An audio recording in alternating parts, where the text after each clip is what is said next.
problem. Uh,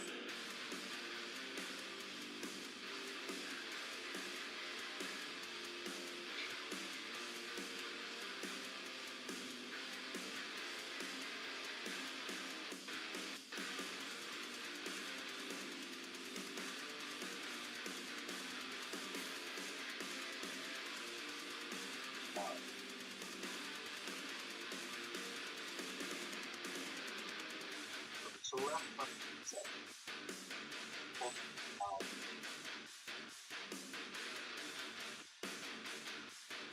Oh, look at the box. So the left button goes out.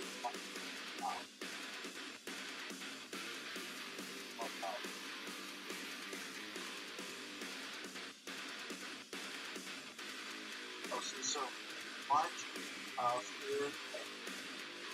Um,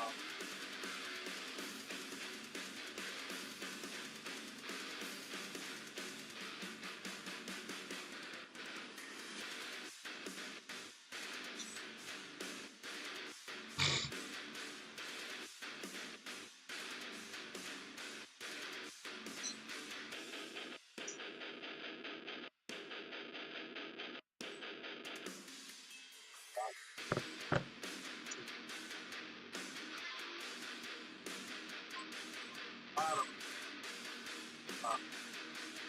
Bottom.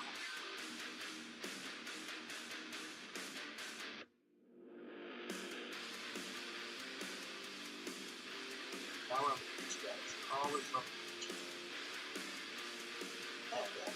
teaching out always outside of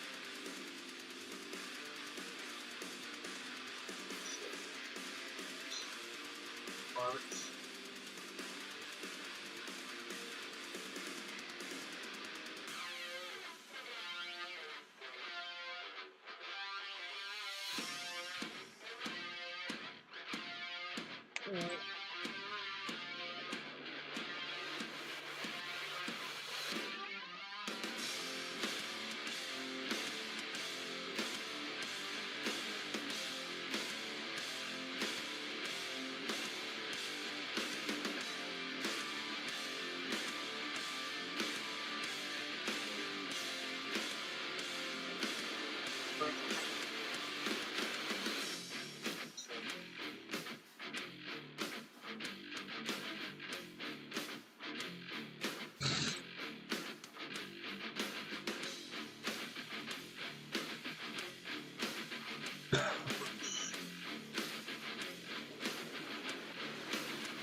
Okay.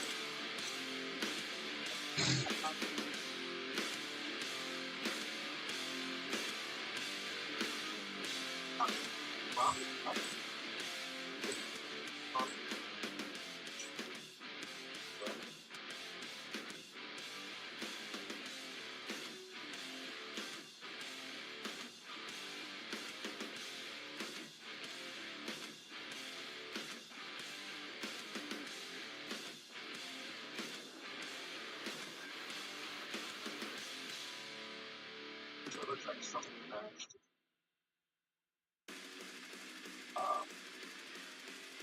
But practice it. That's it.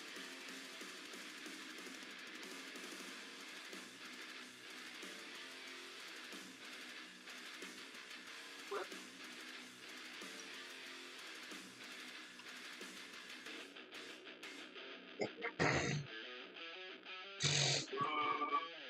Aren't you Darth tasting? Bottle. What?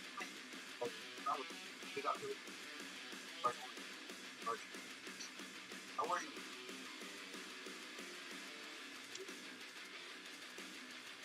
26 on the complete. 6.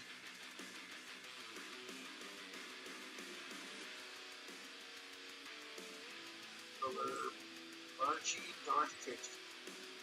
Fresh service. Oh. like $5 Xbox or PlayStation.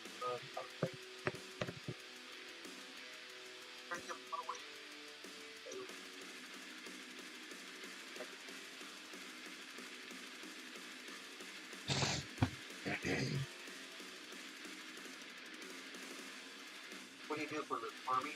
Right on. Nonetheless, let's go. Problem. Yeah, there was 11 problem. I was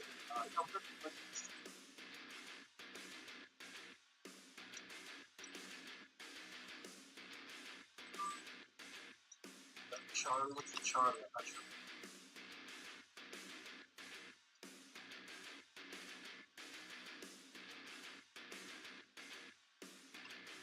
Order.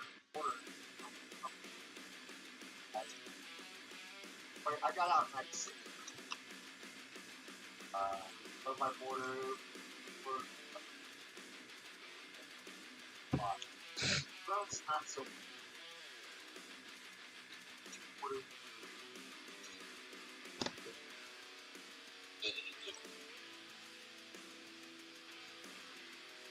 I was 2 years out there. Oh, it's 6 years, 9 months. So, when the 12 across the water.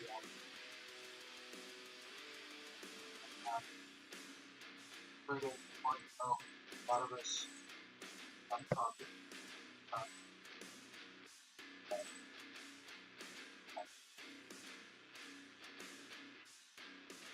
So,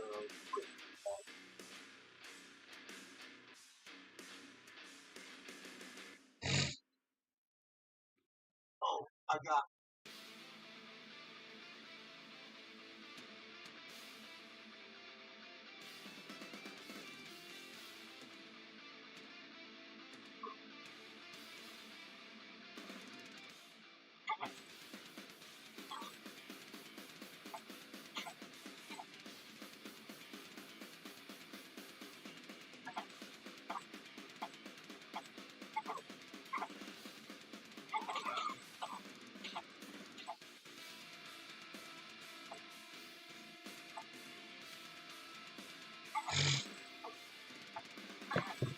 I'll be lurking.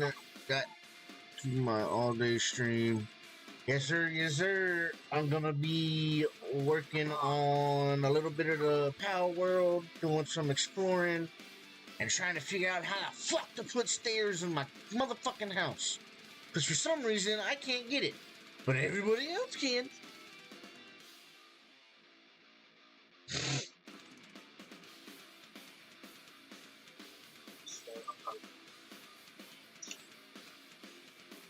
Bro, them damn... You helped me out a lot, I ain't gonna lie. I'll stop by your stream a little bit later. It's just hard for my computer to stream and to lurk, so I try to do my lurking when I'm not streaming. I can only do one person at a time on my phone. Sucks.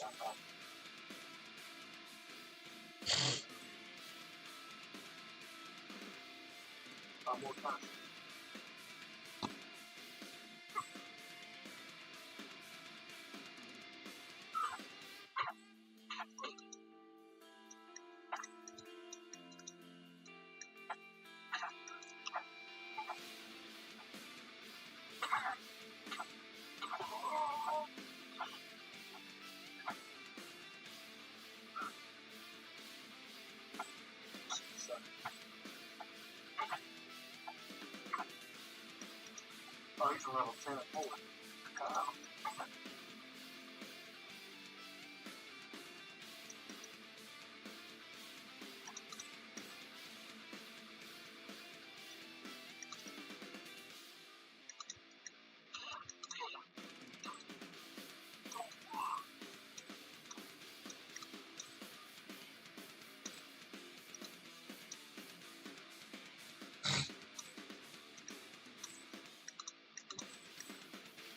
So, why is that so important?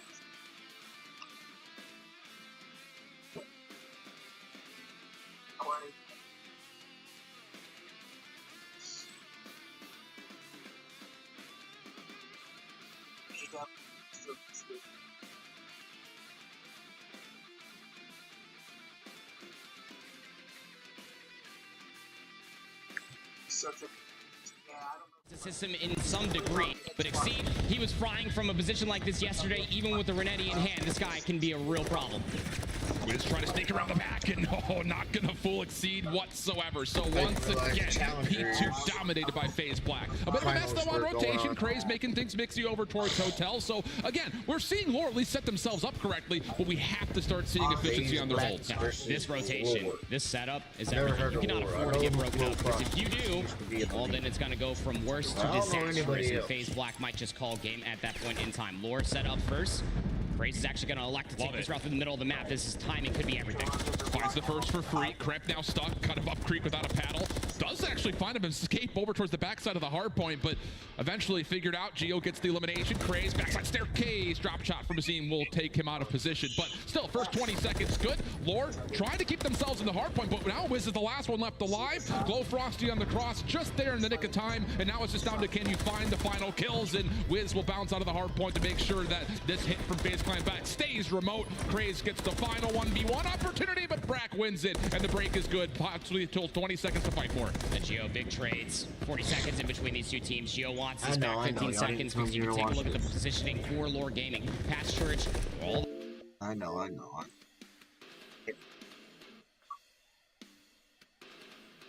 a fight.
Oh, what the?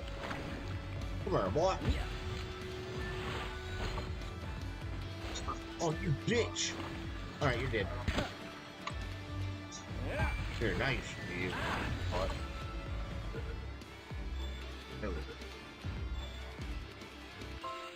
Man. Why was that so hard?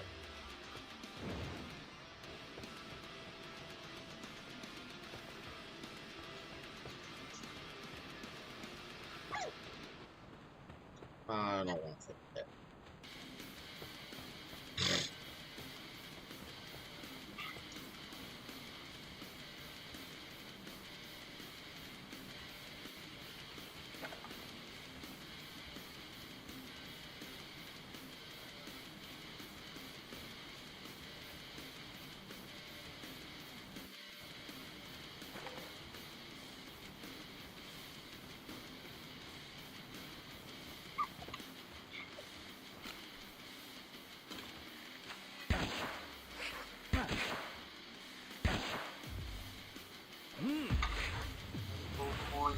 how you put this.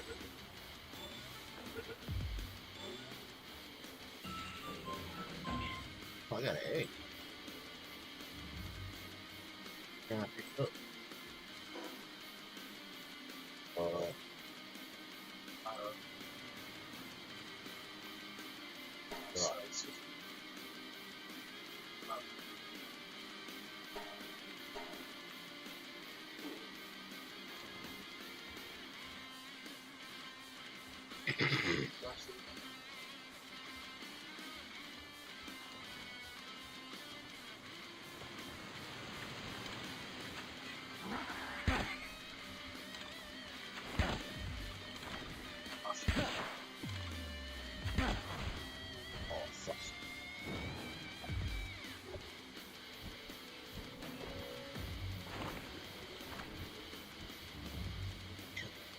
Gosh, this is stupid.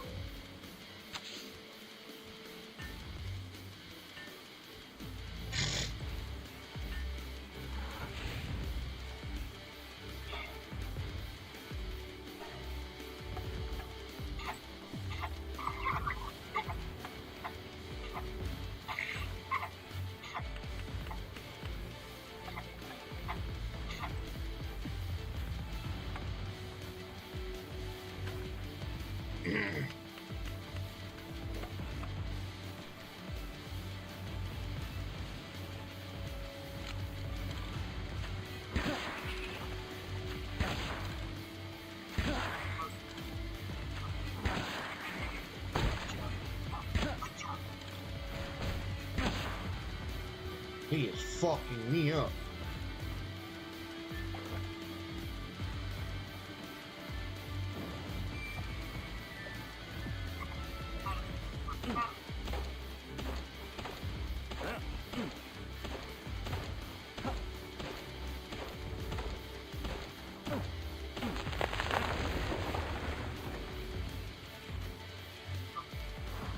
Whoa. Give me up.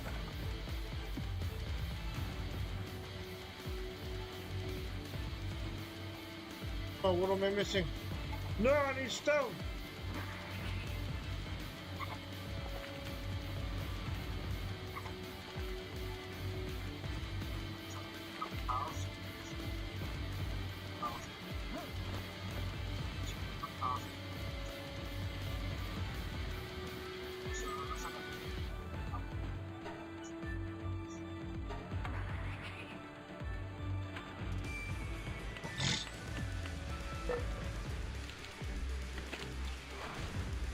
Bitch.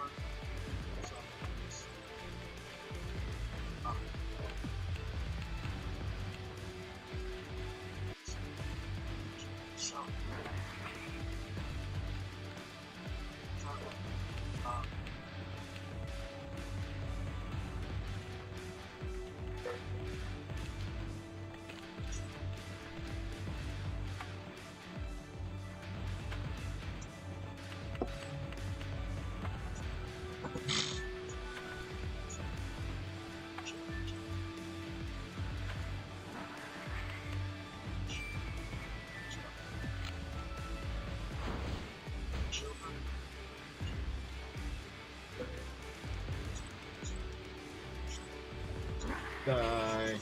That's what I get for fucking level 12.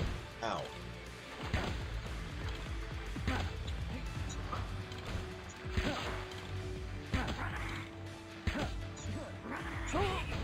No! No! I almost had him.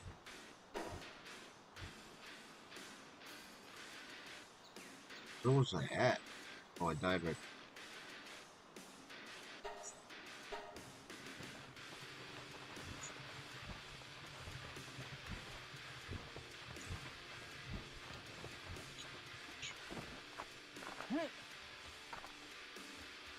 Damn it.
That's close, but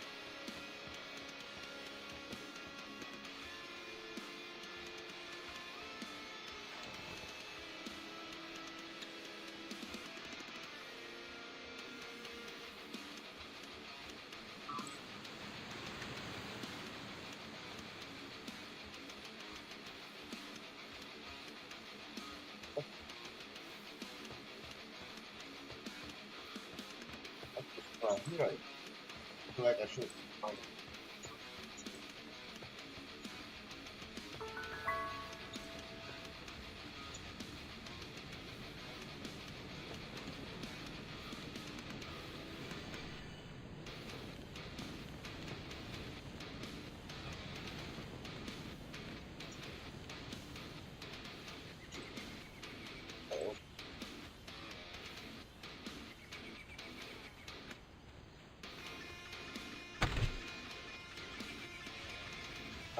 Heroes.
that, and then I'm leaving.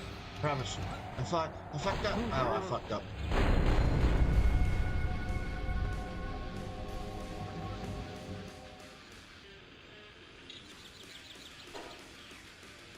Hmm.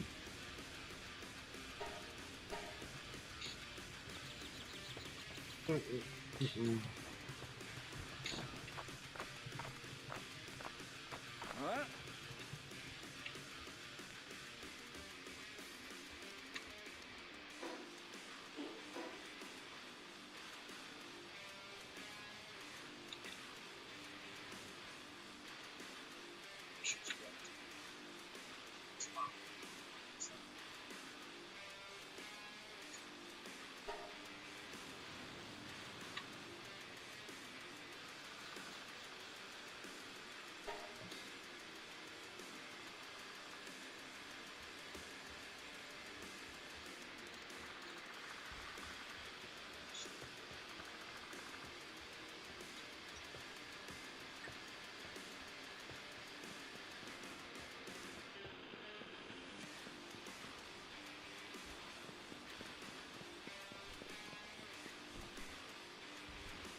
Bro, I don't want to fucking fight you.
Shit.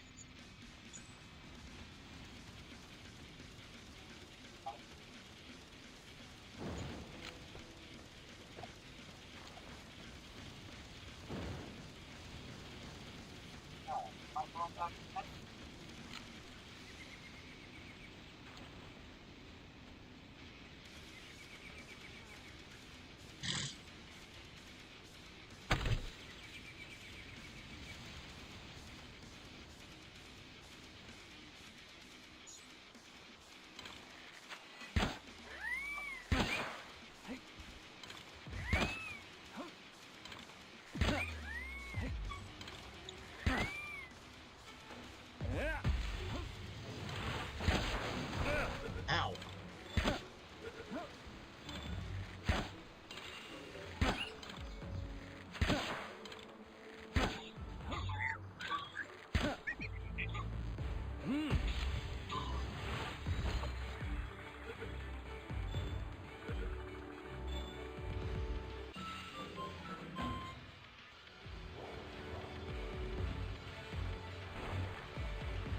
What? Alright, well. Oh, and then your boy fucking.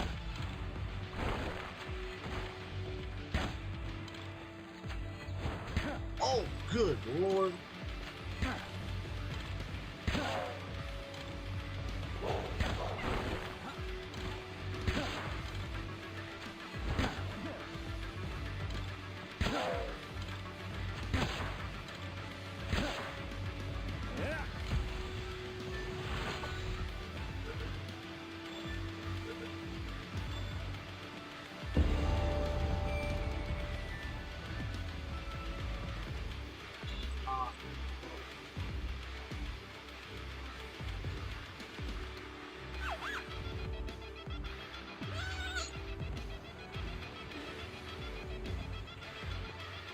Go two, bitch. One. Fuck.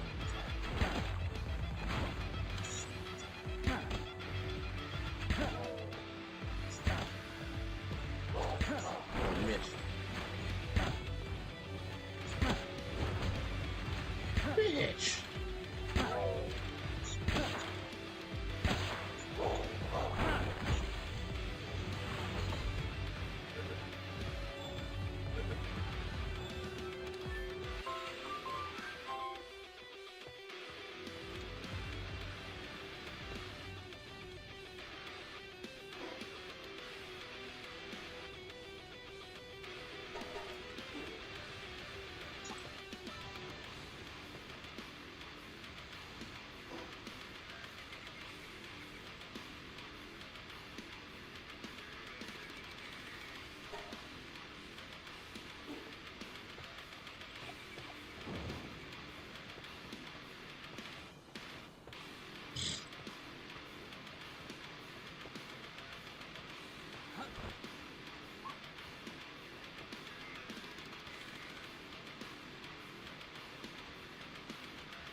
Oh no, they are not friendly.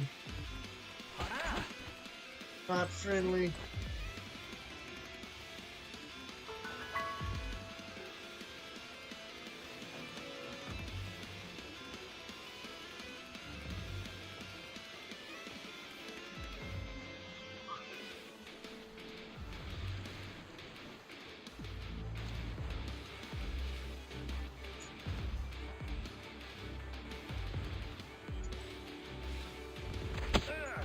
Ow.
What?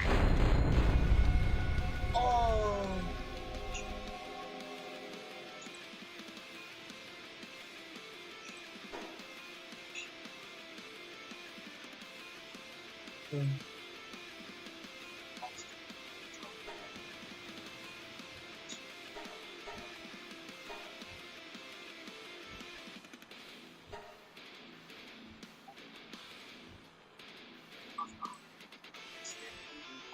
Are we gonna make Cluck spawn back there?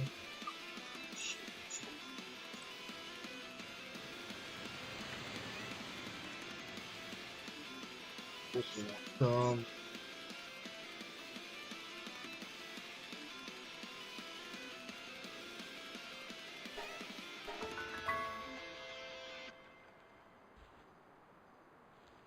On a cold. Oh, I don't fucking so.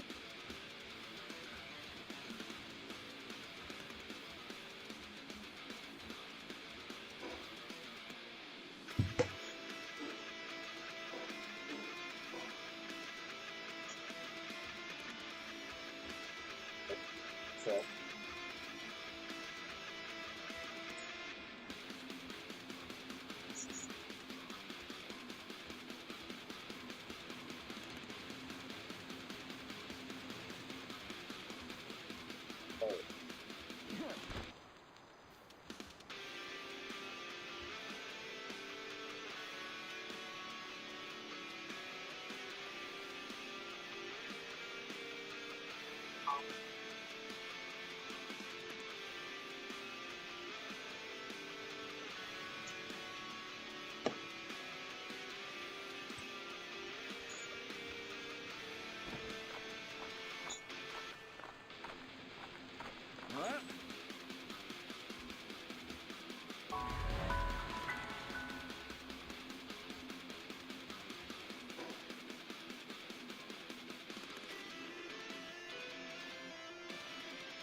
Oh, wow. What the fuck, bro?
It won't let me out. Bro.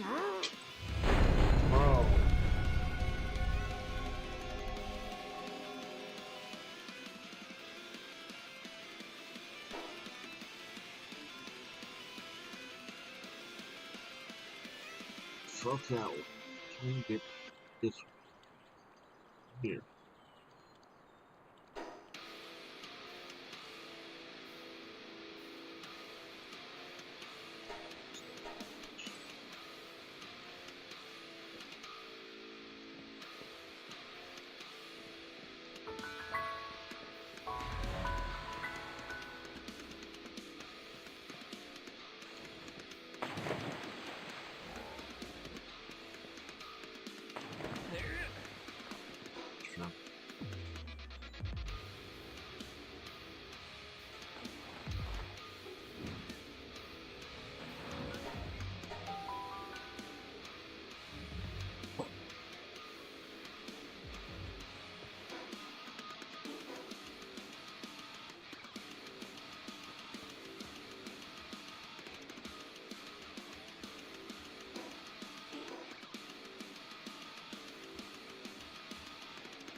Oh, fuck.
Game to live.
Alright.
bitches everywhere I go.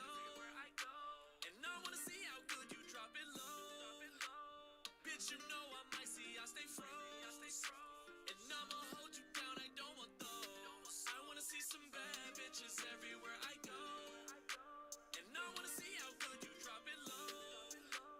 Bitch, you know I'm icy, I stay froze.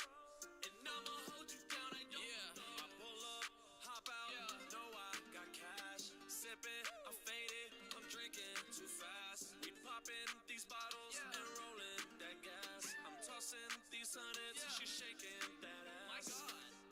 Tell my homies I want both of them. Wave them over, they looking like the Olsen twins. So how about you and all your closest friends? Come with me, let's get this in. Party till the sun come in. I'ma need mimosas and that orange juice. In the morning, I'ma need some more of you. Keep it freaky, baby, I don't wanna get bored of you. We could do some things that them fools can't afford to do. I wanna see some bad bitches everywhere I go. And I wanna see how good you drop it low. Bitch, you know I'm icy, I stay froze. And I'ma hold you down, I don't want those. I wanna see some bad bitches everywhere I go. And I wanna see how good you drop it low. Bitch, you know I'm icy, I stay froze. And I'ma hold you down, I don't want those. I don't want those. No, I got these hoes. I went on the road. No, I don't want to lose, but I stay on the road. With the shit. I ain't take your thing, but you know I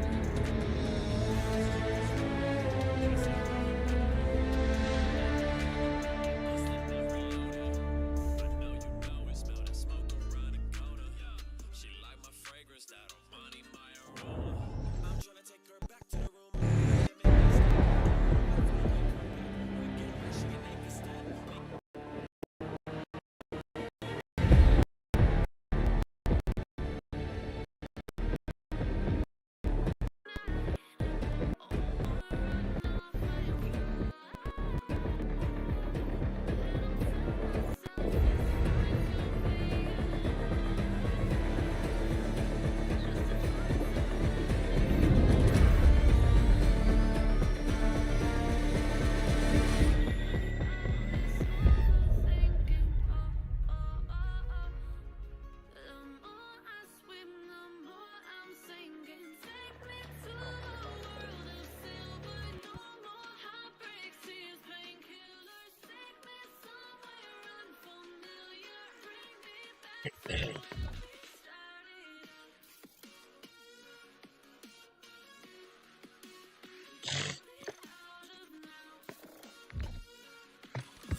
You gotta know I'm all yours.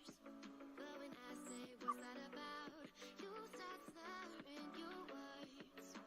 Tell me why you have to seem so distant when I'm holding you. Your fingertips are drifting away, and I fucking love how it hurts. Why do I, baby, why do I love the way you always leave me? Why do I, baby, why do I love the touch but never love the feeling? Why do I, baby, why do I love the way you always leave me? Why do I, baby, why do I love the touch but never love the feeling? Why do I, baby, why do I? Why do I, baby, why do I? Why do I, baby, why do I love the touch but never love the feeling?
Lay down.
Right now. Come on.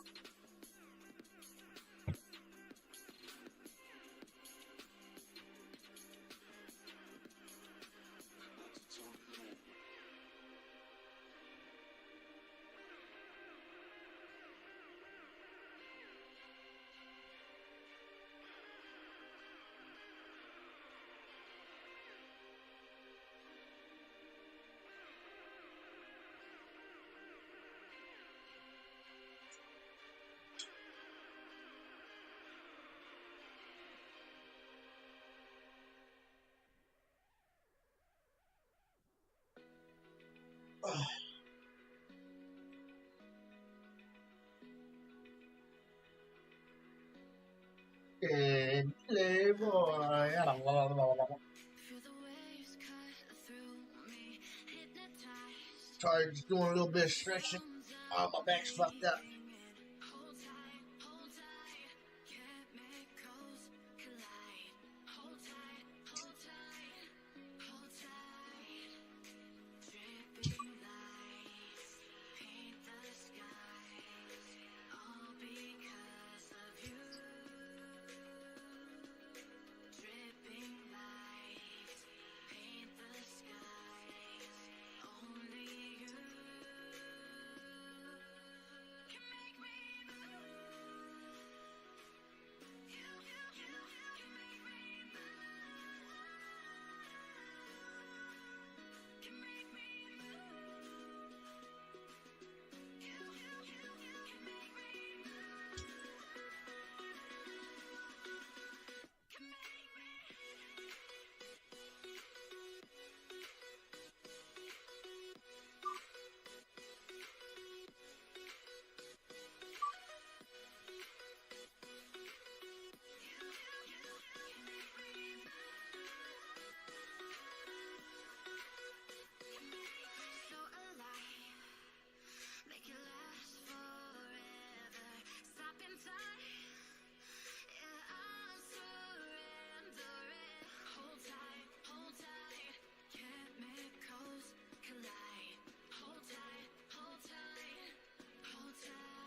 And people say I always call out cheaters. Yeah, but look at this. Every day that I've called out a cheater, there's been a successful report.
Yeah, boy.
Play a match before we watch a little bit of CDL.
1, 2, 1, 2.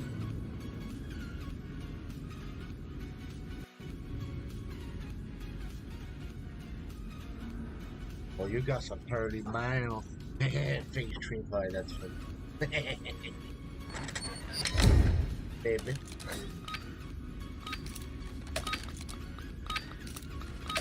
There's a first time for everything. Do not let our enemy control the objective. I know, right? Attacking Alpha. Or at least no party chat allowed, because you know the motherfuckers always in party chat. Yeah, I'm right here behind them. It's above me, huh? Yep, he called me out.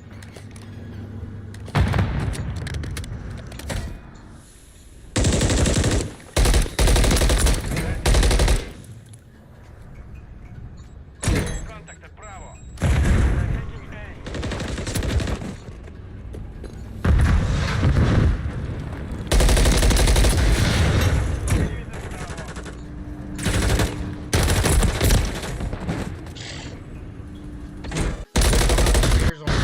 Contact at Bravo. Taking contact on all fronts.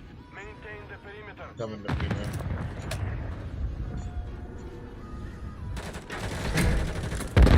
Enemies at Bravo. Got him. 1 minute remaining. Taking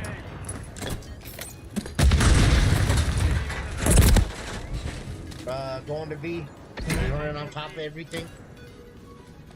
Taking contact at Bravo. Well, I mean, if he breaks his neck, he'll learn his lesson. Enemies at Bravo.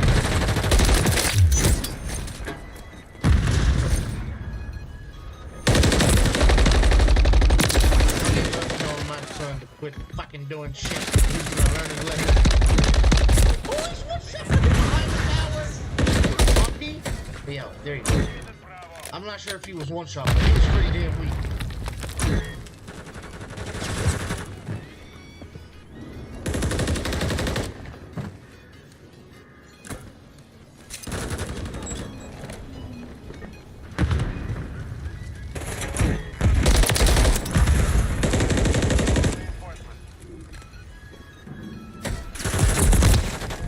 One's on top, behind Kelly's head, and then I'm not sure where the dude on B is. Bravo. 30 seconds remain.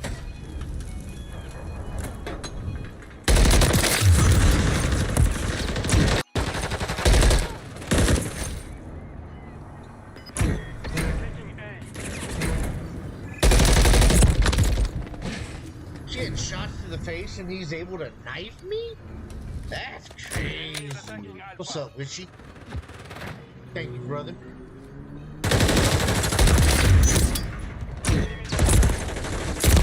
Oh, he's behind the barrels. And then on top of heli. Down to our last objective. Behind barrels and on top of heli. Still top heli.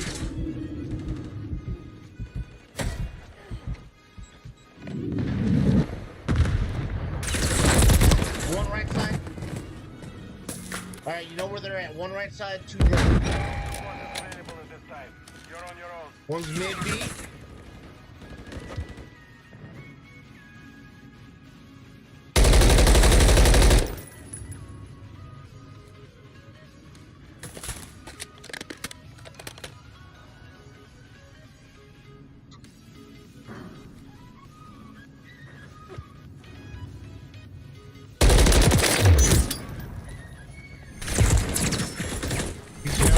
Top heli. God dang, bro.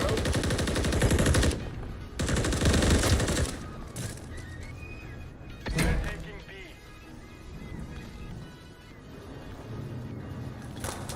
You saw him west corner? Bravo. Good job. Good game, y'all. Or good round. And yeah, I saw whoever said they saw me. I Switching sides. I saw your head pop down. I was like, oh, he's coming this way. Control. Damn, we Huh? Oh, yeah. Nah, I don't understand how people can drop shot the way they do. I'm too fucking old to drop shot, bro.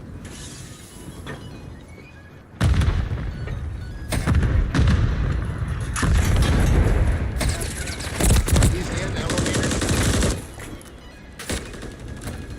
Thank you for lurking, Wishy. Much appreciated.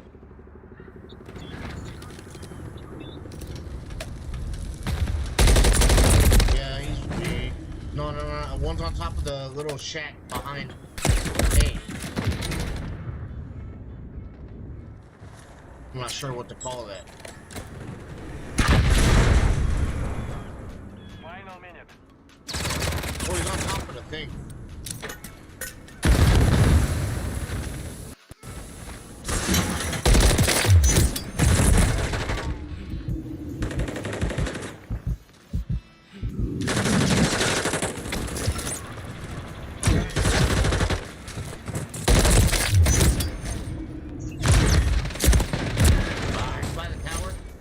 He's behind the tower now. Damn, I'm doing everything I can. I don't know what else to do. Getting beamed for no reason.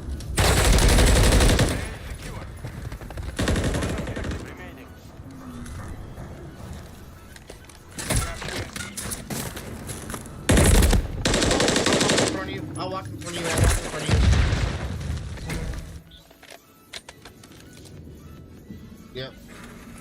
Yep. Roger that. That's really all I've really been worried about. How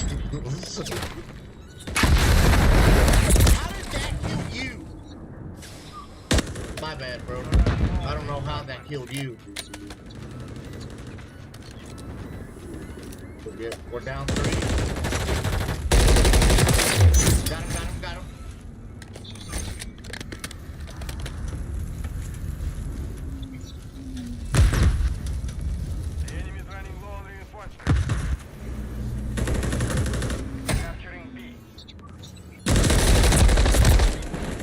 One's laying down in their spawn window. We're taking Bravo.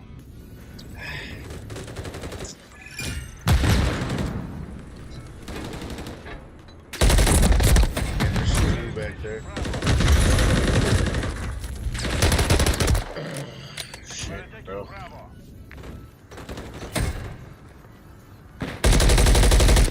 He's on A. I don't know why he's on A.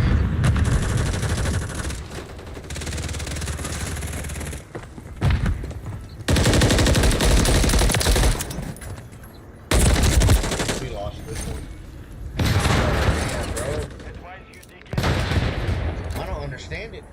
Like, we're all doing our part. They're just outplaying us. Good round, y'all.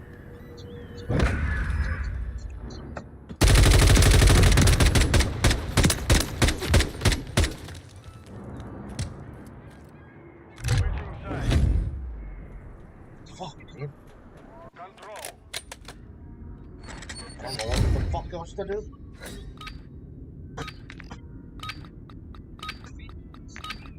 Defend the objectives with your lives. Understood?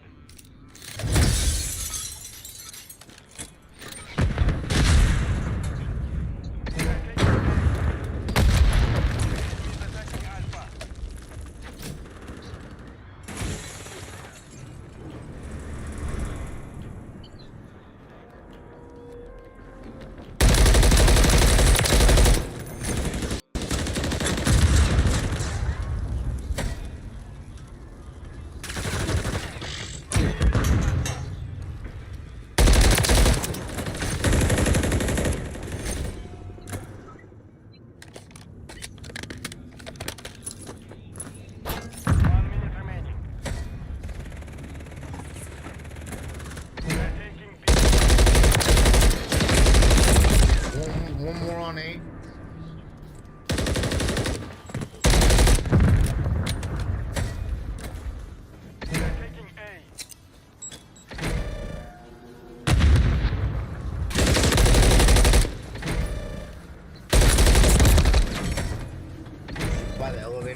option. I was about to fall off the map. Yep.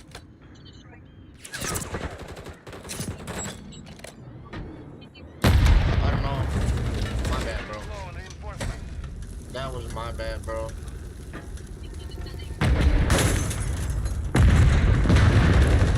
You know how you throw something? I got him, I got him, I got him. You're low on reinforcements.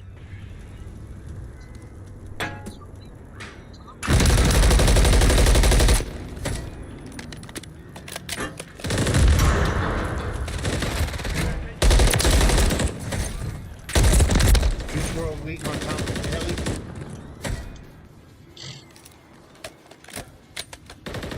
They're taking A.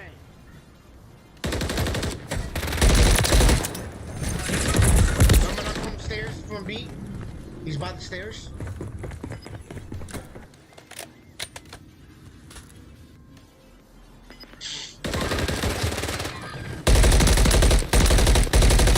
They're both right there by the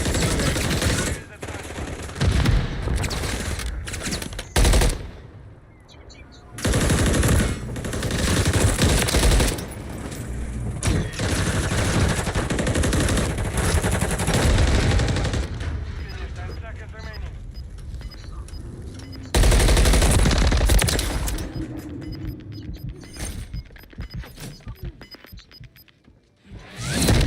Roundabout. Get ready for the next one. Good round.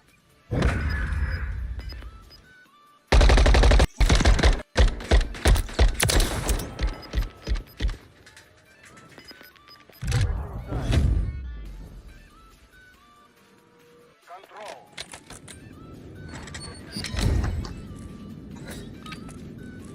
Yep. Secure the objectives. Overwhelm the enemy.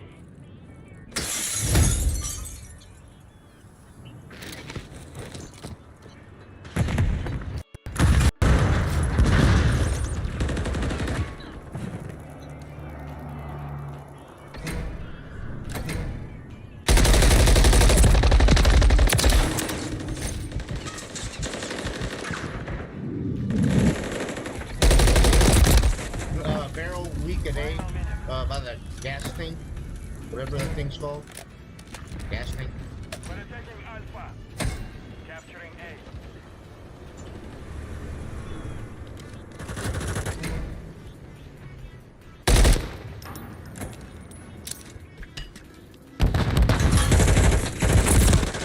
One's on B, one's top heli.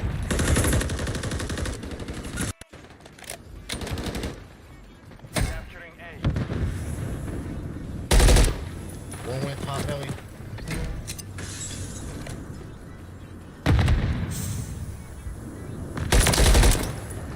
30 seconds remain.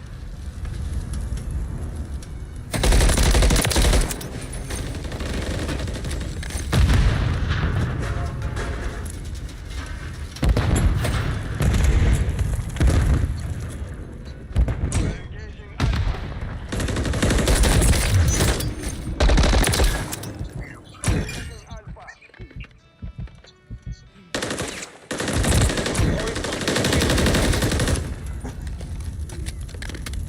We're engaging Alpha. Capturing B.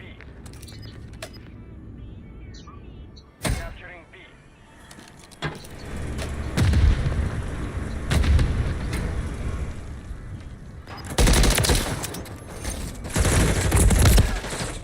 One's just chilling on the stairs at A. To your right. You're running low on reinforcements. 10 seconds.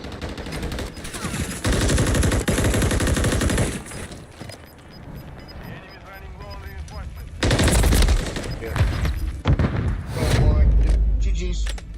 GG's. Mission failed. Return to base.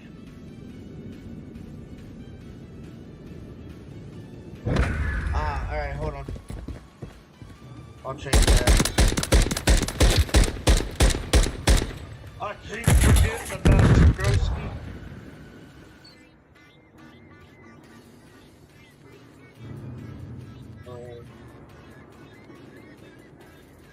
Alright, there you go. You should be able to Coming now.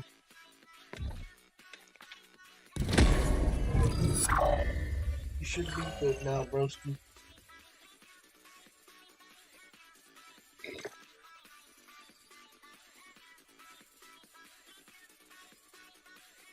There you go.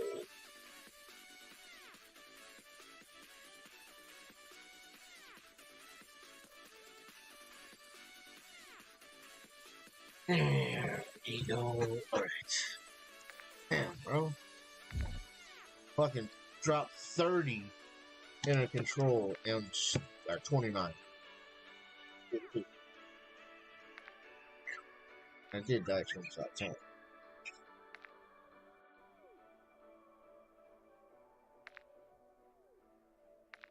$33. Holy moly.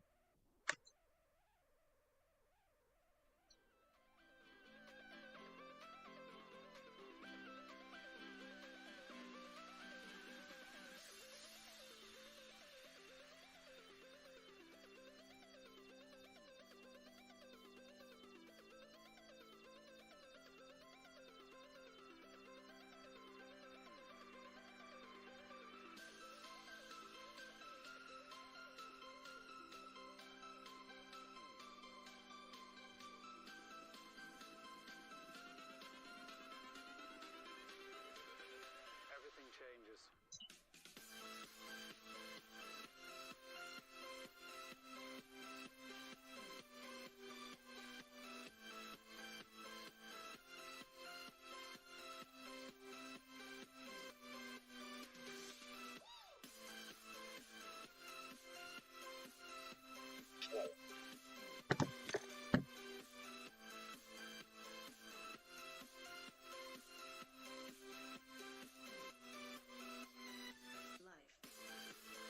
Alright, give me 1 second, and then I'll start.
Alright.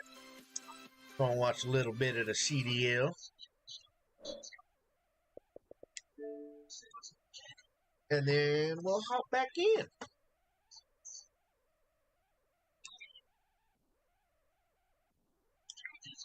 Is ready, Guy Blaze. Let's get this party started. Alright. Chris, Well, I am so this. ready to I'm get gonna this eat this party piece of started for pizza. Championship Sunday. Go But from there. Boston, are you?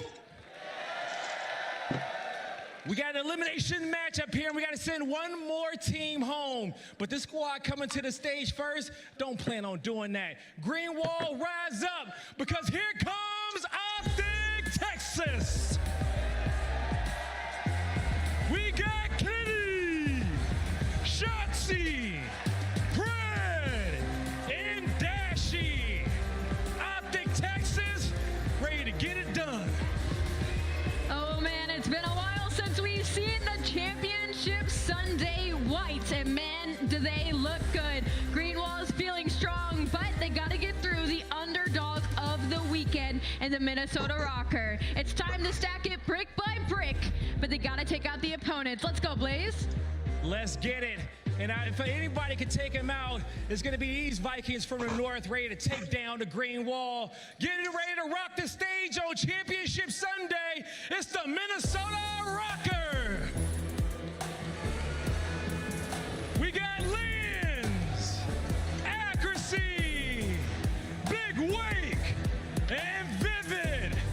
Minnesota Rocker, let's go. The boys have been frying. Old Man Lamar's been taking over in Search and Destroys. Vivid, Big Wake, and Lins have also been going off in the respawns. They've had a hell of a run so far. Why stop now? They got the green wall in front of them. Let's get it done, Blaze.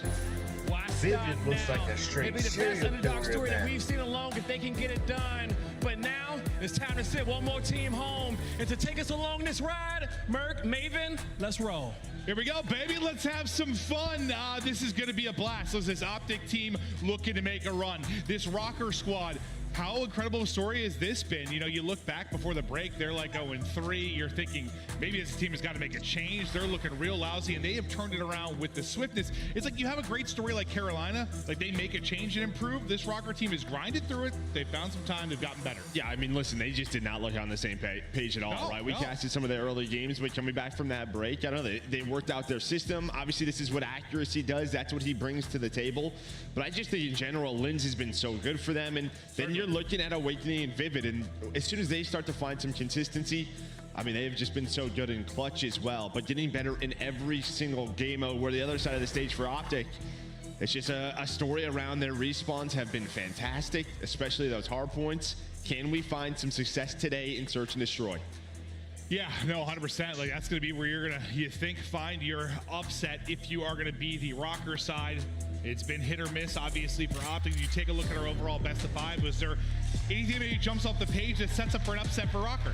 I mean, I don't think there's really too much here. I think it's a pretty solid map set for both of these squads. Again, Optic, one thing we talked about is their map set is really expanded. You saw Invasion Control come into play, but Invasion Hardpoint for them, I mean, really all hard points. They've been 5-0 here at Major 1. On the other side, 1-0 on Invasion at the Major for Minnesota Rocker. It's like you got back to like that early online success where you're outscoring your opponents by 60 or fine. They go on a bit of a skid leading into the Major, but they've regained that hard point beauty. How you doing here today, at Wes? the Major as Kenny gets things going with the opener. We'll stick with Shotzi for now, but we're right back to where Kenny had one of the better plays on the year yesterday. Truly terrific stuff with the triple he was able to find.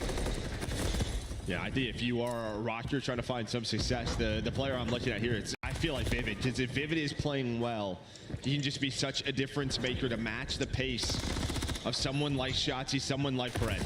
It just seems like, you know, you sort of talked about Vivid and Awakening and the consistency, right? Like, if they are playing at their best, do you have a chance to maybe take a respawn? Oh, 100%, yes. yeah. But, like, if they're not, I don't know if you have the firepower to do it.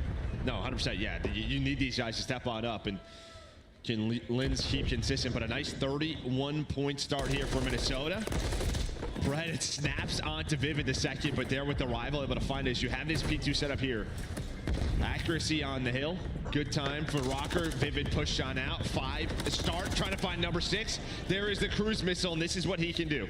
I think this is something you really want to see if you're a Rocker fan early on, is some success for Vivid. He looks like, I swear to God, the best or the worst player in the league at times. I don't know what I'm going to get from him, but when he is dialed in, he is truly a special talent in this league with the pace that he can play at. And nice centering there, but it's not quite the gunny to take out Shotzi. He gets up to 7-2 though, Vivid. Throwing blows early. Yeah, I mean, this is already fantastic. You get, what, early 25 seconds here if you are a Rocker. You already have P3 rotation kind of locked in.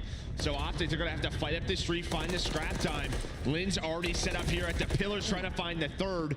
And you already see the top left. Kenny Shotzi, they got to get going here. See, they're both starting slow here in map 1. And I think if you're going to, like, get a win if you're a Rocker and maybe you don't get the best performance out of Awakening and Vivid, is you catch Optic Texas one of those slow starts that we've seen them have in a couple of series, right? Like, they come out real flat against a team like Vegas Legion.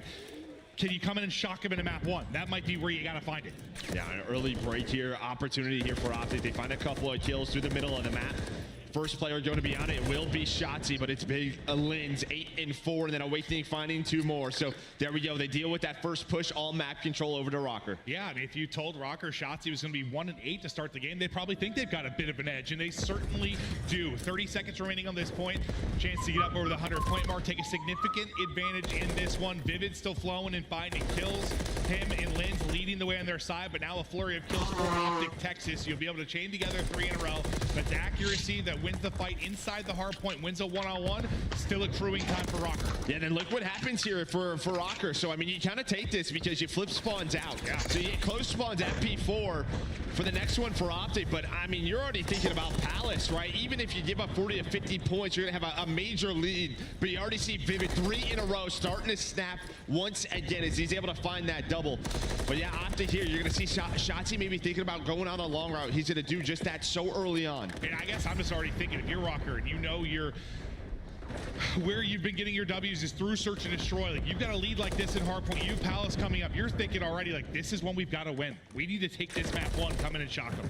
Yeah, Shotzi able to find one on that rotation, but does get traded on out. And you might give up a full 60 here, but it will be for full Palace control. So a couple of more players going to try to get aggressive. Lynn's able to find one, but Dashi locking it down, finding this time. So now, all eyes over to Palace.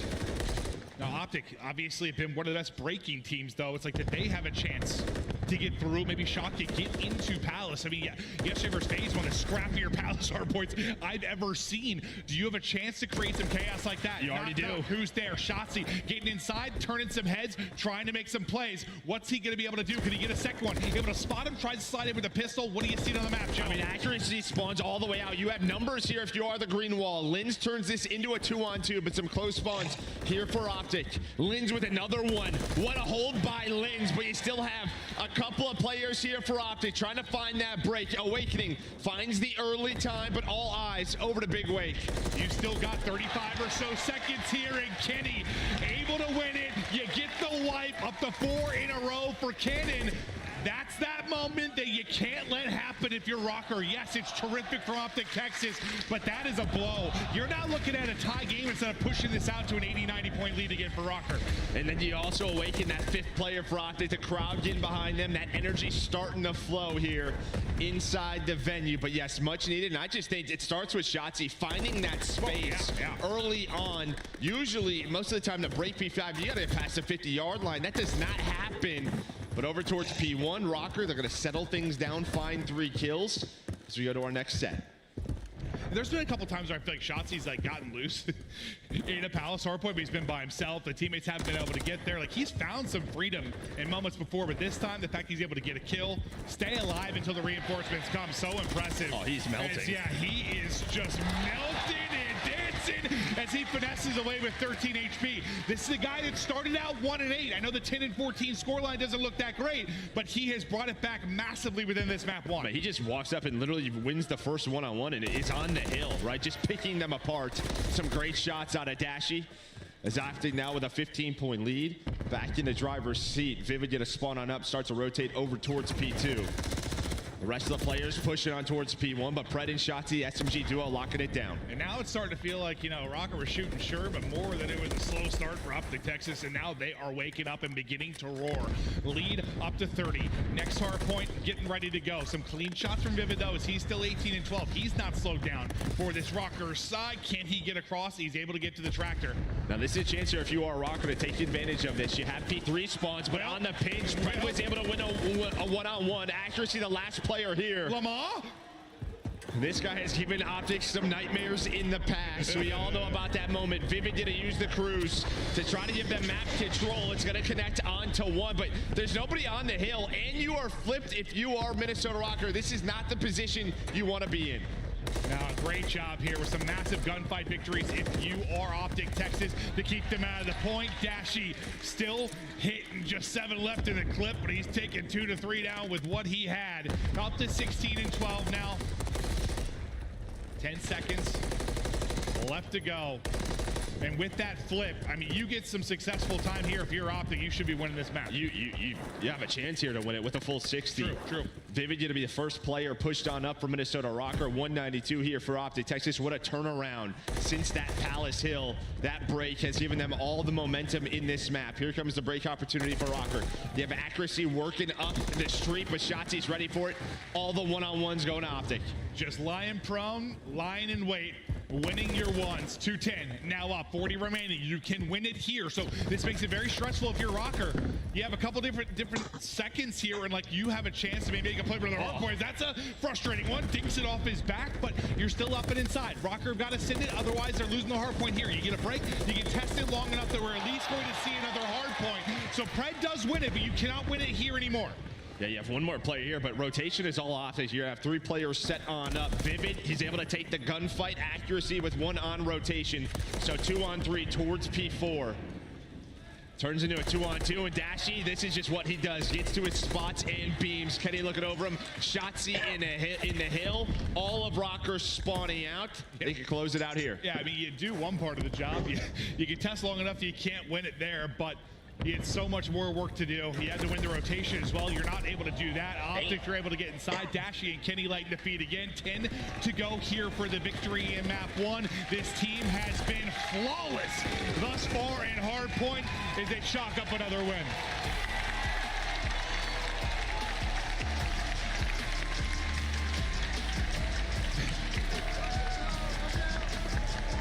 In a bit like the Seattle series yesterday, like, the hard points are close until they're not. Yeah, second rotation. Point, yeah, the second set of rotations where Optic really hit another gear.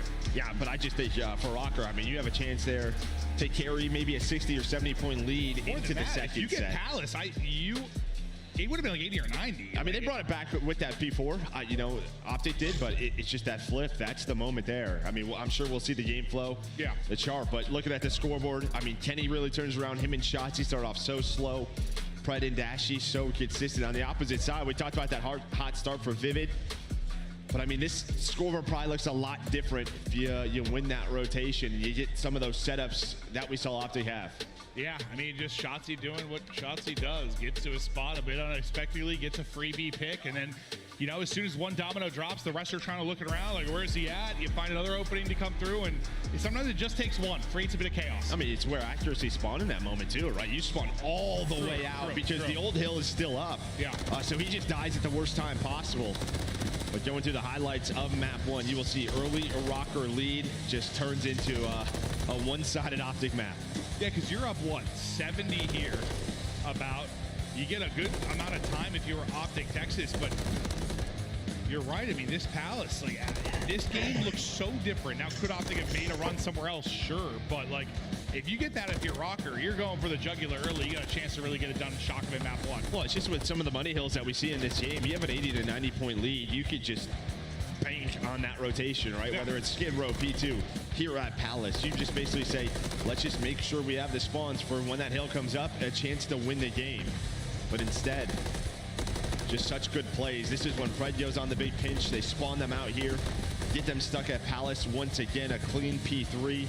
Hey, nothing's guaranteed, though. You think about Carolina, they thought they could just rotate too. I said they could. Dude, you were just talking to Club, man. Dash them up. That's crazy. It's true. So mean. But it's just, yeah, no, you're right, though. It's a map where you can do that, but you can still get broken at the most inopportune time. As Texas pushed this the distance, the guns start to get high. I thought it was just one of those ones where they came out a bit flat, and I'm like, they might get stunned, but they're able to get back into it. I bet a land environment helps a lot for that. Like, when you do start slow, you have one big moment where I think you kind of nailed it. The crowd came alive after Palace.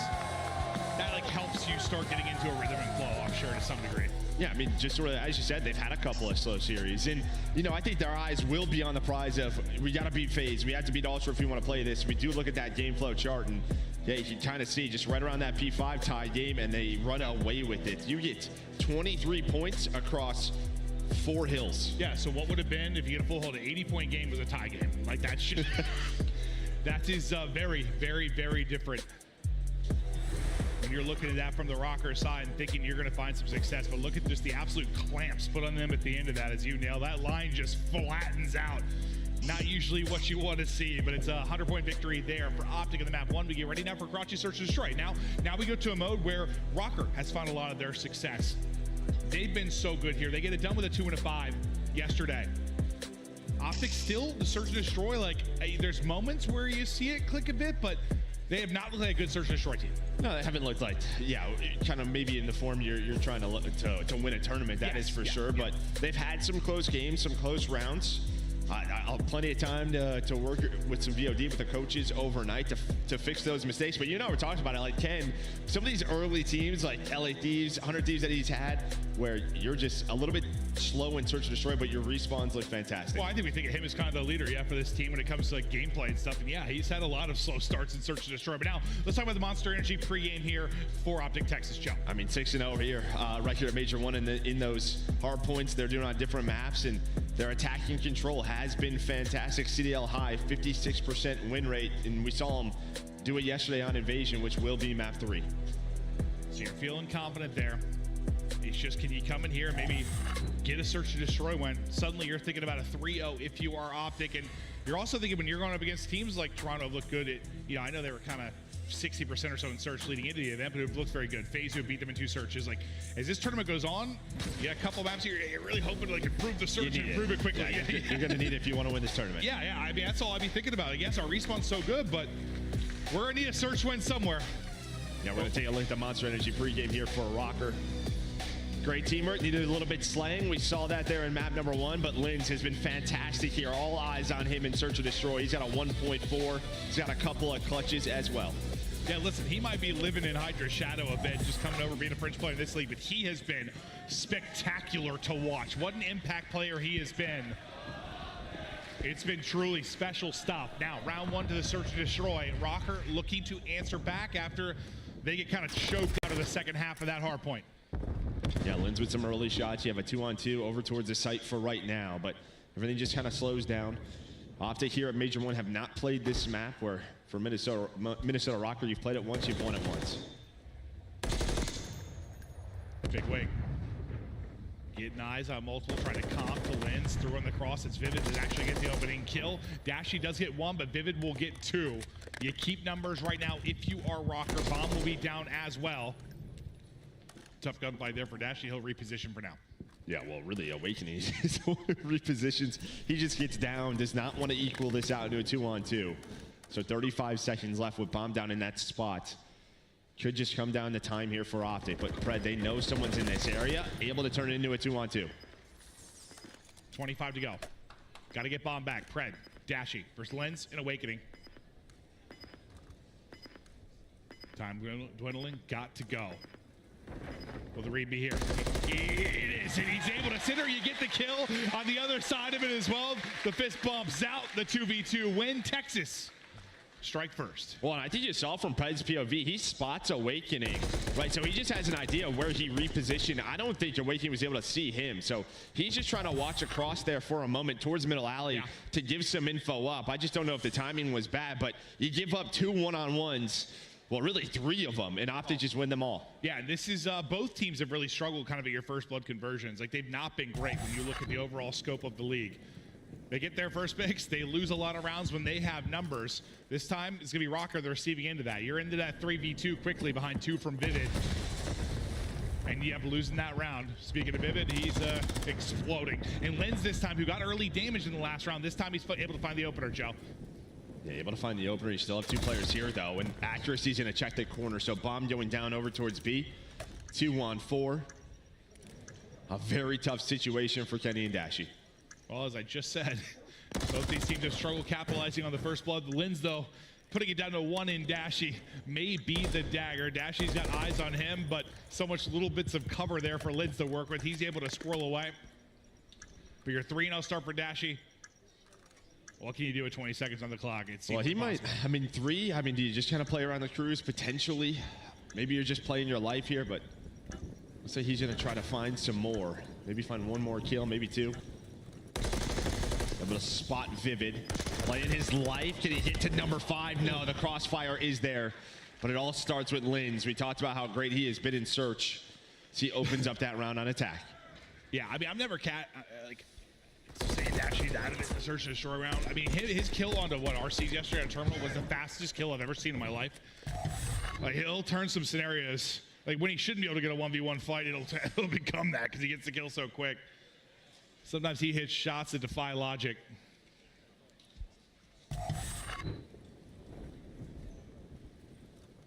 (1-1) now and a 4-1 start for Dashy.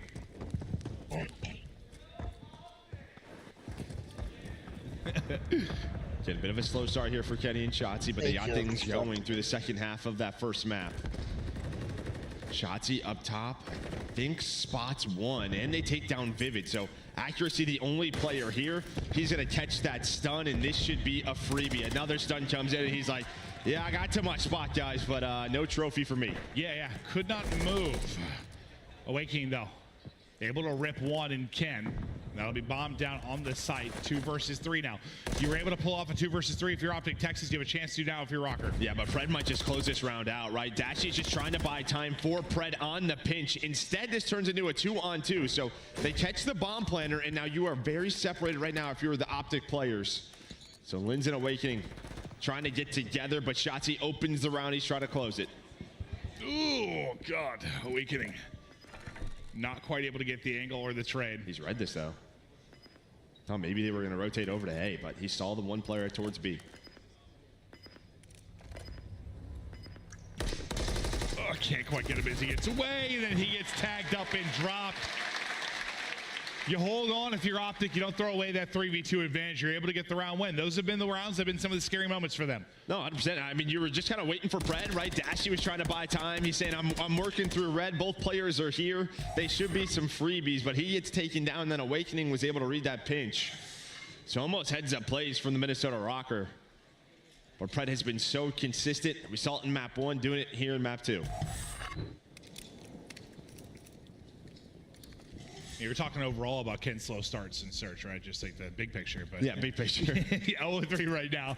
The teammates picking up the slack. We'll see if he can get rolling into this one. Offense back to Rocker. Vivid's POV. Let's see if maybe he can find an opening here as he's trying to get eyes up top. And he puts a couple shots towards Dash. He backs him down to reposition for now. As Rocker, we know how patient they can be offensively. Like unless Vivid or Linz get free. Yeah, I mean, this is really their default. I mean, I feel like we've seen this time and time again. 3 over towards B, Linz just on an island in red. Maybe he could find an opening, or you're just kind of really outpatient the defensive side. Is Shotzi going to get aggressive? Pred able to find one, snaps onto the second. Can he find number 3? Absolutely does. Gets fired up. What a play from Pred. Pred taking over in this round, and by time Linz, sort of that island man gets involved, well, Pred's killed the entire team as he takes over in round number 4, a 3-1 edge to Optic. And sometimes when you're a struggling search and destroy team, an individual moment of brilliance is all you need. I mean, we saw last round, right, for Optic. I mean, they stunned out Accuracy in that spot. That is such a power position. We're going to take a look at that replay. I mean, just 1-by-1 challenge on this heady. Good luck. And then I think get some info there to snap onto Vivid. As every single time he can make this roar, he does. And like that from Vivid's POV, like, yeah, you're a little tagged up if you're Pred, but like he just gets cambered so hard as he comes jumping over the top. Beautiful there from Pred. 4 in a row. We'll see if he can keep this streak going. Shotzi, after he gets stunned up, he just comes out of the stun animation right before the smoke is going to bloom, and he's able to get the kill. Vivid right on the other side of the door as well. I thought he was going to get caught on the ladder, right? I feel like we've all been in that position, but now that door is open. Another one in the round for Shotzi. Yeah, hey, what's going on? And welcome to Shotzi's Pleasure Palace. Oh, my. Whoa. I have no idea. Guy's hurt. Making plays. Fist bumps out.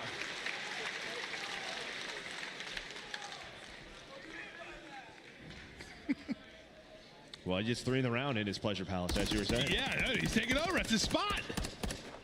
No, but dude, the number of times where whether you're playing MP or Warzone or whatever, and you're just accidentally get on a ladder. If you're near one thing to be caught on a ladder, but like when you're like not even trying to interact with the ladder at all, you're like walking backwards, like telling you there's like magnetism towards it. Why am I on a goddamn ladder? I don't know. I don't know. Doesn't happen to him though. Does not happen to him. It's Optic up 4-1. No, like all the little annoying things that happen to average players, like Shotzi is just the map's his wonderland. He doesn't care. That teamwork that we have seen from Rocker throughout this tournament, not really showing here, just getting picked apart. But over towards A, Kenny going to be the one player here for Optic. She's probably going to find some info. I imagine you're going to be into a retake situation. See, it's down to 6 HP, but yep, 4-on-4 bomb planted. Lens to the 4-on-3. Kenny, some tags, tries to back out of it. Can't do it, but now the rivals going off. Shotzi and Pred to a 2v2 we go. This would be a dagger to Rocker now in this search and destroy. You already have the 4-1 edge if you were Optic, and Shotzi cleaning house. 5 in a row for him. Lens still biding his time. Pred on it. Oh, sorry, sir. Pred sticks it. Smoke is out. They are all smiles right now. Yeah, I think Dashy was like, what the hell do you guys do? Bro, can we talk about that smoke, by the way? He throws it from Junkyard. He just throws it over the top. It perfectly lands on the bomb. Are you surprised? Lins doesn't even check it. He's just kind of holding for it, and Pred the whole time was just sneaking up bust. But it's a 2-on-4, and when you see Kenny smiling, usually people are pissed off, but this time they're happy because he's on their team. Now he's wearing green and white. 5-1. One more round now for Optic 2-0 edge, and where they've struggled in search and destroy, they have outclassed them here. You've got 5 in a row for Pred, 5 in a row for Shotzi. There is a rhythm, there is a rhyme to the gameplay right now, and they are making it look easy as Shotzi wants to get involved yet again. Well, Lins this time has the angle, has the kill. First blood for Rocker, but you've had a couple now. What, for your first bloods, you've got 4 if you are Minnesota Rocker. You've got 1 round win. As we said, both teams have struggled in that first blood conversion rate, but right now it's Rocker that's really been on the struggling side of that. Hey, what's up? Knock, knock. Kenny's here. Hello. 13 HP. Tries to get through the window. Guy thinks he's Batman. Not quite able to get there as he gets dropped. No, Batman is already on his team, so he's got to be a different superhero. But Dashy will turn this into 2-on-2. Again, another round, another scenario where you have man advantage. How athletic was Robin? Like semi? Yeah, it depends, but yeah, very athletic. Still on your streak now. If you are Pred, 30 seconds to go. Guy was in the circus, yeah. Yeah, that's true. That's true. So very, very athletic. 20 seconds, bomb down. Hey. Pred able to find one with the rival, but Lins with 3 in the round says, we're playing more search. Sheesh. Movement clean there.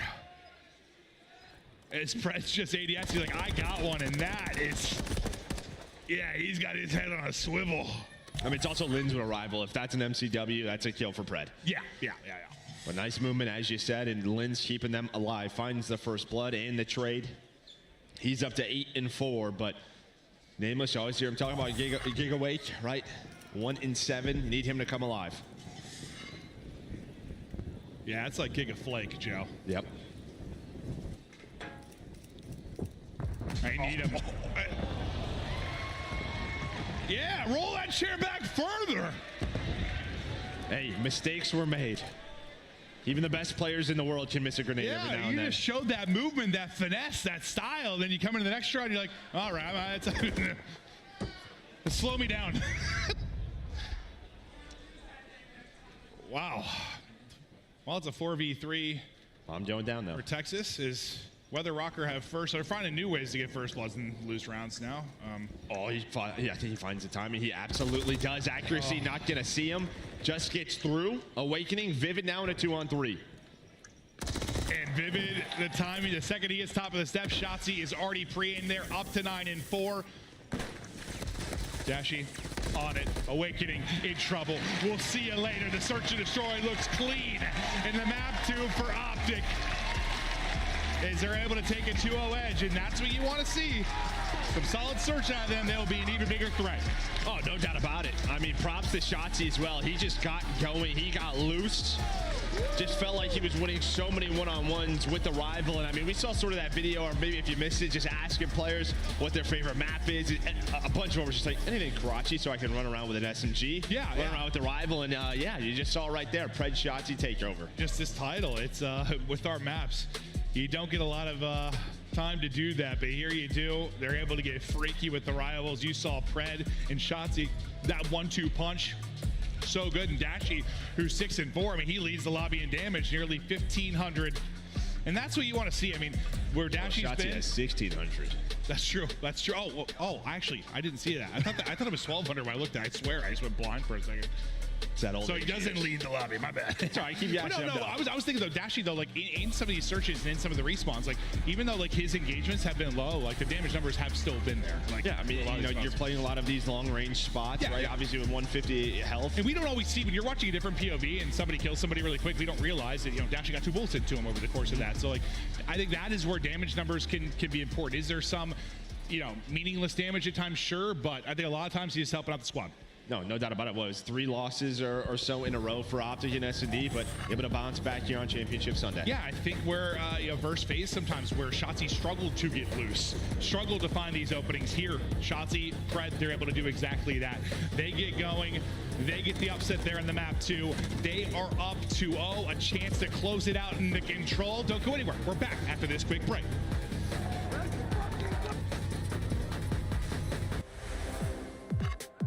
The Painted Alebrije bundle is available now in the Call of Duty store. Inspired by the folk art of Oaxaca, this stunning bundle offers colorful, vibrant, and mythical items you gotta check out. Start the season strong with the Call of Duty League Pack. Grab yourself the CDL Operator, Weapon Blueprint, and so much more. Check out the Call of Duty store in-game now.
Hello, welcome back to Boston. It has been all optics so far. You're up 2-0. You bottle them up in map 1 and map 2. Absolutely dominant so far, Joe.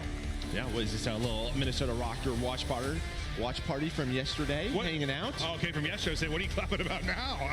Well, I mean, gotta clap, dude, for anything. That's true. That's true. For anything. Root on your team. Root on your team, Joe.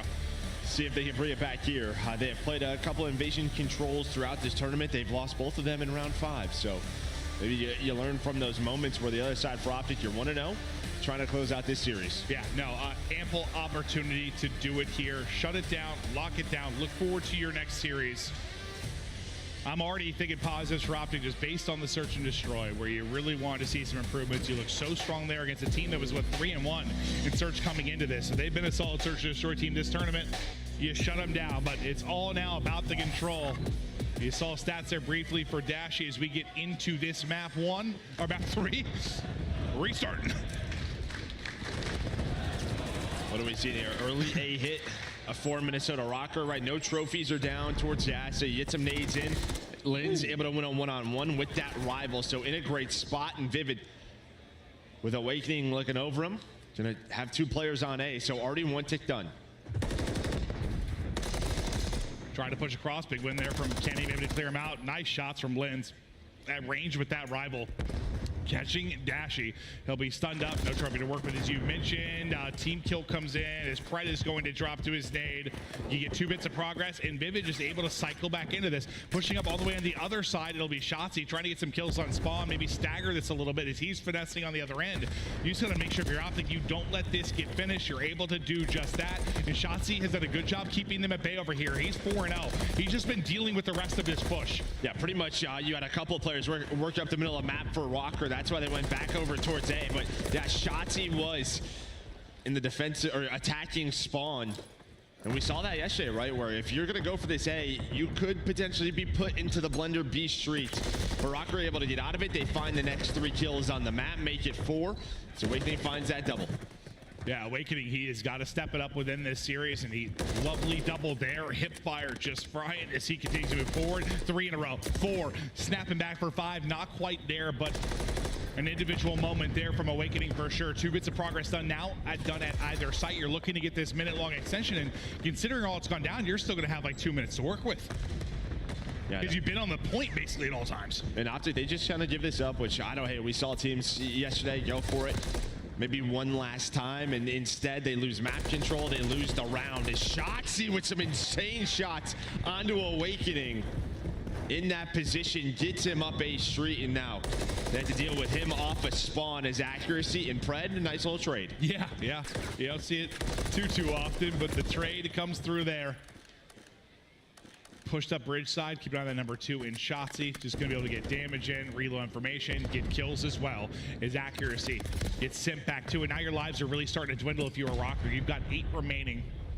Not a ton of respawns to go. Yeah, Awakening's gonna get picked. He did find 1 on the Kenny middle of the map. Shotzi just hanging out with these sandbags. Great positioning, but nice shots from Linz to take him down. And as you said, 6 lives, 1 minute, and this is pretty much it. You're gonna have 1 more 4-man push. Is Linz with the jump-in shots, able to take down 1. No respawns remaining now, and they're getting cut down. Kenny with 2, Dashy in the mix as well. Accuracy, Awakening, Vivid, the 3 up in trying to get it done. You only need 1 bit of progress, maybe 1 push gets it done, but Shotzi has had accuracy's number. I swear, like, of his 8 kills, I swear 4 or 5 are accuracy. That's kind of what we talk about, right? Even with 2 takes done over at A, just get set up into your defense. Don't allow them an easy transition over towards that A point. Shotzi able to control that A street. The rest of the team locked down the middle of the map. And I mean, 2 minutes, yeah, it's a long time. But when you spawn out Palace, it takes 30 seconds to get over there. It's really 3-4 pushes and the round is over. And those are the situations usually where lives come into play as well. I mean, not as often as you're going to see it happen on maybe a High Rise or a Karachi, but when you find the success at A and B, you're on it for the most part throughout both. You have 2 ticks done on both, and you still have the 2 minutes. Like, it's usually going to come down to lives in that type of scenario. And Optic do a good job just winning kind of that TDM battle in the mid game, and Shotzi a great job with that 4-0 start. But Optic, you get 1 round up. 2 more rounds is all you need to put the icing on the cake and move on within this tournament. I want to hear the comms from the Optic boys. Let's go to a listen in.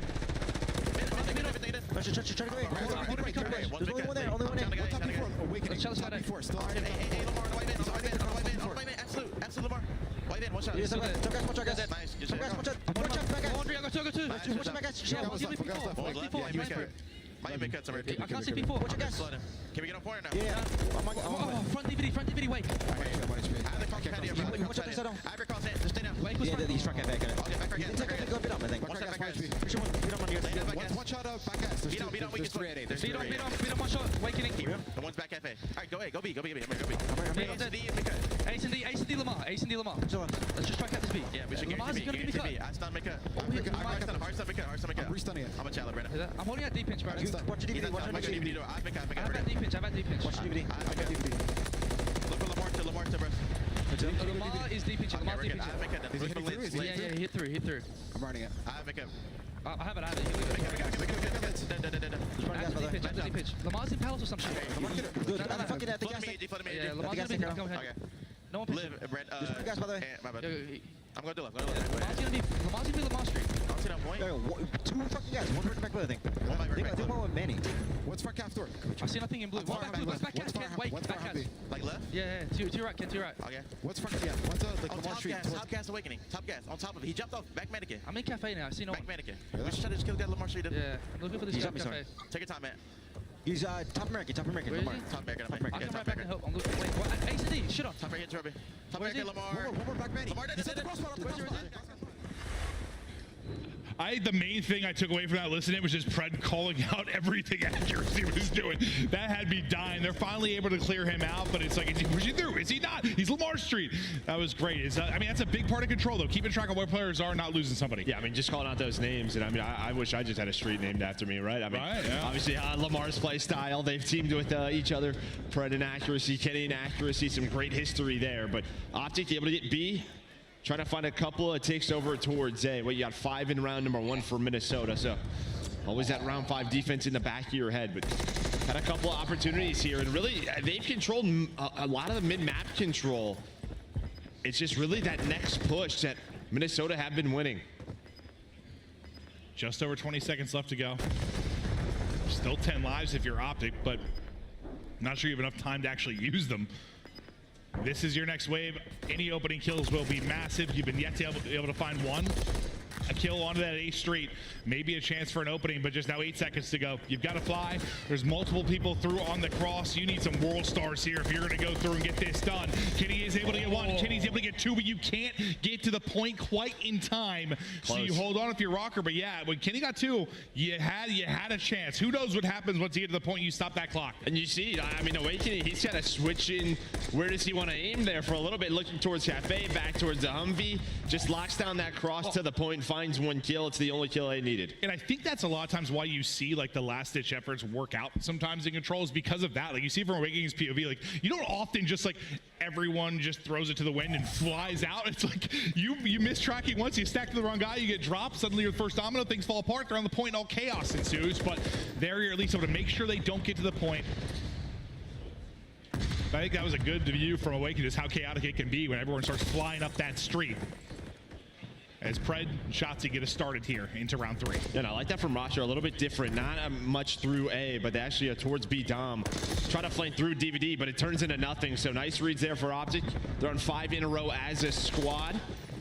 Maybe just try to get pushed up B streets. Put them in that early blender. Again, they're down a couple of ticks is Optic based on the first offense for Minnesota Rocker. Oh, good point, good point.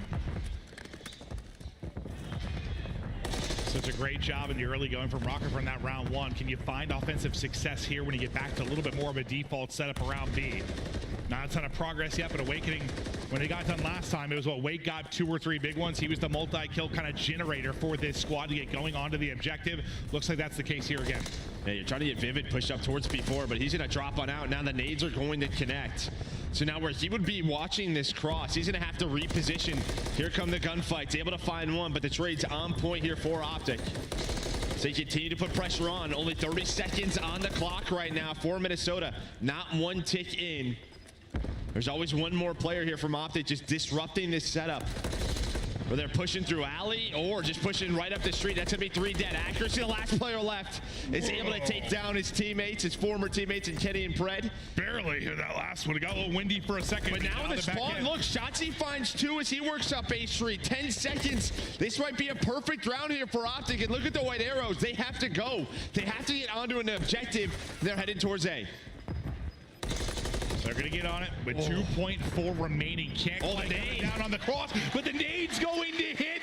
The shots then through on the clip, and they drop them. I thought maybe it gets a little more interesting, but Optic, nah. Let's just shut it down now. Nice shots. Nice shots from Pred, but 0 ticks allowed. So now you are in the driver's seat if you are Optic Texas. You don't see that all that often. Those perfect holds. That's beautiful. I think you nailed it. Like, Shotzi getting pushed up, some kills to stagger at that point in the round. You just didn't give him another chance. And really just the trading, just how effective they were on B Street. I mean, sometimes it feels like the offensive teams are going to come out on top of that sooner or later. Trophies will be down, nades won't connect, and you just lose B. Yeah. You have to flood through Dark Alley. Instead, they found all the kills that they needed. It just felt like they had extra man at times. You're watching a Rocker POV and 3 people are swinging on you. Like, it just looked so tough to deal with. Now you're up 2-1. You've taken advantage for a round 5 defense, or it's looking that way based on how the last round was. You still have to get some success here, obviously. Accuracy going on a big pinch all the way through. Kind of what we saw from Shotzi last round, but Pred is there for the trade. I think Pred's got accuracy's tendencies down fine. Yeah, I mean, he is playing so well for this team here today throughout this series. There's going to be number 20. He's able to get that second tick done. Pred, he wins another one, but he does get traded out from Vivid, so the pressure is still here. But on the other side of the map, again, it is Shotzi who's starting to transition over to A. And now you're going to have 2 players able to watch his cross, but the stuns and the nades connect. Is Rocker able to rebound? He's got to start getting some kills, too. I mean, you're just getting outslayed pretty large here.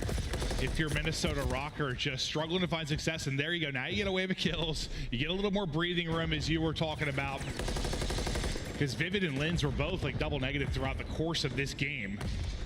You'd love to unlock them a bit. Can you get a big hold here defensively? You've got the 2 bits done. Just one more tick needed. Awakening and accuracy, though, they've got the crossfire, and accuracy's chowing out. Pred's still laying here, just waiting for the reinforcements to come. But it's been a bit staggered now for Optic. You got 30 seconds to go. This has been good from Rocker. But as you do get the 2 ticks, so I'm pretty sure we're tied in ticks for now. Vivid getting a snap top broken. He's on 4 in a row. Still dealing with players off a spawn. 1 player gets through under him. Accuracy there for the trade. Kind of what we saw last round for Optic. Rocker have done a great job, but I think with that being, that should be it. If you get trophies down, you have a trophy. B is done, and that should give them round 5 defense. This is where I'm sometimes like, get set up if you're Rocker. Like, for a second, I thought they were going to send it that with like nothing left on the point. Like, get set up. They do get aggressive on both sides of it to the point. Just trying to stagger, make sure they can't work towards A for free. And Lens has done a magnificent job. He's able to take down 2, make it 3. He'll trade out that 3rd. Shotzi's getting no aim assist now. He's like, I'm out. I'll reposition for another gunfight. 50 seconds, though, left to go. Yeah, 9 live, we hit 8 lives remaining here for Optic. You already have accuracy all the way pushed up. You see Pred kind of looking for him. Yeah. That one-on-one. Is he going to spot him? He does. So Pred's able to take him down so they can start pushing River Street. That's going to be 2 dead. Here's going to start the push for Optic. You got an opportunity now. Kenny, bid opener. Accuracy. Some wall bangs through, but Pred has got to the corner. He is being stunned out of his mind. But Shotzi is on to the point. You got 2 players here trying to back up. Another wave of kills is going to come through. The stuns keep hitting because you don't have a trophy inside. You're trying to survive all the utility that's coming in, but I don't know if you're going to get there in time. It's flying. You got so many stacked on the point, and that's just enough to get it done. No respawns remaining. They get the clearance. It's a centimeter away. The crowd's on their feet, but it's not quite done yet. And now 15 seconds to go. It's looking like a round 5. My God. That was you don't see it much closer than that. Yeah, I thought with 3 players on it, it was done. But I think Linz was able to find 1 player on the point. So then it was just 2. It goes a little bit slower, gives them enough time. And as you said, everybody was ready for it. They get 5 ticks. The bar looked full. Like, it looked so full. Close. Woo-hoo-hoo. 1 more round. Let's see what Rocker can do. They have not found much success here on attack.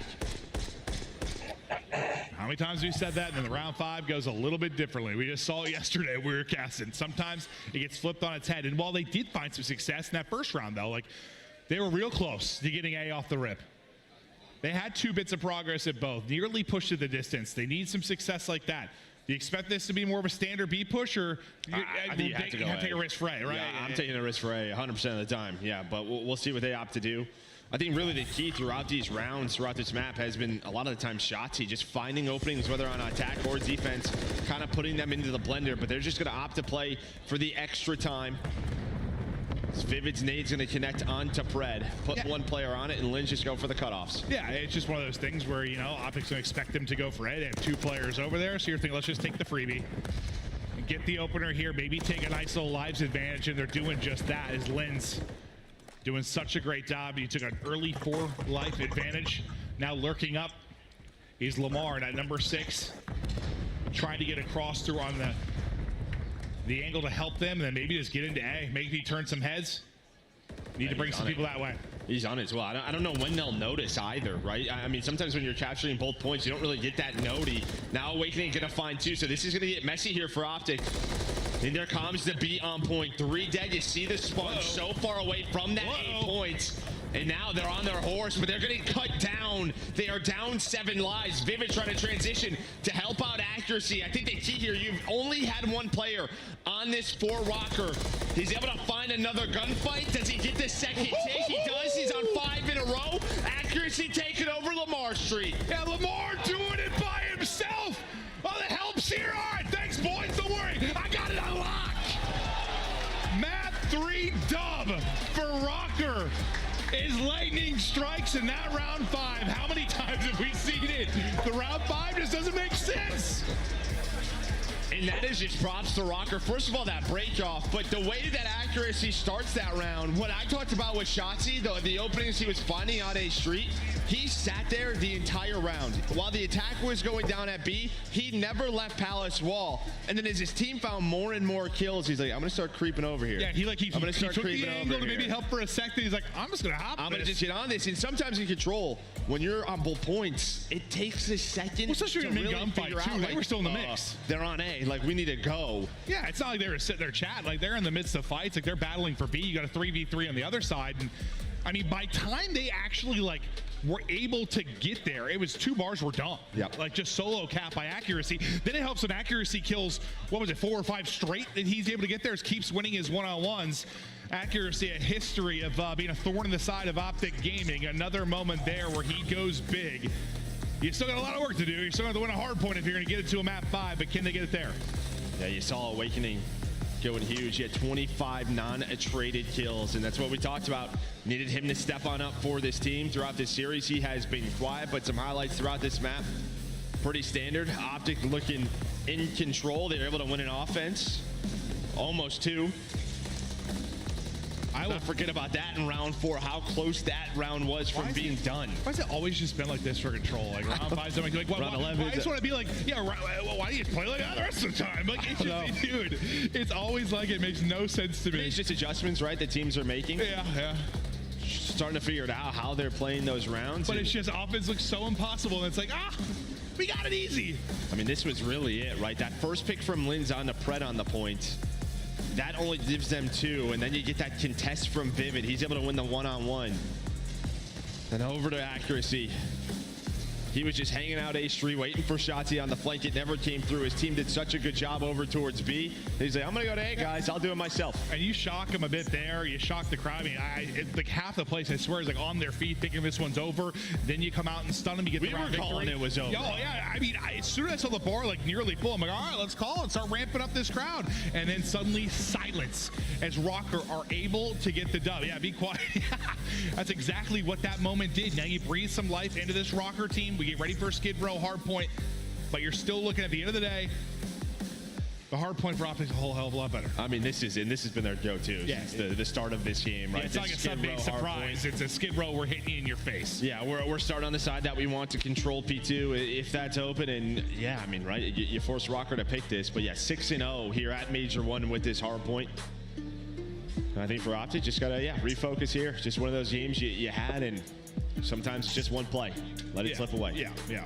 And you've got some obvious veterans here and some leaders to deal with this. We're going to take a look at some Skid Row stats as we get ready to go for the map 4, but it's just, yeah, I mean, that's one of those shocking ones where you're just like, whew, what the hell just happened? You blink and you lost. But take me through some of the Skid Row stats here, Joe. I mean, Rocker, they've played this often. The margin's pretty close, but they do have 2 close losses. But again, just how clutch Minnesota have been. There's another one in that game 3, but the hold percentage for both of these teams, I mean, honestly, pretty even across the board. Before we saw that stat, I would have guessed it'd be a little further towards Optic, honestly, with the success they've had. But this Rocker team has turned things around so big since the first 4 or 5 matches that we had in the league. The improvements have been astounding. I don't think anyone saw them fighting here into a top 4 position, playing on Championship Sunday, but they are able to do it. Now, can they get to a map 5 maybe and battle Optic the distance, or Optic close it out now? Map 4 versus Seattle yesterday. Shotzi putting on a 23-13 performance, 1.77 KD. And Shotzi has been, he's been shooting. He's been making plays throughout the course of this best of 5. Yeah, especially in that search and destroy. But on the other side for Rocker, again, you got Awakening. Well, he's awake here, right? He really stepped up in that map 3. Some big multi-kills for them. Just like those multi-kills end up being so huge, just the time difference and the openings they found and kind of that connection to the objective. But we get ripping and roaring right into this map 4. Is Optic so far holding the point. Yeah, skirmish is going down on both ends. Awakening already rotating towards P2, but that's going to be 3 dead. Okay. You're going to have Dashy probably push through tunnel, and Dashy's actually going to find that kill. This is best case scenario. Awakening not ready for that spawn. Accuracy does fly in, but you take the early time, you're going to have the rotation of P2. You know, we see it on the minimap, obviously, but I'm thinking Awakening's just going to give up that fight and sort of rotate, get to a strong position, but he just gets dropped. Dashy's able to get that kill, and now, yes, you'll give up some time here at P1, but whatever, you should be set up nicely. But kind of all over the map right now. If you're Optic Texas, trying to regroup, get back here and get a bit of help in. Kenny's going to drop, can't get through on the cross. Suddenly it's going to be Dashy by himself. You did the work to get here. You're doing the work to hold it. Dashy is popping up. Can he get one more? The answer is yes. 4 in a row for Big Brucey as he makes a magnificent play early in this hard point. Yeah, I mean, just locks this down with some laser beams. I mean, just ready for that second gunfight. Rocker had a chance there. Yeah, he's like, guys, I gotta rotate, I gotta kill everyone. Yeah, what's going on here? But obviously no trophies, right? So early on in those pushes, it can be a little bit tough. But Dashy now on 5 in a row. We're gonna find a ton of time. His stats are gonna be looking marvelous. Yeah, looking real good so far. While he's just soaking up time, everyone's dying in front of him. He'll just continue to eat. Get Dashy to a power position. This guy's not going to miss. You'll be looking at about a minute advantage once this is done. And this, for me, whenever I watch Skid Row, either the P2 to the P3 or the P3 to the P4. P3 is involved usually in chaining something together and really starting to make a run, come back in a game, or put somebody away. Yeah, and I mean, Shotzi here is on a big pinch. There's nobody here right now for Minnesota. They're kind of just playing around top fire. One player is going to re-pinch this, and Accuracy not going to be ready for that, so that will be 2 dead. 3 on 2 on the hill. Optic are flying on through, but it is Vivid and Lins to fight on back. But at least you have Dashy here trying to find number 6 in the cruise. Not going to happen. So even with the first couple of picks there for Optic, Minnesota hold on. It's just one of these like hills where there's just 2 very clear entrances, right? And like you just heads on a swivel, comms have got to be on point. It can get real messy once the first point of defense drops. But you've done such a good job here, if you are Rocker, holding both sides of this. And Awakening, who maybe starts a bit slow at 3 and 6, he gets 2 to keep the control of the point. But now everybody here from Rocker or Optic, only 20 seconds left, but they'll get in for a little bit of this scrap time now. Yeah, and already on rotation is Shotzi, so he's kind of set up over on that side of the map with Pred, but back apartments is Lins. He's able to cut one off as he'd be ready for this re-pinch. He is, but not ready for the gunfight. He had the read, throws a little YY in there, and yeah, he can get caught. Yeah, it felt like I was watching Kenny on the other side. Just one too many YYs sometimes ends up costing you, but the hold this lead for now is we'll see if Big Wake can get in and win his one. Not going to be able to do it. Gun's too hot for Optic Texas. Vivid tries to get involved, not happening. Word is dropping to people dying on the Rocker side. Finally, a bit of success if it's Awakening that's able to get one, and quickly and efficiently he's traded out. The lead continues to grow for Texas. Yeah, they are controlling this, at least contesting for now, but there is a double kill for Accuracy. Kenny, that door hits him in the face. I don't know where that nade went. He's able to dodge it. trying to line up Rocker, but doesn't happen. So you will take the scrap time if you are Rocker, but you're going to take this rotation over to P5. Gonna have 3 players set up here for Optic. Dude, Pred can be probably so annoying to play against sometimes. Just gets pushed up, waits in the corner, L triggers, just clotheslines people. But now, a flurry of kills at a big moment in a transitional period to our next hard point as we get set up. It's going to be the ticket side push for Rocker as they're going to be leaving from old. You got Shotzi watching the tunnel push. The rest of Optic Texas will be set up around the point. It's ticket side that this will develop from. You got 3 players grouped up there. So far, if you're Optic, you're keeping them at bay. I mean, even that nade from Dashy is just going to slow them down. We saw it from his point of view. Throw it. You spawned out. If you were a Rocker, you haven't even gotten past this dumpster. 25 seconds into the hill. All the pushes have been dealt with so far. The holds so good for Optic. As you said, Pred all ready for those gunfights. But Lin's in accuracy, able to find 2. Make that 3, maybe to find some scrap time and a little bit of life here. Because you haven't had much. You've been doubled up throughout most of this game. The success here in the hard point. You snap if you're Pred. You get some help there from Shotzi. Multi-kill from Awakening through that. Next hard point getting ready to rock and roll. And you're there if you're Rocker. You need a nice hold here. You have got to get P2 and then P3. We'll see what happens. But like these next couple of hard points is everything. You find a break. You find some great time. You have P2 hold if you're Optic Texas. Map's done. Yeah, no doubt about it. This is kind of the last opportunity here for Rocker. We'll see how Optic wants to play this. Spawning up towards the stairs. Starting their gunfights, starting their fights, but you already see Pred on the rotation. Rocker down 70. Let's see if they can get us to a map 5. Let's go to a listen here for Rocker. Tunnel. Rockers hold the cross. Oh, he's already crossed. Okay. Pred, he spawned there. There's 3 enemies. The other 3 are all new. They're all new. I'm gonna send the valley. What up ticket? They need me. Watch out. I sent the valley. Crates again. He's up right so. That's what my guy. You want to try a pinch? Blue crate so. Come. Someone come again. Okay, come. I don't understand. Yeah. Waiting for you guys. I don't see this guy blue crate. He's just sitting there. No one's got stairs. Near the garage. Side of the car? I'm watching. Yeah.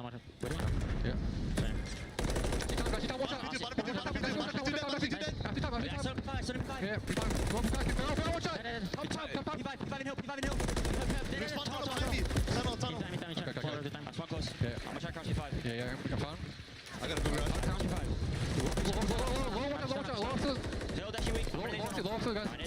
He's on the dump, Kenny. Okay. On the tunnel. What do you think? Dump and tunnel. There's one I think. Checkers spread. There's 2 checkers. All right. Where they at? Rocker once again on a P2 do such a good job getting it to Dashy. Like they get the fight to Dashy. He's just able to win the fight again. He's the man standing in the hard point, and they're starting to close this game out. You're now gonna be around the 2:30 mark. Not many more points needed. P3 ready to go. I mean, 2 minutes and 30 seconds here for Dashy. Now rotation. Shotzi's able to win a double. He's on 5 in a row, trying to close the door here for Rocker. Vivid and Lins do bring it back, but as you said, 24 seconds. I think it's just so difficult to win Skid Row when you are losing both P2s. Dashy, the Hill Kitten, what a map it is. Those 2.5, as you mentioned, but Rocker, you're still fighting in this one. What did I say earlier? Like, you get a great P3 into a P4, that is where you can rally and get a dub. You've got a chance to do it here, or the opposite. You get the P3 break if you're Optic and the map is over. Shotzi still here in fighting, back off spawn, able to contest, trying to push this one out, but you got the trade through on the other side, one-on-one towards the point. Lamar goes big to keep them in and fighting. Yeah, I mean, sorry, Shotzi just, well, he stays alive long enough to allow this. They can fight for the scrap time. He kept it so messy. As Kenny, he's gonna be focused on the rotation. 3 dead behind the rivals of Rocker. Still around a 50-point lead here for Optic.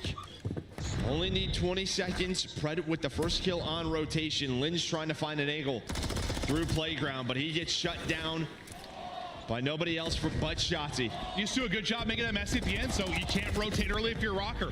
Optic, such a terrific job. Now, just 7 points need to get the dub in this one. Is there a miracle left for Rocker, or did the door close here? Lins, the Phenom, can he be the one to do it? Not gonna happen as he's traded out. Final tick is in, and Optic Texas, the hard point, remains perfect.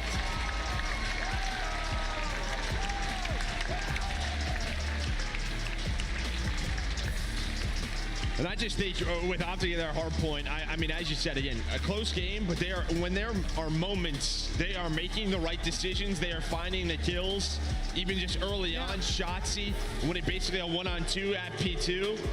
It's just where at times in the past they've made these mistakes as a squad, it's not happening. And then if there's an opening, their individual skill is closing that door. Yeah, I think this one they did a good job of just kind of controlling the pace from the get-go. Like where some of the ones I mentioned earlier, like, you know, it's a close game to the halfway point, second set of rotations they take over, they kind of took over from the get-go.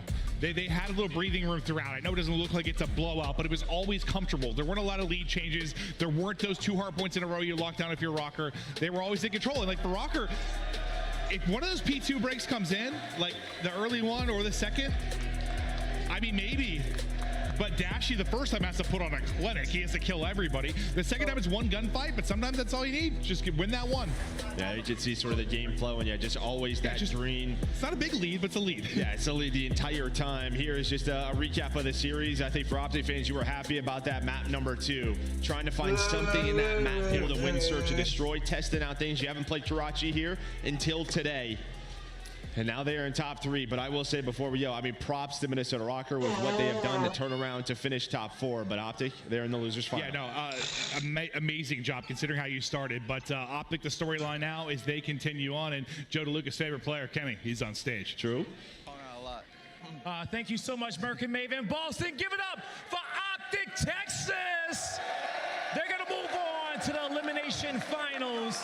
Kenny, the job's not done yet. Nope. But talk to me about this series. How you guys feeling, you know, being the first match of the day? I mean, Optic doesn't really play first ever. I've learned that since I've been on the team, but overall, I mean, we've been confident ever since this event started. So overall, it's kind of just, I mean, everybody's seen it yesterday, just fix up on our S&D, which we came in 1 today. Kind of scammed the control. We're gonna go back and look at that, but overall, feeling super confident. Top 3 right now, so looking for our next match. All right, there you go. Top 3, looking for your next match. Now, in the off season, you know, you're not with the Thieves no more, but with the quest to win again and standing in front of your 2 old teammates, how's it gonna feel playing against these guys? And you know, you ready to come out here and get this dub? Oh yeah, I mean, I'm gonna be playing against 2 of my good friends. Already played against Draws. He's 2-0 versus me so far. Definitely looking for some revenge on that. But haven't got to play Dill yet, so looking forward to whoever we get to compete against. All right, all right. Now, you got the entire, you got everybody out here in Boston standing up for you. What do you want to say to them? They've been making so much noise, Optic, and everyone at home. I mean, I'm usually against you guys, but this year I'm for you guys, so I appreciate all the love and support. Gonna keep moving. All right, gotta keep moving. One more time, Boston. Make some noise for Optic Texas. Chris, take us away. Thank you so much, Blaze. And it's so smart to see Optic bringing the kryptonite and putting it into their starting lineup. Kenny and the crew get the job done as expected. They do it in 4 games. But Optic didn't drop the search this time around. They dropped the control. A little bit of a fluke there potentially in game 3, Allie. Yeah, just a little hiccup. Honestly, that search and destroy, it just showed a testament of VOD review. They knew exactly where Minnesota Rocker was the entire time. But what I want to focus on is Dashy's new role for Optic Texas. The Hill Kitten era for Dashy has been my favorite era. Yesterday, he had 2 minutes and 40 seconds in the map number 1. Today, he had 1 minute and 42 and then 2 minutes and 30 seconds in the skid row.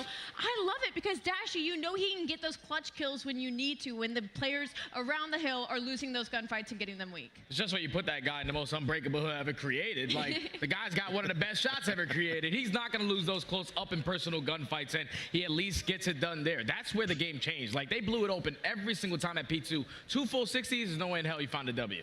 Dashy seems to be evolving. Optic seems to be evolving. Already guaranteed top 3, $60,000 and 60 points. Minnesota now out with 4th place. They earned 45 points, so that will help them jump up the leaderboard. Yeah, and they got something to build upon as well. Minnesota, they definitely had a fantastic tournament. They ran into the hot hand in Optic Texas. And honestly, like, Optic Texas played that almost flawless in both of the hard points, right? Like, typically with these Optic Texas teams, you heard Clint Joe talking about it. It's mixy, second rotation, things get out ahead. No, thus far, the last couple of days, I mean, they're 6-0 in their HPs, and Optic Texas, when they're getting their opportunity, Chris, they are running away with it. Think back to map 1. It was a close game. What happens? They forced them out Palace Spawn, and the game is over with, right? You give them an inch, they're taking a mile. Same thing with this one, setting up on P2. They do just enough. Dashy stays alive, they get all that time, and then, all right, you know what, screw it. We've done enough, we'll give you P3. Have it. We're just gonna apply enough pressure to withhold that spawn for the next time. We close it out there, and they're not letting it come down to these crazy gunfights like it usually does. A disciplined effort from Optic is very impressive. Allie, everyone in the chat is talking about Optic FaZe, Optic Toronto, whoever falls down to play against Optic next. Can Optic afford to start off as slow as they did against Minnesota? They cannot. Honestly, with that map number 1, obviously Optic Texas won it about 100 points, 250 to 149. But I will say, to that testament, Minnesota Rocker made a lot of mistakes as well. They allowed Optic some rotations that they should not have given them with the old time at like 20 seconds. But we are looking at the play game. This is Pred's 4-piece. I mean, he has been on a heater since yesterday. That was so dirty. He knew exactly where any of the threats were coming from, executed not one, but all 3. Pred is having an MVP-like tournament. And that is their situation in Search and Destroy that they need to make sure they keep up. You get those aggressive plays out of your SMGs. What was it, 9 kills for Pred, 9 kills for Shotzi, but then when you see when he's playing with that confidence, he's aggressively pushing it up towards B. Minnesota caught off guard. They're thinking no one crosses towards the site. We're all good to throw the smoke down. Let's get the bomb down. But Pred, in those situations, he thrives, man. He knows that the pressure's going to be on him. I got to make the play happen, and he usually always comes out on top. It's Championship Sunday. Boston, are you enjoying yourselves? I think they can hear us today. There we go. The Boston fans are filing in, and everyone's getting fired up for that next winner's bracket matchup. Remember, you can sink and earn. All you got to do, pop out your cell phone, scan that QR code, and it doesn't matter what calendar you're on, we will put your favorite team on it. Sink and earn. Get your calling card today. When we come back, it's your winner's bracket finals. Who's locking up the first spot in the grand finals? They'll either be wearing red or purple. Stay tuned to find out.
Out the bathroom.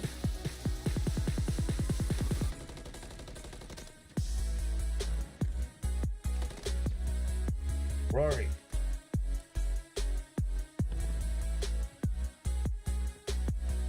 Rory.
have a plan. Crazy with the rage, dangerous and rage. Goes for one, goes for two, goes for three. I ain't wanna take light, look into my eyes. I'm the killer inside, coming for the prize. Do you really want these problems? I put you in that coffin, but I'm never Johnson. You quit this ain't to stop it. Hungry for the beef, leave you obsolete. See my lines deep, see me in the streets if you want the heat. Yeah.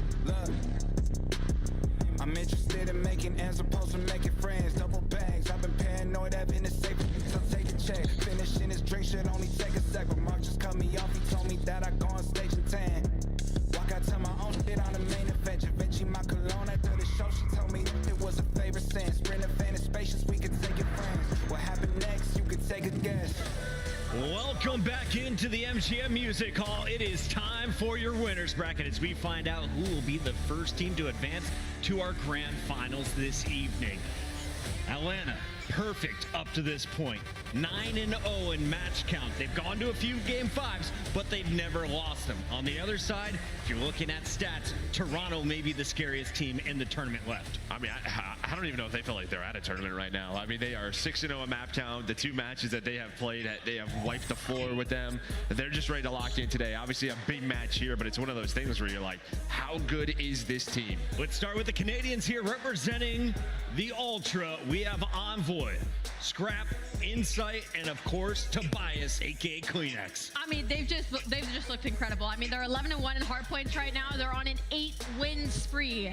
8 hardpoints in a row that they have won. They're maybe looking to break the record here against Atlanta FaZe. And then on the flip side, they've had some really high kill search and destroys. And when it comes to monster pregame, Toronto, Ultra, Scrap, and Kleenex are laying monsters. Again, I talked about that high octane S&D. Scrap has a 2.0 in search destroy with Kleenex following with a 1.4. And that's not all. Insight also has a 1.4. So this whole team is putting up the slang. Nameless, the only knock on Toronto has been they haven't run into anyone good yet. Do you agree with that? I mean, no. They've wiped the floor with New York in the online portion where New York was dominant. And honestly, it's whatever. You might be playing some of the bottom teams in the league. The way that they are winning, they are steamrolling teams. They don't have a weakness. They've been top 3 in almost every metric in the league. They've improved their search and destroy. And in these maps and modes, there's opportunities for both teams here. Immediately, I look at that map 4 subbase where Atlanta has had struggles.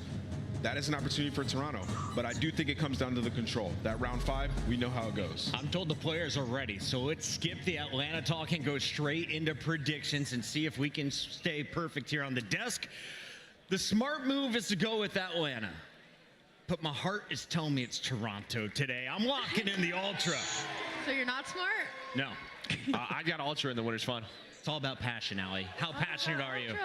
I'm pretty passionate. Honestly, this is two Titans going at it, especially with these map sets. They're all going at it on the best one. So, FaZe up. Atlanta FaZe. Game 5 or game 4? Ooh, game 4. Game 4. Nameless, what do you got? I'm going with Ultra. They've only lost 2 maps in 2024. They've been unreal. 3 Ultras and a FaZe. Fans, let us know whose allegiance you lie with today as we send it to the main stage. Guy Blaze, take it away. All right, Boston, it is time for the winners finals. Only 2 teams remaining that are undefeated, but one is going to have to take an L. Coming to the stage first, I know they're ready because I can feel the chills. Here comes the Kings of the North, Toronto Ultra. Scrap, Envoy, Insight, and Kleenex. Ready to get it done. Toronto Ultra. You could tell this season was different. They went and packed a punch and they bring in Envoy, and everybody has reaped the benefits. The stats are through the roof, but they have to go through the top dog. Atlanta FaZe has not lost. Let's see if they can get it done. Bring out Atlanta. All right. It's time to bring out the team that has had a perfect villain arc thus far. But let's see if they can keep that hot streak alive. The boys from the South, Atlanta FaZe!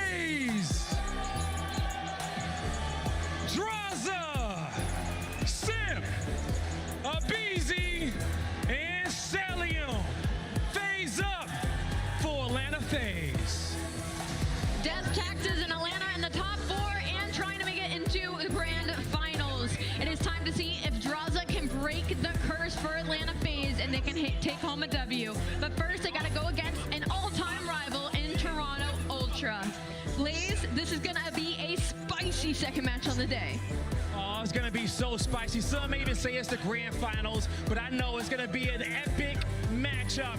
And I can't think of two better people to cast this one. Alan, J Stud, let's do this. Let's do this. It's just so weird to see our two Titans have yet to cross paths until today. It's been flawless to this point for Toronto. Atlanta may be tested by better caliber of opponents, but like the desk mentioned, they've been icy. They've been icy, and it's all been through the search and destroys. They get to a game 5, it's basically locked up for Atlanta FaZe. But on the opposite side for Toronto Ultra, I think Joe on the desk touched on it perfectly. How good is this roster? Because the only real tough task that they had in the online qualifiers was New York. They 3-0'd them, and then you see the results of New York at this event. So I don't really know where to put them. Obviously, their stats in HP, they're beating teams by 80, sometimes by 120. Everybody is above a 1.2. Yep. They can do no wrong. But now you're going up against the Titan on the other side in Atlanta FaZe, so it has to be the same exact effect for them. And the funny thing about how this series layout has happened, this Karachi opening hardpoint is where New York got slaughtered. 100-point club by Toronto. And on average,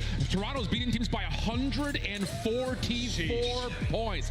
But the Search and Destroy map 2 has been the bread and butter of what Atlanta FaZe have done in Search and Destroy. So major opportunities for both these two teams to showcase their strengths right off the get-go. And I just think right into this map, number one, if you're Atlanta FaZe, we know that you guys have some of the best talent to ever play Call of Duty.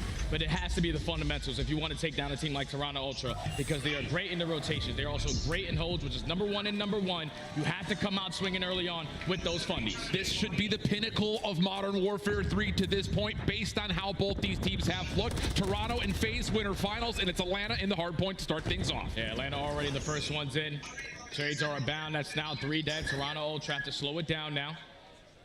Have to start to play around that rotation as well. You see Scrap taking his time towards top AC, but Atlanta FaZe, they're more focused on soaking up as much P1 time as they possibly can with only 30 seconds left. Good elimination from Draza to kick things off, but Ultra on their rebreak attempt do clear the hard point. A couple of pinstripe kills start to come through. Cellium not in a position to challenge anyone onto the hard point. He's trusting Draza to do that, and he's very successful in his endeavor. Sip just there to save a life, and once more, Atlanta soaking more time now, looking to get towards P2. And now you're forced to get a break if you are Atlanta FaZe. Everybody from Toronto Ultra rotate nice and early. Kleenex finds 2 through the middle alley, so you have to slow down. Draws is walking away with the final 10, but that's going to put you at 40-2 to start this game off. Now you have to slowly work your way up the red. No players from Atlanta are going to go for deep pinches. They're all going to use their guns to try to attack from the front. Now, FaZe has played this map a lot, but they're only breaking hard points on this map 16% of the time. So rotations are going to be key for Atlanta, or just changing the mold. Abizi able to open up some space from the front side of the hard point. Insight right there to shut the door right back in their face. Atlanta not able to find an entry through Hotel. They can't get in. They can't get in, but they keep on trading. So as long as that player in hill with the Scrap just stays alive, your teammates are coming off spawn to pick up those crossfires. So already a lead chain is about to be abound.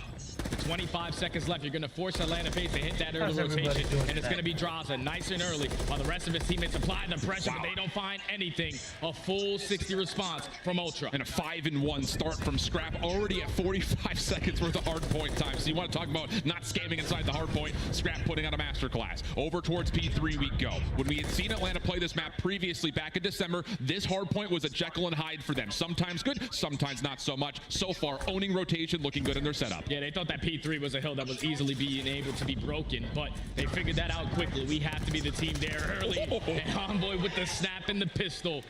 We know what the young Prince is able to get done, but that's 3 dead. Now he's the only player through the middle of the map.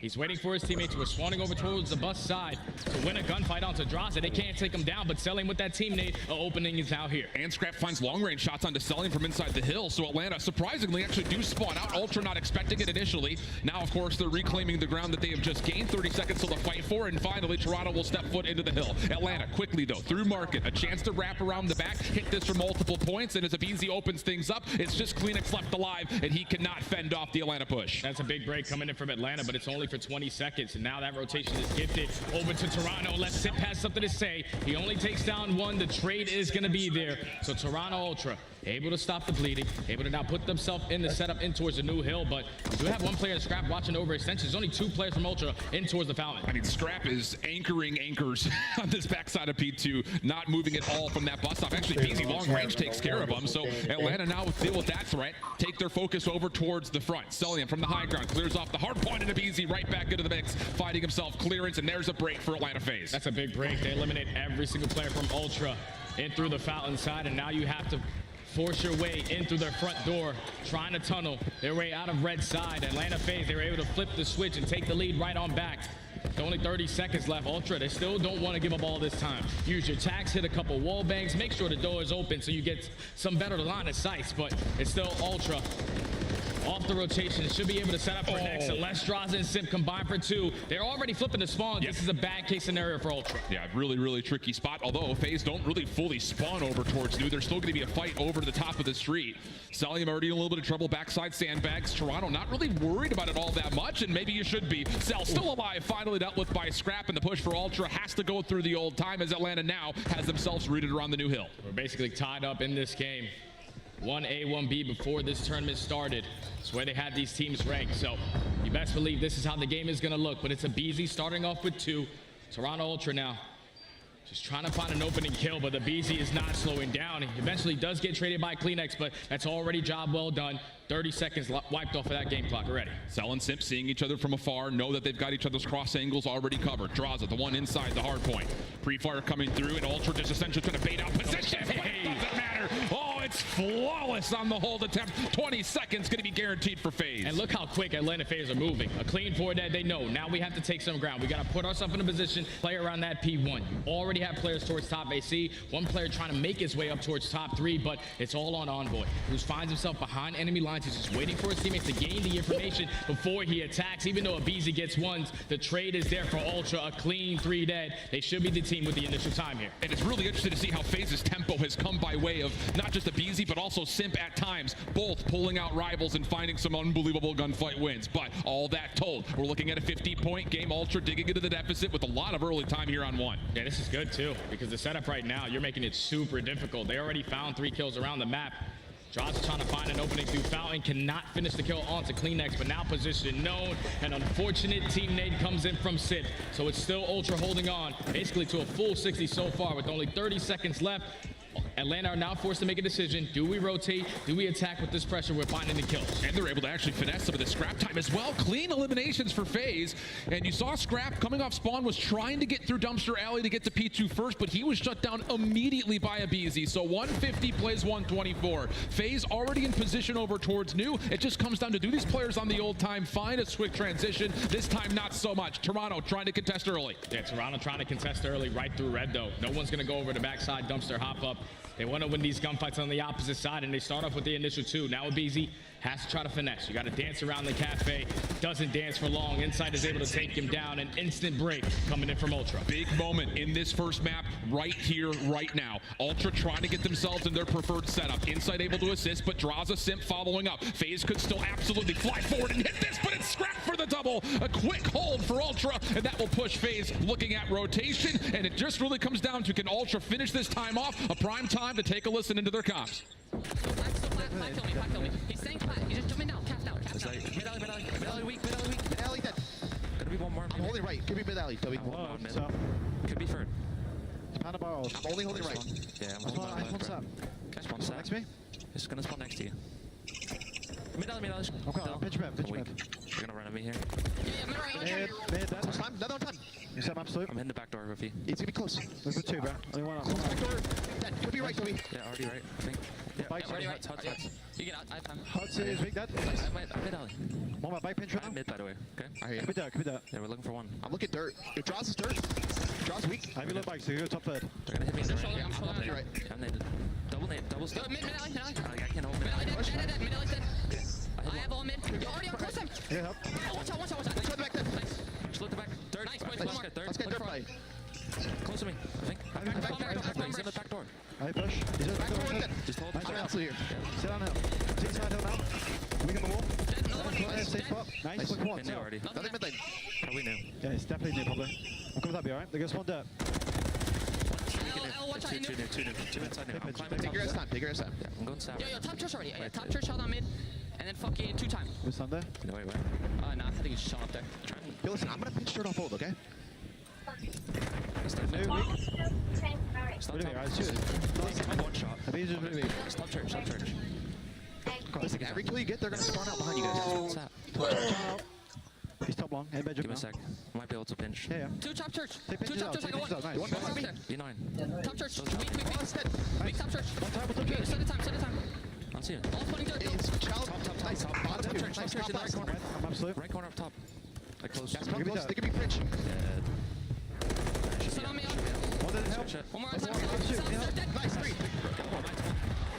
Break coming through for Toronto. A key moment as the third hard point was near flawless, and now a chance to really get close to that 250 mark. And Ultra, they are making the right plays. As soon as we jump into the listening, they gain the remaining junk time off the cafe, but they hit that rotation over towards P3, and that's what blows it wide open. And then when you find a break in towards Fountain, which is very difficult to do, you're just getting closer and closer to the finish line. It's just one more play. One more set of kills can close it out this next hill. Oh, big double from Sif. Keeps Hotel, at least in the name for Atlanta for now, but Envoy in the new hill opens up and creates a bit of a problem here that FaZe have to deal with. Oh my goodness. Fun with doors featuring Envoy there for a moment, but Atlanta pick up the elimination, and now they've got all 4 members ready to go for the hard point. Now, if you are Ultra, just take your time. Use your tax, blow up a couple of trophies. Great vision right there from Scraps to set it up. Finds the first kill, does get taken down, so no cruise missile gonna be earned. But right now, the tac usage from Atlanta FaZe is just slowing down Ultra, but the guns aren't. Envoy with the big kill on Abizi. Trying to find the second, cannot onto Draza,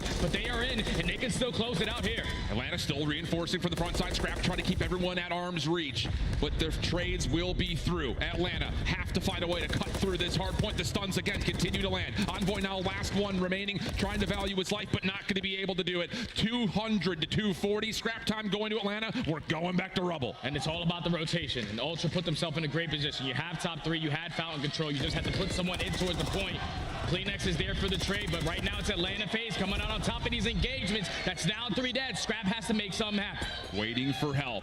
Taking a tally of what's in the hard point. Simp down low. Only able to survive for so long, and the first 3 kills go the way of Toronto. It has to be a break from Draza. 243 to 214. Abizi's nade gets there, but can he actually follow up on it? Last couple of seconds are in, and Ultra will find a way to masterclass the second set to take map 1.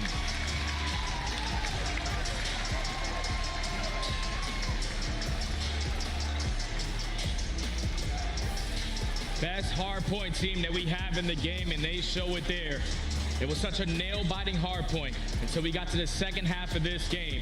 Even though you give up a lot of time to Atlanta FaZe around that P1, Ultra were more focused on being the first team to complete a chain of 2 hardpoints in this game, and it was the cafe to the P3 hill. You put yourself up by at least 30 to 40 points, and then when you find that break in towards Fountain, you just keep the game scrappy. And usually in these final moments, Atlanta FaZe got a different gene to them. But yesterday, in both the hardpoints that they played versus Optic, in those final moments, they did not clutch up. And when you're playing against the best hardpoint team in the game, they have that inside of them, and they take map number 1. It's a really interesting scoreboard as well, because all weekend long we've been shouting from the highest of rooftops Kleenex and what he's been able to do in respawn. He was held at bay here, only getting 15 and of course just the 3,200 damage. So for Atlanta, if you're putting that into your game plan, mission accomplished. But I really do believe we have to go back to that second rotation at that diner hard point, because there was the late decision for FaZe to try to break through the final 15 seconds, and then they completely miss out on third. That felt like where the game really changed. That's where the fundamentals needed to be in play, because that was the game changer. You're talking about 20 to 25 seconds left in towards Cafe.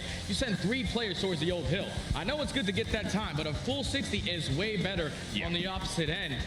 And unfortunately, that decision comes back to bite them. And now you're going into a search and destroy where they can rely on it. It's been their bread and butter. That's what's been getting them through a lot of series. We saw it yesterday. But Toronto Ultra are not no slouches in SD. No. I know that's currently their worst game mode, but they're on a 4-game search and destroy win streak. And it's versus some of the best S&D teams that we currently have in the game, other than Atlanta FaZe. We're talking about Seattle. We're talking about New York. And the way Seattle were playing search and destroy, it got them all the way to a top 6. So you best believe Toronto Ultra have been putting in the work. 100%. And I think it's on top of that, of course, the desk have been talking about it. We've been talking about it a lot in the green room. You know, is Toronto actually going to be the most elite hardpoint team maybe we've ever seen in the CDL? Because like you mentioned, they were sweeping everyone completely out of the water. But here, Atlanta putting together a good fight, yet still, it just feels like Ultra's decision-making is going to be a staple for them no matter how long this series goes. And that's not just going to exist in Respawn. We expect that to also show up in the Surge. Yeah, it has to show up in the Surge because the map that they're going into next is an invasion. They've only played it one time, and they lost it in the beginning of the year to LAT all the way in a 6-5 fashion. But as you take a look at the gameplay, you can tell just back and forth. When you have two Titans going at it, this is what it's going to look like. But when it started to pull away, was that P2 to P3. You find a break at P4, you keep it scrappy at P5, you set up properly and get the right kills at the right time to close the game out at that P1 HP. Just they don't make mistakes when you talk about that hardpoint game. Yeah, I mean, what, 18 points for Atlanta compared to the 80 points that Toronto were able to get in that stretch? Yeah, huge moment right there. Okay, so now let's really take the conversation deep dive in towards this invasion search and destroy. Again, statistically speaking, even though Toronto have a couple of search and destroy map losses, those losses have come in round 9 or beyond. Where on the other side, Atlanta is going to be looking at this with their mouths watering. 5-0 on invasion search, and they have been unbelievable playing around the objective on both sides of the bomb. And the crazy thing is, we saw it on full display yesterday. It's just the way that they are able to read the map, read the setups of the opposing teams. And when they do that, that's when they slowly start to work different routes. Different plays come into play. You've seen Simp dropping bombs just so he can hit a certain route yesterday. So Atlanta FaZe just got to keep that bread and butter underneath them S&D. And on top of that, seeing the invasion also show up for the control. Both teams, again, have been good across just about every single map. But in particular, look at some of the numbers that this Atlanta FaZe team is able to put into control. Hey, they're not just really great at defense, 14-5 overall, but their offense has also been super successful, and that has also been spotlighted throughout this weekend. Yeah, that's good, man. The fact that you're able to win a couple offenses, we saw it yesterday on High Rise. They had some of the quickest attacking rounds. They got one dug in segments, and they also got them done in kills. So it's an all-out square up when you talk about that control, but we'll get to that later as we look at the matchup on this invasion more specifically. Obviously, Atlanta FaZe are sitting at 5-0, but there's a lot of odds that you can go back and watch, a lot of plays that you can read, and I feel like the players that need to be able to shut down the aggressive players on the opposite side for Atlanta, I'm really looking at Kleenex to shine here. I like that, and you see that 1-5 attack win-loss record. The other factor of this is that Toronto has not yet planted the bomb at all. So that is going to have to be, I think, focus number one here for Ultra when we see them on the offensive side, where for Atlanta, the numbers, you can find them in any form on any side. So let's see, can we see Atlanta bounce back, use their best map mode combination as a way to tie up this series? Again, winners finals here in Boston, and we're loading on in for the invasion search and destroy. A lot of focus here towards if Atlanta could just come out swinging and put Toronto down early. And I think if you're Atlanta, this is a must-win search and destroy. It's a square up when you talk about the control, but this has been your game mode all season. You need to be able to respond. And they're going to be the team on defense early on, but you know there's no trophy systems into play, so Ultra can take advantage if they want to use their attacks to try to take him off of this tank, but you already see the positioning ground. Simp has found his way into Broken. Envoy checks it. Oh, that's great information. Takes the battle with the pistol, backs off. Not a lot of help here initially from Kleenex, but they do have Simp trapped. There's the gunfight. Oh my goodness. The fact that he chooses to step into the smoke for the battle, unreal. Envoy does confirm the trade will go 3v3. 3v3 now. Abizi on the opposite side of the map, though, is able to take down Scrap. So now it's a 3v2. Envoy and Kleenex, the SMGs for the Ultra. 45 seconds left. They have some information on where Draza is playing. You know that Abizi just got a kill by that A site, but you don't know yet where Celium is, and he's going to be the assist man over towards that B-bomb. That nade actually confirms that Cell should still stay on this side of the map. A little tag over towards what looked to be Envoy, the bomb carrier. 25 seconds remaining. How do Ultra make a decision? It looks like they're going to try to rewrap and really just isolate Abizi. Good kill comes through. Cell on the wrap, making to the cross, is at least somewhat contested. Sees Kleenex towards the bomb, but doesn't see Envoy on the cross. So this bomb's going to get planted. That timing right there from Celium is not the best, but it's now going to be a 2v2. You had Draza going a deep pinch, but look at the spot right now from Kleenex. I don't know if Celium's going to be able to spot him. This has got to be good contact here for Cell. Kleenex laying prone. He pops up, finds the first contact, but similarly so, Draza able to turn this into a 1v1. Kleenex, the re-wrap back. 27 seconds on the clock. Draza holding firmly over the top shots. Oh, evenly exchanged. Both players down low. Draza tries to force the gunfight, and it's Ultra who win the elimination and the first round. Oh, that's a big 2v3 as well. Talking about Envoy starting it off by taking down Abizi onto the site, but just multiple times right there, Celium was getting bad timing. He was able to spot Envoy cross with that bomb. He probably plays it a little bit different, more aggressive. But once it turns into a 1v1, Kleenex throws a shoulder. He's able to get out with his life, but reads Draza like a book. And that leads to Toronto taking the first. huge. Already talking about their lack of success offensively. Yeah. They get the bomb down and they hold. So job well done here for Toronto to start things off. Atlanta's now first opening attempt on their offense. And the biggest thing about them, offensively speaking, is that they have been unbelievable. They hold 90% of their post plants when they get the bomb down. That has to be a focus. Yeah, if you're on Toronto Ultra, just don't let that bomb go down. We know how difficult it is to retake. Yeah. But only a minute left in this round. 2-2 split right now from Atlanta FaZe. Draza and Simp slowly trying to work their way up through Broken, but you see Toronto Ultra. They only have one player calling out information on that side of the map. They're trying to set up those aggressive SMGs to time these flanks. And what timing does Envoy have to get activated? You've got Kleenex kind of establishing a threat over towards Dark, but there's Envoy through DVD. They just completely miss him on the setup, and now all of a sudden Simp is trapped. He needs help. Cell is stuck on the other side of the map. This is essentially a 2v3 on the B side. Scrap knows that Cell loves to go for that deep flank, so he's going to continuously hold down to this right street, but there's only 35 seconds left. Atlanta have to get a move on it. They just can't take down the King Prince. It's now 2 on the round, 4v2 left up to Simp and Cell. And Simp is still stuck. Cell just cannot get back across the map. Simp would have to do it all himself, and he's just stuck between a rock and a hard place. Nowhere to go. Sheer perfection from Ultra's first defensive setup. And you could just tell that they watched that VOD yesterday. They know that Selim always likes to be the island player. Whenever they're attacking B, he's slowly working up alongside street so you can go for that deep flank and catch a couple players on the back end. But Scrap was not budging. He knew that he was on that side of the map, but it all falls into the hands of Envoy. The fact that he puts himself in that position in towards DVD, finds the first and then eventually finds the second onto a BZ, already job well done from Ultra. A lesson in discipline as well, because he doesn't even make first nor second contact. It's his teammates from the front that enable him to make the play. So Envoy at 5-1 through 2 rounds. Mercy. FaZe setting up their next defense. Bit of aggression here from a BZ, playing just a little bit cheeky on the A side of the map. Help from Celium beyond as Ultra have barely left spawn and somehow still find first blood. It's a big first blood onto Draza. Now you know that that's the guy who watches over B. You just have to clear out Broken because that's where Simp likes to play, but they're not even going to contest that side of the map. Going to force a couple players from Atlanta FaZe to hit that early rotation over towards B as you see Cell give up that right street, and that's the opening for Ultra to hit the go button. Big 1v1 for a BZ. Follow up good though. Quick from Toronto to capitalize on the trade, and they're immediately turning that into a bomb plant. You still have Insight floating over towards the B side of the map. He's missed this defensive rotation though, so Simp gets us back to a 2v2. Kleenex looking for an angle to catch this trade. Hasn't seen anything as of yet, and both Ultra players are on an island. Yeah, they're just waiting. They're just waiting to see how many flanks are going to be abound, but Kleenex takes down the first. If he can find this kill, that's a cruise missile going to be earned, but it's still Ultra walking away with the W. On the back of Insight, finding that first blood. Even though BZ does get the trade, they were instantly there to respond. I feel like that's something I said all of Atlanta yesterday. Oh yeah, always absolutely. there for the trade, but this time it's Ultra leading 3-0. And just such quick trust, especially in that last 2v2. Both players completely isolated from one another. Huge follow-ups on both sides. Big 1v1 gunfight to start things off, and a 3-0 tally. I mean, come on. I'll tell you right now, you take down these big dogs in S&D the way that they've been having recently. It's been 6-2 or better for Ultra in all their their last 4 S&Ds. But back to the defensive side they go. Atlanta, around this point of the game is when they start to make those mid-round adjustments. You know what Ultra like to do. 2 players towards B, 2 players towards A. Let's stack one side and push out and be aggressive. A lot of vacancy over towards this waterside street. Scrap gets back into position a bit late. So him and Celium going at it once again. FaZe still looking for some space through mid-map. Nade's getting cooked up. This is all going over towards mid-tank. But you see Kleenex position. This is a beautiful look at it. He can watch all of this cross without even being under threat. I didn't even know that that's an angle. He's on top of the flower pot. Puts down a couple shots, but now you got to back down. And then at leash, Envoy has all the info. It's not going to be over towards B. So the rest of Toronto Ultra are stacking around this 8-point.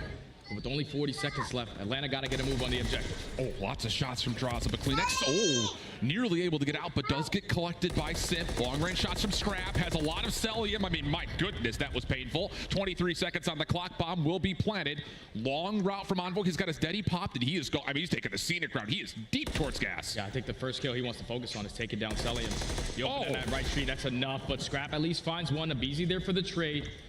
Envoy now puts himself in a position to take down Simp. Instant 2v2 with 30 seconds. Insight still holding over towards the A side of the map. 25 seconds to go. FaZe locked in, hand in hand around this freezer side.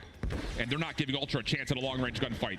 Cellium able to find Envoy. Now it's just down to searching out where Insight's position. Cell will confirm the intel. Abizi just throwing shoulders, making sure, nope, you're not going to hop on this bomb. Has to force the gunfight, and now no more time for the defuse. Atlanta going to get on the board. Atlanta slowly working on their attack. They like to take their sweet time when you talk about putting that bomb down, but once they find that kill onto Kleenex through mid-courtyard, they know that that's the farthest guy pushed up. Now we can put the bomb down, make sure we watch our deep flank, and then even when it turns into a 2v2, it's still the teamwork on full display in towards the cafe. And Cellium watches over one, finds the first, and then Abizi with the shoulders. Just make sure that defuse is not happening. Atlanta finally put one on the board. Big round right there too, because if that one goes awry, you start to get in your head a little bit of how are Ultra finding all this space to work with? I mean, come on. Feels like everything's being challenged. So a chance to reset the momentum. Maybe even the patterns of the game. Stuns, keeps Abizi from going any further forward through dark, and he's got to kind of forfeit any advancements as he just holds this position looking for crossing corners. He's just playing for early info. He should have just got spotted by Envoy. Actually, now with him putting down a couple shots, position now known. And Draza this time around is not going to be super aggressive up towards B, but Sip with the crossfire finds the first blood onto Kleenex. Huge cover because Kleenex was literally right behind Abizi. So 4v3 situation, Ultra still holding the bomb on the other side of the map. Scrap has to come join this effort. Simp just looking to see if he can catch somebody over the top of the half wall, but at the moment, FaZe comfortable in their setup, all things told. Yeah, I'm curious if Ultra were watching the cross towards bomb, because if you didn't spot Draza, cross over towards the backside of Tractor, you should try to take this tank control, especially as he's playing from a deep angle.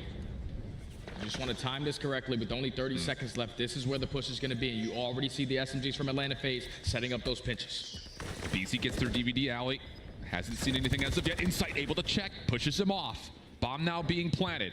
Also, the threat for Simp through dark has been established. Bomb planted, 43 seconds on the clock. How do you set up this retake? It's not going to happen by Cell. Draws a lot of damage, but can't confirm any eliminations. You've got both ARs kind of searching down anyone over towards the B side of the map, and BZ can't get through. This post plant is holding. Shots into Simp. He has to take cover. Envoy finishes off the elimination. Scrap right behind him. And of course, they know where Abizi is. No chance to get that retake off. Ooh, it's cool and calm from Ultra. And Atlanta FaZe are usually really successful on retakes on this map. 90% overall, especially when they find the first blood, it's basically 100. But the setup right there for Ultra, the crossfires, knowing how aggressive Atlanta were gonna try to be in those situations. You cut down Abizi on the flank. Now you have to slow him down. Draza tries to go for a one-on-one. He loses that gunfight to Scrap. And then once it turns into a 3v3, Scrap just stays alive. He knows that his teammates watching over him on the left side. Inside has the deep flank. Just a perfect post-plant setup right there for Ultra to secure the round. 4-1. Atlanta have to have this. You cannot go down 5-1 against how Ultra's played to this point. And you need to do it with some conviction, if I'm being completely candid.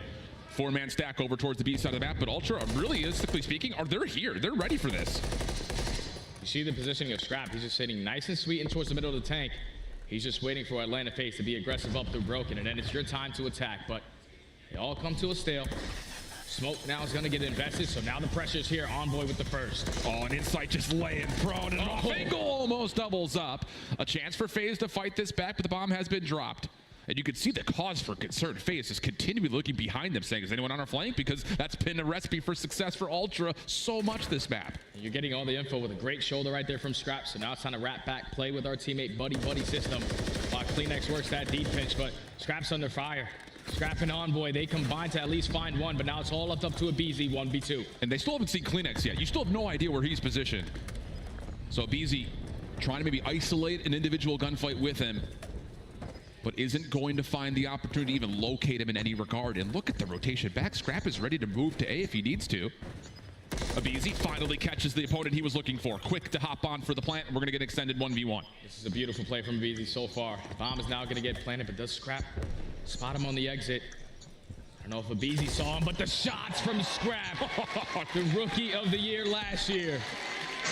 We know he's going to have some chirping, but you went on one-on-one versus Abizi. You now put your team at game point in the search and destroy. all the adjustments are coming in. They are just prepared every single time Atlanta FaZe are trying to attack towards B. They said that's their bread and butter bomb site. They slowly work it with about 30 seconds left. But if we shut down that B play, the only attacking round, the only round that they have a W in is when they plan it over towards A. It's been a perfect game plan so far from Toronto Ultra, now at game point. And the thing is, it's not just been just an overall perfect game plan when Ultra is looking at this map, but they fought off 3 first bloods from Simp to this point. So they're doing it in 3v4s. And a lot of that is, I think, just credit to the fact that they're trading so darn quickly. We talked about it a lot yesterday. FaZe is one of the hardest teams to trade in the league, but hasn't been an issue yet for Ultra. And now they found themselves at game point. Scrap on a 4 streak. All out pressure in towards the cafe. You're going to force a BZ to back on down, but look how aggressive they are up the middle of the map. You take down a BZ. Now you work this bomb plant, and if Scrap can find another one, you're basically call game. And just knowing how Cellian plays, he's not going to work his way up A Street. He goes back to find a forward kill on towards Scrap, but the clock is ticking on this retake. 3v3. 2 players for FaZe, still completely on the wrong side of the map. This is going to take years to develop. Ultra very comfortable in the setup, and they're fully prepared for the flank. Now down to 26 seconds. First shot's good from Kleenex. Sip around the back, not quite able to find the trade. It's inside to meet him. Just down to Cell. 1v3 situation. Oh, and it's getting nervy. 15 seconds on the clock, nowhere to go. How about your Toronto Ultra? Oh my goodness.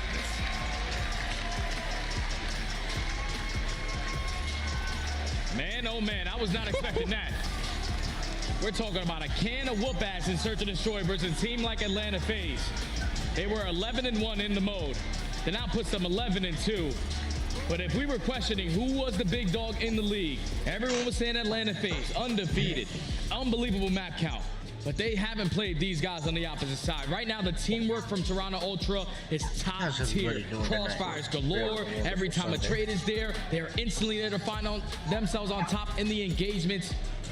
To beat the way to clutch up in the map 1, but to dominate the way that they did in this map number 2, I like Ultra are one of the best control teams we have in the game as well. This potentially is going to be a 3-0. Lights out, dude. It's one of those situations where Ultra's like, oh, FaZe, you've been cooking up on Invasion? We're coming over for dinner, and we're staying for breakfast the next morning. Invasion Control coming up next. Like we already talked about, both teams pretty much equal when it comes to how they approach Control, in particular on Invasion. But, boy, I'll tell you, the mental gymnastics that we've gotten out of Ultra to this point have to have FaZe in an absolute tizzy. Yeah, and I know everybody in the crowd, including us, we are not expecting this. When 2 Titans go at it, one is better in Hardpoint, one is better in Search and Destroy. But when you watch a VOD of they have been playing it 5 different times, you're going to get a tendency of what they start to do. And it was just a perfect game plan, like I said, from Toronto Ultra to now be up 2-0. Makes the analysis part very easy of our shots to this point. We'll see if things will change. FaZe down, and they're down big. Ultra, a lot of questions on if they've really been tested to this point. And, well, it doesn't matter who they face up against. Seems like at the moment, doesn't make much of a gathering distance at all. Here we go. Coming back for Control. Backside the break.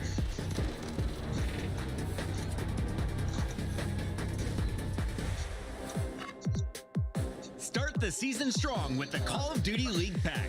Grab yourself the CDL Operator, Weapon Blueprint, and so much more.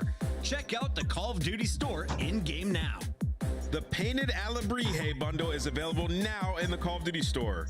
Inspired by the folk art of Oaxaca, this stunning bundle offers colorful, vibrant, and mythical items you gotta check out.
Really? I hate when it does that, bro.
The Kings in the North looking like they very well maybe putting themselves in a prime position to be kings in the CDL to start things off. It's all Toronto to this point, and that's been just another major surprise. We had the pleasure of watching Toronto and New York play. We thought that was going to be a banger in the online series, and it was a beatdown. This one showing some similar shades. That was the first 100-point club that we've had all season. I'm pretty sure it's still the only 100-point club that we had, and it was Toronto versus another top team, which is the third seed going into this event. They handed New York with ease.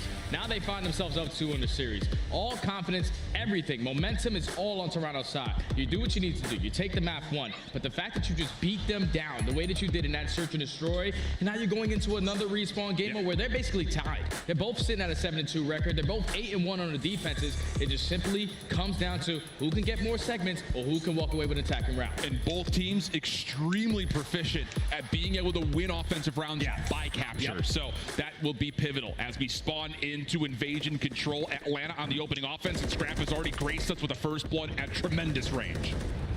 He gets one across the map, but Abizi answers with the MCW in hand as well. And I see Toronto Ultra just want to maintain, make sure that Atlanta Face are not going to make anything happen over towards that A point. They hit that rotation over towards B. Full B side control. Clock comes to us to pause. Yeah, and Abizi playing deep means that he's got to be the first one to get taken care of as Ultra try to set up some sort of a retake. Lots of focus for Ultra through mid-map, but you can see the stuns, the nades, all trying to find where has Abizi gone. And he's still, no one has any idea where he's positioned while the second tick of progress is being worked on. There he goes, pops up, eventually taken care of, but that second tick already done and dusted. Yeah, still Atlanta Face coming out on top in the trade, so Simp is able to stay alive, but he gets pegged in the body with the frag. It takes him down, at least a Scrap. Unfortunately, taken down inside, but at least you have some broken control. But for how long? The fact that Kleenex was able to read that play is insane to me, but Draza still stays alive. Back on the B point we go. Yeah, good clearance coming out of Easy, able to find that elimination. This should surely be the B zone, as simultaneously Celium's able to establish a little bit of pressure towards A. Nothing to fret about yet if you're Toronto, but at least it gives Atlanta some space to come off spawn and try to work a quick transition. Now you got 2 minutes to work with, up by 2 lives. Where they have players pushed up around that mid-map control. You see Draza trying to sneak his way through back blue, but Toronto Ultra are in a crucial position right here. Very tight around this setup, around that 8 point. You need to make these gunfights worth it. Ultra still looking for some zoning as well. The problem is Envoy getting taken down mid-map means that FaZe can very quickly try to break entry. Pistol out for Sip. Insight gives up the zone, then comes right back to it, but doesn't make a difference. The Renetti too strong. Sip now in. A little bit of assistance for Abizi on the other side, but Scrap Envoy finding a couple of kills mean that Ultra can go to re-clear. Stunned into place. Abizi eventually dealt with, and Ultra will reclaim 16 plays 16. That's a clean forward dead, and they don't allow that segment to also get complete. So now you can put him in a nice little trap. Insight holding down the right street. We have made courtyard control as well. Celium does take down 1, but full map control right now for the Ultra. Just gotta continue to wind down that clock. Let it keep cutting down, keep trading efficiently. really interesting idea here from Ultra. They've kind of given up playing around A Street, maybe just to know that FaZe likes to play this through the captured B zone. Good gunfight win from Draza. Keeps this play potentially alive. Envoy throwing out a couple of shots, but now that threat over towards A being so vacant means that Envoy's got to watch everything all at once. First shots to Celium, decent, but can't finish the kill. Now you've got 2 FaZe members in. First tick already gone. Scrap, he's able to actually walk forward and possibly contest this, but Sip and Celium finding the kills, and now the stack is good for the second tick. Third quickly on the way, and that's absolutely it. Kills still coming through, and FaZe will take our first offense. That's a big round right there from Atlanta FaZe. You find all the kills at the right time, but I thought Toronto Ultra still had an opportunity to break it. I would have liked to see Envoy commit to that cross. You spot Celium, you get him 1 shot, but you don't spot a BZ as well. So that double stack comes in. Envoy plays a couple cutoff kills. He doesn't find that first one, and then eventually it leads to Atlanta getting a clean 4 dead. Now they have the cross watch, and they walk away with the first attack of this map. Bit bizarre as well, I think, just kind of as the B zone was captured, the OE not to be this time around. So a key first offensive win comes through for Atlanta. CleanX just a single kill in the defensive effort as Ultra swap the sides, and their early intentions are to try to work up A Street to get in early. Yeah, they have the trophy system this time around, so gonna try to maneuver their way up through the long street. They at least have 1 player in towards the point. Envoy trying to stay alive. He sets up CleanX for the second. That's already 3 dead, making all 4. Ultra said, all right, you take an attacking round, we'll do it better. We're going to take A first and then rotate over towards B. Second segment already done. Draza going to give this a look, but he's tagged up. Third tick already through. 2 minutes and 15 seconds on the clock. FaZe just now finally getting their first kills as we take our attention back over to B.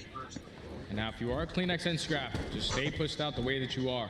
You're getting those spawns over towards the street side, so you have to try to go for an overextension. You don't want to wrap back and fight these players at Tractor, fight these players at Cage. You want to try to set up a couple spawn kills, and that's what they're trying to do, but Draza and Celium combined for 2. They hold strong in their first defensive hold. Stun comes out. Abizi's position now known. 2 members for Ultra trying to hunt him out. There's the cross. Abizi gets the first. Not bad overall. Plus the trades to follow. Good news here for FaZe. Insight still existing through the middle of the map, but largely speaking, FaZe getting a good start to this defensive beat. Yeah, and Insight's just holding this cross. He's going to allow his teammates to sprint up towards the tank, get your trophy down, and slowly work your way up through the front end. But they are not finding any kills. That's another 3 dead in the feed. You are Envoy. You got to slow it down. Yeah. Just make sure no one crosses up to that tank so you can allow your teammates to get out of the spawn. But Atlanta FaZe is doing a great job just holding down this setup around this B point. I feel like anytime you see MacArthur in a position like this, he's usually good for a handful, but stops me dead in my tracks as Scrap's able to find the quick kill, and with that, Ultra now stop the clock as they jump on towards B. Draza trying to find someone to take care of, but not going to happen. It's all 4 members on, and okay, that B zone is off to the races. Second tick done, third one on the way. 2 trophies still existing, and it's done. Wow, these are some lightning offenses. That's just too easy for Ultra. The fact that they are knowing exactly what the game plan is. We're wrapping back. We're going to make sure we take this guy down Tractor. You do a great job at that. And then even when they go 3 dead, the last player up is always playing his life, and he plays it so well to allow his teammates to get back to him, and then they start the fight again. When they found those initial 2 kills, the 2 players who found the kills were the 2 trophy players. You get both of those down with only 2 players from Atlanta FaZe still alive on that side of the map. Those tacks are not going to be useful. The other 2 guys are already off spawn. The stack comes in, and Ultra respond with an attacking round. And just the awareness in the first place to say, hey, everybody jump onto this zone. We've got the clearance to do it. Here we go. Again, right off the get-go. Atlanta already find Draza in the A zone. Selling to try to assist. No trophy system for Draza as of yet. So he's just trying to survive for as long as humanly possible. Problem is, he's just hoping his teammates could cover his cross. Oh, and Celium unfortunately falls. So now the pressure's going to be here for Ultra. At least the team kills does come in, but that segment does not get complete at that A point. Now you're forced to hit that early rotation over towards B, but they do not have a problem with it. Abizi with the SMG, up close and personal onto Scrap. Able to pause the clock, but you already see Sim taking ground. Good isolation onto Envoy, slips away, turn! Takes care of Scrap cleanly.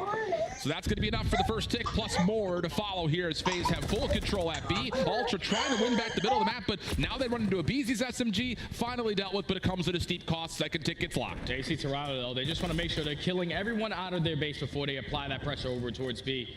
They still have not yet located Draza. Finally, Scrap takes him down. So now you know, the last person who was on the point just finished capturing it. We have been map control. We can start to be aggressive up on the map. You already see CleanX in a position. If his team can get a couple kills in a spawn trap.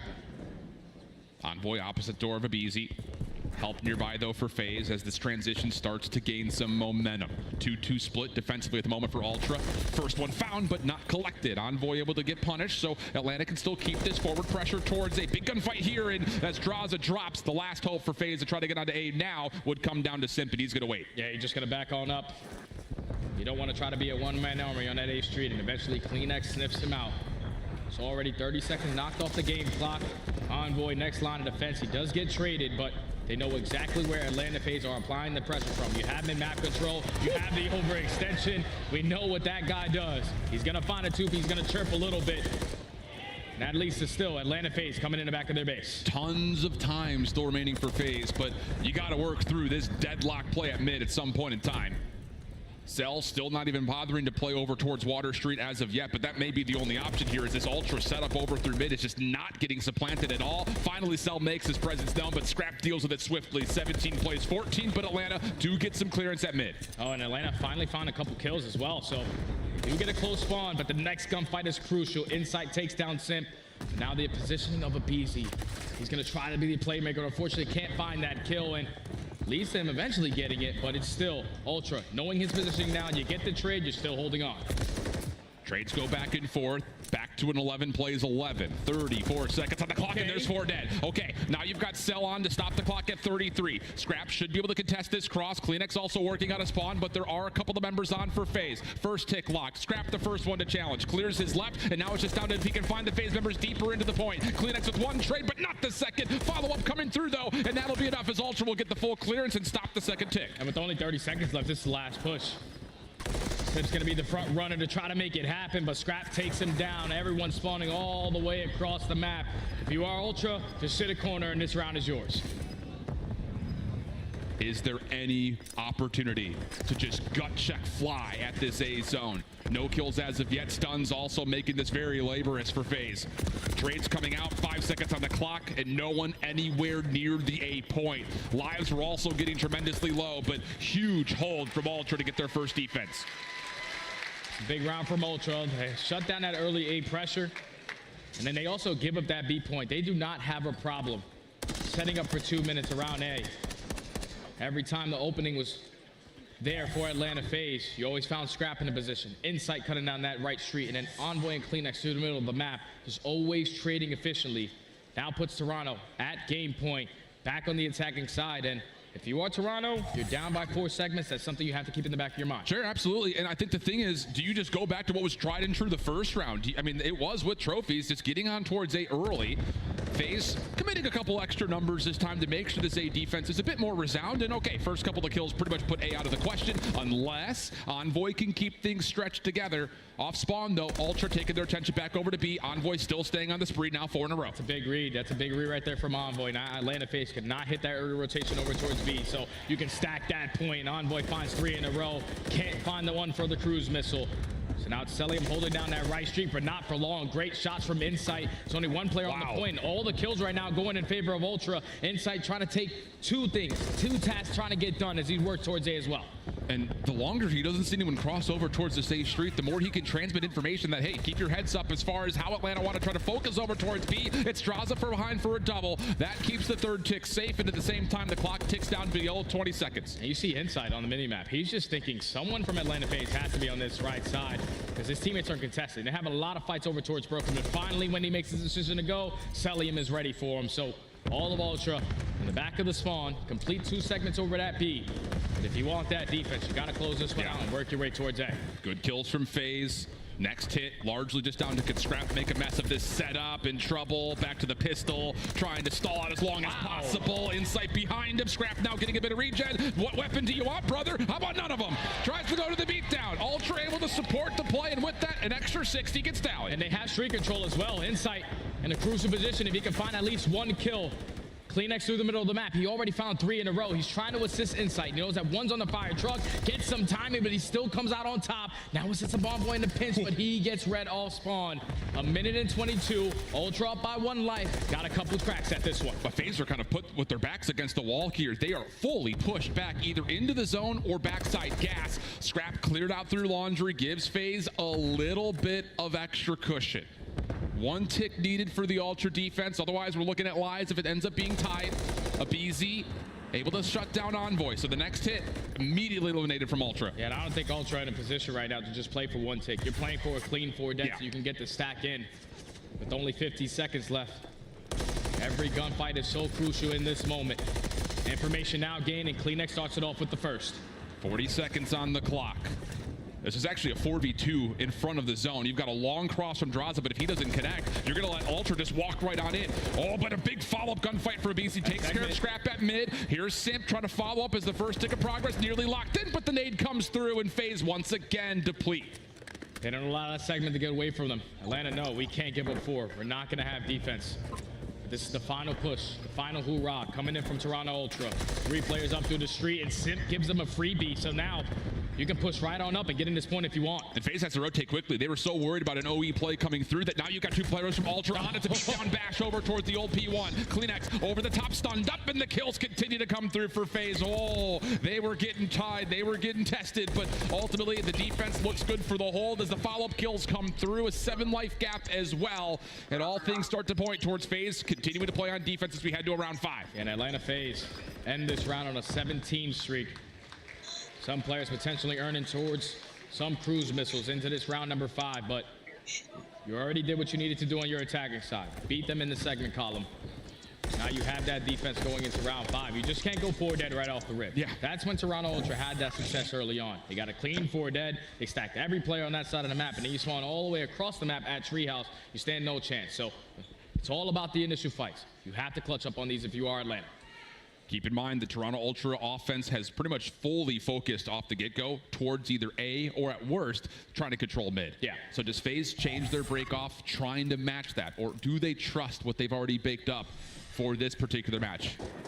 If it doesn't work, they're down in the lower bracket to get a rematch versus Optic, and here comes Ultra. All 4 purple arrows. Looking over towards the A side of the map. First kill, good. Is there a follow-up? Abizi's kind of stuck. He has to take gunfights. He gets stunned up. Inside, a little bit of damage comes through, but Kleenex finds the kill, and Ultra are going to find entry day. And Draza can't peek right now. He only has 1 HP, so you don't want to give up your life for free. You're going to allow Ultra to get on them, but you're going to clutch up in these fights. Trades are there, but it's still Ultra coming out on top. First segment about to be complete.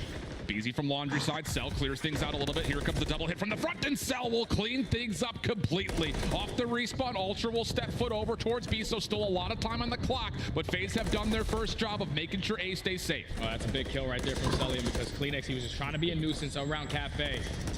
And now you know, everybody from Toronto Ultra have to commit over towards B. They're spawning on that side of the map. They get the initial 2 kills. First segment about to be complete, but at the same time, Cellium ended that last round on a 3. He now finds himself on a 7 with the cruise missile in the back pocket. Huge defensive advantage for FaZe, who look like they actually want to try to give this a go, and all the kills on the rebuttal.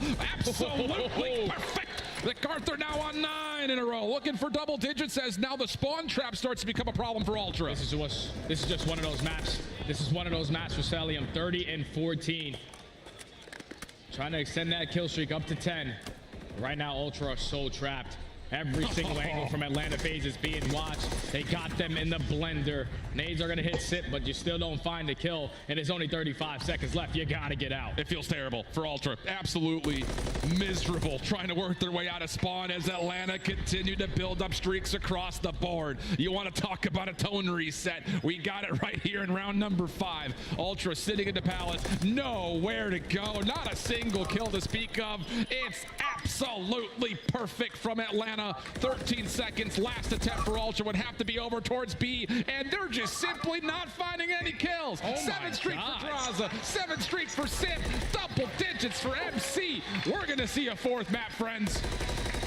That was literally just 24 kills in a row. Atlanta FaZe have multiple players in the right position, but once you get put in that trap, they did not give you any breathing room. They clutched up on the attack by gaining more segments. But then when you have your ARs posted up, Draza really turned up that map alongside Cellium. They just shut down those lanes, and they stay alive in this series a little longer. Dirty stuff in that round 5 defense. And for a moment there, at the get-go, it looked like Ultra was going to get away with murder again over towards A. But Cellium doesn't just end himself on a huge streak. He was also the culprit for shutting down that Ultra hit at A. So doing it all at the last moment when needed for Cellium. 31 and 14, 5,500 damage. Sip gets nearly 7K. God, put a leash leash on this guy. That's what I was looking at. 7K damage. He's sitting at 26 and 26. That guy is always putting down shots, peppering, putting down making everybody one shot so his teammates find a couple of freebies, and that's what sets up Celium to be who he is. Get those free kills, post up on a head glitch, end the game on a 10 streak, and then Draza holding down that B point as well. Just put them in a trap.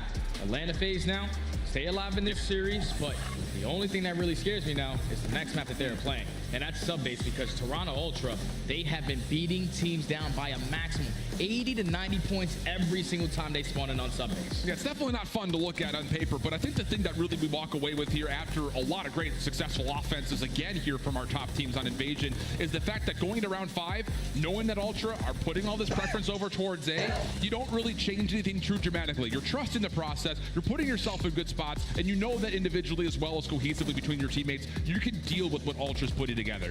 That same mentality, though, Jay, has to be there when it comes to sub-base based on how they played Optic, because it really didn't feel like it was. It has to be in hard points in general. We're talking about map number 1. It was so back and forth, but the turning point of the game is when Ultra decided to play fundamentally correct. They gain a good 40, and then they hit that rotation, they gain a 60 right on back, and for Atlanta FaZe, we saw it on full display yesterday versus Optic. They were just consistently playing from the back foot. There's 4 out of 5 hills that you want to try to hold top 3 story. That's that side of the map. When you're forced to every single time off spawn, when you're spawning back P4 towards the backside of comms and overextend, it's just wasting a lot of time. And you have to make sure if you are Atlanta FaZe, you are playing those fundamentals, because we already know what inside does. If they're spawning on the bad side, we're going right up long. We're playing to flip the spawns immediately. And that's the thing, is we kind of had the same build up for when Optic was obviously selecting this map when they played the last time around, but FaZe were still being beat on rotation. And on top of that, even when they are finding ways to win at rotation, their hold percentage isn't particularly great either. So that's got to be the key change, I think, from watching them play Optic on this map yesterday to how they approach it today. Trust your rotations, do a little bit of extra reassurance of what our setups are, and believe in that. Because if you're winning those rotations, you're putting your ARs in the best positions you possibly can. Talk about top 3. Top snow is such a crucial position for either Celium or Draza to try to dominate. But don't forget, on a map like Subbase 2,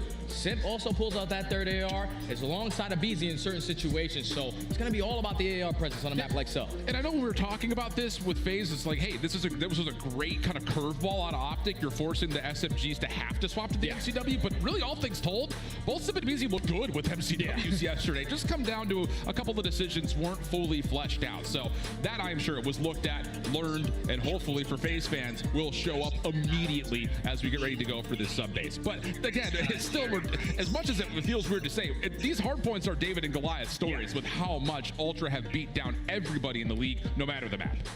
And I think the matchup that I'm really looking forward to is the matchup that was dominated on one side of map number 1. That's between Scrap and Draza. We know both of those guys are going to be chirping across stage, but Scrap got the better of him in map number 1 because Draza was late to a couple rotations. But you played the map yesterday. It's freshly in your mind of how you lost it. You do the things right. By just being the team on the preferred side, you will be able to force a game 5. On the other side, can you stop this man? Oh my God. They were able to stop him on map number 1. Keep in mind that 4.17 came by way of a skid row. So this isn't exactly 1-for-1, but still, that number is stupid. 4.17, unreal. 21 to 25 non-traded. It's just gross, filthy. Put that away. There are children present. Here we go. Right off the break off, FaZe trying to find their way collectively through the water side. And like you mentioned, this is all about side swapping. And it's starting off on the bad side as well. Nothing of the frags is going to be able to connect onto the player on point, but look at the setup from Ultra. They know exactly where they're coming from. You have inside already pushed out towards P5. Everyone else watching over comm side. You have Long Street. You have bottom comms as well. That's already 3 dead in the feed for Atlanta. Last player up is Celium, but it's still Ultra soaking the time. At least for FaZe, this keeps numbers a bit more limited. You have a chance maybe off this rebuttal to find some more success, as here comes the hit from Draza right around the back, with Scrap not able to get away, and good assistance from Easy. So the break of the hard point good, and keep your eye on the bottom side of the minimap. FaZe finding success, trying to flip the spawns. Oh, but the big thing right there was CleanX finds that kill at that moment. When you get that kill, your teammates are now going to continue to spawn in towards the back end, and now they have the man advantage off the rotation. It's just about these fights, and that's Toronto coming out on top. Abizi, the sole man here to try to make something happen. He gets sniffed out, but now you're one shot. No trophy systems are going to be here to help him. So they're going to push them out, be aggressive. Toronto Ultra maintaining the spawns for now. Decent trades, though. FaZe still right at the front doors. Trophy system earned. Draza doesn't quite get it through the window, but doesn't make a difference with the MCW shooting as straight as that. Scrap trying to mantle over the top. Not going to work out. Draza doing it all himself until Kleenex has something to say, and he's going to say it not once, but twice. Abizi backside pitch, trying to get in, threw it himself, but no. Ultra will hold, and now that first scoreboard series looking dangerous. And this is some good time right here. You already have Scrap in its position towards top snow. He does get cut down, so you have an opening for Atlanta to get out. But you see on your mini-map, Simp working up through the cat room. If he can find a couple kills, if they can find these kills right now, you will be able to flip those spawns. They read the flip from Scrap, but now it's a 2v3 and towards the hill. Kleenex makes another one happen. He's on a 5. Oh, make it 6. Cruise missile hurt. I mean, come on. Quick snap. Now off the regen 1v1, not one. BuzzBeezy will finally put him to rest. Looking over towards Sub. Good kills early here from FaZe, but boy, I'll tell you, they need something. They need something quick. And the good thing right now, if you are Ultra, Kleenex was able to earn that cruise missile. So that could be the factor to why you decide to go for a break, but the guns are even hotter. They find the kill. Scrap with the beamer. All 4 dead. Atlanta FaZe again forced to hit up this long street, but it's Ultra winning the fights at the right time, putting themselves on a preferred side and gaining this clock. I mean, this has been stressful in all regards for FaZe to this point, and it's not looking good on the scoreboard. 75-14. We still got 25 seconds left. Envoy's already rotating to new. I mean, have your cake and eat it too if you're Ultra. They're just a step ahead right now. There are multiple steps ahead so far on this map. But you see, with only 15 seconds remaining on ult, the rest of Toronto Ultra slowly trying to work their way to set up a potential pinch. Envoy starts it off with the first. Where is Abizi now going to spawn? He should spawn over towards the P2 side. He's actually going to get the calm spawn, so he's able to reinforce quickly. But you see the route from Envoy, a little water boy. So he's trying to get this kill onto Sim to set up the pinch. Sees a noggin, will take care of it, and then the turtle silly him. Oh my! Inside in the hard point. Renetti out, and the help from Kleenex is so darn good. 4 in a row now for Envoy, and already past the 100-point mark. Go Ultra. And this is the only hill that you prefer the back spawns, at least initially. And if you are Toronto Ultra, you're chained up with those kills, and you flip them right on back. Now it's time to be aggressive up through the middle of the map. Scrap with the beamer across it. Ultra already find themselves up by 100. Oh my goodness. Wow. Hard point that needs no words. Exhibit A. Oh my goodness. 11-5 from Kleenex. I mean, it's just every way you look at it, it's not been good for Atlanta. Moment here to try to just stabilize, take a breath, cauterize the wound. Let's get this thing back under grip. You just have to win a fight. Something. Right now, Toronto Ultra, they're getting it all done through the middle of the map, and this is where you get Kleenex to get the info with that cruise missile. You have to stay inside doors. Yeah, at least finds one onto Simp, but the hill's white. That's the best case scenario right now for Ultra because they're spawning on the bad side. I mean, when you're calling in cruise missiles up 110 points, that's like nail, meat, coffin.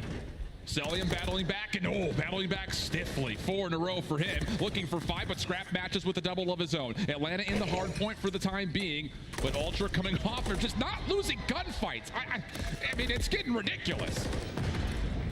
Atlanta FaZe are just not checking both sides of the street when they're crossing right through the road. Every single time they're thinking one player's from that position, no, Ultra are already setting up pinches. They're thinking a step ahead, and they already flipped the spawns as well. As we go into the second half of the rotation, they are not losing any fights. Even the team shots are on point. Everything right now for Toronto Ultra is picture perfect.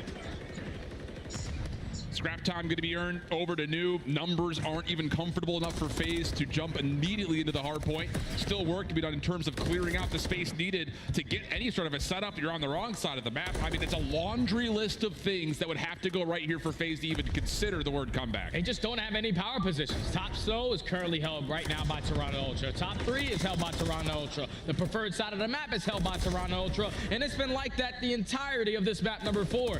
Trades are abound, but finally Atlanta FaZe have some breathing room. Toronto Ultra in a position now with only 30 seconds left. We can chalk this P1. We need to make sure no one overextends behind us, but also make sure no one comes through the front. And with only 3 players left on that side of the map, they still have those spawns. You just got to maintain them now. Lots of time to be earned here for FaZe. This will bring it back to just inside a 100-point margin, but here come Ultra, just not giving up anything. The follow-up gunfight's absolutely flawless once again. Simp in trouble, immediately dealt with, selling him the last one alive, and he's able to at least deal some damage, but I mean, it's just Ultra are giving FaZe absolutely nothing. It's abusive at this point, and right back up to triple-digit deficits as Ultra own rotation. We just said it last week, like, they just a 100-point club New York. This might be even better versus one of the better teams that we have in the CDL because Atlanta FaZe simply cannot get out. It's already 15 seconds uncontested, but finally Atlanta get a couple kills in their favor. Teammates are going to help, but at least the spawns do flip. They find a trade on the Envoy, and finally Atlanta can get some good time off of this P2. Gotta string together these two hard points just to give yourself something to work with. Flat out, just has to happen. Kleenex, what? Are you kidding me? Still able to fight. It can't be that easy. Double. Cell confirms the trade, but like you said, it's just too simple. And I'll tell you, MC's doing what he can to kind of keep FaZe in this game, but I say that with so much hesitancy because they're still not in this game. They're still not in it.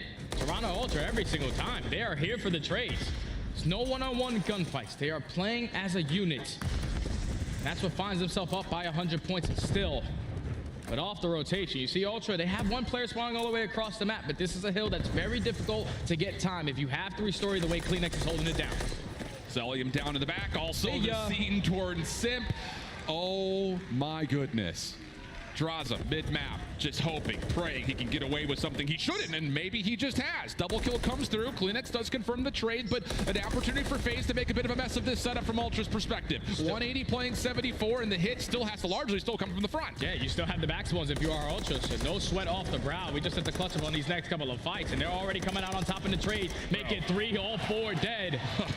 Kleenex had himself, what, a 4.17 on a different map like Skid Row, but 20 and 13, already a cruise missile earned, and potentially a chance for another.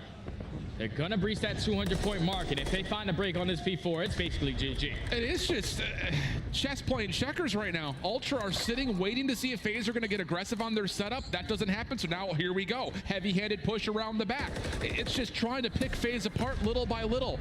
It's just so clinical. One nade will tag Celium, follows up with a double, so okay. Again, another moment for small breaths here for FaZe as they get their lockdown over towards tunnel. And they have Draza being the player through the middle of the map, watching that cross, but he only's able to take down one. Now Ultra have the opportunity. Let's spam our nades, let's spam our stuns right through the front, blow up these trophy systems, and allow Kleenex to slide right on in. That's exactly what he's gonna do. He does fall in the crossfire, and it's still Atlanta FaZe holding on. They breach that 100-point mark, make it 3 dead, 4 dead in the feed. Okay.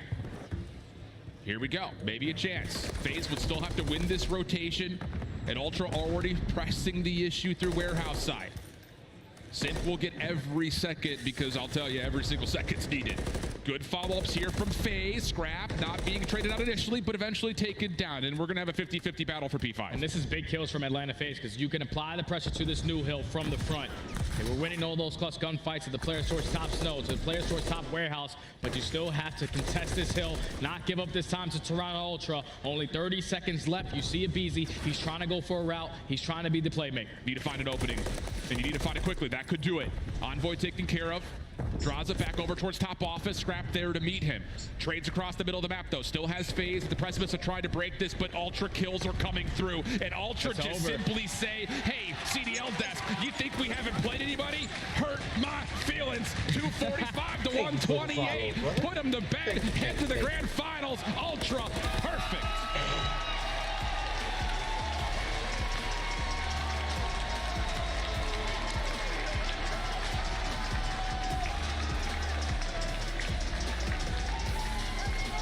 We were questioning if Ultra were going to be ready for this moment. They didn't really have a lot of tough matchups in the online qualifiers. Breeze through their winners bracket side at this tournament. But when you go up against a tight, you need to show who you truly are. And they are the best hardpoint team in the game. And you're taking down Atlanta FaZe and Search and Destroy. Without question, they are the top dog to beat. Unreal, man. It's just another series where we're going into it saying these are going to be battlegrounds. Oh, yeah. Flat out. Looking at the maps, looking at the teams matching up against one another. We said it versus New York a couple weeks ago, and we 100% expected it coming in. But a beatdown here in map number 4, a 6-1 stomping on FaZe's best Search and Destroy map. Whew.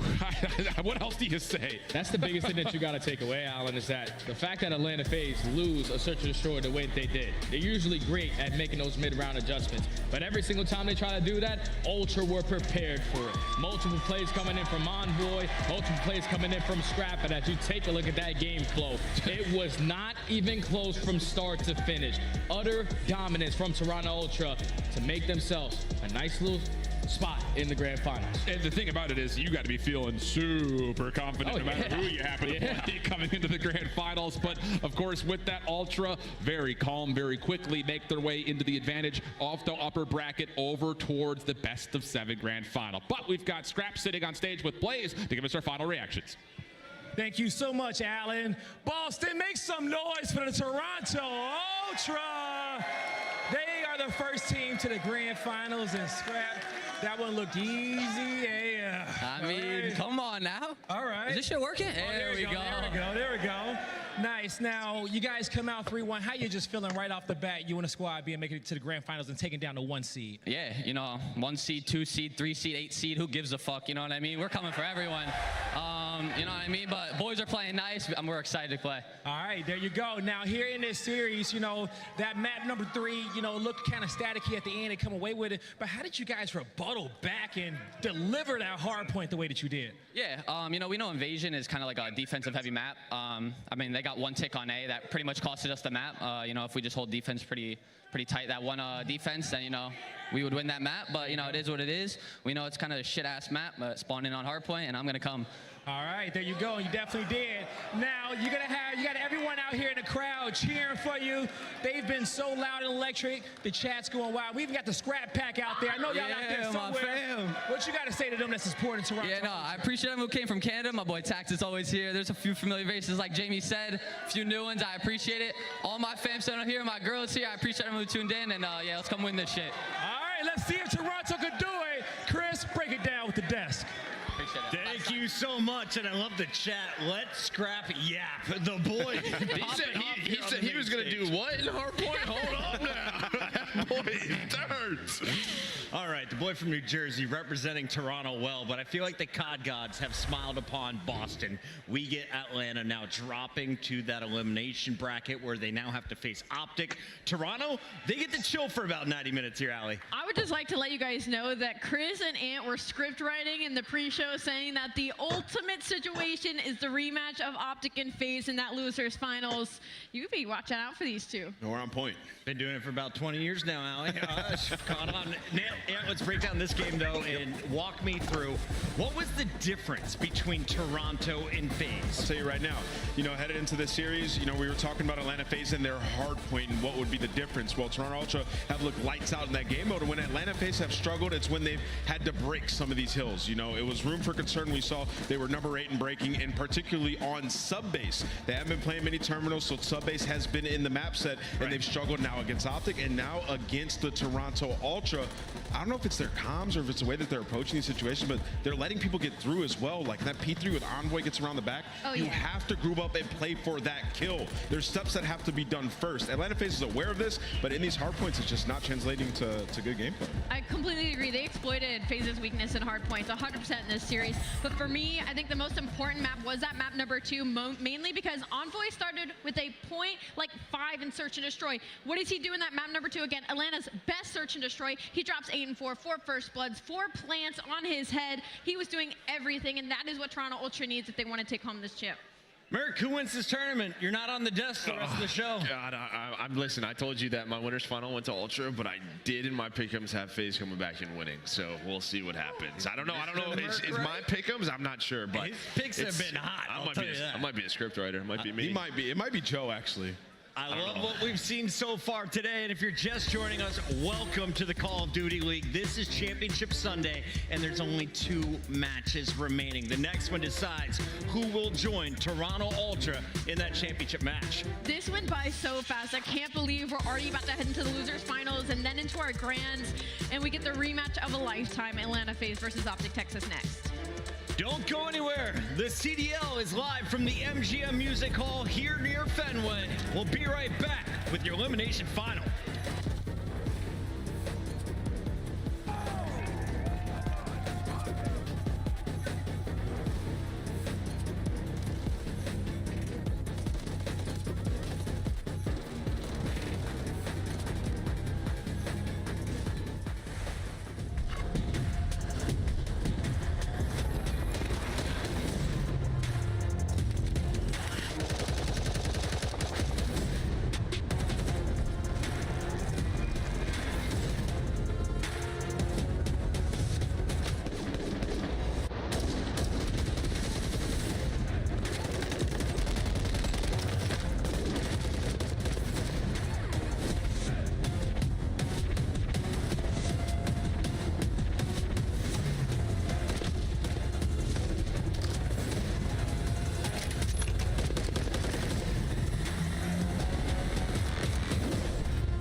Feeling confident. You know, obviously we haven't performed as well as we should have online, but feeling as confident as ever. Excited to be here. I'm excited to play on LAN, especially like we didn't have like the best online results. I'm just ready to prove ourselves on LAN. Yeah, I feel great. Happy to be here again. I want to do my best and get a win, so I'm really happy. I'm feeling good. I think we are ready with the team. I'm really excited, like for sure it's my first LAN, so yeah, I'm happy. Yeah, I feel good. First LAN in CDL, so yeah, I feel good. Play like I know how to play and just have confidence in my gameplay. Feeling good. Feel like one of the best subs in the game, for sure, right now.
city, you hear signs when we sleep. Heaven sent, hands down, vibes so unique.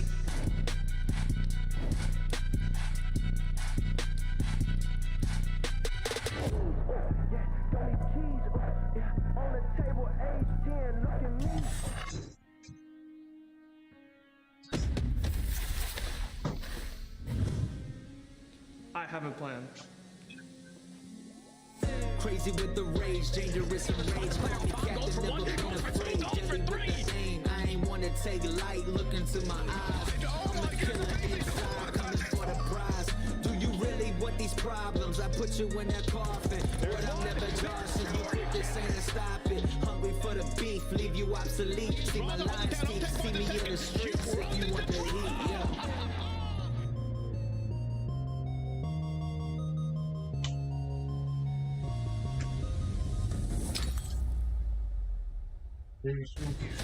We're back at Beantown Live with the Call of Duty League. Welcome back, everybody. Chris Puckett alongside I Hold Shift, Alley Cat, and Nameless here at the headquarters desk, and we are gearing up for one of the oldest rivalries in esports. Optic versus FaZe, green versus red. The chat's already getting wild here, Alan. 2 days in a row? Christmas come early. Maybe it came a little late. Hard to say. I think the thing about it is this is going to be, I think, just overall, not just juicy for the storylines between the two orgs, but the first time they met yesterday, it was tight. So be interested to see how they run it back. Allie, we are down to our final 3 teams, but the top 8 are getting paid out here in Boston. What's the update? Yeah, more teams are leaving, but more cash is on the line. We still got $150,000 up for grabs, and not only that, a lot of points as well. Again, it is more points than we were giving away last year at the majors, which makes them that much more important when it comes down to champs. Nameless, do you remember who got 3rd place last time we were in Boston? Oh, tell me, Chris. Me neither. I don't remember. I watched a lot of Call of Duty, but it's been an epic tournament so far, and we got 3 of the teams that we thought tried to make a super team, or pack-a-punch, people have been calling it, fighting for their life. I know that there's a lot of money on the line, but there's also a lot of pride and revenge storylines happening right now. Absolutely. That's what I was hitting at. It's all about getting to the finals. No one remembers 3rd, barely remembers 2nd. You got to walk home with gold in that trophy. $150,000 and the new 100 points that go with it is a big impact and a great start to a 5-event season. But Allie, let's talk about the veterans that are going to be taking the stage here. What are your expectations for the fans? How are they going to react? I mean, they're going to be lit. Of course, it's Atlanta FaZe versus Optic Texas. You're going to hear boos on one side and the crowd roaring for the other. Well, Nameless, we've got a lot of people making names for themselves, not only on this broadcast, but of course the Challengers broadcast that's been going on all weekend long. You had a favorite in the running tonight. Absolutely.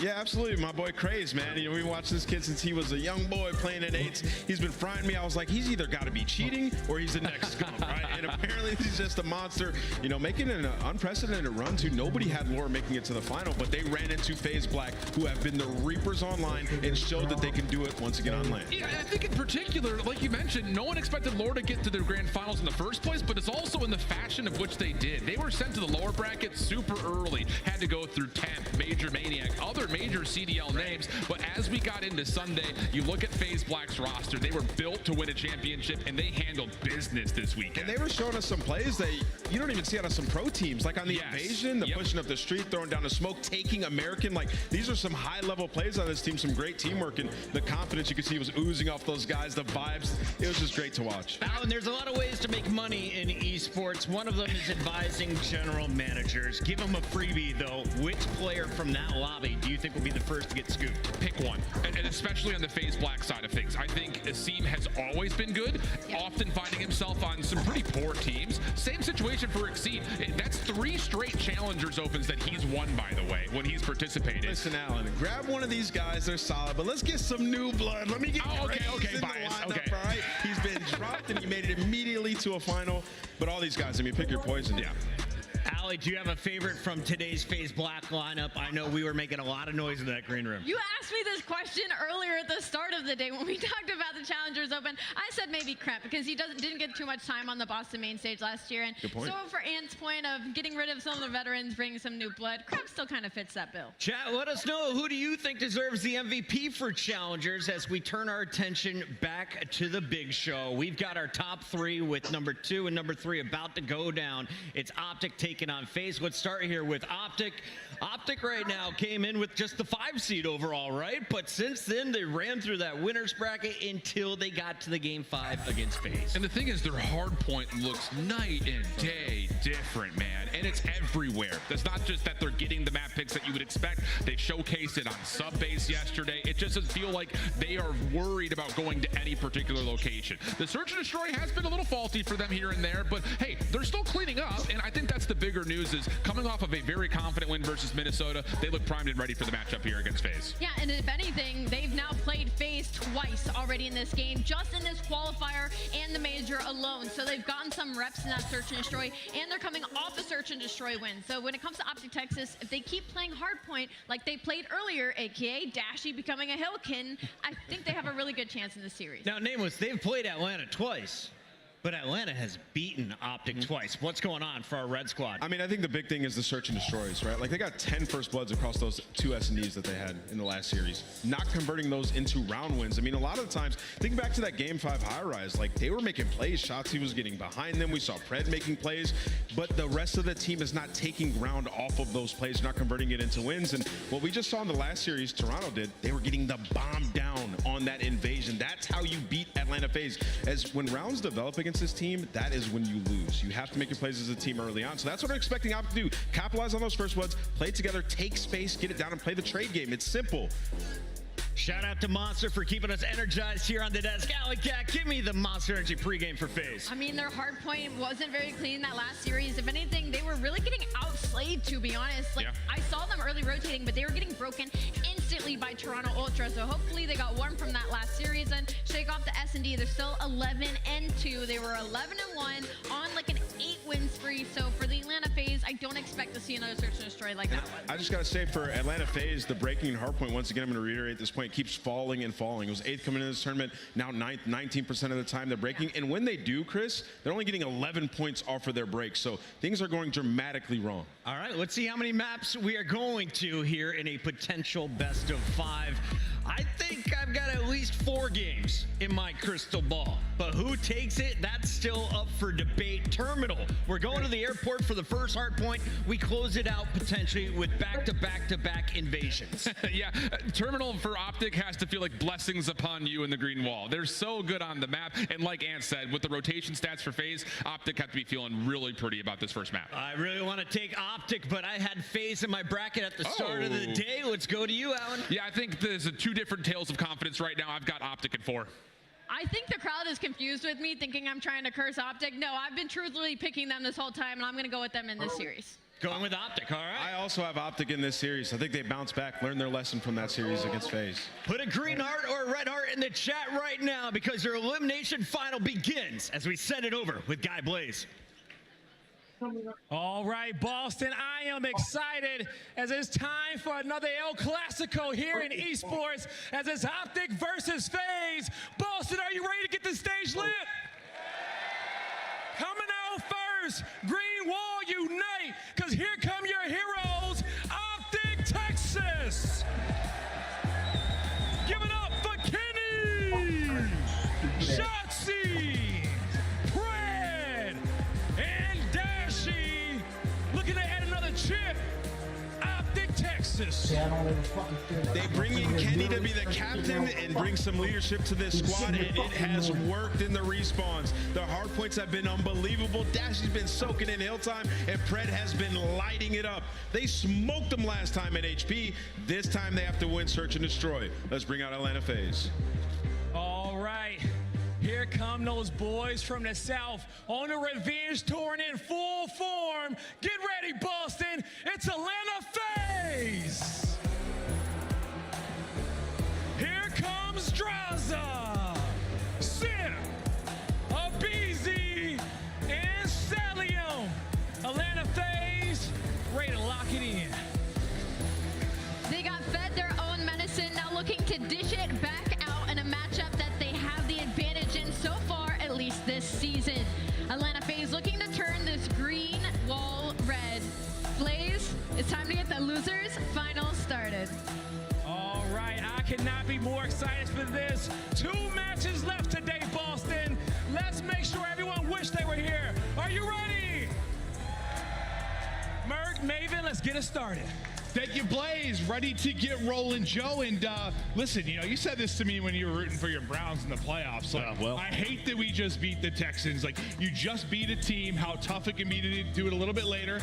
You feeling that for FaZe a little bit here? You got to win. You got to play them a couple days later. Oh, I feel for them because they just got slammed, right? And Is that the bigger part you're worried about? Yeah, I mean, it's just their hard point. They are 0-4 in their last 2 matches against these 2 teams. Similar to the narrative with Optic in their Search and Destroy, it's the same storyline here. You cannot win a tournament with your hard point looking the way it has versus these two teams. Well, what's interesting, you know, some of the times in the past for this Atlanta FaZe team, you know, their online matches, they were around 50-50 in hard point. They could never figure it out. They got to LAN, and for some majors, it really clicked for them. It really did. Here, it's been kind of the opposite. I mean, you were getting the wins online, but they were always like, what, 15, 20-point games that they were squeaking by. That ain't happening anymore. Yeah, but we saw the map vetoes. It's a little bit different. We're going to play a little terminal hardpoint. Sub-base gets vetoed by FaZe, obviously. But you will be starting on that stronger side if you are FaZe. They just got slammed. Yeah, let's get that one. Yeah, switch it up.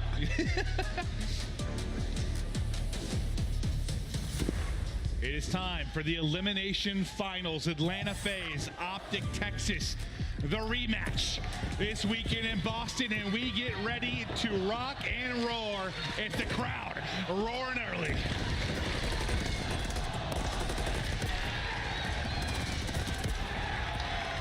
And I think if you are Optic, come out quickly and make a statement, right? FaZe is already down. They just lost a match. They're still on this stage. Now is the opportunity to run away with some momentum. And I think it's important, too, because at times Optic Texas has come out slow.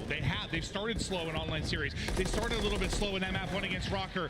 Right now, take advantage. Do not do that. Come out, slam them. FaZe are down, keep them down. Yeah, right there. They had a chance, Pred. Unfortunately for him, those spawns in the back just so, well, it's very difficult to move them out. And very sticky, Joe. Yeah, they are. So those spawns still going to go their way. But, I mean, if you're Optic, you're going to take 40 seconds here at P1. This is beautifully done. And this is when you need big draws, right? You added him to the roster. It felt like you needed someone who, when they were down, could really bring a punch to this squad. Throw it around as Draws with 3 in the feed to slow down for Atlanta FaZe. Yeah, but that punch hasn't been there at times. It really hasn't. He hasn't had the impact you maybe expect him to. And it can be difficult when you're playing alongside this trio. Celium's double, triple positive at times. But there are moments where they need big draws to be big draws. And speaking of Celium, he's lighting up in the feed. Headshot through for him and Simp. Lead change looming in the wind as the read is there for the security side spawn.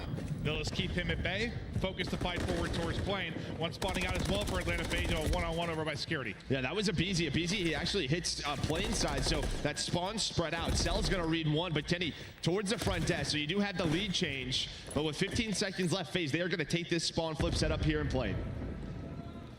You flip him out. Security side now for Optic Texas. Playing the setup, you'll see. Trophy there. Simp lying in wait. Double trophy with the coverage now as Simp tries to hit the stun, maybe to back them up. New hard points going to pop. Now they get ready to rip and roar. Just waiting. Here is Simp. How many is he able to get? Just 1, and the trade is there instantly. Now selling him into the fray. You've got 2 set up to hold. Yeah, and Abizi just giving comms about how many are crossing with a crossfire. Able to find 1, but the numbers here right now for the green wall, but it's Celium Simp able to take down 3. So back in the lead is Atlanta FaZe. Now you start to watch those arrows off spawn. It's a race over to Burger. Draws is able to find the first. It's going to be a 2-on-2 on that side of the map. Abizi with 1, and you're just trying to flip this if you can, or at least get in this position. But now Draws is going to need some help for his teammates. Yeah, they'll leave Celium in the point. He'll continue to farm. Now the fight's on the other side of it. You win that one if you're Pred. The trade is there near instantly if you are Abizi. But now you've got 3 watching that cut. Right at the gut if you're Optic Texas, and just really Abizi here. They'll push him out. Pred will keep it going. 4 in a row now for Pred.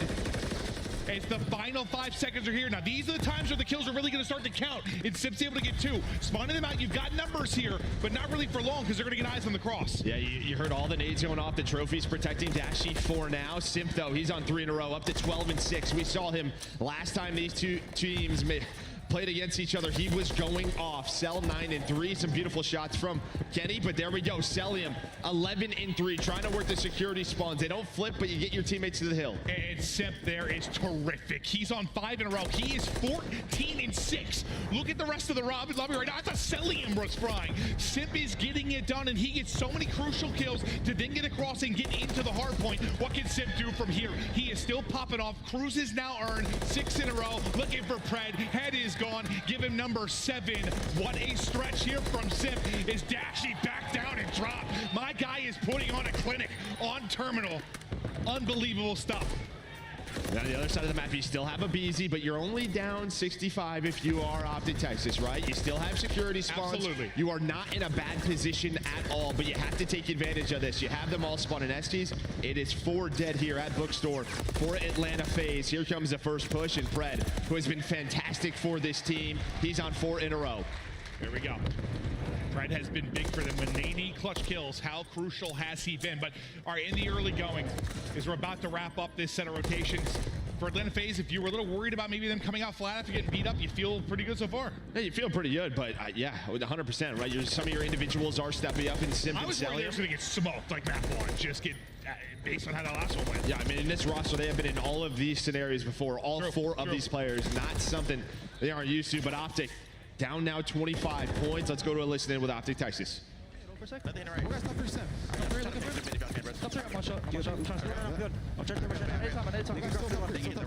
Yeah, they can. I'm pretty sure all the second leg.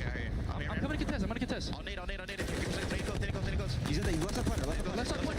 Let's do that. Just tell. They're challenging. Already close tables. Just hold that, Brendan. Nice, Brendan. Nice, Brendan. Let's go. One HP here. I have to cruise. I'm going to cruise on one. I'm laying down behind the planet.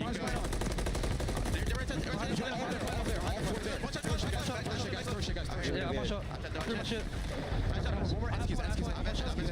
Pick up Brandon. I got you. Draw to the left.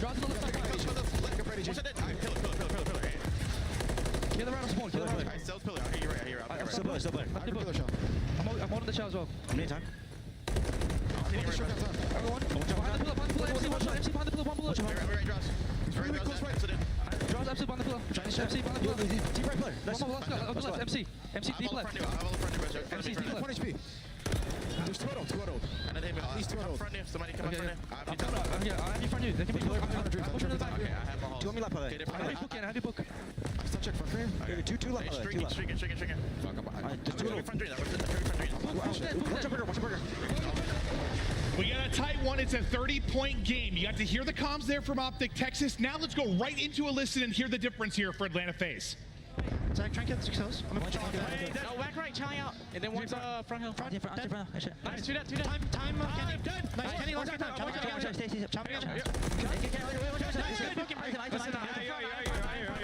front. Front, I ran through a point, okay? I'm trying. Here's another home. 2 SQ, both weak. I ran right now. I'm 1 shot. I'll see him in PG. Absolutely. Low stairs. And orange card. Like I have ramp push. Beat up. 1 ramp, 1 shot. Bottom ramp. SC, I got time. SC, go. Bottom ramp's weak. Yeah, I'm just holding my push. He might be upstairs. Here. He's gonna be a whole late. Zach. Nice. I'll pitch. Okay, done. Nice. I pitch. Really for Brandon. He's been staying down time. Yeah, he's there. Spot front. I think Chris staying down time. Front. Hold me. He's still front hall. I have the push. I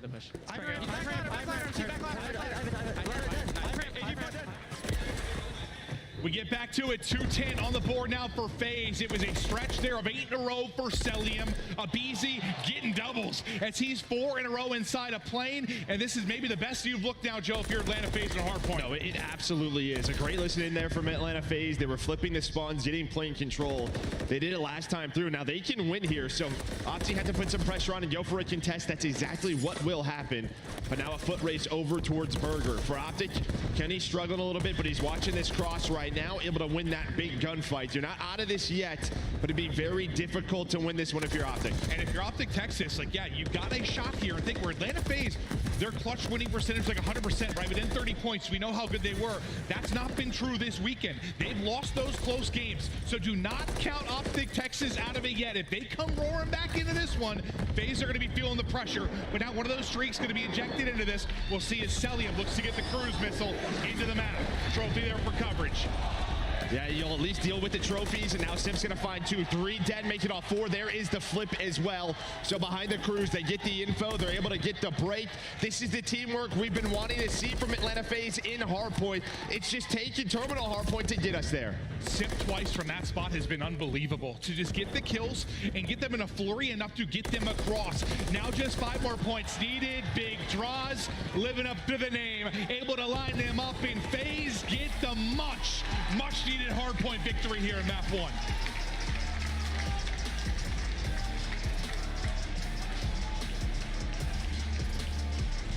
Great composure out of Atlanta FaZe. You get bopped off the stage by Toronto Ultra. Hardpoint has been hideous, but you veto the maps that you have been struggling on. You get to a terminal hardpoint.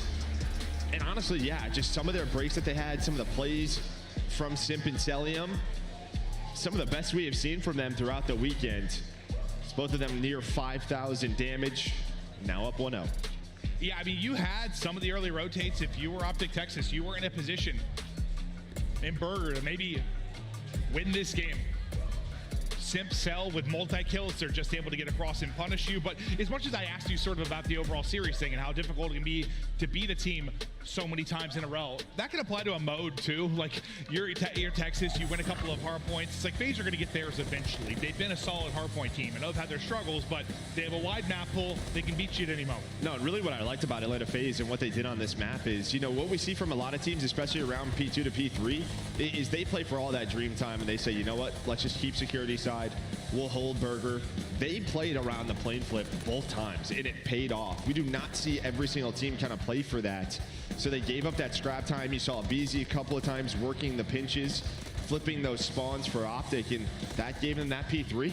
Was there anything you really heard? I know the audio for us can be a little quiet at times, but through the 2 listen-ins, anything you really heard that stood out between the 2 teams? Any big differences? I mean, I don't think so, right? I think for the Optic side, it's always great comms. You heard Pred kind of get fired up. You know, Challenge Brandon, right? Just that energy that we have seen from Pred on the stage. And then for FaZe, you got to gas up the homies, dude. You got it. Yeah. That's rule number 1, 100%. But no, I think both these teams, they are fired up, and you heard it in the listen-ins. Well, I think anytime you've got this matchup, you know the pressure is there. It's a championship Sunday. You know how many are watching at home. Typically when this is the matchup, a little bit more sauce goes into this one for sure. And these guys come out just titans of this league, throwing blow back and forth. But where Optic has been so good in the ones you and I have casted, where like that midway point comes, the second set of rotations, they really turn it on, they get the advantage. It was just FaZe in this one. It was. They got the better of them in that second. Well, I thought they were doing it because at P5, they got a full 60, right? When we look right here, P5, they were down 65. They get a full 60. They get back into the game. But the difference maker is the P2. We were in the listen-in. That's when FaZe got that break. They give themselves sort of that 50-point lead, and they cruise until the end game.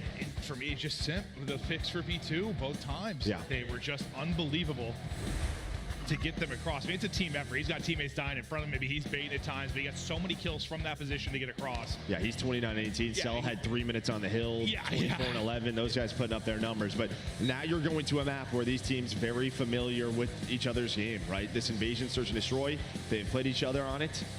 Invasion Control, they've been seeing it more and more throughout this tournament. And then, yeah, that Invasion Hardpoint we saw just in a series last week if we get there. Yeah, we're heading to Invasion. Will we get out of it? I don't know. It's the next 3 up the bat for this matchup. Now we think about, you know, obviously Atlanta FaZe have been the superior Search and Destroy team in this matchup, but, you know, you're coming off a loss where Ultra made you look very pedestrian. On the other side of it, if you're Optic, you have probably one of your better looking Search and Destroys you've had so far. So on one side, some positives, the other, some negatives, but if you just look at the body of work you've had so far this year, it's hard not to favor FaZe in a map 2. No, 100%, yeah, especially on this Invasion Search. But, yeah, unfortunately for Optic, that one map win was on Karachi Search, which I'm not going to be able to see right now. But maybe we'll get there. Again, there's been so many reps now. We know how FaZe likes to play this. Last time through, when they did play it online last week, the key was on attack. They were able to find Shotzzy time and time again inside of Broken. on that B street. We'll see if he can make plays this time through. It's like against other teams, I swear, like he'll get loose. He'll just create chaos. He'll find those spots, find those kills, but like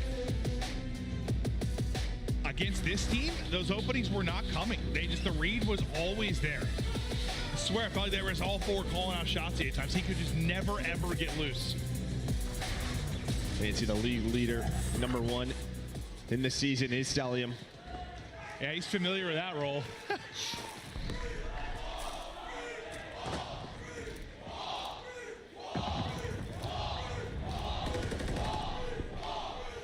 I mean, this is a fantastic play call already. There is nobody B street, nobody at B. Shotzzy can plant if you want, but Simp able to creep on through towards red, playing on an island. But now Draza gonna switch positions, and with that spot, everyone is trying to find Simp and where he goes. You see Kenny and Shotzzy just like, is he ever gonna come back to B street? No? All right. Oh, you're just waiting here for your draws.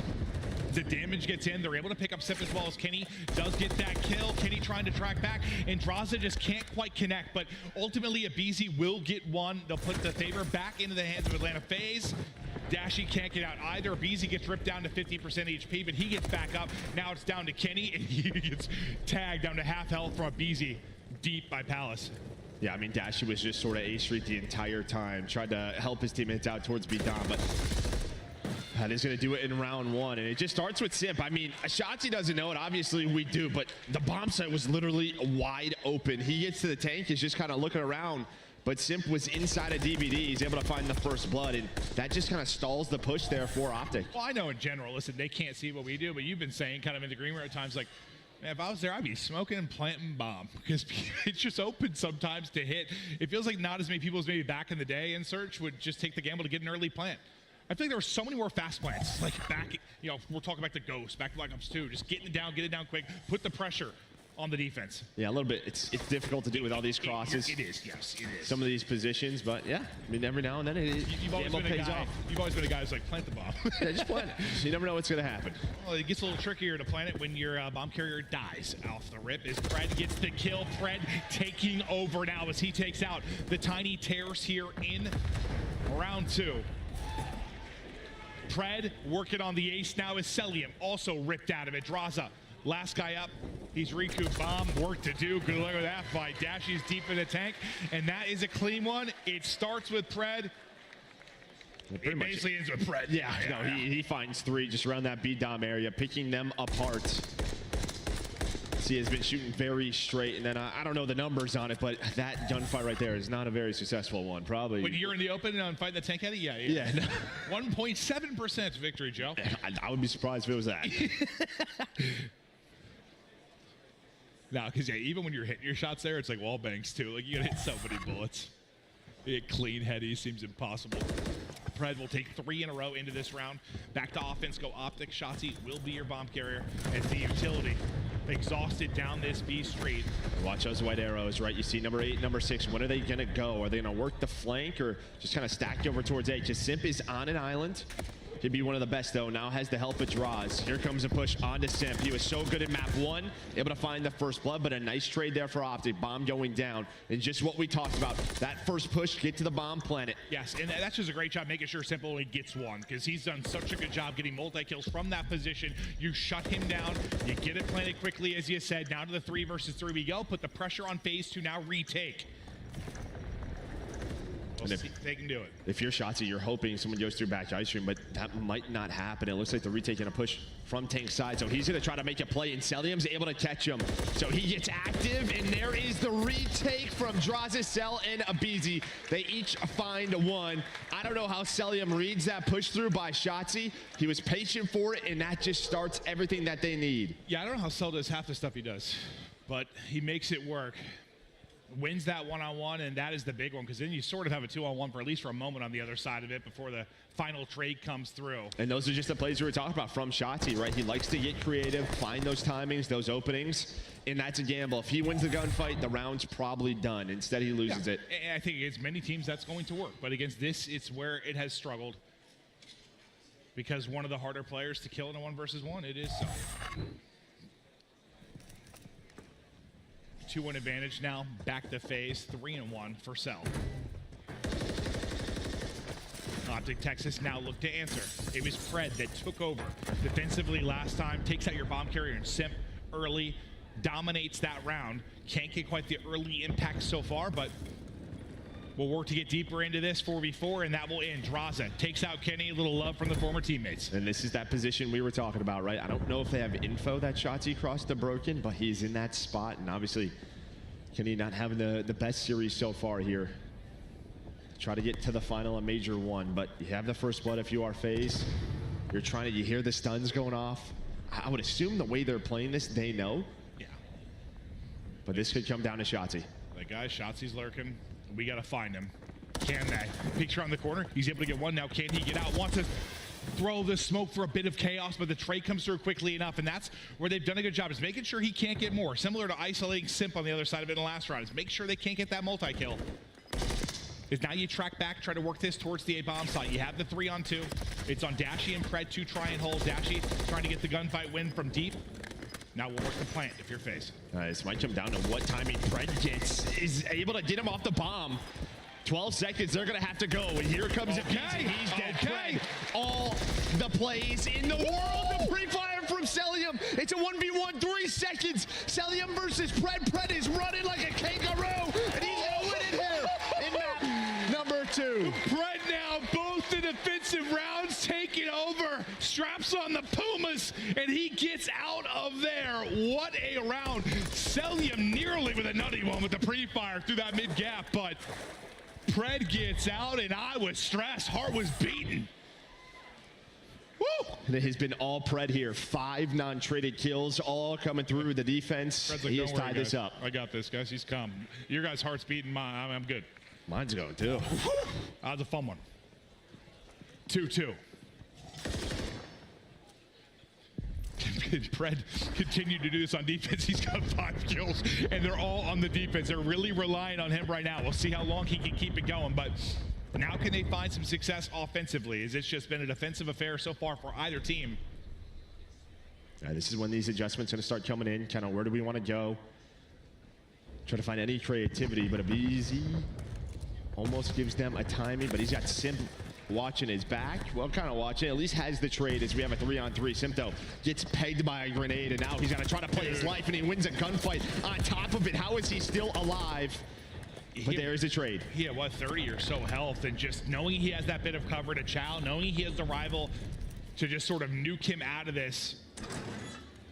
But as you said, the trade comes in there. So the 2v2 we go, and that's the rival on the other side. Shotzi with a little bit of pizzazz, able to take it. Draws gets dropped. Back-to-back rounds, and now an offensive win on the board for one of these teams. Optic take the edge. It's nicely done in that 2v2, kind of taking their time. You had the repositioning, but Shotzi able to read it, and then as you said, the snap, and Dashy's like, Draza might start working up this B Street. So far, those skirmishes going the way of Optic. And how big this would be for this best of 5, for their chances if they were to make a finals round. Like if this search and destroy, if you could just suddenly bring it together on a championship Sunday. How good it could be. You got the edge. Now can you get the snowball going if you are Optic? Pred has been electric on defense. So keep an eye on that number 3 on the map as we get deeper into this. But for now, the pressure building over towards Dashy. Him and Celium, it's like a little mini game in itself on this side of the map. Yeah, I mean, such respect between these two players. I mean, they grew up and winning so many S&D tournaments together. There's going to be that shoulder, that info, the gunfight going down, and this time Cell able to win it. That's a fun one-on-one to watch. It really, really is. Now bomb going down. Now working the pinch will be Shotzi versus Draza from the top rope. Draza wins it. Simp tags one on. The second one nearly dead, but Pred able to get away. And, well, it's a defensive round. It's Pred, so don't count him out. But not a lot of time and a lot of work to do. 3 more players he's got to take out of it. Wins another one-on-one. Pred's making it interesting. Yeah, still 20 seconds to go, but Draws is going to say hello or run away with his life for now. And this could just come down to the clock. But I'll tell you what, the guy's winning his ones. No, he is on point. Yeah, that's kind of what I was saying. Don't count him out, but like he's need a little more time. Like if Maybe he gets another kill. It's a 1v2 post plant or something like that. But he had 30 seconds, basically 4 people to kill. Can't quite do it, but I think you said it right. He's shooting. Yeah, FaZe able to respond. And, you know, Dashy, we haven't seen that angle too often, a bit of an off angle. He's just probably hoping to find one. Maybe someone creeps on up and then get out with his life, but Cell with the shoulder. The shoulder, the 40 shoulders that got there. Yeah, like he literally like got a millimeter more of space each time he shouldered to try and get that angle. And finally, a bunny hop battle, and he wins the fight. But dear Lord, he was using his shoulders to dance and lift for him, that's for sure. 3-3. Has this been one hell of a search and destroy here in map 2? Well, it really has. Both teams winning offenses now in back-to-back rounds. It's Simp, it's his turn to get aggressive. Does it feel like one of those where it's like, who's going to screw up first? Yeah, when it's between teams like this, that is usually the play. Abizi, he's able to get away. He finds HP. the first blood, and now he's got his teammates looking over him. Wow. Just able to get out. Abizi still loose, going low, going high, back up, and can he take it out of it? Is Abizi? It's his round this time through. 4 versus 2 now for FaZe. Chance to go up 4-3 is you had back-to-back rounds for Optic. Chance now to do it if you are FaZe, but Dashy does bring him a little bit closer. The trade doesn't come through, so an opening now for Optic Texas. And now if you're FaZe, you're waiting on number 7. You're waiting on Simp potentially to make you play. He's going to have a one-on-one versus Dashy in the spawn.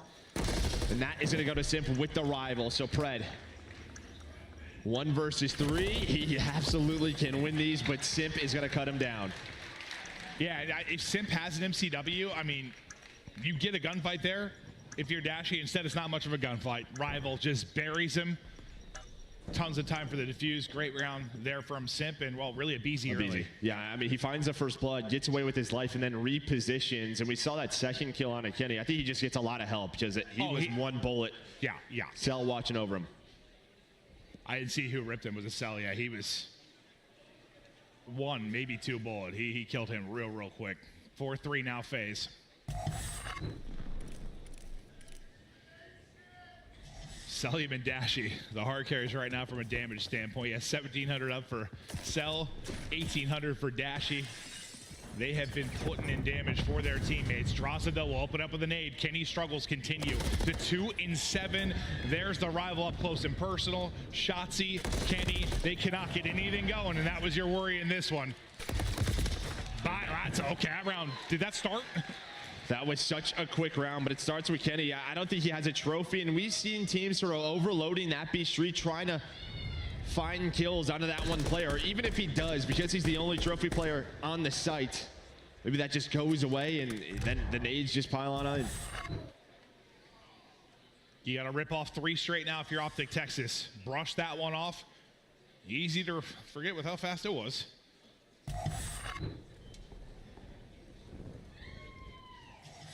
But what changes can you make if you're Texas? It just feels like you got to get Shotzi and Kenny involved in some way. They just have not been able to get going in the early going, late going. Yeah, I mean, even in map 1, right, like Ken obviously struggled, but his damage was there, right? Obviously on a map like Terminal, it just feels like at times you get beat in the blender. But want to see him step up here in this map number 2. He's got a chance with this first blood fight, but Abizi just going to back on down. Simp, a first blood. You have now 7 first bloods if you are Atlanta FaZe through 9 rounds. It is going to be tough to find a win if you're Optic Texas, and that's the stat line. Simp follows it up with another 4 versus 2. Final round, waiting in the wins right now is another drops. It's Kenny gets a kill. The trade should be there. I was about to say it should eventually be there. FaZe get the victory, 6-3.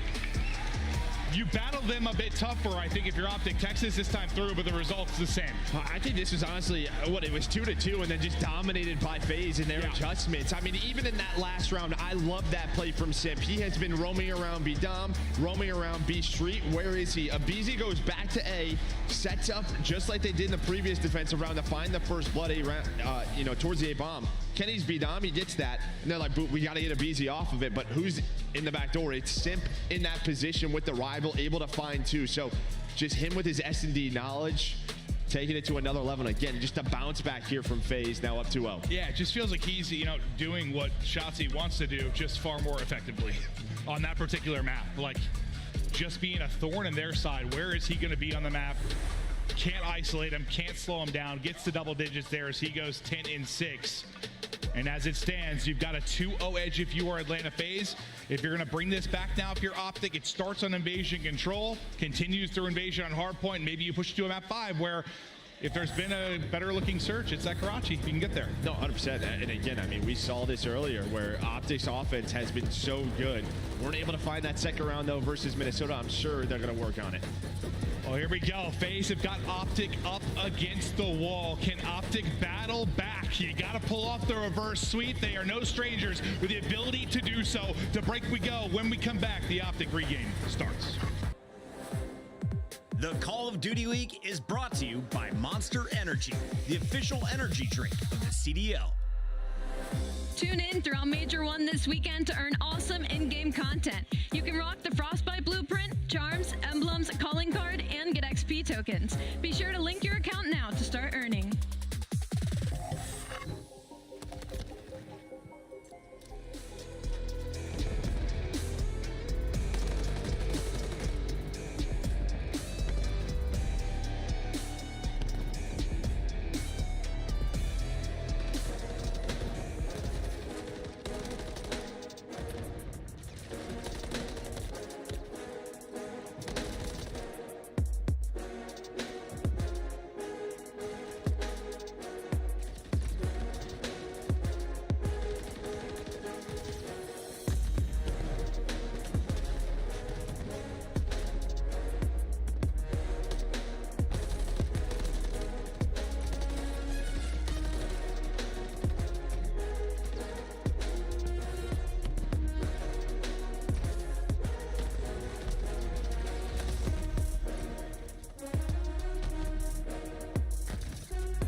Looks like Optic is slipping.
starts the Optic Gaming redemption. Can they bring it back? It starts with a map 3 on invasion control. If they're going to pull off this reverse sweep, because so far, struggling. FaZe up 2-0. I mean, yeah, again, props to FaZe after coming off that hot loss versus Toronto Ultra in that winners final. You're right back on the stage in this rematch for a chance to see who's going to be playing Toronto for our Major 1 title. But yeah, I mean, they've had a couple of reverse sweeps. We've seen them in the past online kind of start slow. But this was the map that, you know, we just watched FaZe beat Ultra on it. And who was insane? It was Zelium. Had 10 spree in that round number 5. Yeah, it was unreal. It out. We take a look at the Monster Energy pregame here for Optic. Joe, the control. Yeah, I mean, finish these controls, right? 6 at 5 in control. We just saw it earlier today. I mean, their attack has been fantastic. They're averaging around 5 ticks a round, but they have to turn it into offensive round wins, as we saw it earlier versus Rocker. And win the second one, then it goes to a round 5 and they lose. So it just feels like they're able to finish this. They could be a dominant control team. Good stuff there early from Fred and Shotzi. Draza waiting on the boys to get back into it. Not going to happen as Dashy will cut him down from behind. It's been all Optic Texas so far. First 4 kills through for them. Finally, an 8 connects for Abizi. And he at least get on the board now. Dashy can't quite take down the second one. That's going to open up for Celium to go over to the opposite side. Doesn't quite have trophy ready, so going to be tricky early. And yep, that is why I mentioned it, because stunned instantly and dropped. Yeah, but he at least forces 3 players to try to rotate over towards A. That opens up the B zone for his team to find some position. Draja going to push up towards his P4 area. This back dumpster, try to find any players rotating through for Optic. But only 1 player on it, no trophies down, so nade stuns can connect. So how much does, like, you know, those couple reverse sweeps, you know, when you start slow and you're able to bring it back, I mean, how much does that matter? The fact that you have a little bit of experience and reps with this new team that's Optic. Oh, I think a lot, right? I mean, again, Ken has not been playing well. Shots in that map too. I think Pred and Dashy have been fantastic. It's just the other two you have to get going to find some success. Feels like everyone's gotten going early as you have the 4-life advantage. You've already gotten this down to 25 seconds, but you've got trophy coverage, multiple now covering you on the point. You're starting to work this forward. Second bit of progress, that will be done. Go to Celium's POV. As you said, he was terrific just a short time ago on this map and mode. Looking to pounce with his teammates, got the tiny tears looking over him. That'll be the clearance, that'll be the extra minute added on, but you only have a minute 20 to work with, and you're down in lives. That's it. Nice kills there from Kenny and Shotzi, because I mean, you had a transition opportunity there with 2 dead. Take that 4-on-2 mid-map push, get right onto A, but they find those off a spawn. BZ a nice start here. He's just waiting for his teammates, but yeah, 1 minute remaining. Not a lot of time for FaZe to work with. Well, let's see if they can at least make it interesting. Can they get across and apply any pressure to A? As you still got Kenny just kind of lying in wait from the point.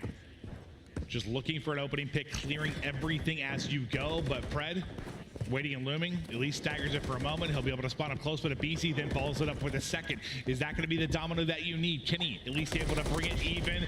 Kenny with the chow, draws to 25 HP, draws a trying to get out, can't quite do it. So good stuff, efficiently trading right now. If you're Optic Texas, 30 to go. And that's just buying time. Is Shotzi with the headshots up to 8 and 4. Buying time for his teammates to come off a spawn. You have those close spawns. One last push here for Atlanta FaZe. Sim going to be the front man.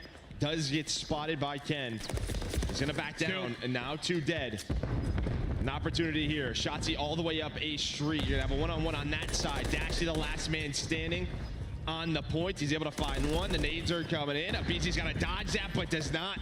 Simp was trying to help him out. Instead, takes him down. Shotzi rotates back. Round 1 to Optic. You might have been screwed either way, but yeah, the teammate doesn't end up helping. And Optic Texas, really, you kind of prevented from getting any moments that are too scary, except the very, very end there, do you deal with it pretty effectively. So nice start for Optic, and yeah, the guns seemed hot early. I mean, they were rolling, they were winning the fights, they were milking so much time, they make it even more difficult for FaZe in that opening round. Yeah, that's the advantage, obviously, of having defense in round 1. There's no trophies. You can't really pause the clock on B like we normally see, so you have to dodge an 8s, right? You have to get off that point.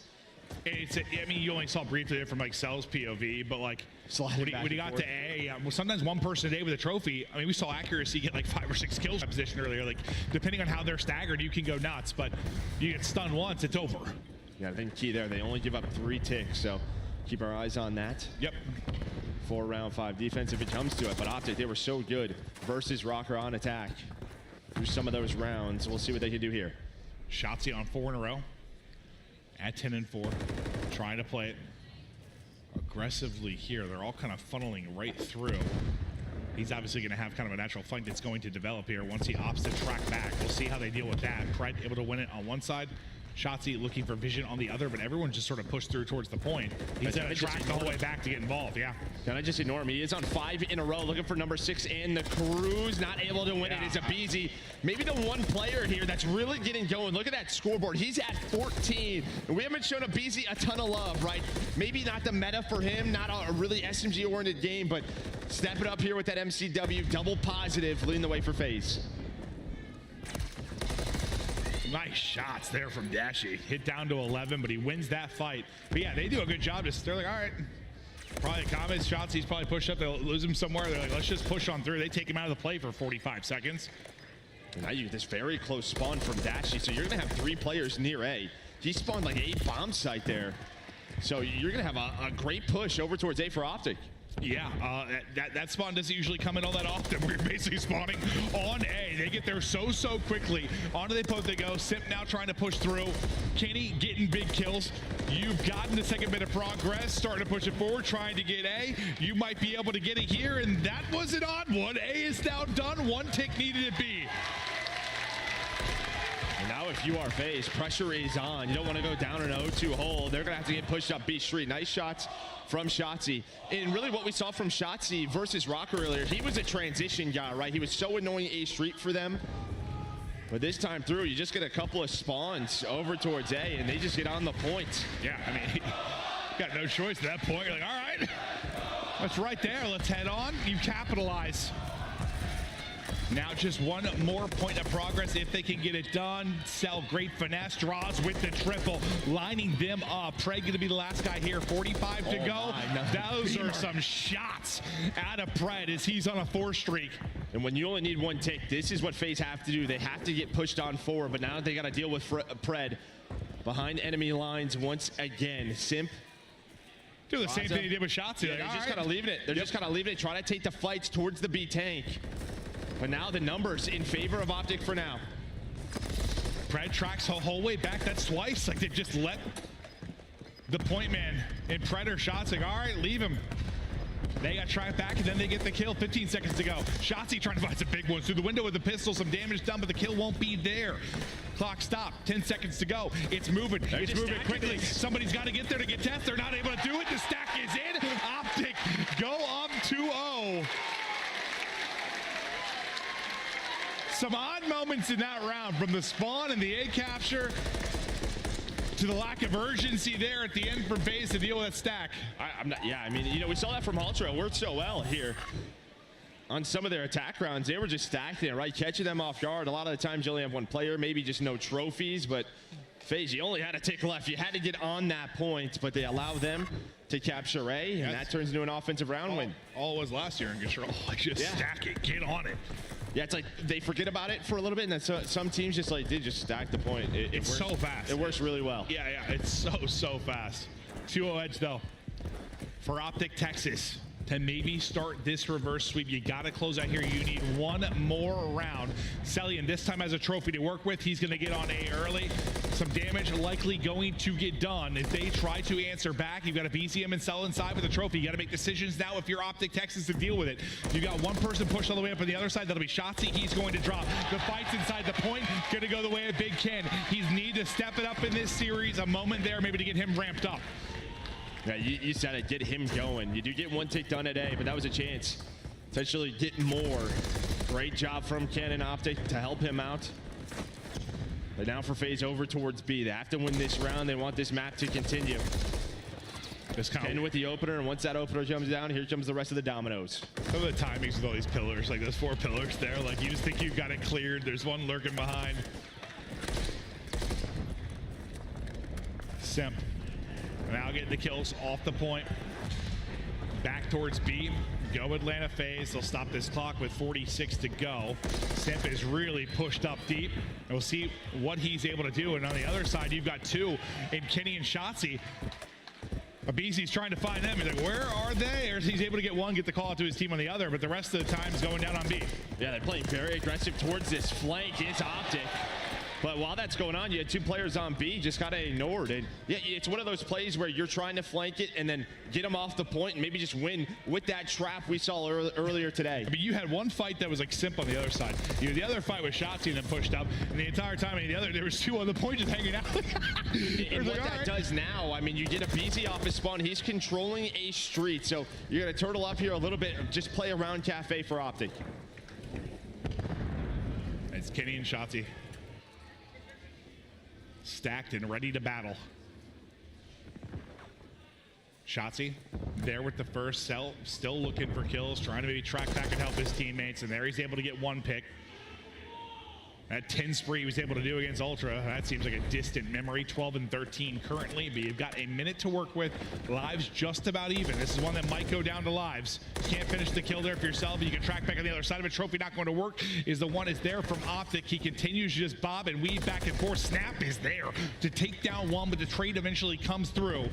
Slight advantage in lives. You're on the point. Second bit not done, though. You're able to come in and clear that. Yeah, I mean, Cell could just never get to the 8 point, and that trophy not going down hurts them big time, right? The stuns, the nades come in. Ooh. Abizi, though, stays hot, 24 and 17. That's a hard gunfight, too, when you've got to, like, sort of recenter and hip fires. They're sliding underneath you. Impressive stuff there.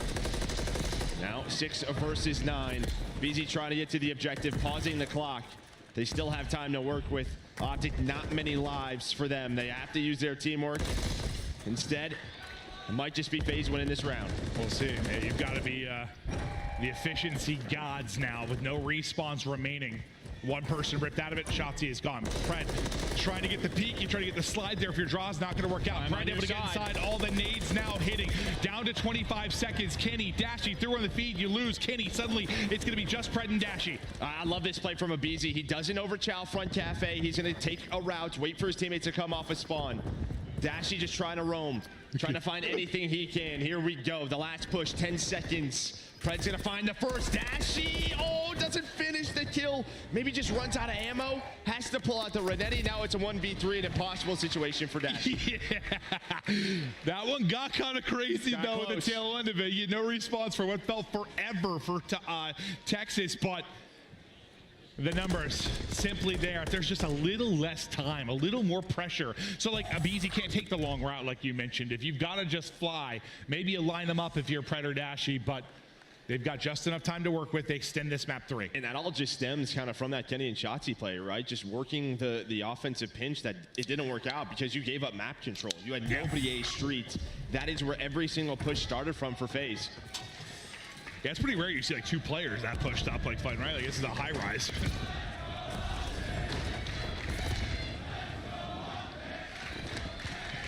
Crowd knows we've got a big moment here.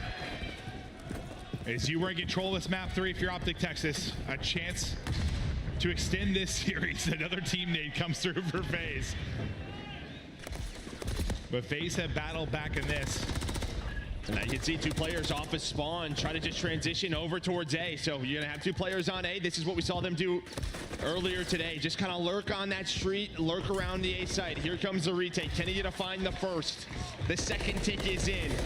You don't want a team shoot. This is beautiful dodging by both players and Pred and Kenny, and they are winning gunfights. The A zone is done. Over to B. You have 2 players on it. 2 ticks are in. Optic going for the throat, and I think they have done it. What is that offensive round with the quickness? Texas strike.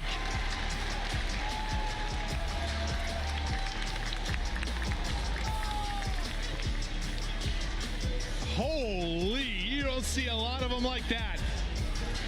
And we're seeing that more and more where these defensive teams, they kind of give up that A street a little too early, give up A search, then one player sneaks on through, a second does, you get that 2-stack, and it's just a lot of timings, right? The slide outs, the gunfights that are going down.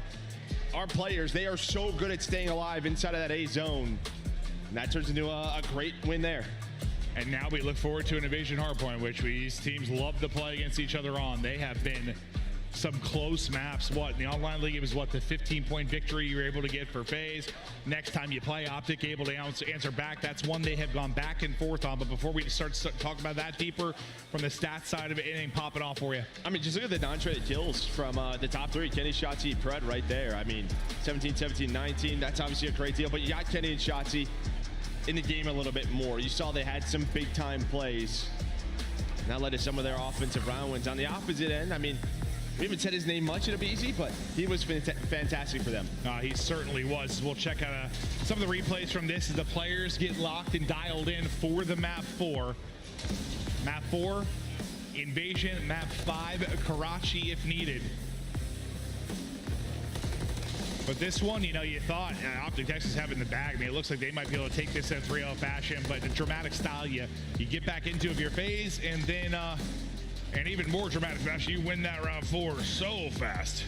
I mean, it just, I mean, obviously the you kills blink, come in it's for done. Optic, Like, jeez. But it just felt like FaZe didn't really know what to do off of spawn. Kind of hit both zones. Just doesn't work out. All the players stay alive for Optic. Kind of that 2-2 split. Yeah, and you had like 2 2-on-2s, and you win them both if you're Optic. But a big map win there. We just saw FaZe take down Ultra. I think they were 4-1 on the year on it. Again, it's really the first time, the first weekend we're seeing Optic on this. They should be 3-0 on Invasion Control, but they kind of threw that map versus Rocker. Yeah, yeah. But their offense is looking very creative. Well, you were looking for a bounce back at the start of this series for FaZe, you know, considering how you got bopped off the main stage in the winners final. They answer quickly, they win the first 2. Then it's like, all right, one punch is thrown, could Optic Texas bring it back? And they do exactly that. They win the Invasion Control. We now get ready for a hard point. This is anybody's. They've both shown they can beat each other on it. No, they have, yeah. I mean, and I think what we saw in map 1, what we've seen for Optic is the game stays close. And then they just kind of take off in that second set of rotations. That could be the same thing here. Yeah, and where FaZe kind of were able to do that to them in the map 1, can they do it again? Can they close it out here on a hard point? But I think I'm thinking about Optic, you know, all right, we gave them the first hard point. We lost that. We have dominated it, at least this weekend. We have been the best hardpoint team, maybe outside of Ultra. We know what we are capable of. We can get this to a map 5. And then maybe you don't feel confident anywhere in Search and Destroy right now. Maybe it's question marks all over the place, but at least there's one you've won. Yeah, I mean, Karachi, yeah, 1-0. That's the one.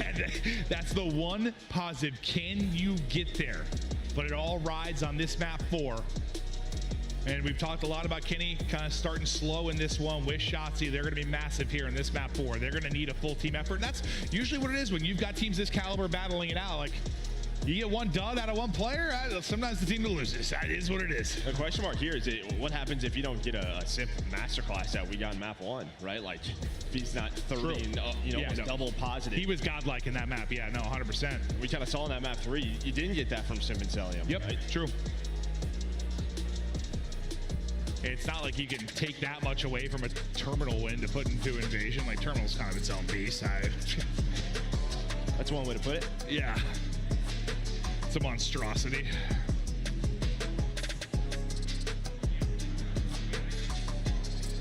But the pressure now all on Optic to go big in this map 4. Maybe send it the distance, and we've got 2 map 5 classics between these squads this weekend. How beautiful it could be. We stay on Invasion. Let's get into it. Then we got another doozy in front of us.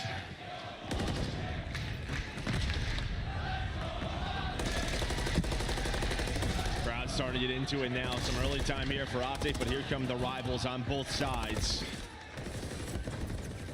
They're going to come down to a 1 versus 1 on this first push, and Shotzi able to avoid the nade. He's just up top. Celium almost wins the gunfight, but Shotzi's got a little help in Pred. Yeah, he lost him when he drop shotted, but as you said, the help there. Simp then through the double, the tiny tears, start to get it going, soak it up this time.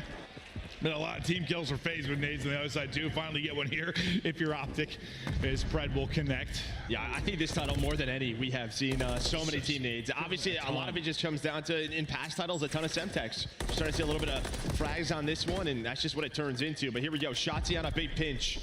Trying to get behind enemy lines. He might have just done it. he could try to set this up so they can get P2 and have spawns for P3, but he runs by one in Draza. It may just not matter. BZ is just locked up. He's got to look both ways. Shotzi with a deady pop and then gets in position. Nice shot there now to set up Optic Texas here for this hard point. Simp though, Simp just goes up the gut, takes out two. A BZ right back into it. As good as it looked there for Optic. They're cleaned out of it fast. Yeah, but Dashy gets a very lucky spawn here. Dashy's going to spawn it up behind them. And yeah, Optic's not going to expect this. So you had the break there. Draza stays alive the entire time while Optic pushed on through. And now the spawns come through. And behind the Dashy spawn, you have some pretty good control here if you're Optic for P3. Yeah. That's invasion.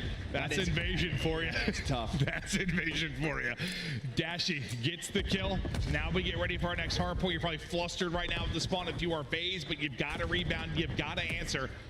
Pred waiting, lurking, getting the kill. And look how far Atlanta FaZe now are from the hard point. It's just going to be Kenny soaking up time inside, relying on his teammates to get big kills, keep the pressure from the hard point. Here comes the push though. And the stun's gonna connect from Draza. So now you see the spawn out here for Palace side. Two players are out of this if you are Optic, but they get in a position, the crossfire is through, and from the hold comes Yeti and Dashy right from the hill, getting this 30 seconds. Yeah, and the fact that like you felt like two of them were out of it, but one was able to get a kill at range, some nice team fire, but then you're already to bust through. It'll be 5 in a row for BZ, who's really been stepping it up within this series. You saw the great map 3 he had, now getting it done in the map 4. He's locked. He certainly is. Lead change over to FaZe, 6 in a row for BZ. We'll see what he can do from this 8-2 start. Yeah, he's gonna have that cruise missile, 6 in a row. Very slight edge here to Atlanta FaZe, over to P4. You can see number 2 Shotzi just playing for those Palace spawns. FaZe are going to know this, so they're going to try to cash in here. One player left on the hill will be Dashy.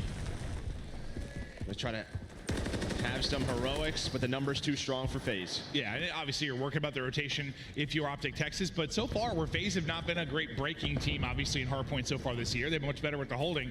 You've had some clutch breaks here if you're FaZe. You dealt with maybe a fluky spawn that was a bit frustrating. You battle back into this, you take the advantage. And now if you can get these final 30 or so seconds, if you lose the Palace time, not the end of the world, you're looking at a tie game.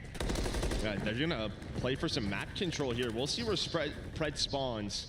Sometimes you spawn all the way towards the back, but he's gonna get the close Palace spawn, so they're set up for P5. Well, we saw this earlier today. If you could just find some room here early in the hill or before it pops, maybe that's where you find the break. Celium gonna get stunned out, but somehow able to win the gunfight. Guy wins gunfights, he's got no business winning sometimes. Here's the streak, you're still on it. 7 in a row for a BZ. Sending it in quickly. Get some information, but not able to connect on the kill. It's Simp that's able to get the opening pick. What can you turn this into? Shotzi waiting on the player that called him the streak. He's able to knock down Celium Simpta with a second. Utility right up through the window. It goes right past him. And then Pred just peeks out once the utility is used and gets the kill. You're still holding on if you're Texas. And it's Shotzi working to play. You have one more player there and a BZ. The cruise doesn't connect. It gave them some space still. 30 seconds on the clock, but look at this tight setup here. Dashy, some awful COD timing. Awful. Doesn't go his way. Pred on the hill with a big 2. He had help from Kenny, but there we go. They rotate over towards Palace. The break doesn't come through. We're going to pretty much have a tie game. Yeah, I mean, that's the way it looked. Unless you really got something crazy with the streak, which you don't expect to. They're able to hold. Now we get ready for P1, and this is where Optic have been so good in some of these hard points. You get into the second set of rotations, they make some adjustments, you get the advantage. FaZe do it to them the first time through. They're doing a good job here in the opening moments of this hard point. A chance here. You're gonna see a couple of players, Kenny and Dashy, pretty much spawn behind the setup. That's gonna be the first kill on a Draza. Evasion is something, huh? Last couple of times for FaZe, it has not worked out, and yeah, that turns into the break. Celium trying to get back in. He's going to get slammed. Kenny there with the kill. Now you got to battle back in again if you are FaZe. Simp, Abisi, leading the way for FaZe, trying to lead the way on this push. Able to get one through the window. They clear Dashy then out of the point. Abisi, the last guy up there. You're holding on to a 3-point victory. 13 left to go here. Now next hard point, you see it popping. It'll be Pred there first on rotation for Optic. The rest funneling up that street. Yeah, he's able to win the first gunfight. On to Celium. Just kind of locking this down. You see the rest of FaZe. They're trying to push from bottom street side, and it's looking like they're going to find 3 kills. They do just that. This is exactly what they want here. That's going to be all 4 dead. Now you're going to have Optic spawning Palace side. And this has been the difference. It's the breaks from FaZe. You've done such a good job collapsing, or at moments where Optic looks like they're in such good spots, everyone just gets smoked off the map, but it's still a tight one. And still plenty of time for Optic Texas to work some magic. Yeah, 30 left to earn here. You're right over that 200-point mark if you're Atlanta FaZe. Still got 2 flirting around the point. Pred trying to work some kills. Mid-map, you got Simp as he's trying to transition across and get some help. Spawning out behind Optic. You've got a BZ. He's going to have some freebies there. Yeah, but Shotzi, he takes a long route. He's been alive this entire time. He's been the anchor, really, for Optic. Both teams spawning Palace. We're just trading back and forth. But with Shotzi in that spot, he's able to go on that long route, give them spawns for P3. But it was P3. That's where you found that break from FaZe. Feels like so many times Texas have been there first. Just been whether or not FaZe can get the break. Can you hold this time if you're Optic Texas? You got to hold here. You got to do it. If you're going to get this to a map 5, Celium just rips him right out of the point. They're working up the street, trying to go big in the backside. Will be Dashy and Ken. Rotating into the point will be Dashy now. You've done just enough to hold on to this point for now. Pred, lovely win there as both are prone in the dirt. Wow, that was close. Yeah, it was real close. Great read on both sides. It comes down to that 1 versus 1, and Dashy just gets to the point, knows his teammates spawning up close. They have his cross. And now on this rotation over towards P4, you already have a few players from FaZe in that spot. And with this scoreline, I mean, both teams, yeah, what do you likely, do you want to get enough time here where you at least can win this with a P5? Just make sure you get to like 190 plus, so like a perfect hole gets you the dub. I think it's probably the call. Yeah, but now look at number 8, Celium. He's gonna try to lock down the A street, so pressure over towards P4 for Optic. They have to break this setup because I don't think they're gonna have this Palace side of the map. And here we go, Pred, first man in. The stun's gonna connect. Still numbers over to Optic with the way Celium is playing, but it's on to Sim now on the hill. One more there. How long can he hold off? He's been able to take out 2. Simp still dancing. Simp able to get 3. Dear God, no way. Does he get all of them here? He's like, I got ammo. It's something, I hope. He's taken out 3 in the time that he has exhausted. It's a 1-man wrecking crew. That's a solid 15 or so second difference he's able to do. You finally get in if you're Optic Texas, and now it comes down to this. You need 29 points for the victory. Palace getting ready to pop. It's been all FaZe on the breaks. Texas now have got to do it. Optic have got to break here. Now we've seen some magic from Shotzi, right, in these positions with his movement, with his mind, but he's going to get taken down early. Off the hill goes Kenny. There's going to be the first pick. But you see where Shotzi spawns out so far away. On the other end, Abizi does spawn out, so he's going to have a pinch here. So a couple of kills going down on both sides, but FaZe are holding on for now. Can you make it scrappy? Can you get in? Can you extend this somehow? Now just 15 points needed. The kills starting to come through. They're starting to be there for Atlanta FaZe. 10 to go. Draza lighting it up. Optic are scrambling. Optic are sprinting. It's 5 in a row for Draza. FaZe look to get the last lap. They lock it down in Palace, and Optic are out of the tournament. FaZe will move on for the rematch.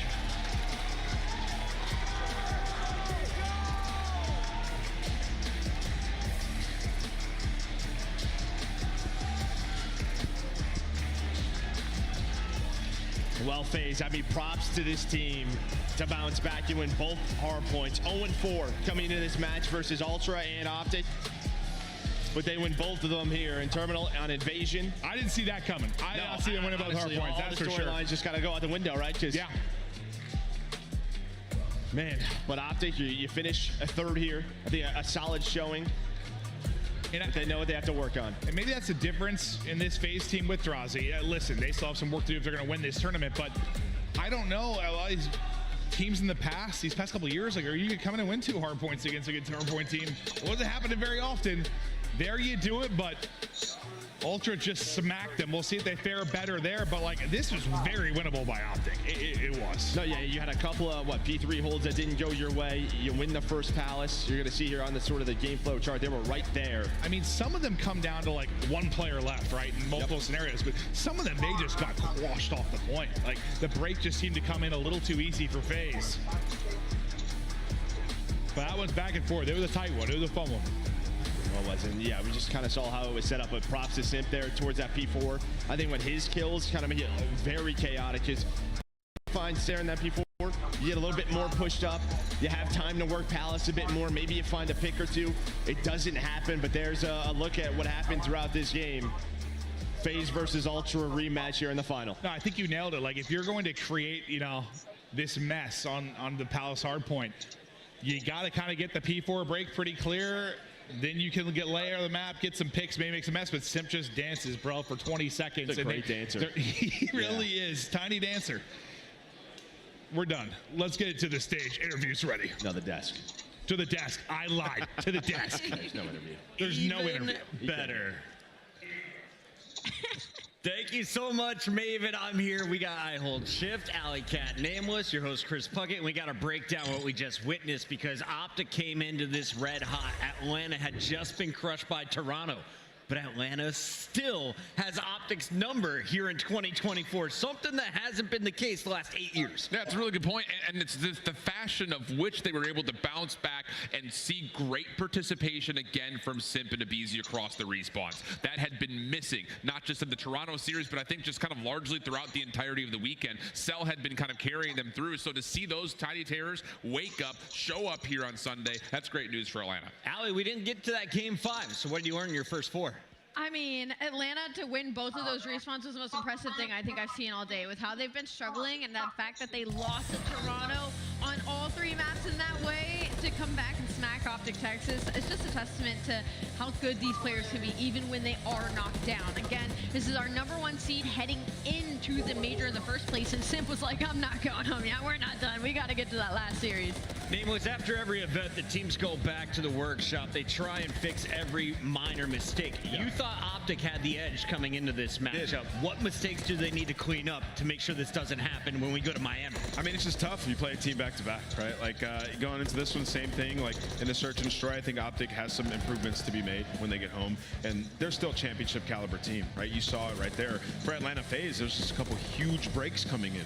And we saw the improvement. They were struggling in hardpoint. We see it here, Treehouse. The slow, like, effort to take your time, get that first pick. That was all the difference in the world. Same thing with P2. Perfect setup by Optic. What happens? Atlanta FaZe just slowly collapses. The communication was clearly a lot better throughout the series. And for Optic, man, like, you had a great tournament. This is a brand new team. You just played against one of the all-time dynasties. It's gonna take time. Yeah, for Optic Texas, I think the biggest focus for them heading into Major 2 is definitely going to be those search and destroys. I think when it came to the respawns in this series, or specifically the hard points, they kind of just got outslayed, which isn't something that typically happens with Optic Texas, but now FaZe get that rematch in the grand final. All right, we've seen a lot of invasion. Is FaZe the best invasion team? I have a feeling we're going to see it against Toronto in our next match. Yeah, just best of 7, we're going to see it, I am sure, maybe in all 3 modes. But the best team in the game, hard to say, especially since Toronto just 6-1'd them on Search and Destroy in their last matchup. It's hard to make the argument. That's not the same FaZe team that we saw. That's true. Toronto. That is a completely different team, especially in those 8 But 6-1, Ant? We got a brand new FaZe when we come back from the break. Stay locked in, everybody. This is the Call of Duty League Major 1, live from Boston.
Favorite map and mode, I'd say Old Patch Terminal Hardpoint.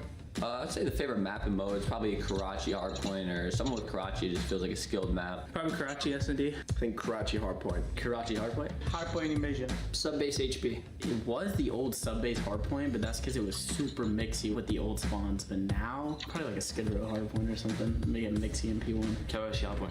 I would say Karachi Hardpoint. Definitely Karachi Hardpoint. And that's just only because you can run a sub on Karachi. So it's a really heavy sub map, and you know when you get in red, anything can happen. And as a sub, that's like my world in there. Probably High Rise Control. Maybe just Karachi in general. I played the original MW2, so I'm a little ancient, but it's just cool to see, you know, fast forward a decade from now that we're playing the same maps that I did when I was like 12 years old. So maybe like a Karachi or like a sub base, or no, sorry, Karachi or Terminal. You can't forget about a good Terminal. High Rise Control.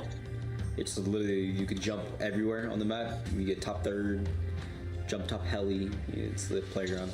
Invasion Hardpoint. My favorite map and mode is Invasion Control. Whoa. Yeah, I mean, I'm giving intel to other teams now. Like, if I answer that. Yeah, it's a hard one. Wait, I can't be giving away the vetoes. Favorite map and mode in the current rotation? Oof, probably Subbase Hardpoint right now. I Skid Row Hardpoint. Map and mode, Subbase Hardpoint. Best player in the game on that map.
We are back live in Boston from the MGM Music Hall.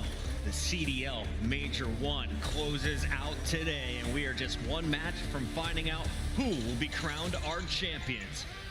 $150,000 on the line and title of Major 1 champ. It sounds good to both of these teams. We have Atlanta FaZe and Toronto Ultra left in the bracket here on the desk. It's Puckett. We got Studdy joining us once again. Alley Cat and Nameless. And I want to start with you, Studdy.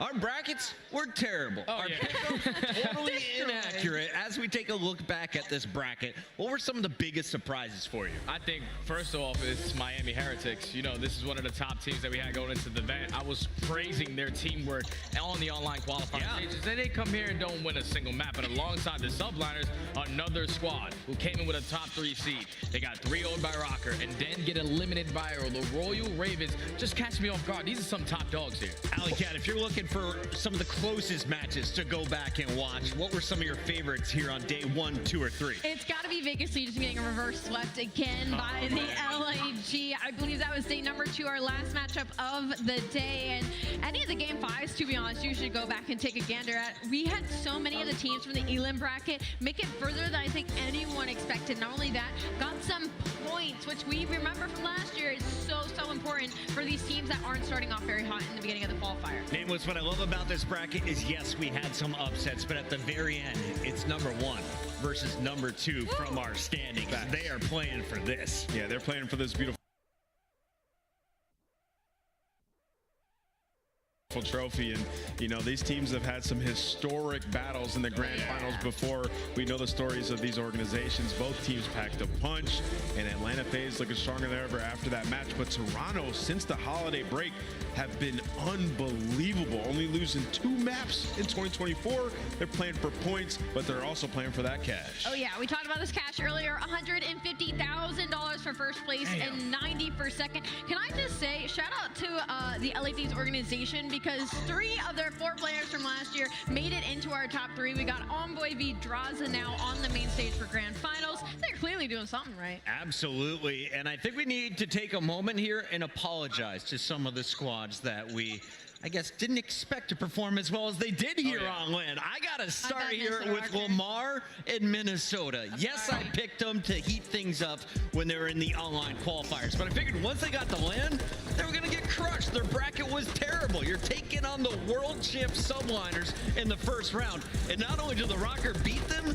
they did it in a 3-0, Alley. They did it in a 3. I mean, it was a slamming, and this shocked everybody. The true dark horse, the true underdog of this entire event had to be Minnesota Rocker, because they didn't stop with the New York subliners. They were here all the way up until this morning, and even tried to put up a fight against Optic Texas. They will bow out, but I think this spells great stuff moving forward for a team that maybe was overlooked, especially for the rookie in Linz. He proved not only can he do it on the online qualifiers, but he can also do it on LAN. Jay, I know you always keep it a buck with me, so do you think this roster is going to stay together for most of this season? Do you want them to stay together? I want them to, because when you start off the way that you did, 0-4, it's major resilience to that entire organization to win 3 straight going into this major, secure a winners bracket spot, upset the top 3 seed, and then continue going on to eventually end at a top 4. This is one of those squads we didn't really have a lot of faith in. It was all about the SMGs early on, but when the AR start to come alive, you can just tell that this team is complete, just need more time.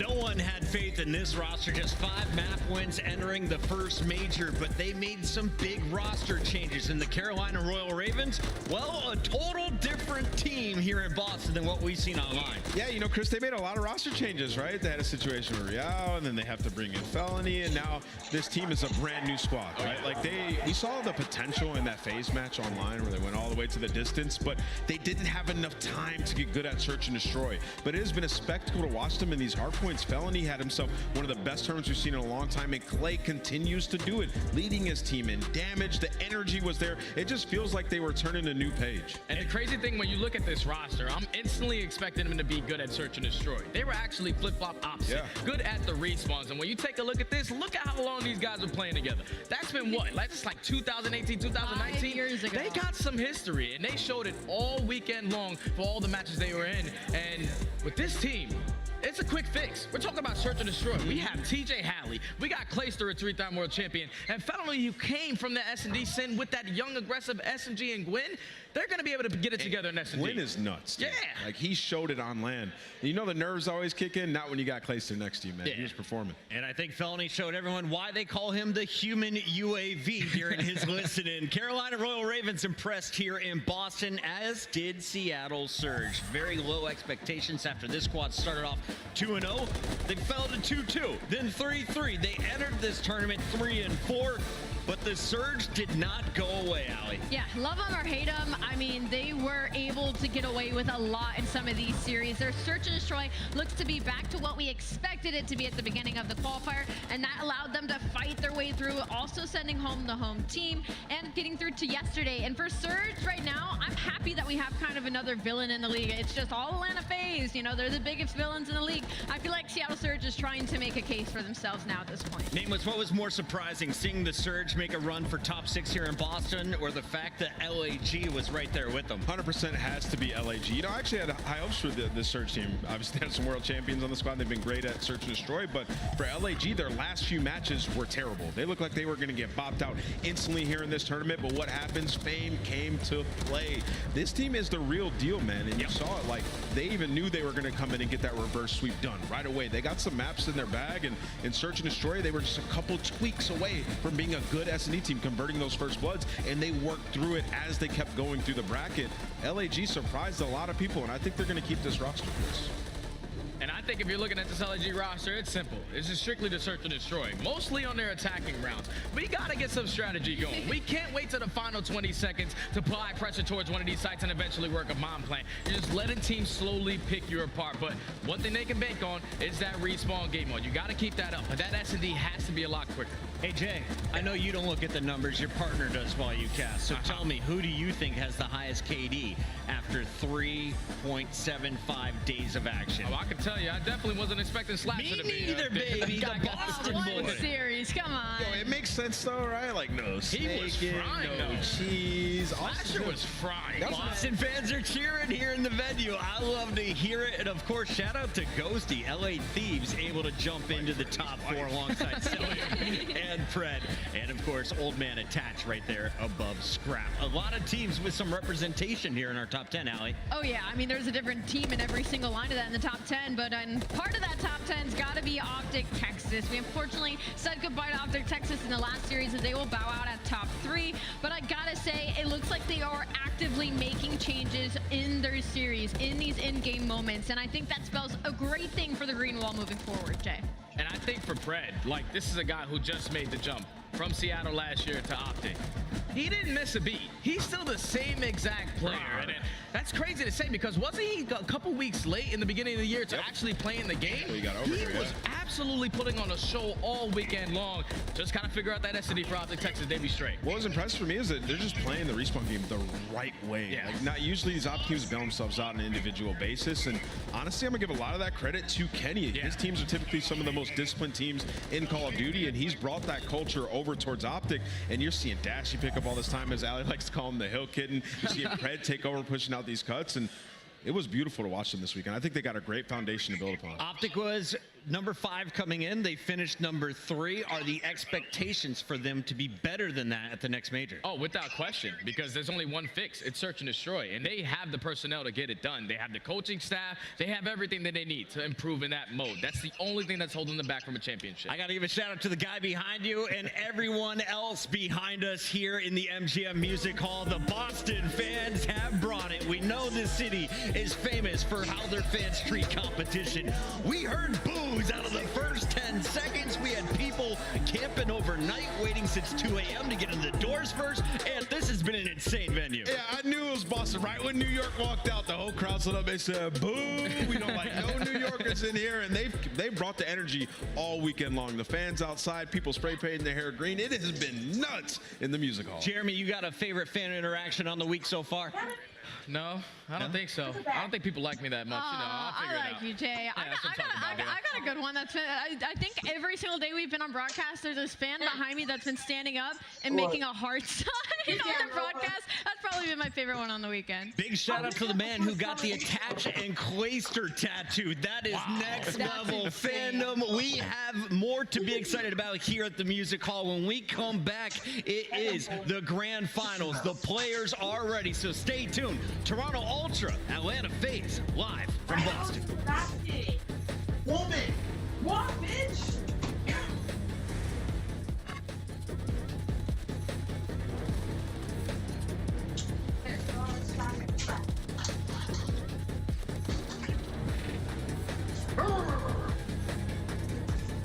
Jump on me more than I love she laughed at that.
Oh, excuse me.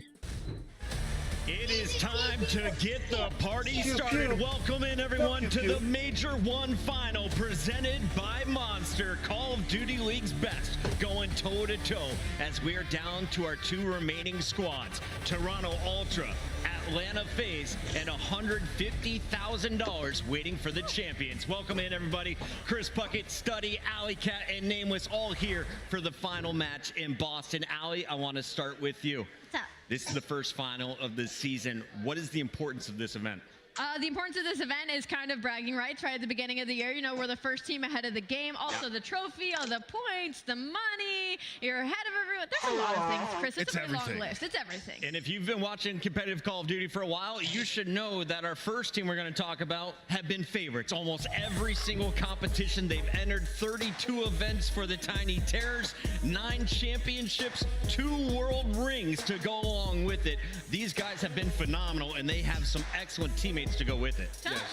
Sorry. Go ahead. This is a dynasty at this point. You have to say it. They bring in Draza, another world champ, to this squad, and they picked up right where they left off from last year, dominating in those search and destroys. The problem is they ran into a super hot Toronto Ultra squad, and they have to make adjustments on the fly. We've seen it before. And for your Monster Energy pregame, keep the hard points close and take those search and destroys. 3 and 4 on hard point at the major. But that last hard point team you saw, not the same squad. The breaking was drastically improved. And then also the SNEs have to be the bread and butter. They've been 12-2 in that game mode, 85% win rate, but they only won 1 round, letting those bombs get planted in an astounding 4 rounds of those 6. Atlanta struggled against Toronto in their opening duel up there in the winners bracket finals. Now looking for a reset as they go 7 maps potentially against one of the world's best. Toronto Ultra was on fire throughout champs. They ran the winners bracket. It wasn't until that grand championship that they were eventually handed losses. 5 in a row, though,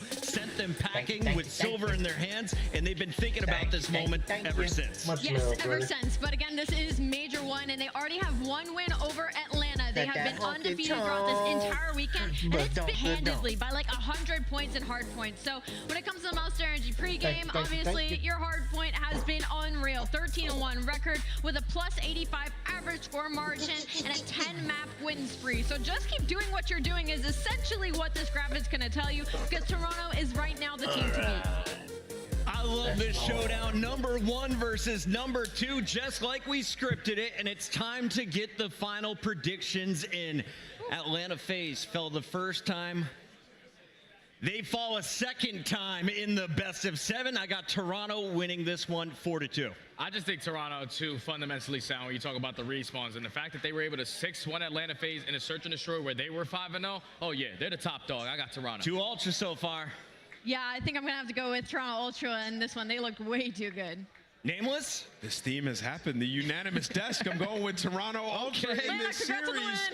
Ready for Atlanta to prove us wrong.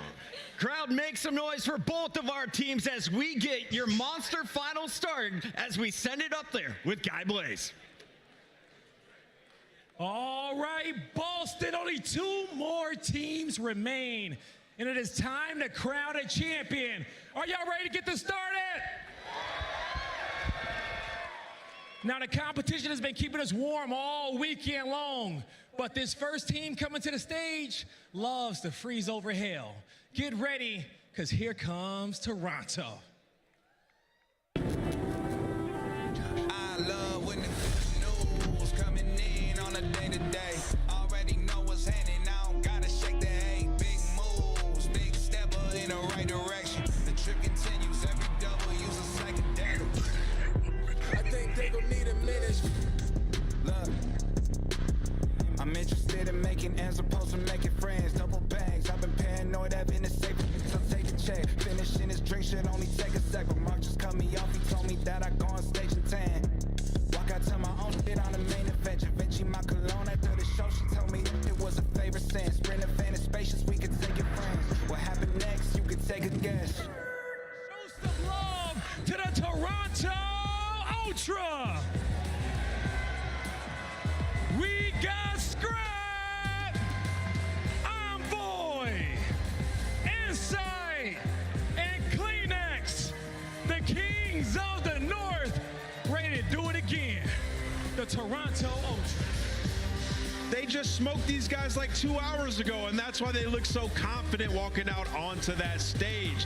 This is why they made the roster change. They faced defeat in the World Championship, not looking to have that happen here, but they got to go through a dynasty. Let's bring them out, Blaze. A dynasty is the best word you can call them. Ready to set the stage ablaze. Here comes those bad boys from the ATL.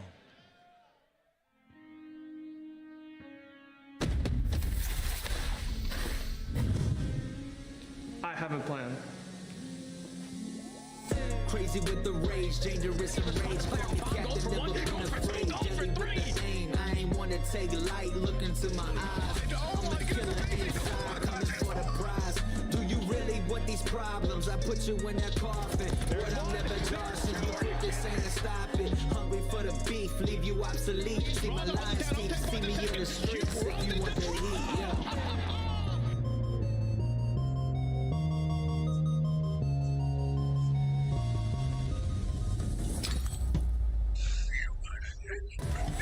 Boston, you can boo or cheer, but get loud for Atlanta FaZe!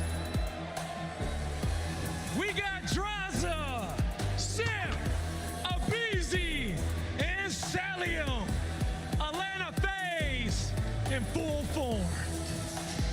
Listen, I don't know about y'all, but I want to know what the hell the plan is that Draza keeps talking about, and I have a feeling we might find it out if they hoist that trophy at the end of this series. The villains of the league looking for their own revenge on the Toronto Ultra. It's the final match of Boston, Blaze. Yes, it is the final match of Boston, and it's been a fantastic weekend here at MGM Hall. Boston, let everybody know, are you ready to go? Miles Chance, are you ready? Ladies, you know what? For once, we are. Let's get it, brother. This is going to be a fantastic final. We find out who the very best team in MW3 is so far. But as of course this weekend, the competition's been so insane. I mean, the competition we're going to have is going to level up as well. These are the clear-cut best two teams in the game. It is going to be a best-of-7 in our grand finals. We have the series layout for you, and I'm just going to set it up for both of these teams. Combined for these 7 maps, Atlanta FaZe's overall record, 16-3. They have dominated with the maps we have. On the side of Toronto Ultra, 21-3. Even better, they've played it more. It is a terrifying sight. And I got to say, the big advantage as well, Atlanta FaZe, the way they got pieced up on sub base, had to get that one out of there. I got to say, a little edge already for Ultra. We start off with Karachi. They beat them down just 2 hours ago. They did indeed. Well, it's a long grand finals ahead of us. 2 S&Ds, 2 controls, and 3 hard points. Good news for Scrap. He gets to come a few times. He is going to be having himself a grand old time, and in the hard point, he was there, absolutely dominant in both of them through 28 kills in each. The man to look out for. He is looking to be the boogeyman. Here we go, Boston, once more. Onto the breach for all of us here as our grand finals begins. First hard point, always off to a blistering start as both teams, they go toe-to-toe for map control and for time in the race to 250. And the opening break already won by Ultra. Get the extra time, get the jump in, but now you got to get those trades. Scrap looking nearby. Another team kill, by the way, coming through the grenades of Atlanta FaZe. They have been owning each other. Not what you want to have happen, but Simp delivers for 2, and Atlanta deliver the time. FaZe clean house now. Top left-hand side of the minimap, Ultra in position for the next hard point. Every minute, these hills will rotate. They'll stay there for 1 minute. You have to soak as much time as you can. Oh, and these are some nice kills coming through for Atlanta. When they played Karachi earlier, it was the middle 3 hills that Ultra dominated, and that starts right at P2. Ultra are going to be here first, but right now, Celium, MacArthur, 3-0. It's Kleenex going to back him down, but FaZe are swarming around this new time. FaZe are in. Ultra just on the outside, waiting patiently for the hit. Here comes Celium from up high. Gets into the fight. Finds one. Here towards the backline he goes. The rest of his teammates fighting around the point, trying to get themselves in there. Sim picks up the last. That's his hard point. Hey, that's the break you need if you're Atlanta FaZe. Keep that lead maintained and force these back alley spawns. If they're going to be spawning here forever for Ultra, they're going to end up on the back foot. So this is clean and efficient work right now for Atlanta. And you even got Sim on the time. He's on a 4. On a 4 spree for now. 5 make it. If he gets 6, he gets a cruise missile. Very handy on a map like this. Let's find out if he does get that in a moment. For now, Abizi trying to keep those players away from the hard point. And Atlanta FaZe, you can see, very warmed up ready for this match. They got dominated on the middle 3 hills. Well, now they got a cruise missile. They got the lead, and more importantly, they have that rotation pushed out the right directions. They are waiting in the wings for this hill to pop. Atlanta will be there first. Great job from Atlanta early on. They've got a wonderful lead to work with. They're now making their way over towards that new hard point. In a second, it's going to pop open. Able to get that time. Now active. Celium do what he can to hold these players back. Lovely damage across 2 of them. Over to Simp now, the man in the hard point. His teammates are still spawning close, but he's taking these fights alone. No problem. Here comes Abizi. Gets a pair. Set him in for the kill. If that damage does not come through for Celium, he does not slow him down enough, but the job being done by everybody on Atlanta. Abizi collecting the time, one direction to look, and maybe inside trying to take an angle. He's trying to bang out just the side. Not an easy feat for Toronto. Just like one direction, it's hit after hit after hit here towards the front line. Abizi on 3, ends it from inside. Inside of the hard point, you now go Ultra. And this has been an unreal theme for Atlanta FaZe on the day. That is another team kill with the grenades that roll through. They've been making those mistakes constantly. I don't know if that's a comms things or if they're just getting unlucky, but punished for it. And now on rotation, Ultra are swarming around the new time. Flying forward towards the bottom side of what we call the fountain. You won't be seeing this next season, folks. This has been patched out, but for now we get to say one last time, this Fountain Hill, and it is an absolute bloodbath in there. And you got Sim taking the deep route, but the timing might be perfect. Well, lines up a few teammates, and now you gotta bang through the door. A team kill from the other side, but Simp is gonna falter. The teamwork for Atlanta, not on point. And now for Toronto, maybe a moment to attempt to stabilize. Envoy up top, keeping these players at bay. A very difficult situation to be in there for FaZe. Diabolical on the approach. Now the Ultra, they have the time, and Envoy from upstairs. This is the the power position for this hard point, and he's going to stay there all game. And Envoy, as long as he's alive, and if Insight falls, Envoy just gets to jump over top like Batman and gets sent in for the kill. But in the point, the ARs are delivering. Scrap and Insight able to collect a few, and this has been a phenomenal Fountain Hill, able to get the final few players, draws a last man standing. Insight guns them down. Now you set yourself on at the rotation. Toronto again will be there first. We were so excited to see that lead that Atlanta FaZe had built. Well, it's all gone now. Toronto Ultra firmly in the lead. Rotation down once again. They've got themselves over towards New. And that is beautiful positioning by Scrap as well. Nice Tuckley in the corner. No one's going to sneak past them, and you get those early entry kills. And now I got Insight. Easy reads, keeping it busy at bay. Everybody on Ultra. The guns are getting warm. Smoking hot so far here in map 1. Not what you would expect, given the last time we saw Toronto Ultra in the finals. Sorry guys, had to say it. Hardpoint still in the hands of our purple team. Our cousins from up north finding the kills. Celium now managing to get the entry stun check there from Scrap. Gets it, but good coverage once again out of FaZe. Yeah, Celium, that true difference maker right now for Atlanta. His tracking through walls is impeccable. A menace to play against. And Insight trying to divvy out some damage as well. You get a couple kills to break the point, but for the final 20 seconds, you see how much Ultra want that. They just sent 4 players for that final 20, and a little play like that can go a long way. They built themselves a very solid lead. So many games in this tournament alone have ended within that 20-point mark, so truly every second counts. We say goodbye to our first set of hard points. We go right back to the middle of the map once again, and right now, toe-to-toe. Scraps on the inside. He has no idea that Abizi is there with him. A quick contest, check the corners. Teamwork will make the dream work. Last man up is Abizi. That's FaZe hard point. And there you go. You know, Insight was down the street as well, so a beautiful start on P1. Get everybody into the right power positions. Celium looking from the heaven above. Right now from Ultra. Insight's been alive for such a long time. They've almost lost track of him, and he's just waiting for his teammates to get in position. They're going for the clean break, and that's 2. That's 3. They nailed it. Perfect teamwork again from Toronto Ultra. So fresh, so clean. Toronto Ultra, time going their way. There's 25 seconds to be had here on P1. They've already got a man top left. They're playing the long game as well as playing the time. And a break on like that on P1, it just sets you up so far in advance. You're going to have the perfect rotation over towards P2, and you're going to be comfortable. Maybe you fall out of P1, but the other players already set up around the zone. They know where the pressure is going to be coming from. Ultra consistently ahead of the game. Rolling through these hills. Hardpoint now active.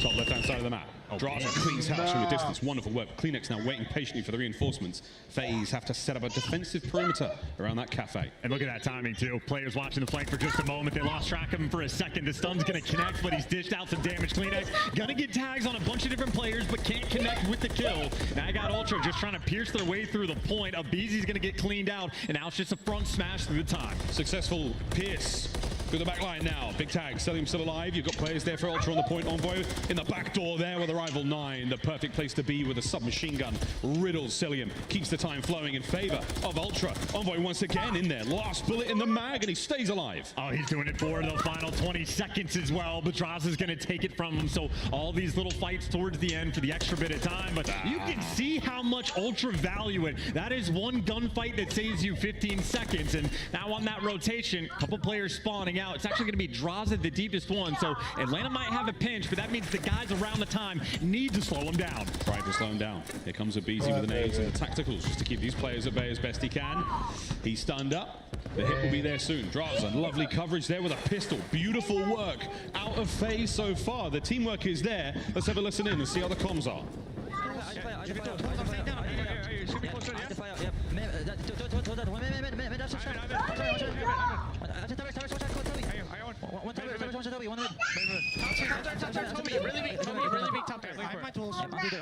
Start going, no,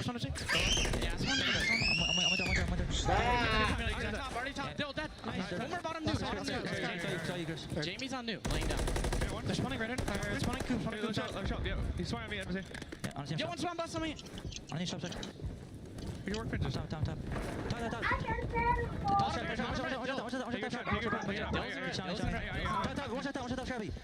Listen, I'm taking it right around. That's old. That guy's gonna spawn red, Zach.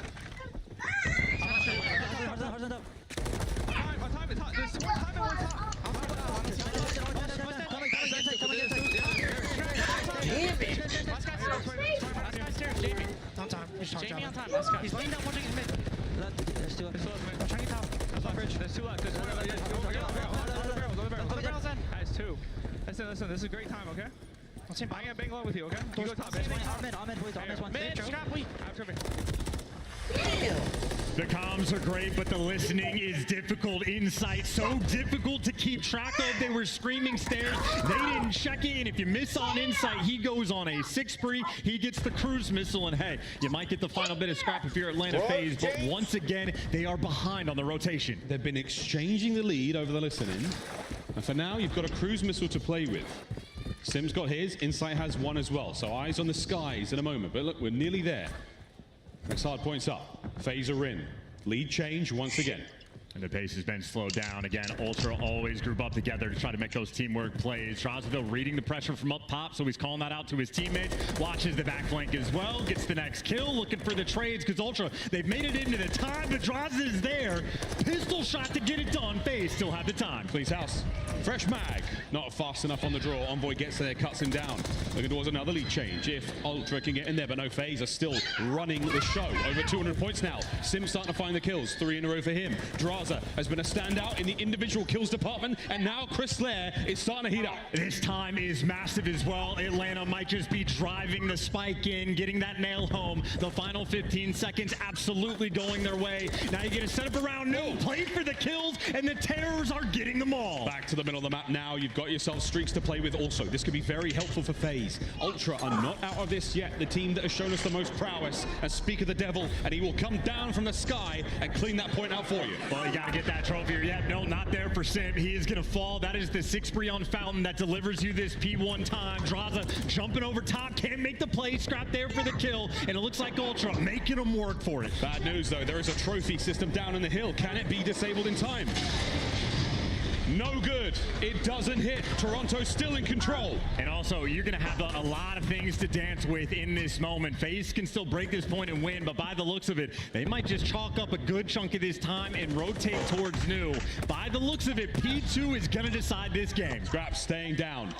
Staying in cover, staying on the time. 10-second game now. Envoy up close, reinforcing the point. The new hard point to the top left is all FaZe. And you got 12 seconds before that hill is going to pop. Ultra going to have a man in all. They got to try to make the break. That is not the start they're looking for. Inside on the wings, looking for the extra kills. The damage good, but 4 players for FaZe are grouped up at new. Beezy just crosses the way of the alley. And now the fight is on. You have to get in there fast. Kleenex does. Cuts through the back. Can't get the second. The hard point still in the hands of FaZe for now, but nobody on the time. And FaZe have the close spawns as well, so Ultra gonna have to fly. They're gonna have to make those hero plays. CQB here on the point. FaZe are in. Scrap from the outside. Finds one. The back line now. The hip fire. No good. Time now in FaZe's hands. The break. The break. Ultra hold. And they're gonna get it too. Insight gonna clean house. The spawn is distant, and Ultra steal game number 1.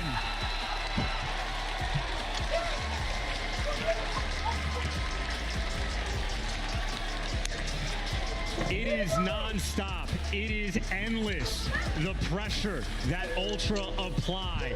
They make those consistent teamwork plays time and time again. And then when it gets mixy, when you just have to fly and pop off as an individual, well, they can do that too. The swarm on P2 towards the end was almost inevitable. Inevitable. Well, map number 1. 250, 239. We got ourselves a grand final. And I just love that look because it has everything. One of the slower maps we have seen out of Scrap. Who picks them up? It's Jamie Insight, the other AR for the squad. 29 and 19. That is the man that on the Fountain Hill. We heard the comms of Atlanta FaZe. They are screaming at Simp. He is on the stairs. He's on the stairs. Simp slides in, does a 360, can't get the kill, and Insight in that moment turns it into a 6 spree, gets the cruise missile, and we saw the impact that had in the end. Indeed. Well, we saw what the trophies did to those last few hard points. Well, guys, A quick replay of the final moments here. This was the break from Toronto Ultra. Keep an eye on those very, very close scores. And it's also like Atlanta FaZe had a few moments where they're just getting a little bit of time stripped away over and over and over. Kleenex there to dish out one player, but neither Simp nor Draza came in quickly. By the time they do, it's the extra reinforcements that in. The trades there from Insight and Scrap deliver, and it's just buying the time. Simp has to slide out for the trade. The extra man from Ultra is there, and then it's just overwhelming. And look who finished on the 6th, make it 7 spree as well. Insight for MVP. Another massive spree there from Jamie Craven, adding to the stats. You can see from this point in time, all angles covered. Toronto Ultra soak it away. Find that map 1 victory, and that has got to feel so sweet. I mean, that is an electric start to the match, especially because you had Ultra sitting there waiting, watching that previous series, had to get the guns warmed up a little bit, but you also just got to look at like the consistent plays that they're making. How many moments were like Envoy was the last man standing? Does he run into the hill and try to make the break? No, he waits for the regrouping, for everybody to get back in the mix. We saw it on an earlier P2 as well from Kleenex. He's sitting bottom red, all of his teammates die, come off spawn. He doesn't rush in. He waits for the play to come to him. Ultra always on point. Admittedly, you see how much of a battle that game was. Maybe 7 different lead exchanges, but 250-239, a devastating way for Ultra to kick this one off. Now we go to Skid Row S&D. I believe it is a 2-0 record for both of these teams. Actually, that's for the Skid Row hardpoint. For the S&D, though, that is the theme for Atlanta. That is what they are going to need in this series if they want to hope to win. Search and Destroy will be a very crucial one. We'll see if that goes the way of FaZe. For now, Ultra, breathe all that fire up your lungs. Try to get the heart rate right back down. This is a team that likes to play in a very comfortable and very calm environment. No matter how frantic the gameplay looks, they're very, very much in control. FaZe at the same time, Chance, is another team that they can play very fast. I think they're very hectic. I think with Draza on the comms as well, they're going to be a spicy team indeed. Going into the Search and Destroy, though, it's Envoy and it's Simp we're going to be giving a big eye on. And, you know, Simp throughout this year so far, he has been one of the best, if not the best player in the game. But in this major, Envoy has been there to match him. The stats incredibly comparable between the two. A few extra kills for Simp, a little bit better on the opening duels is Envoy. But you know these two players are just going to go toe-to-toe. No stranger to these matchups. No stranger to each other in the grand finals as well. You know the play style. You understand your opponent. This is execution time. Skid Row S&D is going to be a spicy one. Both of these teams will mix up the strats. You'll see the tunnel hits. You'll see Kleenex flying through the top middle of the map. The two best teams in the world, an absolute square up now. Two of the best teams in the world, 4 of the best players in the world. Feast your eyes on Skid Row S&D. And we talked about the tunnel hits as well. This is the type of play call where you just want to set the tone on the map, but look who's here. Native Strap dealing with the whole squad. He gets taken down, but Kleenex gives you at least 2. The battle is here, a 2v2, and we got everybody split on the map. Hey man, when my teammate does that in ranked, I'm smiling from ear to ear. You have at least 1 player trapped there. Or do you? Oh, Insight now on the hunt. Chris Flair, turn around, son. Jamie Craven's right there for it. Draza makes it a 1v1. Now, the race is on. New man on the squad versus one of the most clutch, if not the most clutch player in the league. Insight almost always wins his ones, but no one, and I mean no one, grinds like Draza. And he's got a right gun potentially for where that bomb is located. He's going for the swing. Moving with purpose and moving very quietly. Draza now looking to recover the bomb. Insight on the stairs. Don't make too much noise, you may hear him. Here comes the fight. And patience may pay off. It does. Directly into the trap of Toronto. And that is the tricky thing about Skid Row. You can grind as much as you want, but Insight just lives for these moments. Always the ice in his veins, chewing the gum and watching that body fall. First round for Ultra. And I will say, just to backtrack a little bit, that is also shutting down the tunnel hit right from round 1. Ultra always ahead of the game. Scrap gets there fast with the Renetti. His attachments give him additional movement speed. He gets there very quickly, and that stun slows them down just enough for Kleenex to get in there and finish the dirty work. Great start from Ultra. Let's see what FaZe now do on defense. You got the Rival 9s down low, maybe looking for the window hop-ups. Kleenex, he knows the show. He runs straight at you, but he gets caught. Abizi, the First Blood Reaper, able to give you 2. He's back on it. He gets 2, gets away with his life. The rest of his teammates, though, are flying forward. My word, FaZe answer back real quick. And what did we see from Toronto on this map when they played against Seattle? It was quite literally a Kleenex montage, sprinting up top, running through, going on the instant flanks. Kleenex plays a no hesitation game. He doesn't hesitate there, but the game planning from Atlanta FaZe able to catch him. Some amazing S&D minds on the team. And the double-edged sword of being such a successful team this late in the tournament is everyone has seen your tricks that got you this far. You'll be watching out for Kleenex on those flanks, especially here on Skid Row. Throw those away. And again, good news about shutting down that tunnel push first thing. Atlanta FaZe almost consistently going to make those adjustments. Bit of a standard push as well. A lot of players swinging through back alley. Kleenex is flying forward. He's got himself into tools. Now, post up, watch the jump up, make sure nobody gets involved. Envoy's there to back him up as well. Yeah, back alley's been left wide open, but Kleenex is ready if they come up the push. You got number 3 Insight ready for the flanks, and Insight can help on these gunfights. So a lot of players on Ultra. The teamwork might be here, but Abizi again finds the first blood. Somehow managing to find these kills time and time again. Abizi trying to create a space for his squad to flood in towards that A-bomb site. Another opening, and Kleenex finds it. That's that teamwork again. Insight is going to give that intel to Kleenex. Long-time teammate, these two. The chemistry always on point. Kleenex now spotted out. Insight helps out as well. All this gunfire gives away your position right now. There's no suppressors, there's no hiding. It's a straight up fight here on Skid Row. And I'm watching the motor mouth in the comms. They have the intel on Atlanta FaZe, looking to clutch this 2 versus 3. Checking all the corners. Draws a heads up on it, but again, it is just the information battle. Toronto right now ahead of the war. Yeah, watching out though, FaZe, you're running out of time. 25 seconds on the clock and you lose the round. Trying to make something happen as Draza, what a play. the Alaskan assassin, lives up to the name. Still though, 18 seconds on the clock. You're going to have to fly, collect that bomb, and look for 2. You are just running out of time. Cellium managed to recover the bomb. Is he able to get the plant? I do believe he was spotted. Draws there to cover. Oh no! They line up! Scrap's got the damage dealt.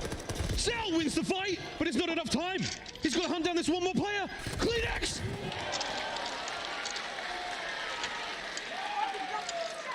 A fraction of a second gives Ultra the round. Yeah, that is wizardry out of Cellium. And props to Kleenex, too, for being ready for the gunfight and not trying to run away. Cellium won that first fight, but lost the round. Ultra, again, on point on defense. And it really is just a classic look, man. Insight from those back apartment windows. It takes so much effort and energy to go and hunt him down that time was the biggest factor. 2-1 lead for Ultra. That's how important time is. With your buying time, with your burning time. You got to watch out how you spend it in these S&D rounds. Abizi, long gone. We'll see him in the next round. Yeah, that's the difference between lightweight boost, by the way, and a covert sneaker. So mess with those timings. Devil in the details. Ultra, man advantage. Certainly dressed for the occasion. Man advantage, Toronto. Certainly now with a big advantage. It's 4v2. And no one shot him on the cross either, so you're expecting a little bit of clearance towards top mid. 4 versus 2, and you can take your time. You can get the bomb down. You can clear everything out. Simp and Draza, the players there trying to hunt down. Simp now, last man standing in a 1 versus 4. I mean, good luck. We've seen him do it before. 1v4 is very possible. With the bomb planted, though, this is going to change the focal point of Simp's attack. And that's just tough. Ultra spring to life after the post-plant position. The score's now 3-1. We've seen him do them before, but Ultra is simply not that team. You have Toronto Ultra, by the way, currently on an 11 hardpoint win streak. So coming into it, Search and Destroy is FaZe's best opportunity for this series. But when they played Toronto Ultra earlier on, they got pieced up. It was a 6-1 win on Invasion, and right now Ultra doing the exact same. 3-1 lead, and the round's starting to look a little comfortable. Well, those hard points, man, that's purple flames in ranked. Can they get extinguished here? Nades up from Envoy. That one's going way downtown, and no one's going to be entering through. Oh, it lands. There we go, the plat. The play's on. Envoy is not going to slow down. The stun check's going to hurt for a moment. Is it going to count for anything, though? And if you push out of this, you are going to die. Tears in the wings, but he doesn't push. He just reads it. The trade is through for the 3 versus 3, but there's the wing kill. Inside gives the advantage of BZ. Last man standing. Tagged up and assuredly going to get hunted down. Question now remains, though, for Ultra is where the hell did Abizi go? Scrap, not leaving anything to chance. Holds the angle. The crossfire from apartments. Ultra simply watertight. I mean, look, Skid Row is a small map, but you still have Ultra spreading as far as you possibly can. Insight making this at home, and there's a look at his line of sight, by the way. He can help with the plat fights. He can help with the P1 fights. He can see if you go top fire. The overseer on this map And right now he is 7-2. And that's off the back of the utter domination he brought to map number 1. Insight is on 1 in these grand finals. Jamie Craven, MVP level player. I wonder who gets MVP at this event. We'll have to find out as this matchup continues onwards. Stun grenades blast the doors wide open. Kleenex there for the check. And another play that Simp likes to make. He likes to chow through tunnel. Guess who's ready for it? Doesn't matter if you're ready though. Gotta win the gunfight. Simp, first blood advantage. Atlanta. Whoa! Can't knock it down, but you do force the team kill. Boy, unfortunately the team kill there, but Insight dives in to help out. Now Simp. Oh, it's another from Insight, a masterclass. 5 in a row. Easy read. Celium, you need this round. You cannot go down 5-1. Can you clutch for your team? 50 seconds. The bomb's going to get planted at A any moment now. Celium's just waiting for anything. Any slither of information. And that's the info he's going to get. And he's just looking to isolate a gunfight, but you see the corners up for Ultra. And Envoy just brings the beamer. Easy reads right now from Ultra. Every direction FaZe comes from. They are just sprinting into a pre-aim. Envoy, the timing is perfect. Abizi sliding down the stairs. Right now, Ultra, a little too fresh, a little too clean. It is 11-2 on round count on the day between these two teams in Search and Destroy. Toronto Ultra seemingly have their number. Very, very good start in the Search and Destroy for them here in our grand finals. What are they going to do now on defense? Well, I'd say the problem for Atlanta FaZe is what are they going to do on offense? Now if you go back alley, it's a triple stack. This could hurt. Oh, nades. Trophies. Simp finds 2. Kleenex gets the other 2. So now it's a 2v2. All down to Kleenex now as Draza and Abizi apply the pressure. And Draza was flying maybe to get a little bit of that intel, but Kleenex has completely disappeared. Last time they saw him bottom garage, he has already made his way up top, and that bomb yet collected. More information though. Then always out by the steps, and you see the play call. Grab that bomb, grab all the way around over towards B. But if Kleenex can find these close gunfights, oh my God, that rival 9 could be devastating. No, I think he was spotted. If he managed to do this quietly, yeah, the bomb's long gone. And that is respect, by the way, to not even deal with them, to just rotate back over towards that A side. So respecting Kleenex, playing with the information, Atlanta FaZe cannot afford to make a mistake. Kleenex may only be a step or 2 behind, but now it will feel like a league. He has to make 2 kills and get the defuse. Here we go. Through the motor hole. Perfect stun connects. There's 1. Tags. The dance. Abizi. With nerves of steel. Keeps FaZe alive in the search. That would have been a dagger if Kleenex is able to connect, but Abizi, no stranger to the 1v1s. As good as it looked for Kleenex, you see that is why they are paying respects to their opponent, not playing any games. You gotta make sure you stay on point. A long way to go though. Still down 5-2 is Atlanta. And props to them. They were ready for that back alley square up. A lot of guns aiming down that alley. Guns and trophies, you name it, they were very, very prepared for the fight. Ultra fast moves now through the window. Easy right there for it. Draza helps out with the fight. There is Kleenex immediately on the trades. Back and forth we go, 3v3. And this is an aggressive spot too. I don't know if you read the angle. Insight trying to run for his life, but he just got the kill and got out. Get a pure reset on the 2v2. Insight is the untradeable. As soon as he gets that kill, he's gone. It's still a 2v2. The bomb is down on the other side of the map. Ultra are going to be able to collect this one. Draza now just combing the apartments, looking for anything. Yeah, it's the 2 ARs right now. Ultra just looking to get some information. It is a straight up MCW battle all over this map. Plenty of time still to work with too. Atlanta FaZe, you can see again, trying to play mistake free. They are flying together. Scrap has the long line of sight. He's on the other end of the corridor now from Celium. And the only thing Atlanta FaZe cannot see is if you go for the deep crossover towards the B side. But anywhere else you go, you are going to get spotted. You hear the shots coming down through the alley. And you got number 5, Draza, playing off the information, but he plays into death. Scrap ready for it. Last man standing, Celium, a 1 versus 2 required. Here's the fight. Scrap! Big tags. Bomb planted now. Celium in an absolute 1v1. Insight right back on the same spot! Celium, read like a book. A devastating scoreline in the Search and Destroy. Ultra take the lead 2-0 here in the grand finals. That is now 12-3 in round count in Search and Destroy in favor of Ultra against FaZe on the day. They have been obliterating them. They can seemingly do no wrong. I honestly thought Kleenex was going to get that 1v2, but that is one of the few rounds Atlanta FaZe really pushed them. Insight again. Not only did he just drop double digits, not only is he still the MVP of these first two maps, he also won both of his ones, dealing with both of the ARs of Atlanta FaZe. Insight right now at his finest form. 7 non-traded as well. He managed to escape. And the most insane thing about this, by the way, that was 6 first bloods for Atlanta. They got 3v4'd on cooldown. Toronto Ultra, again, they do little things right. They do the easy things even better. They are looking fierce on the main stage. Well, Toronto Ultra making a very, very strong case for the finest team in the world right now here in Major 1. But we're not finished yet. We now play Control. Invasion will be the map of choice here in our grand final. Chance, we've still got a little ways to go. It's first to 4 here in our grand final, and they're halfway, let's face it, and it's looking pretty convincing. We're going to go to a quick commercial break. When we come back, we are playing Control. Ladies and gentlemen, don't go too far. For you in the venue, run to the toilet, get a beverage, maybe something to eat. We'll see you right back here after this.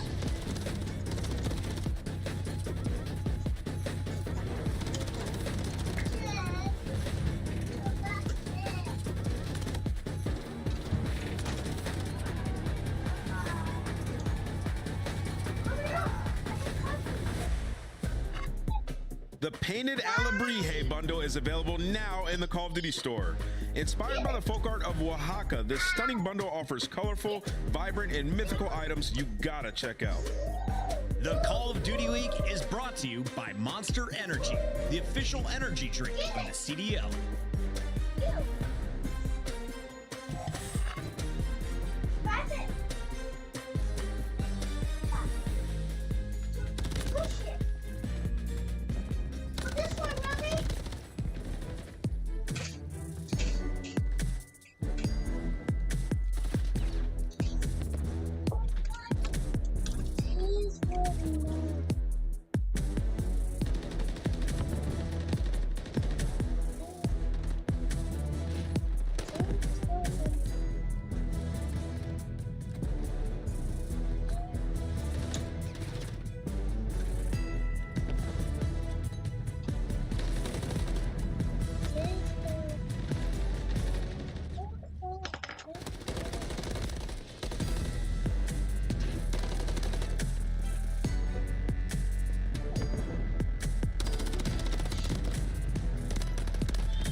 this week. The boys from the south, Atlanta FaZe. Make some noise for Toronto Ultra. And they are running away with this game. Yeah, you're talking about 3 goals. All we breaking rims, open doors, all we Through the back alley, Ultra, they smell blood. 3-0 for Ultra. Unfortunate teammate coming out, leaves Brett by himself. It's actually all way out of the spawn. BZ is cutting you down. That's a a lightning fast offense. The way that they are winning, they are steamrolling teams. They don't have a weakness. They've been top 3 in almost every metric in the league. Get to the grand finals, Ultra. Spreading its 5 in a row for Draws. Gets down at Palace. FaZe will move on for the rematch. breaking limbs, open doors, all we bust them in. And here we go, folks. Map number 3. We are moments away from getting straight into this one. Welcome back to the Call of Duty League Major 1 Finals here in Boston. We've got Toronto Ultra taking on Atlanta FaZe. So far, all good for the guys in purple. Oh, absolutely fantastic for the guys in purple. Good news for Atlanta FaZe, though. They did play this series earlier.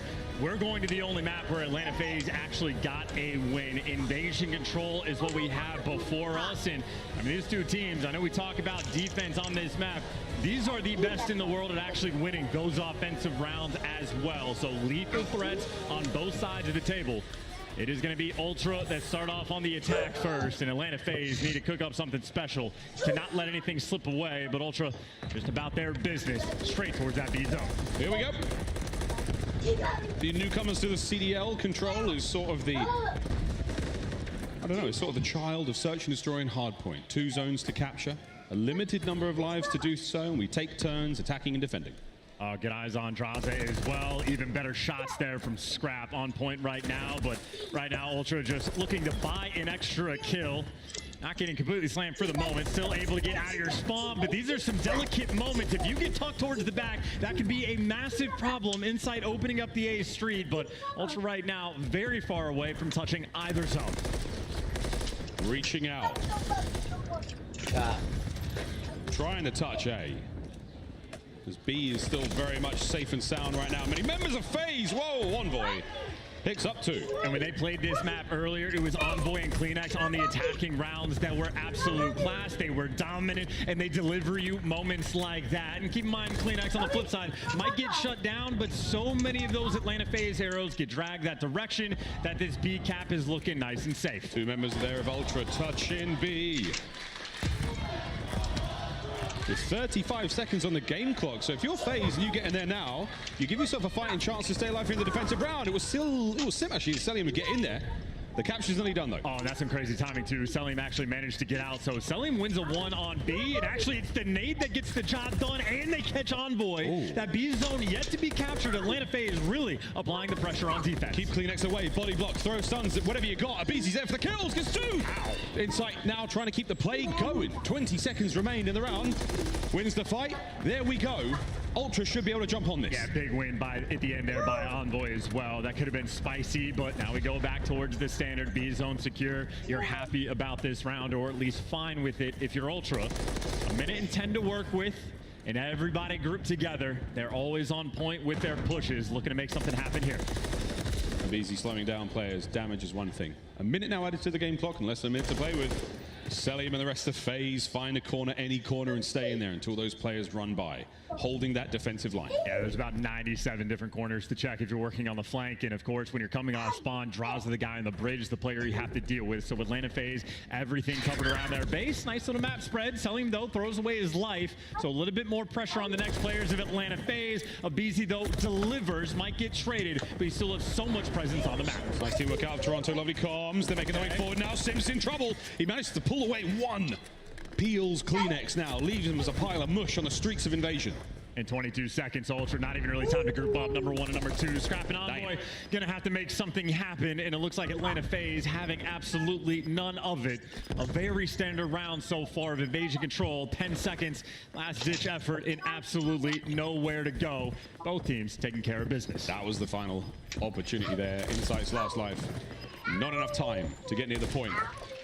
FaZe take the first round. And that is going to be the typical when it is juggernaut teams getting after it on this map. You heard Scrap talk about it in the interview after the series. They gave away that one extra tick on A. That is what decides the game on Invasion Control with teams like this. You have to make sure on defense you don't give anything away. So solid stuff there by Atlanta. Now their turn to attack. See if they can string together something special. So far, the only thing certainly being strung together is Selim's kills. 3 in a row now. If you can get to 6, that crew's going to be very handy. Both of these zones relatively open. Here we go. And they're looking for a potential A hit as well. A couple players at least toying with the idea of Easy going to pierce straight down through B Dom. You're looking to get the kills, and if you get a nice little wipe, they're going to haul ass over towards Showers. That's the first kill under their belt. But still not a lot of action. They're almost playing this like a round of S&D, trying to hunt these players down, but that's the next 3 in line. A 1v1 gunfight down this A street, and that A zone might be open. I think Selim just walked by. He did. Selim snuck by, and now he's capturing A alone. The B capture now working out also. 1 segment done. What a situation to be in right now for FaZe. Draza, while airborne, catches out 1. Selim from the zone. Damage is there. Massive work done. Yeah, not quite able to get that tick though. That could have been the difference maker in the game, but no cigar in that moment. Now Sim still applying the pressure. He is electric on offense, but he gets shut down, and we have to go back to the standard push. Slow working that B zone. Insight maybe working the flank. Ultra grouping up together for this hit. Ultra grouped up. Ugh. Scrap's going to put Draza very much down.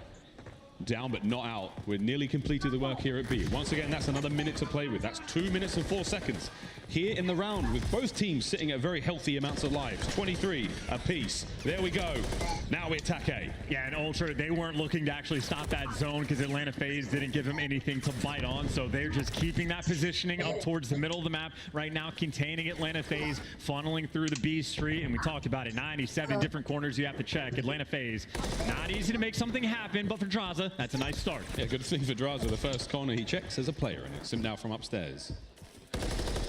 Causing nothing but problems for these members of Toronto trying to leave their spawn.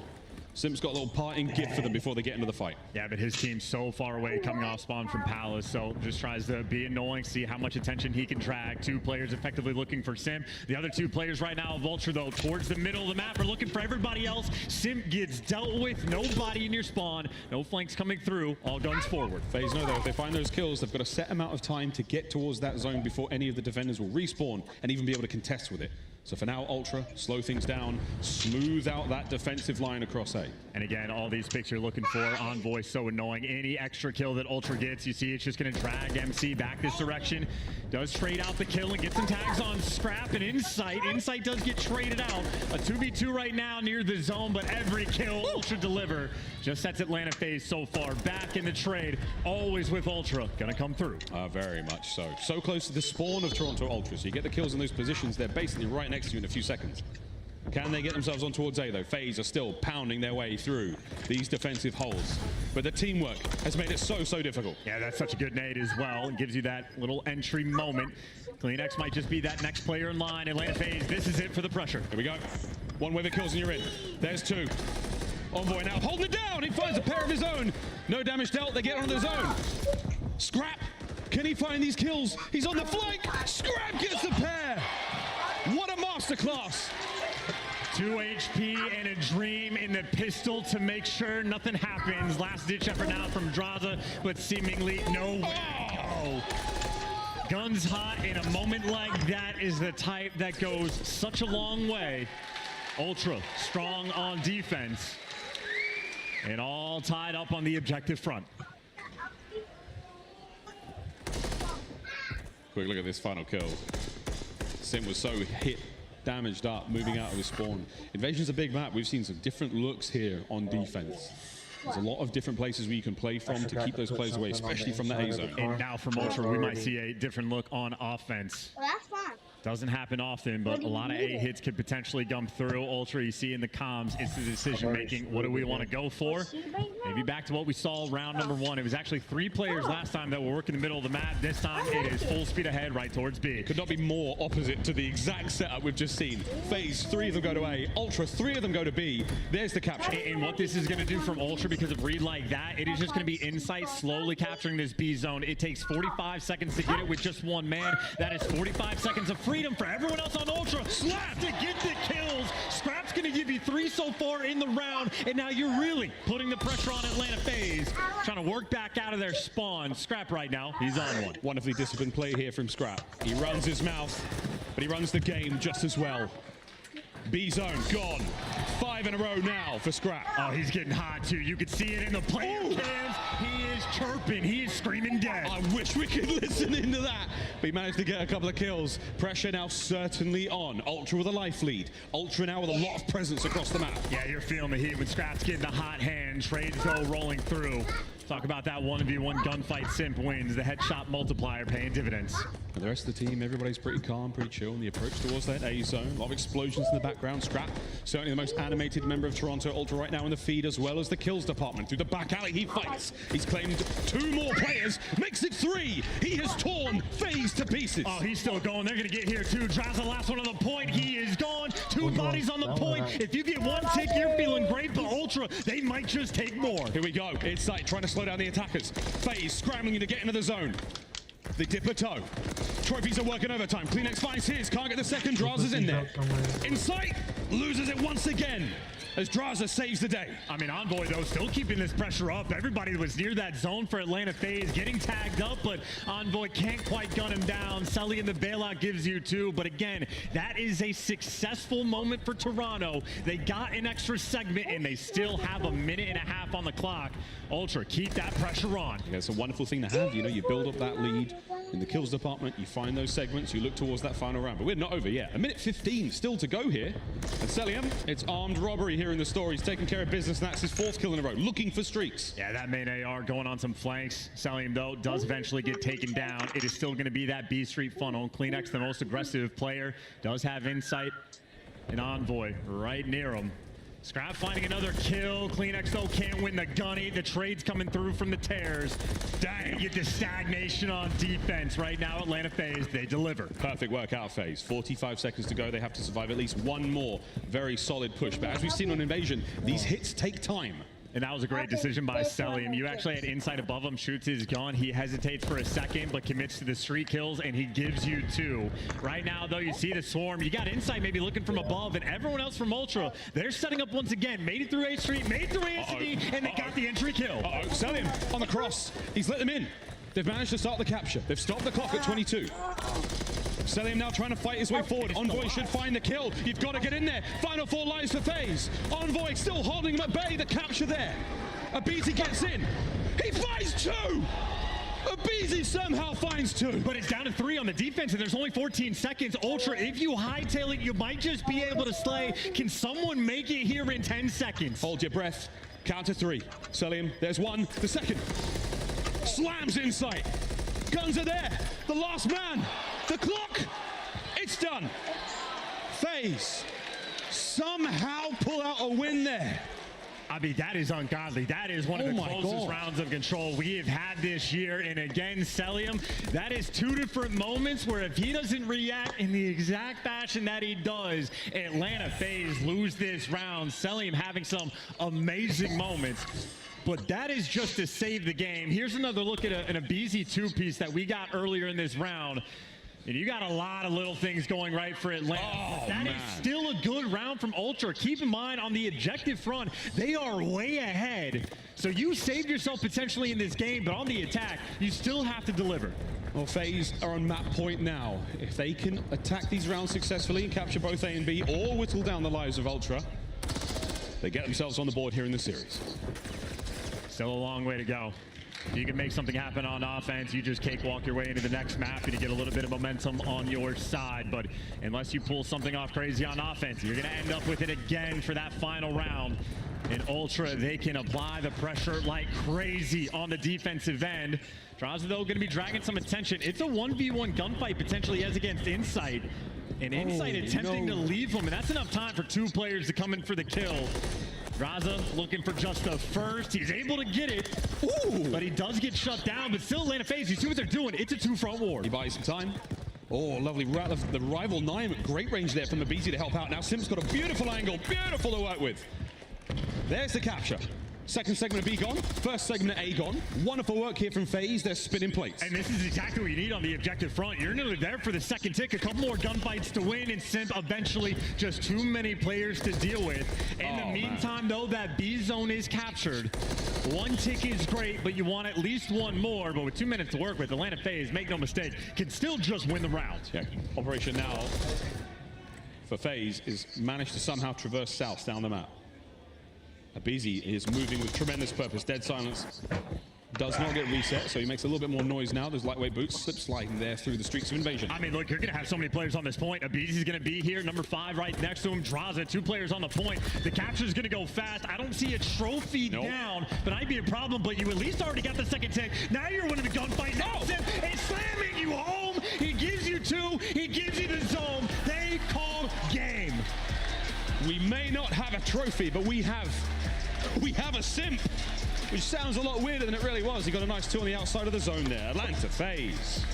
They've done it before, they do it again. They get the win there on invasion control. And they bring the series score to 2-1. Do we have a finals on our hand, Chance? We have a finals on our hand, and I tell you, that is a couple different individual pop-off plays coming from Atlanta. Abizi went on an absolute tear during that round. He was just roaming the middle of the map and not only set you up at the end, but set you up at the beginning too. Atlanta FaZe just dominant with that pressure towards the end. See 13 kills on offense there from Simp, 11 from Draza. Making those massive plays, but not even just that. It is like Selim on the defensive end the round before. Ultra, that could have been an absolute dagger if they won that previous round, but Selim with the wall bangs, always on point. I mean, Selim, dude, he's on the spice, man. He's got that foresight, the prescient player. Single play gets him, what, 2-3 steps ahead for the rest of the guys, and that is it. A quick look at the highlights from our invasion control. That was definitely a fun one indeed. Ultra slowed down somewhat, but once again, Scrap, individual plays. So many of the highlights are his. He was playing like it was personal. Oh yeah, I mean, Scrap goes on like a 6 spree at one point, but the play that I am just waiting to see, waiting in the wings, as this is gonna be the 2-piece from Scrap that he pulls off with 2 HP. The timing was perfect, but it is Selim. That was at the end of this current round. It's that moment where he sees that player run out in front of him. He's going for the slide for the challenge, and then it just realizes, oh, there's a guy B-Dom that I gotta kill. Snaps on him, snaps on the next 2, and gets him through the wall. So that is massive play by Abiz here, but it's that moment, the kill on Insight and the double damage right there for the next 2 players, a thing of beauty. Selim right there in the kill feed, in the plays department. You know, Selim is a player that a lot of people look at and they just think he plays for kills. Is he really that impactful on the map? He finishes all these hard points with the least engagement by a mile, but he is always just an omnipresent threat. The damage dealt is always absurd, and he is a player, when he has to switch up the pace and make those sort of plays, he delivers. Selim, a monster, always an MVP candidate, and he's showing off the good stuff there on Invasion Control. Beautiful stuff. Now, can he continue it into our Skid Row hardpoint? Smack bang here in the middle of the series, the hump map, before we get to another search and destroy. But that's how things have panned out so far. That Skid Row is going to be very, very difficult indeed. Crowd are there on stage, dressed the 9s, trying to get the boys another map win, trying to tie up the series. The equalizer would be very, very handy, especially going to those search and destroys, as we get into the very sort of tough part of the grand finals series layout. And this is an incredibly interesting map for a few different reasons. One, if Toronto win this map, they break the CDL record for most hardpoint wins in a row. But on a map like Skid Row, they basically never played it, or not basically, they literally did not play it throughout the qualifying stages of Major 1. They haven't shown off the Skid Row stuff until they come to LAN, where they are now 2-0 on it. And of course, if you watch Toronto play against Seattle, they were smoking hot on Skid Row as well. Of course, make no mistake, on the flip side, Atlanta FaZe also a perfect 2-0 on Skid Row, but we already know where the hardpoint domination is faltered, and it is very much the left side of that stage. We've heard Ali talk about this as well, that, you know, no matter what a team's performance is, what their record looks like, when it comes down to it, it's all about who's playing well on the day, and that can be the way with Call of Duty. Fist bumps complete. Final checks, adjust posture. Make sure your hands are dry and your mouth is wet. Here we go. Skid row hard point. You know what that means for Scrap? Yeah, you do. Here we go. Well, we're going to have to pay attention to him in the hardpoint game against Atlanta FaZe in the series early today. Absolute domination coming out of Scrap. That's why he gets so excited for it.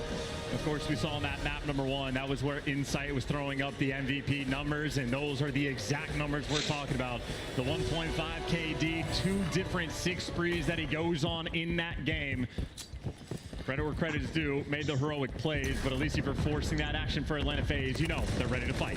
There we go, the race is on, and so far Toronto Ultra take an early lead here with the kills and the time, looking towards P2 as well. On this map especially, Charles, so we're talking about the importance of the top left-hand side of the minimap right now. Well, this is also like the exchange. The top left is where all the big gunfights are coming through, looking for those rotations. Atlanta FaZe is going to have that rotation of P2, but you still don't want to necessarily give up all of this time. BZ wants to fight for it. He can't get it, so it might just turn into a massive lead for Ultra, who's still 3 players getting sent down potentially through ticket.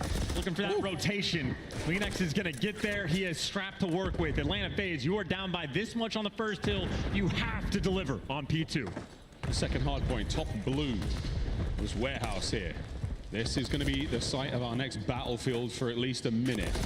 Kleenex now fighting his way forward. That is an Omega class mutant right there. 6 spree from him. Disgusting work. And now for Atlanta FaZe, it's like a 2v4 you have to defend with from the point, but the guys in the hill deliver. They buy the extra kills and they slow the pace back down, but there's 2 for Scrap. Maybe a few trades coming through, and Sim gets the next one as well. A delicate balance here on P2, but so far Atlanta FaZe are perfect. So hard to break this hard point. You need perfect covering fire from those AR players to allow the subs to get in, and this is what we're looking for right here. Up through the top window, Scrap trying to take Terra. Draza gets it. That's the break, and that's a solid 30 seconds. That is the type of play that just wins you maps. Eventually, they break through and they get that time. Ultra, a massive moment. Make no mistake in this game. A huge advantage they are going to have, and on rotation over towards New. Insight posted up, gun straight ahead. His L trigger, he does not miss. Now a slight war of attrition. My God. Here in the back alley. Can Insight get any more? That would be a lot to ask for. Again, trades, though. Teamwork from Toronto Ultra is so important. I mean, you get the Scrap time, and you also win this rotation. Since Toronto Ultra right now running the show, you're going to have to funnel through back alley. Kleenex, easy reads on where this pressure is going to be coming from. Sim and Draza step up to the plate. Great work there out of Kleenex, and the damage not enough for the kills, though. Celium joins the fray. Only 2 members of Ultra now alive on the point. Draza sends it. Celium from the stairs, patient play, but scrapping on by Sim. Oh my God, the trades, it's all done. Still just for a 1v1 though, the 2 players are gonna chow, but BZ with the drop shot delivers, and FaZe might have been behind on the rotation, but so far have delivered. You see Insight maybe just waiting for a kill to fall into his lap, the nade there to take him down, and on rotation, Sim doing the old college try. Next gunfight's gonna be against Kleenex, and this is one for Sim you feel like you're gonna need, but Kleenex doing the smart thing. It's no ego, Charles, he's waiting for the teammates. And the boy snaps instantly. You know he's in there. Here we go. Knock, knock. Who's home? It's Sim all alone, and he's backed out, and he's let Ultra in. And again, because Kleenex is just waiting for the teammates to come, it is a perfect break that they're able to collect. Simp also making the heads-up play, waiting for the reinforcements, but Ultra here first and still getting those kills. No point in just throwing the life away. Waiting for his teammates to shut with tacticals and lethals to throw. There's the trophy. Draz getting in. Oh, he gets the kill. Here's the bait and switch. They are 1-2.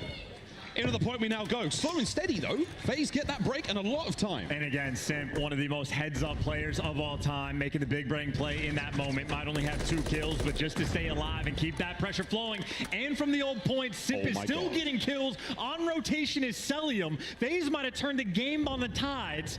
You're going to basically tie this game up going towards New, and of course on a P5. I mean, this is one that FaZe you expect to be electric and able to hold it down. One of the fatal funnels, Celium mowing these players down for sport. 5 spree for him. 1 more. Cruise missile. New hard points up. The containers to his right-hand side. He is the guardian of these angles right now. And this might be the moment, well, funnily enough, if Easy's going to spawn out, but that might just turn into a pinch. You do have a cruise missile on the side of Ultra. You might choose to elect to use it here, but you almost expect it's going to fall into a trophy. Reading the pressure on a BZ down low, but you know he's there. Doesn't mean it's easy to kill him. That is the player out of the hill, though. The Crews actually take him down. No trophy to be found in the opening through ticket. Can Sim hold these players back? He gets one. Selling with the coverage. Sim can only do so much. Lovely work out of FaZe. That open parking lot full of bodies now. It's just a nightmare to cross. Yeah, gonna get that parking ticket as well, because you have to park yourself and wait for the next set of kills to roll through. Envoy in the back line, but a god angle from Sim. Either way, for Toronto Ultra, the cruise missile and to strip away all of this time, make no mistake, is a beautiful thing. Atlanta FaZe could have turned the game on its head. Instead, it is going to be close to a tie going in towards new. These two teams are battling. Ultra making the most of the cruise, though. That is a wonderful heads-up play. This situation could be so dire for FaZe right now, but there we go. P1 back in action. Let's go for a quick listen in with Toronto Ultra. Running through both. Window, dead. One shot, Jamie. This could be another one mid. Left side holes. Stay up there. Holes for the weak. Dead. One more. Another one holes, right side. Dead. Nice. Yeah, So miss one, sip. Top bridge guys. Already in window. Close left, Jamie. Help Jamie. He's in the window. Yeah. Dead. Nice. Good shot. I'm gonna pinch Jamie. This is a good time. Double pinch. Yeah, done. There's one behind you, three, I I'm think. holding the J, okay? Okay, yeah. No, it's one behind you. Okay. Those They're two. all Wait. flooded. Up, Jamie. He's a low weak. I hit him twice. Play this with you, bro. Nice. Someone should pinch. I'll try. Look at power, probably. Nothing's power right now. He should spawn behind you, maybe. He's dead on spawn. Nice. Yo, one low P2 again, low on top. Nothing Low cross. on top. I got their choke, by the way. He's low, challenge me, and top. I'm one shot. He might spawn behind me. I'm so dead. Still low. Could be behind you, One's Scrap. gonna be fine. Take it, probably. Low still, bro. I'm so He's dead. pretty weak. He's on the stairs. Front dumpster. P3. He's close. Challenge me front top. Close P5 too. Stay alive. On the dumpster. And low dead. Nice, Jimmy. Dumpster dead. Nice. One garage. One take garage, one time. Garage, one time. What's the garage shot? Two, one more. Nice. One time. Time is weak. Slay forward, two. Jimmy. One time. Nice. Last guy. Already out. I think he's already out. We don't have your Dumpster, one shot. Can we close? Climb. Close grab. Weak. One more on one shot. Get the next. Hold my climb right now. I'm naded. Close. And one cross P5. One close already. I got close. P5, one fence. And Toronto Ultra, the best in the game at the most difficult things. 2 P2 breaks in one game against Atlanta FaZe. That is a dagger and unacceptable on Skid Row. Oh, my word. The kills department all over the place there for Toronto Ultra, looking absolutely magnificent. So far, FaZe are still managing to keep themselves in this one. 200 points now crossed. It's first to 250, so FaZe have got a ton of work to do, despite the fact they are being heavily outslayed. I mean, this is just such a massive problem right now for Atlanta. You've dug yourself in such a big hole. You cannot afford to lose those P2 rotations, but they have been getting picked apart. Kleenex found himself in between a massive amount of FaZe players, though, and FaZe get a nice little wipe off the board. So a moment to breathe, a moment to stabilize, and a rarity from Ultra. Players dying one by one. They got to get regrouped, and in the meantime, while they're grouping, they are losing so much time. A lot of time. 34 seconds remaining here in the back alleyway, and for now you're keeping it very much under lock and key for FaZe, but the problem is not this hard point, it's the next one. And when you're dying one by one like this from Ultra, you can actually feel that pressure mounting. Atlanta FaZe are going to be at the perfect full 60 on the back alley hill, and on the rotation, you know Kleenex is above you, but Abizi having a rough game gets hunted down again. That's the problem. You gave them all the time in the world, and now Ultra have set themselves up perfectly for the barbershop hard point. The apartments, the alleyways, all the nooks and crannies are now full of Canadians. And you have Abizi at 9 and 22, and this is only a 20-point game. You're looking at big plays in the final moments, but Envoy takes down 2. Envoy the front line. You've managed to punch a hole. Can FaZe get closer? They don't have a lot of time now to burn. They have to get inside the hard point. Kleenex up close and personal. Celium joins the fight. Kleenex, damage, no kills. Cell, Sim, in they fly. Insight goes down as well. But Envoy is still alive and kicking. The hard point, it's still Toronto's. And they can still win it here. The contestants coming through. The trade might be there, and Abizi in the corner might be just enough. But for Insight, you don't want to give away all this time. Still want to get that pressure on. At least contest or fly forward and get these kills. Javelin aids, send it. Trade perfectly. Hardpoint still very much in the hand of Ultra. And look at this battle. It's the battle for the spawns over towards New. Sibri gets gone. That could have been game right then and there. FaZe are in position now to maybe soak some of New, but look how close the score is. And keep in mind, Simp is actually going to turn this into a potential pitch. Envoy, though, is going to read it, so Simp currently in the blender. But that new time coming through, a cruise missile broke it last time. Let's see what happens now. Sally, and this one's got your name on it, friend. I hope you have a trophy. gone. Here come Ultra. Can Kleenex win the game? Oh! Celium answers back with a cruise of his own. The battle of the ordnance right now is a tie. The trades coming through from Atlanta. Desperation to hold on. The time still in their hands, but such a long way to go. And now with the extra kills, you see Ultra. Everybody grew up together looking for the chow. Sim squares up, takes the fight. 25 seconds to go. Stay down, Mr. President. Abizi on the cross. Pushes forward, gets 2. Honest A, back in the fight. And he got 2. That means we're going to more than likely go towards new Ultra. They toyed with the idea, but this game is going to end in P1. And Draza went on the fullest of flanks to try to set his team up. Back we go to P1. Every single moment has to go the way of FaZe right now. Ultra, they're in the apartments. They're in fire. They're in money. FaZe have got to get a move on right here and now. Go, send it, try to contest. It can't be done. And you saw for a brief moment there, Ultra have just put themselves on tournament point, but it was Insight telling the boys, good stuff, calm down, it's not over yet. Just started to unravel towards the end. I mean, that is an utterly insane game that we just witnessed. 250 to 237. But let's talk about some different hills. Atlanta FaZe, Abizi starts out 4-17. I mean, Shades of Zuma for the moment, but you also had a P2 hill that got broken down twice by Ultra. You had a P5 hill that got broken down twice by cruise missiles because they couldn't get a trophy nearby. And with all of those negatives, Atlanta still keep it close, but close isn't good enough. That is the hard point win record now achieved by Toronto Ultra. Doing it against one of the best teams in the world on the main stage in the biggest moments. Their hard point is absurd. There's the game flow.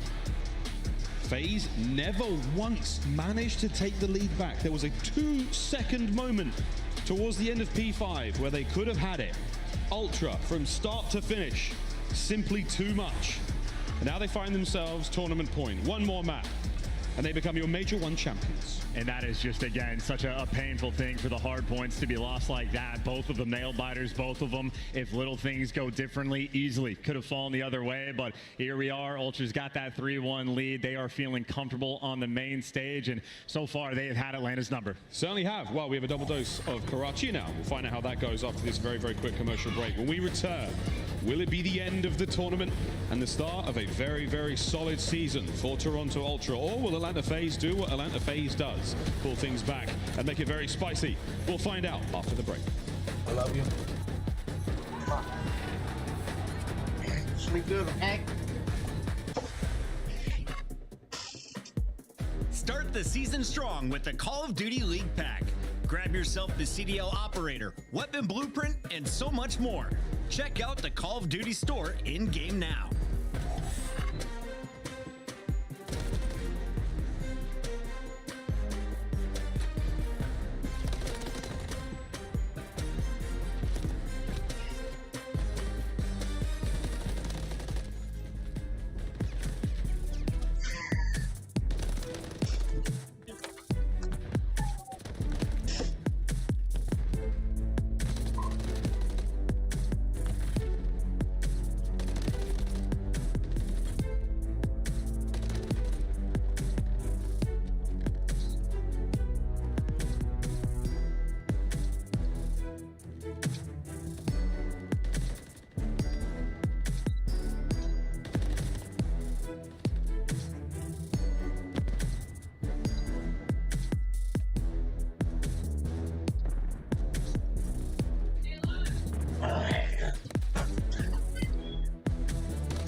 Shenanigans here in Boston, not only on the stage, but also in the crowd, as everyone's having a good time, except for FaZe right now. They're not down and out, though, but they are in trouble.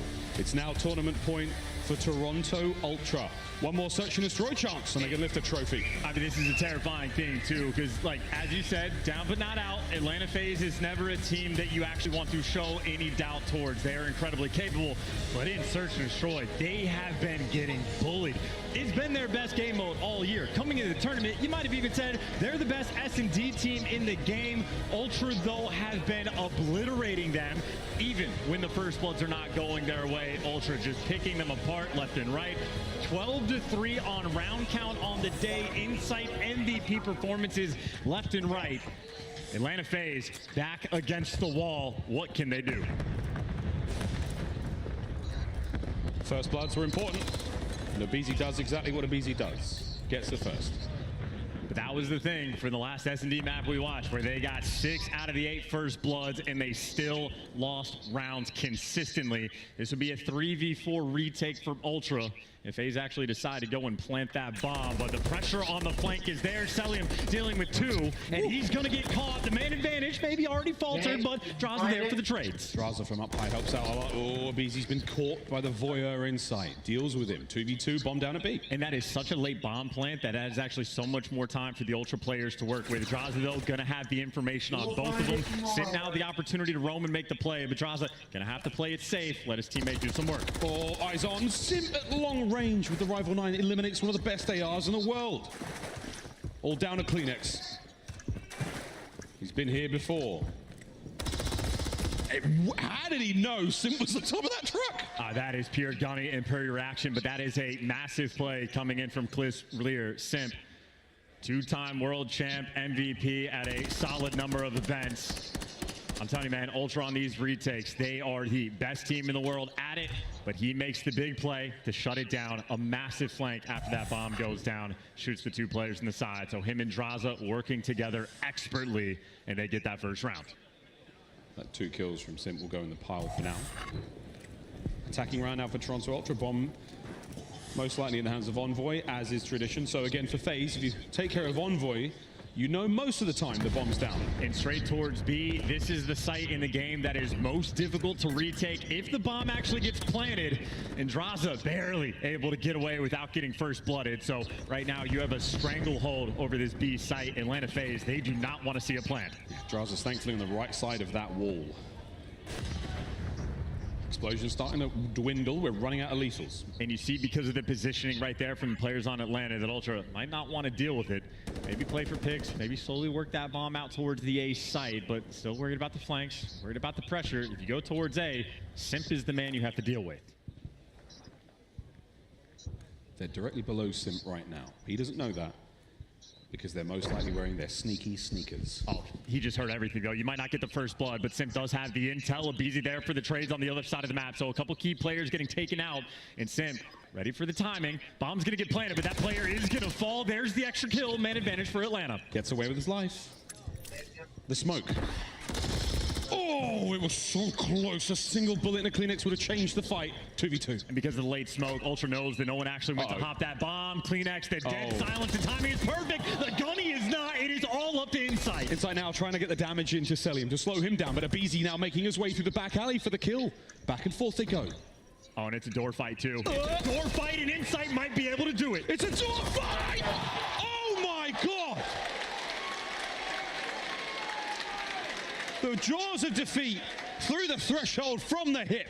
And that is beautiful stuff. He boots that door open, completely jukes out the player in the back alley, and just buys himself the extra time.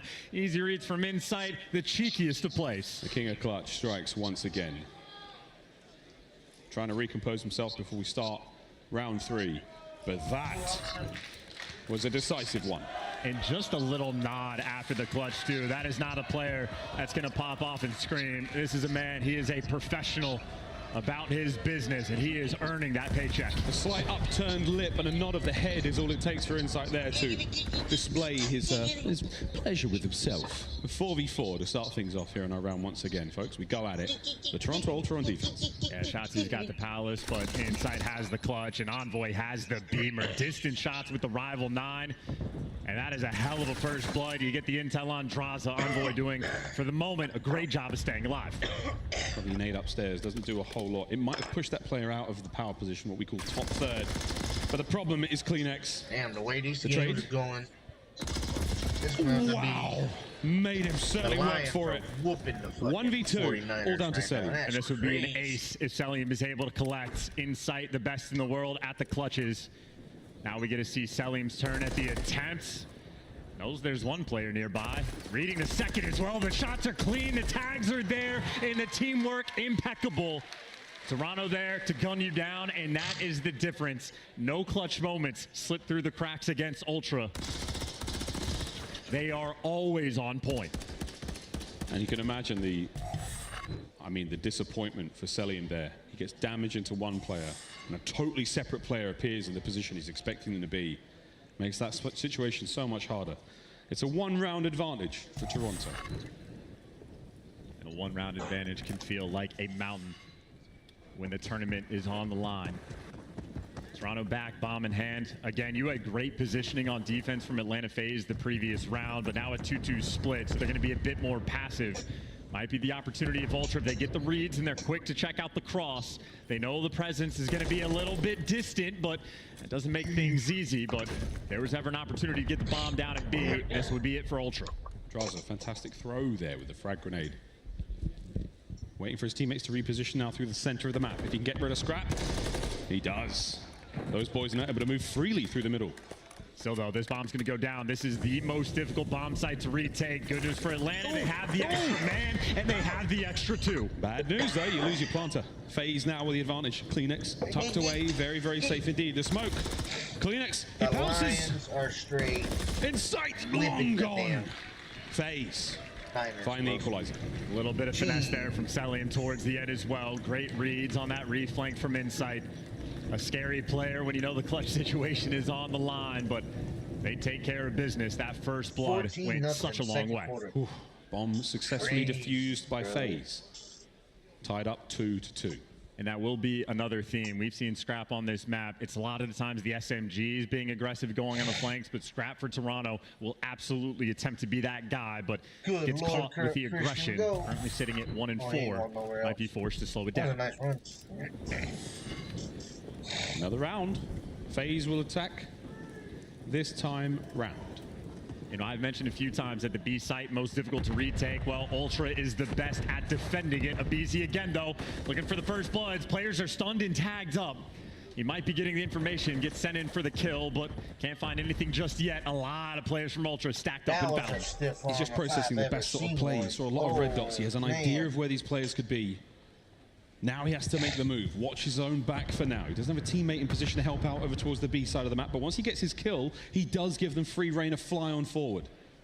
And he's just going to have to stay stationary over here in Rubble. An incredibly difficult player to weed out from this position, but the action right now going to be on B. Simp making the move to get the bomb down. Most difficult site to retake, but Ultra the best team at it. Well, here we go. Good luck. Have fun. The opening exchange, very even between Scrap and Draza.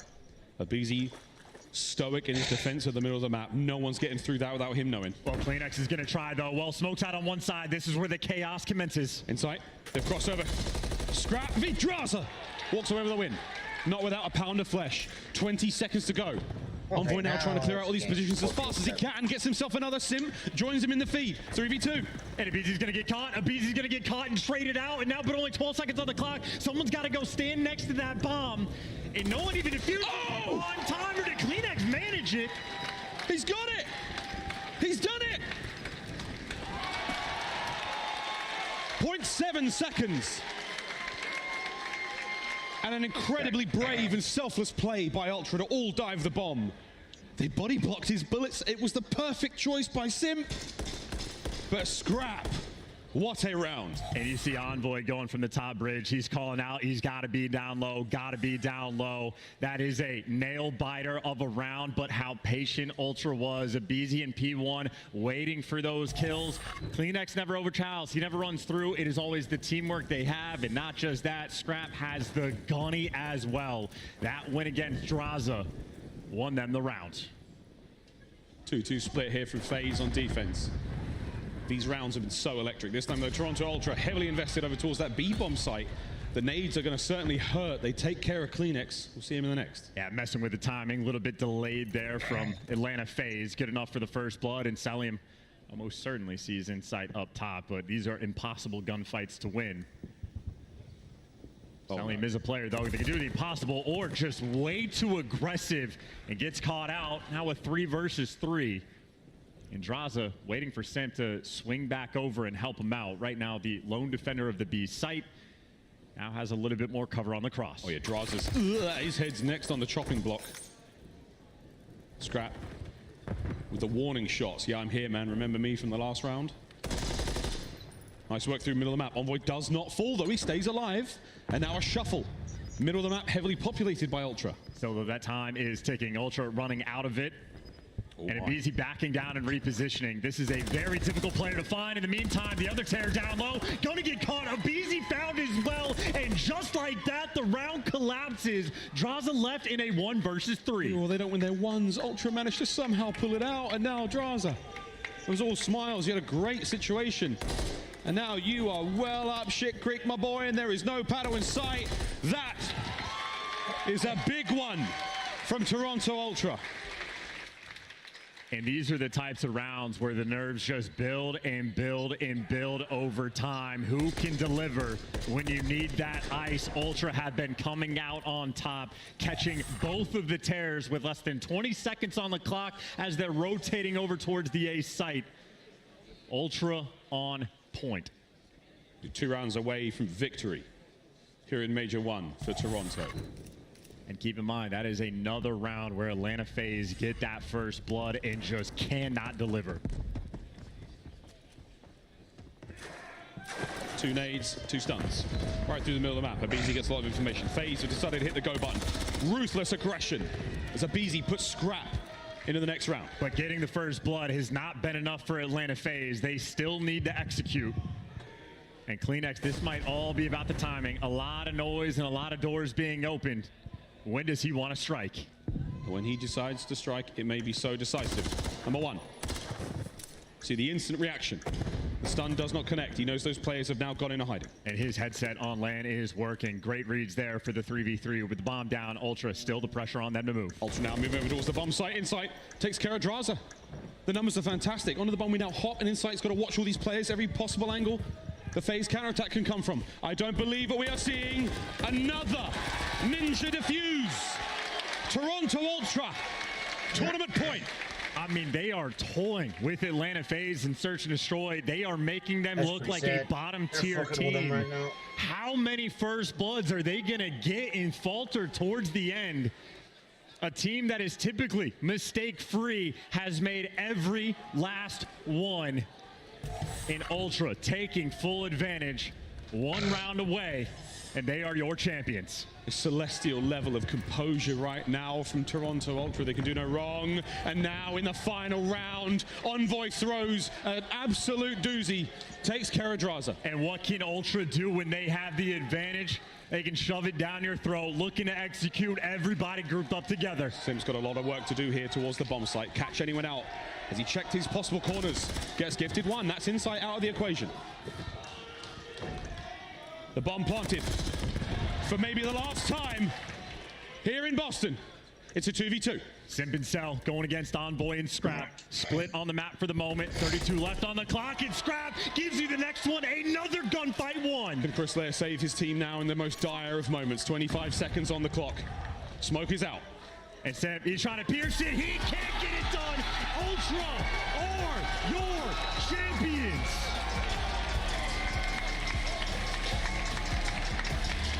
From the fires of an embarrassing defeat at Champs, the team reborn. Envoy joins the roster. They break records. They break teams. They break hard points. Toronto Ultra have just put the entire league on watch. We are in for one hell of a season. Ladies and gentlemen, it is with tremendous pleasure and with blistering pace set against all their opponents, Toronto Ultra have cut their way through the CDL.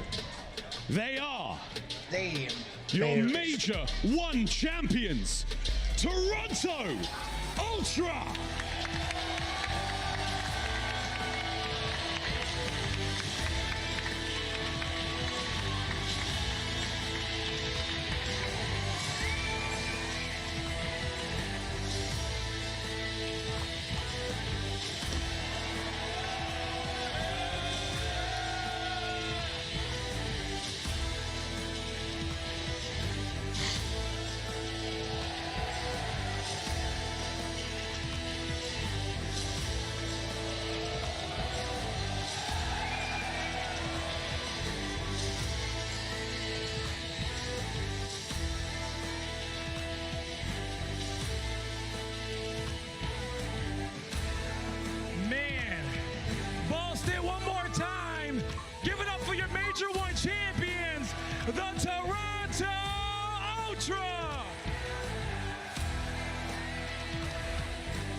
You come away with another one. How does this one feel to be back on top of the CDL setting the pace? Shit. Give me this shit. All right. I got some words to say, bro. Past is the past. Fuck that champ shit, yo. We back. We back. We back on top. We're coming all fucking year, bro. All year. Let's go. All year. Let's go for the Ultra fans. Pass this one on over to Ambo. My man. Bro, you're a champion again. How does it feel to win with these guys? It feels great, man. I mean, they've been treating me nothing but a brother since I've joined the team, and it's amazing to go 1 for 1, and we're gonna keep at it. We're gonna keep at it, okay? Everyone, give it up for Envoy one time. All right, Kleenex.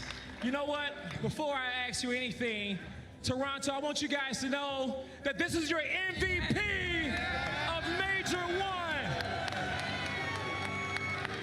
What a tournament. Yo, can we get the MVP chance?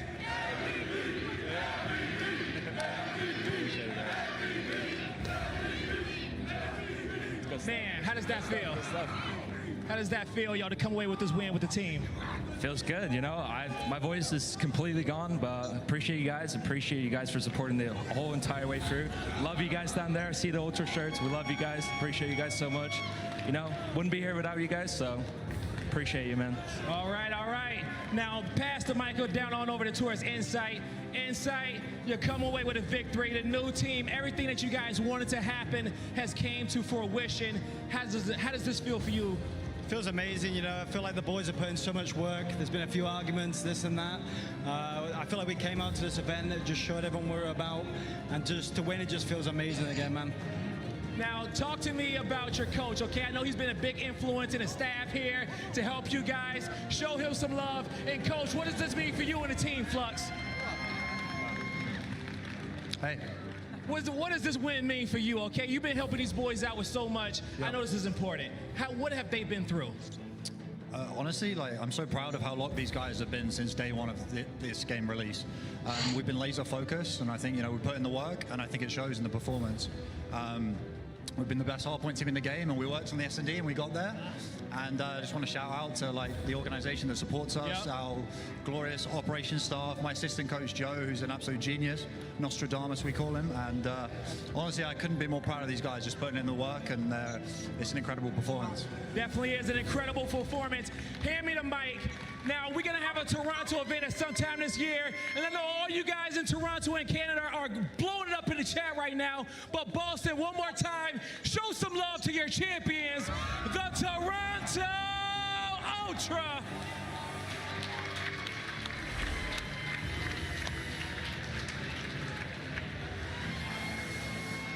Incredible stuff from the Ultra all weekend long. They stumbled to get it a bit against Boston back in the qualifiers, but once they got to LAN here in Beantown, the Ultra were perfect. You look at their run, they took out Seattle, they took out Minnesota, they took out Atlanta twice, and there's no doubt this is the #1 team in the game right now. And throughout the entire weekend, they only dropped 2 maps, and those were controls to Atlanta phase. Everything else absolutely flawless, and it wasn't just one player. We have our MVP in CleanX, who looked like a different monster on land, but it was everybody putting in the work. It was Scrap in the respawns, it was Insight in the search and destroys, it was Envoy all around. Toronto Ultra easily now the team to beat heading into the Major 2.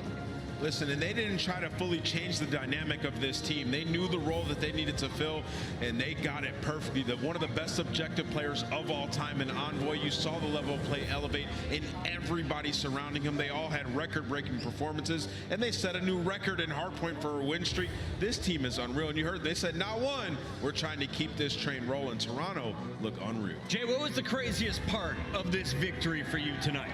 I think it was the way that they were able to handle Atlanta phase and search and destroy. Yeah. We're talking about 2 back-to-back S&Ds. They dominated them 6-2 fashion.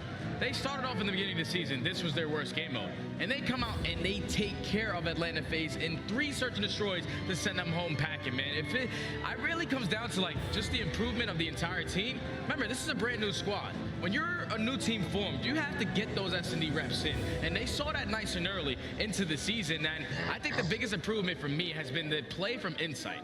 What he's been able to do in search and destroy so far this season that he wasn't able to do last year was that clutch factor. He's always been a phenomenal search and destroy player, and he showed it all weekend. 18-5, Chris, was the round count against FaZe. Sheesh. 18-5. That is some dominance that we've seen from Toronto Ultra. We talked a little bit about Envoy, what he's doing on the objective side. We talked about Insight, setting up the team for success.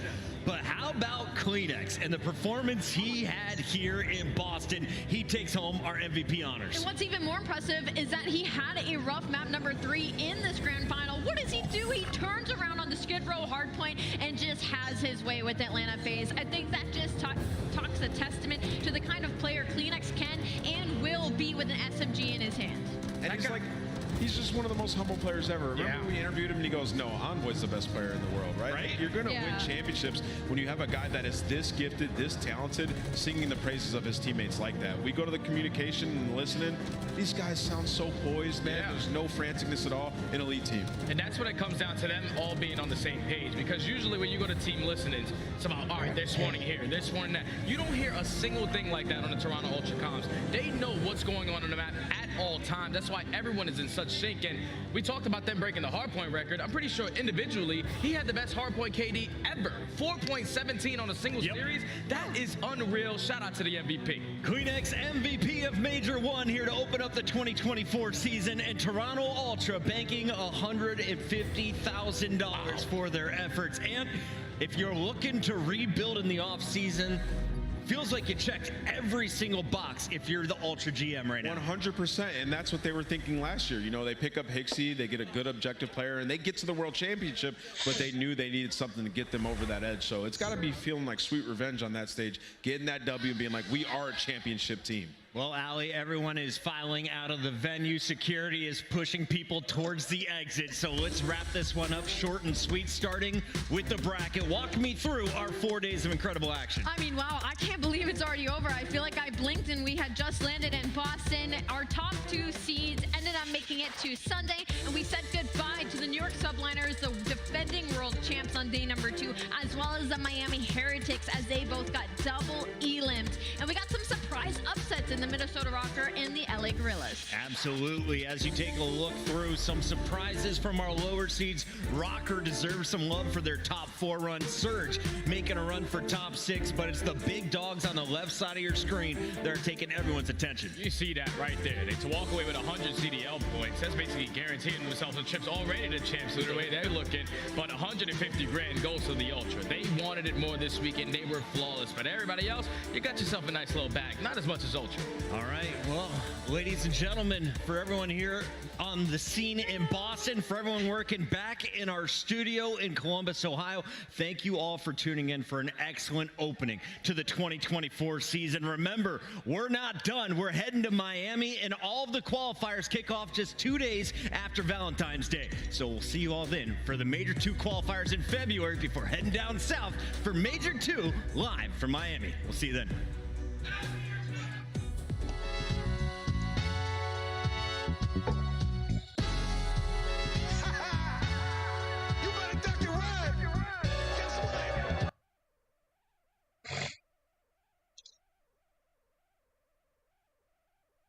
Do you want to create your own badges? Choose a design and customize it to your taste. Change colors, icons, font and generate your unique set of badges. Owned is the largest online shop for streamers. More than 100,000 streamers already trust us. Get your individual badges now at owned.tv. Today, I'm going to tell 2 totally insane medical mystery stories. But before we get into those stories, if you're a fan of the strange, dark, and mysterious delivered in story format, then you've come to the right place because that's all we do, and we upload once a week. So, if that's of interest to you, the next time the like button is feeling down, give them a Jack-in-the-Box toy to cheer them up.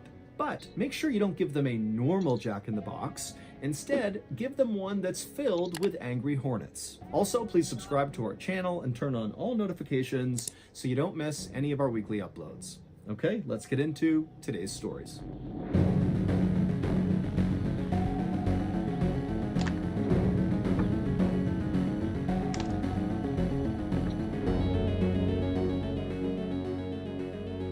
On November 2nd, 1848, a German doctor named Karl Heinrich August von Bureau was just opening up his private medical practice in East Prussia when a teenage boy burst in through the doors looking totally frantic. Before the doctor could ask any questions, the teenager blurted out that another boy in town needed his help right now. When the doctor asked, what does the boy need?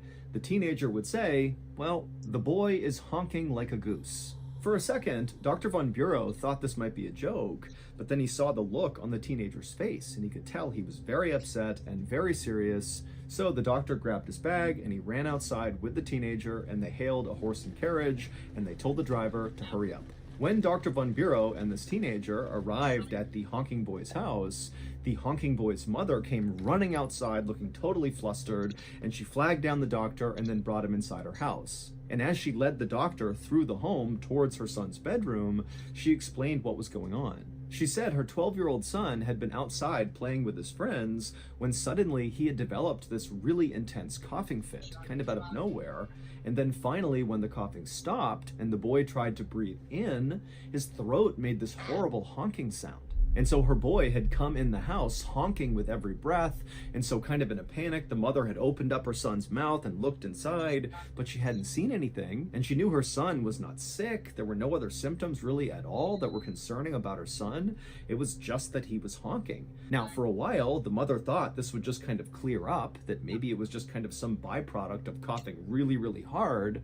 But now it had been 18 hours and the boy was still honking with nearly every breath, which is why she had finally told the teen to go get the doctor. When the mother let Dr. von Bureau into her son's bedroom and he got a look at the honking boy, he couldn't believe how terrible the boy looked. His face was all swollen and kind of bluish, and he was sweating profusely, and when the doctor watched him try to breathe in, not only did he honk, but also very clearly this boy was really struggling just to breathe. So it was more than the sound, it looked like he was suffocating. And so the doctor rushed over to the boy and told him to open up his mouth. The boy did, and the doctor looked into his mouth, but there was nothing he could see that was blocking his airway. And so the doctor just put his finger into this boy's mouth and he reached down inside, and suddenly he felt something lodged in the boy's throat that was small and hard, and he couldn't quite grab it, so he grabbed his forceps, which are kind of like big tweezers, and he reached back into the boy's mouth and he tried to grab this object that was clearly obstructing his throat, but the object was too slippery and the doctor could not pull it out. And so the doctor is looking at this boy who's obviously struggling to breathe, and he's thinking to himself, you know, if I don't get in there and get this obstruction out, this kid is going to die. And so the doctor made a decision right then and there to perform an emergency tracheotomy, which is a surgery where you basically cut a hole in someone's neck in order to create a hole in their throat to let air go in. But in this case, the doctor was just opening up his throat to try to get to this object.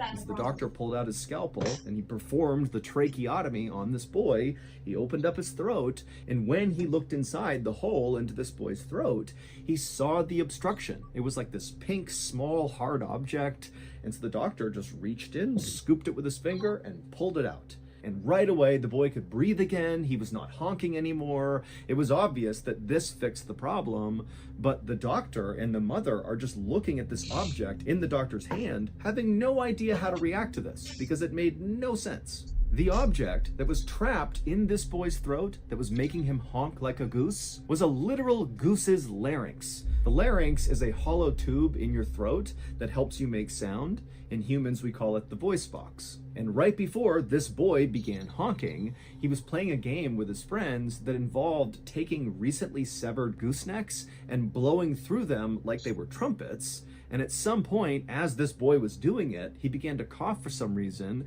and on the inhale, during one of these coughing fits, he had this gooseneck in front of his mouth, and so when he inhaled suddenly, he inhaled the goose larynx. And so that was why he sounded like a goose. He literally had a goose's voice box in his throat. Luckily, the honking boy would make a full recovery. Welcome to Flatiron School. This is where you learn how the future works, where the whole point of education is to get you a job in a career you love. At Flatiron, you can graduate in as little as 4 months, not 4 years. The school of the future is finally here. Flatiron School. Change things. If you're watching this video, then chances are good you are a fan of the strange, dark, and mysterious. And if that's true, then you're in luck. Because we, Ballin Studios, just released a brand new Strange, Dark, and Mysterious podcast called Mr. Ballin's Medical Mysteries. Each week, we'll explore new, bizarre, unheard of diseases, miraculous recoveries, strange medical mishaps, and everything in between. And like all other shows that I host, each episode of Medical Mysteries will end with a big plot twist. Mr. Ballin's Medical Mysteries is available on all podcast platforms, and it is 100% free. But if you happen to listen to it on Amazon Music, you can listen to an entire batch of 8 episodes at once, because we release them 8 at a time on Amazon Music. But on all the other podcast platforms, we just put out 1 episode a week. And then once they catch up to where Amazon Music is, we drop another new 8 episodes on Amazon Music, but continue doing 1 per each week on every other platform. The next 8 episode binge on Amazon Music is scheduled for Tuesday, January 30th. So be sure you go check out Mr. Ballin's Medical Mysteries on Amazon Music or wherever else you get your podcasts. And make sure you stick around till the end of this YouTube video, because we're going to play a sneak peek of this coming Tuesday's brand new episode of Mr. Ballin's Medical Mysteries, which is called The Curse of Veneto.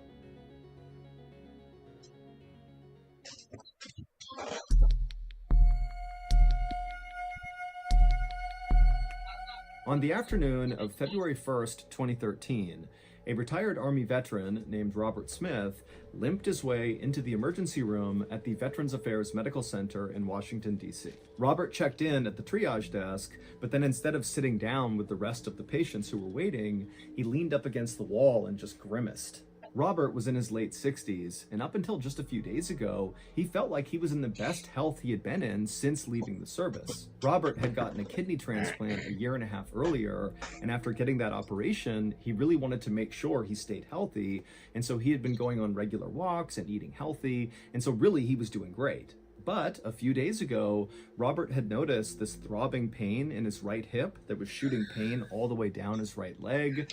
And he assumed, this had to be from maybe overdoing it on one of his walks. But the pain had continued to get worse and worse over the last few days. And so that was why he was finally here at the hospital. A nurse eventually called Robert's name, and so Robert, he came off the wall and hobbled over to her, and she led him down a hallway into an exam room. Once they got inside the room, the nurse would take Robert's vitals, which were all normal, and then after doing that, she said she was going to go out and get the doctor. A couple minutes later, the doctor walked into the room, and she reviewed Robert's chart and talked to Robert about his symptoms, and then afterwards, she concluded that very likely what Robert had was something called sciatica.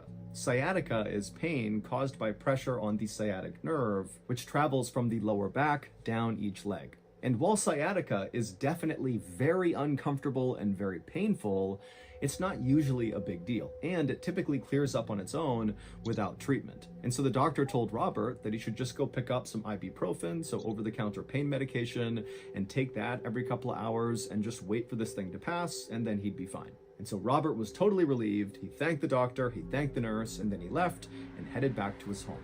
But despite doing what the doctor said and taking pain meds and just kind of taking it easy, the pain in Robert's leg did not go away. And then on the morning of February 4th, so 3 days after Robert's trip to the ER, he woke up and not only was his right hip and leg still sore, but now when he tried to stand up, he couldn't put any weight on his right leg. It just felt too weak and it was kind of tingly, something just felt off about it. And also Robert felt very nauseous.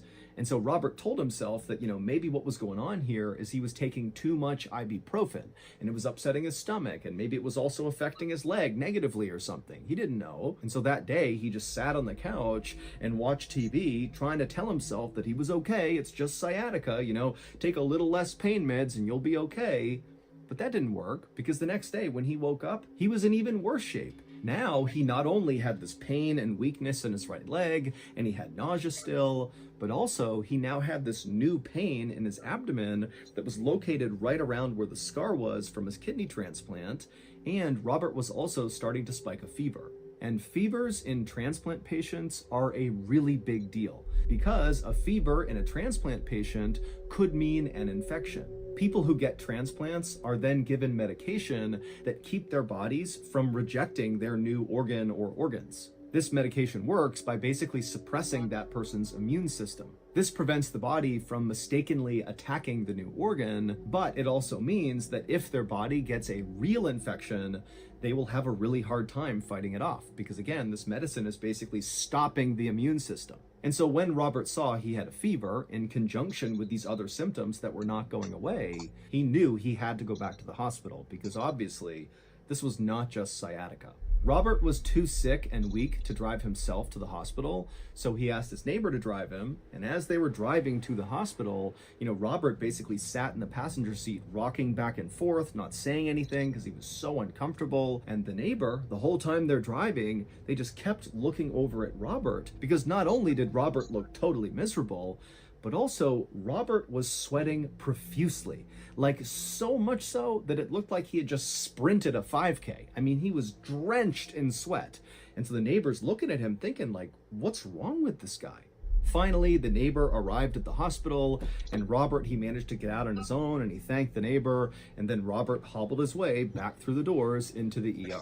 And then a few minutes later, Robert was in an exam room, and his doctor walked in, and she took one look at him and saw how horrible he looked, and without any hesitation, she said, "You're getting admitted right now."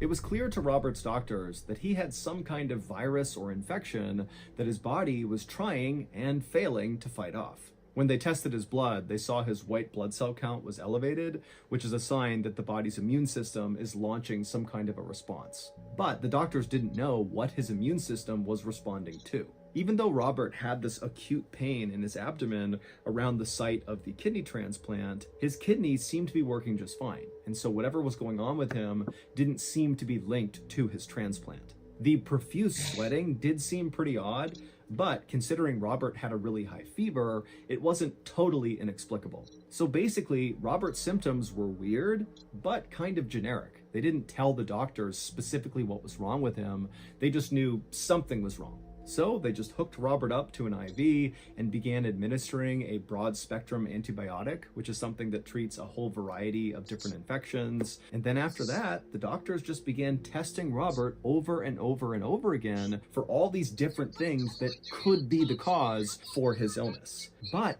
every test they ran came back negative.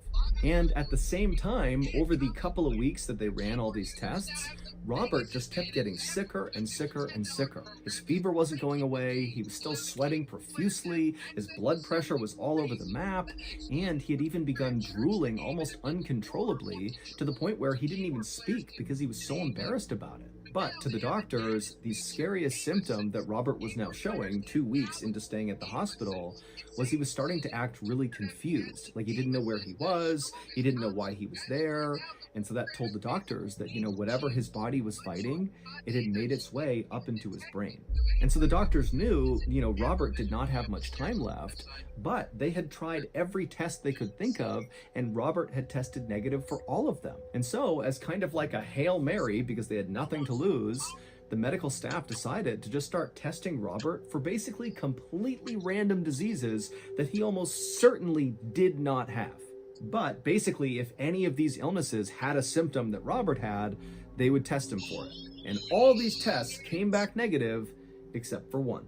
On February 22nd, so 17 days after Robert had been admitted to the hospital, this test came back positive, and when the doctors saw what he was testing positive for, they immediately assumed this has to be a mistake. There is no way he has that. However, the only way to truly confirm that diagnosis was to literally cut into Robert's brain, which would kill him. And so obviously they were not going to do that.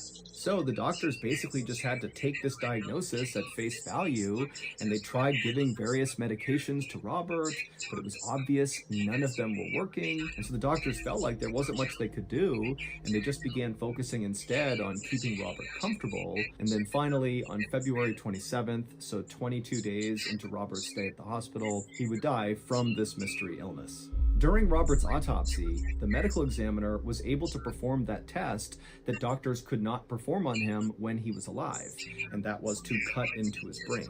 And when the doctor cut into his brain, he saw very clearly, without a shadow of a doubt, that yes, Robert really was positive for that very, very rare virus, and it absolutely is the thing that killed him. But this was not the end of the case, because the virus that killed Robert was not just rare, it was also highly contagious, which meant the doctors needed to figure out how Robert got this virus to protect other people from getting it too. But the staff at this hospital knew they were not equipped to lead this investigation, and so they handed the case over to the Centers for Disease Control, or the CDC, which is the world's leading disease tracking agency. Investigators for the CDC began looking into Robert's case a couple of days later. They sifted through the days and the weeks leading up to Robert's hospitalization in an effort to try to retrace Robert's footsteps to figure out what made him sick. Now, they didn't have any leads. The only thing they agreed on was that very likely, even though Robert had that pain around his scar where the transplant was, that very likely the transplant did not have to do with whatever killed him, because Robert's kidney had been working fine, and his transplant had happened 17 months earlier, and typically complications from transplants will happen much sooner. And so they basically had ruled the transplant out as being the cause. But one of the CDC investigators decided to look into the transplant file anyways, just to see if maybe something got missed, or if maybe there was some detail about the donor that was relevant to what happened to Robert. And so this investigator got the file and began going through it.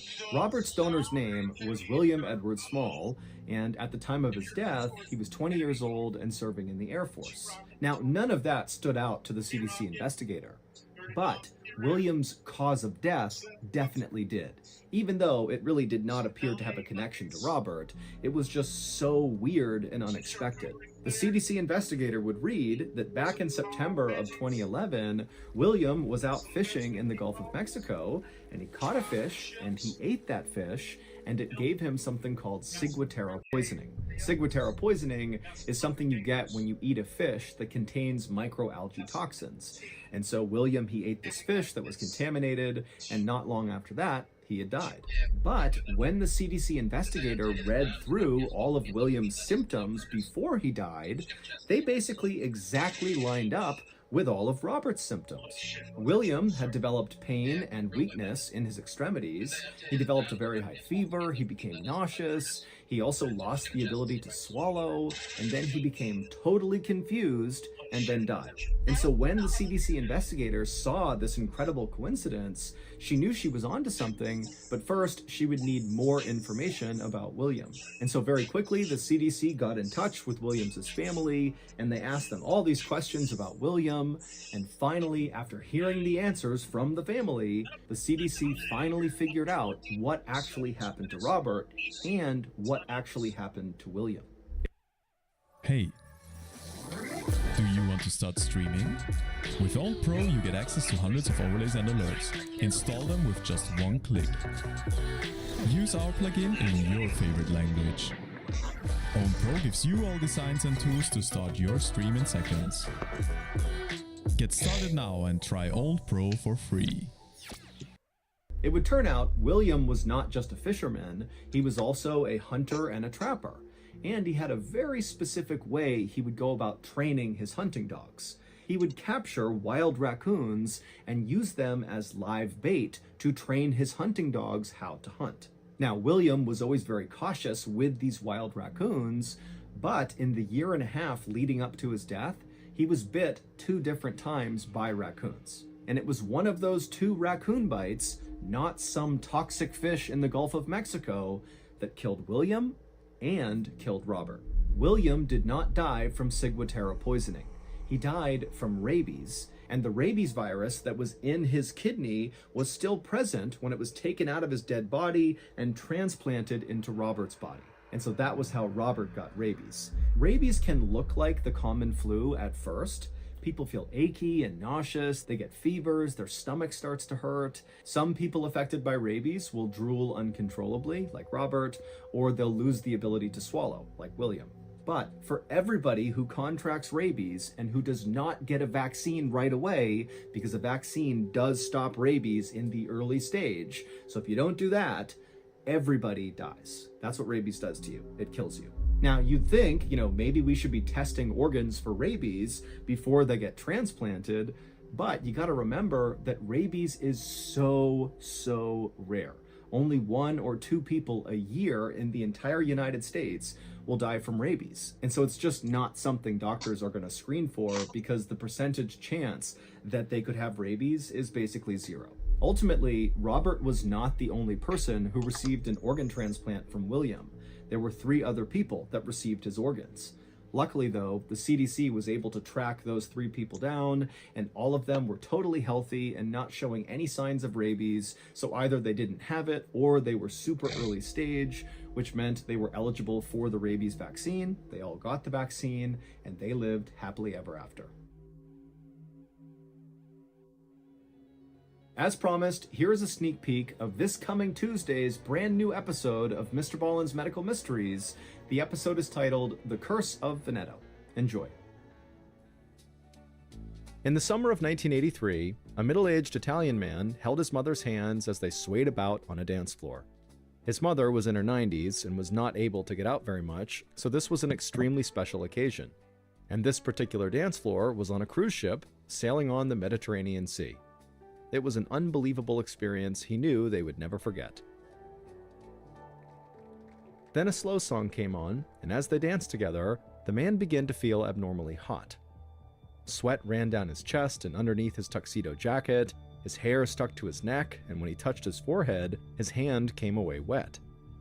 He told his mother he'd be right back, and then he left the dance floor, took off his jacket, and walked to the cruise deck, hoping the ocean breeze would cool him down. But when he got up there, he didn't cool down, and instead he just kept on sweating until his dress shirt was completely drenched. The man finally just ran to a bathroom in one of the cruise ship's long hallways, and he ran right over to the sink, turned on the cold water, and splashed it on his face. But when he looked up at his reflection, he couldn't believe what he was seeing. Not because of how much he was sweating, but because when he looked at his eyes, he could see his pupils had shrunk to 2 tiny pinpricks. Suddenly, he knew exactly what was wrong. He stared at his sweaty reflection and told himself he would go back out there on the dance floor and he would enjoy this night with his mother. He had to make every second count, because he was certain he'd be dead within a year. So that's going to do it. I hope you enjoyed the sneak peek.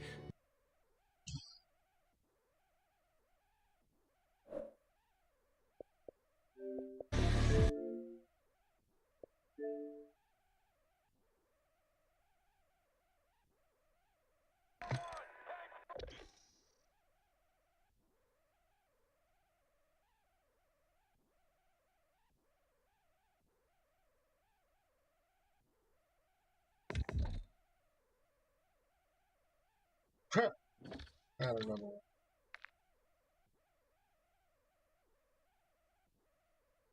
Nah, that's crazy.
John Cena starting.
Hey, hey, Hercules in the lobby if you want to back out and get him.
Straight tops.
What happened?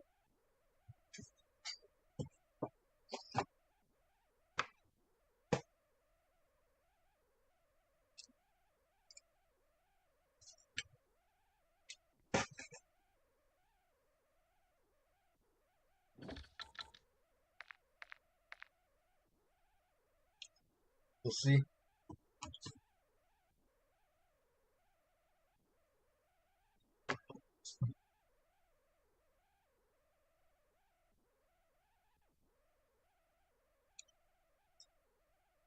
All right.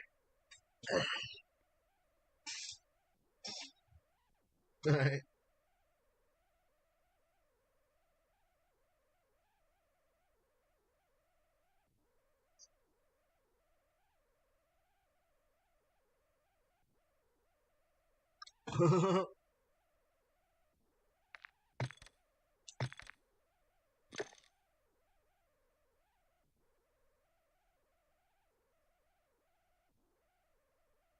Tell her to quit hating.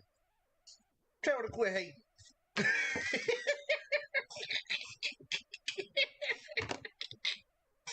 I'm just kidding. Don't say that.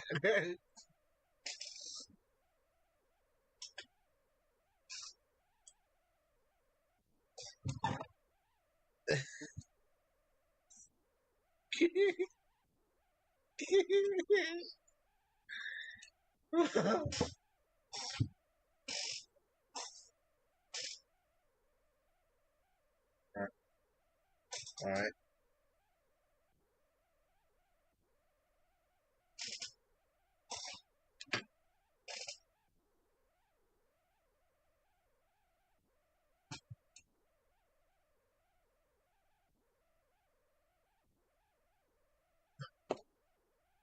That's cool.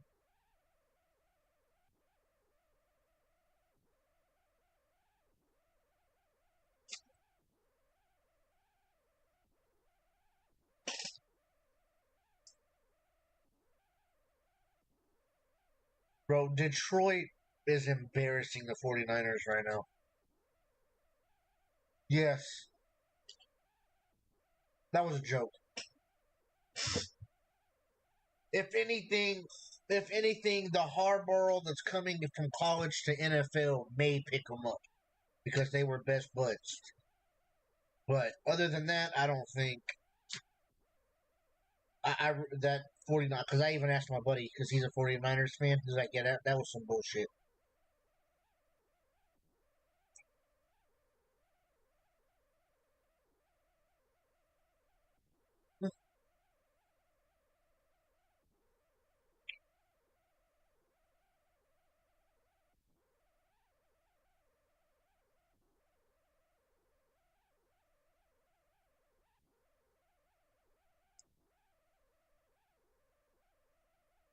Yep.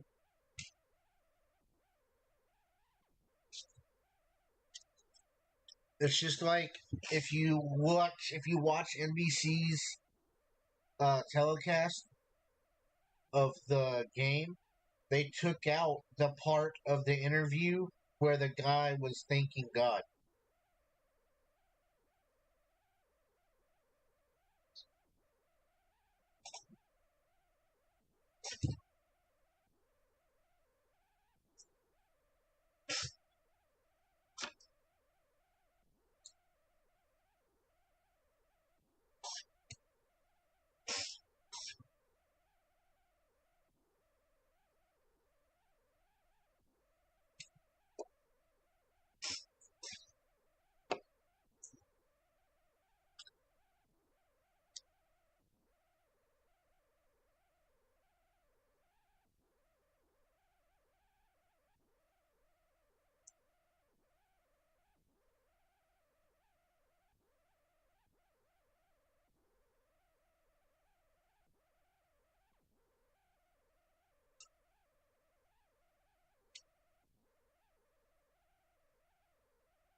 I guess it's been confirmed that NCAA's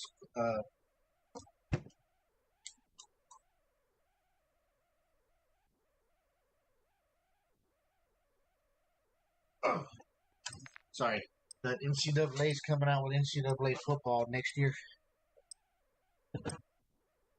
Yep, they're bringing it back.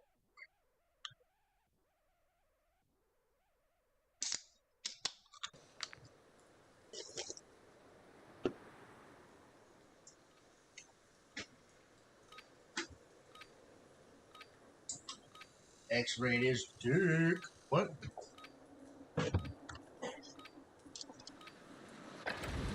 Gear up fast. We're about to get evil.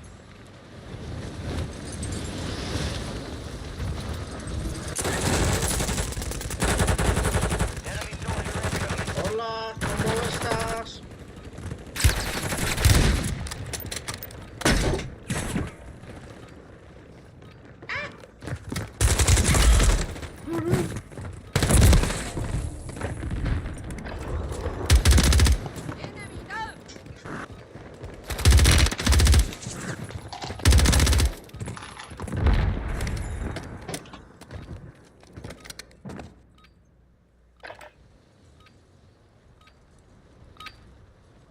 Prep time's over. Now you deploy to the war zone.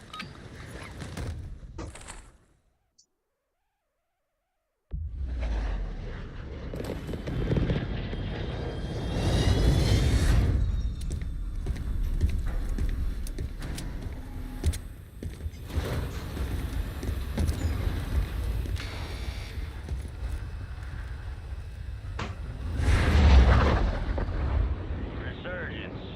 Survive as your team redeploys. Eliminate targets to bring them back faster.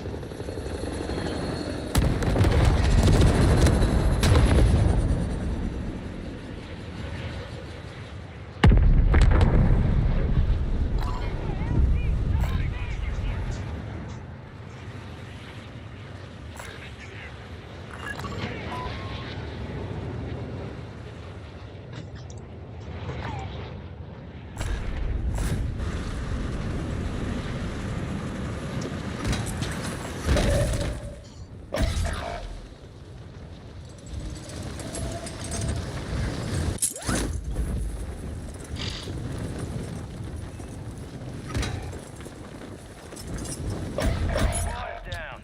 Stay alive to bring them back. Your squad mates redeploying. Well done.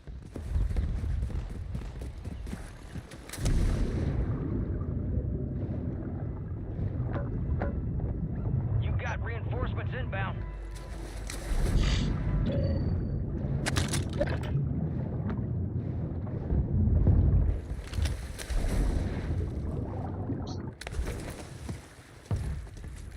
I'm trying to find them and kill them now.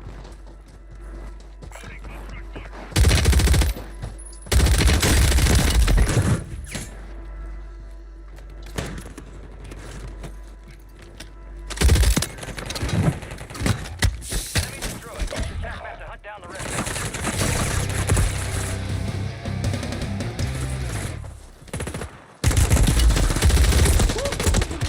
Dude, yeah, that's crazy. Weapons free.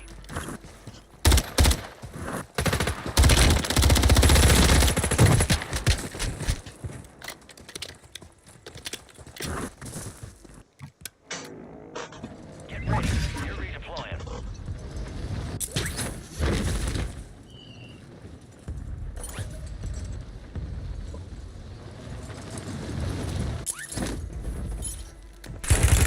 Okay, there's two up here.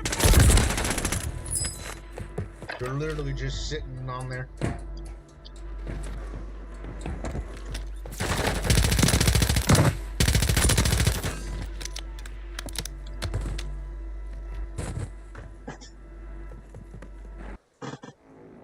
Resurging. Go get your revenge.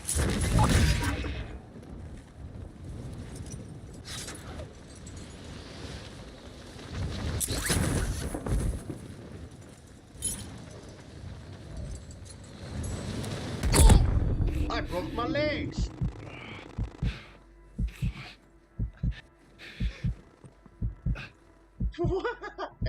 Hey, I like the name. Not your dishwasher. That's funny. That's a really good.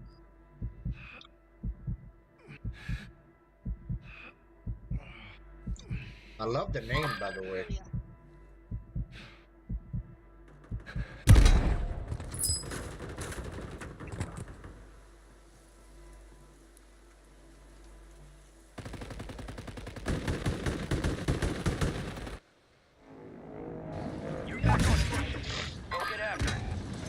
Primary objective complete. All targets eliminated.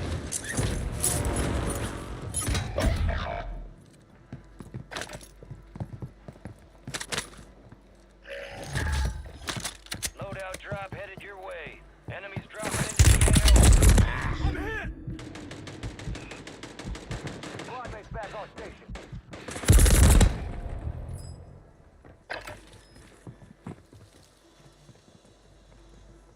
Yeah, I would.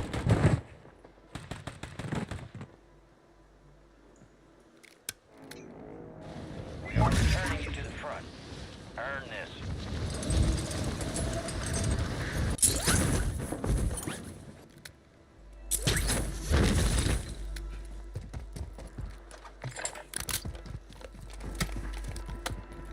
Heads up, fog's incoming. Visibility will be affected.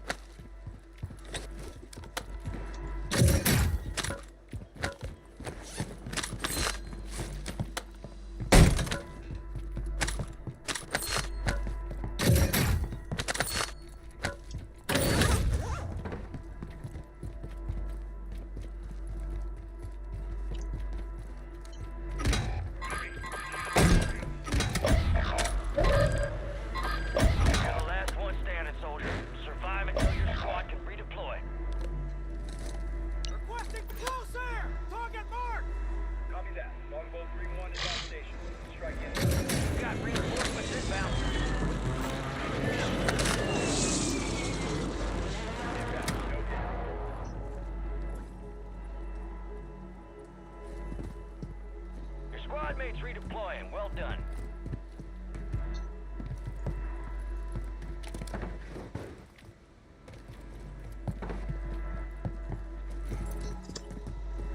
I put that there. Over.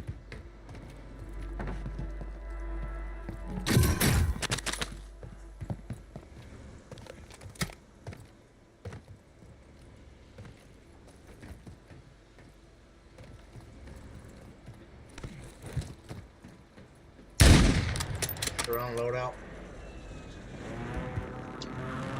Got a custom weapon here. Move it. Cancel last.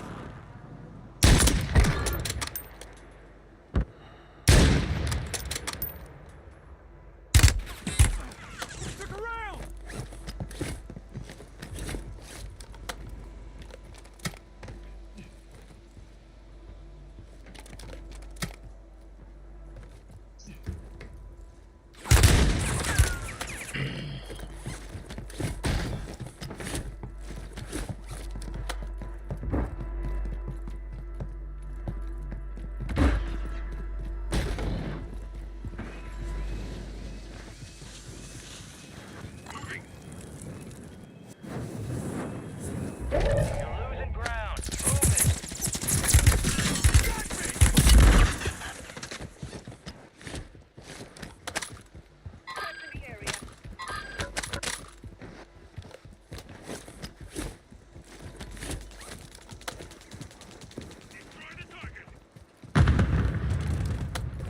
Your squad made it to the safe zone. Enemies are dropping into the area. Watch the skies.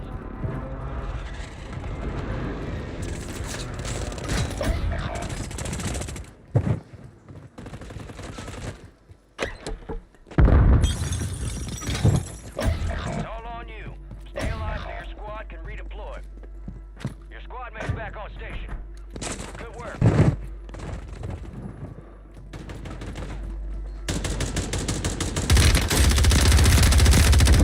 I'm getting stitched up!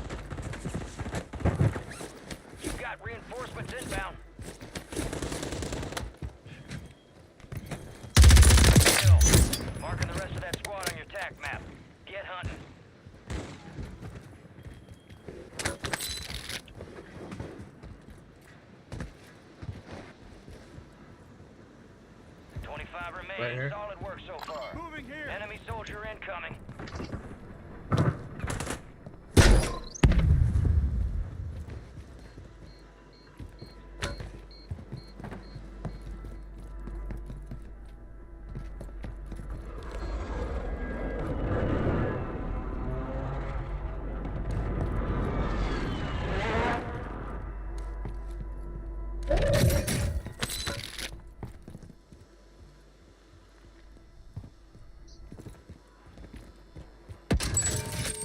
Fire sale active. Buy station prices have been reduced.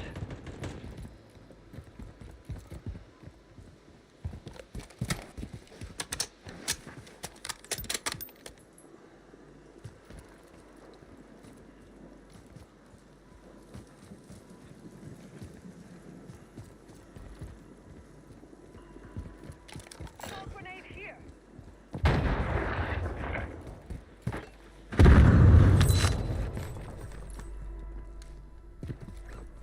Enemy UAV overhead. Resurgence is about to end. Make it count.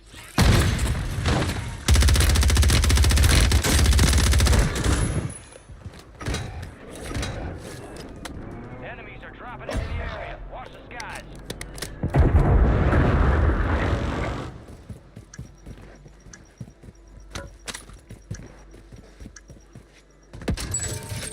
Fire sale's over. Adjusting prices. Squad mates redeploying. Well done. Got gas moving in.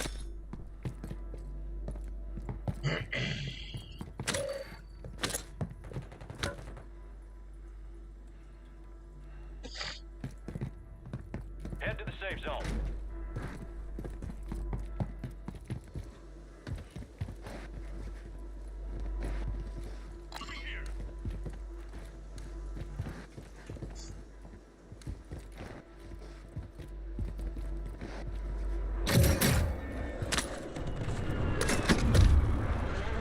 Enemies dropping into the AO.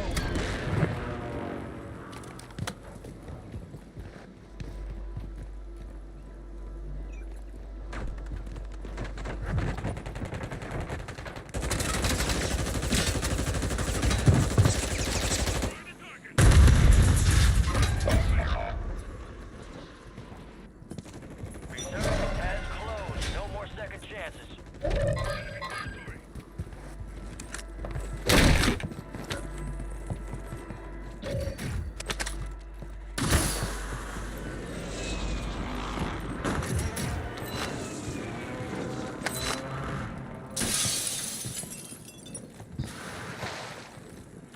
Watch out for that thing. Watch out for that Hornet. Rotate, rotate Lima. Lima?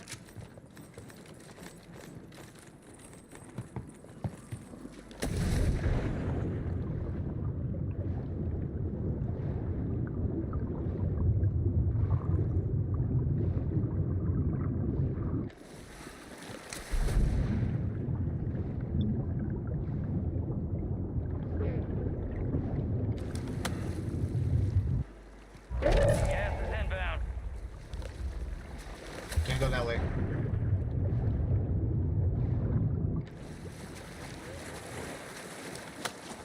Oh shit. Get to the safe zone. Good stuff. I know exactly, bro. I did that earlier.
Alright. Now it's a game. It's 24-17. There we go. I was getting scared for him there for a minute.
Just as the guy starts to take.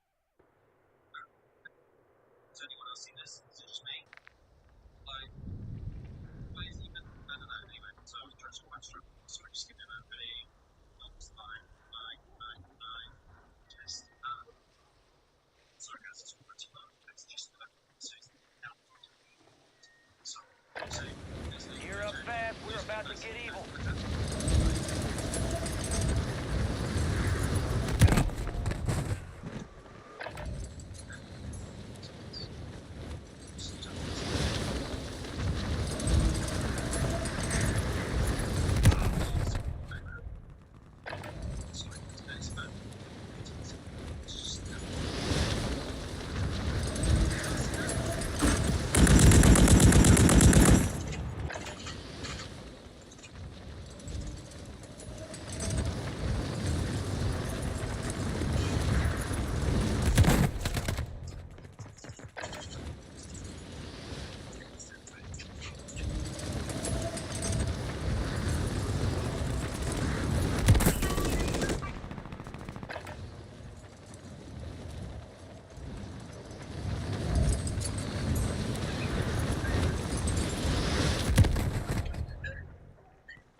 Stations, we are green to go. Stand by for deployment. Let's get that bird spinning. Finish up. We're airborne in 3. Things all here. Word came down. We are green to go. So gear up, grab your chutes. We're going to the war zone. We're cleared hot on all threats. Watch your ass down there.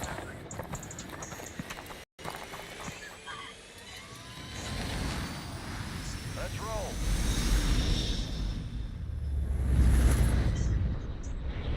Resurgence. Survive and your team can redeploy. Eliminate targets to bring them back faster.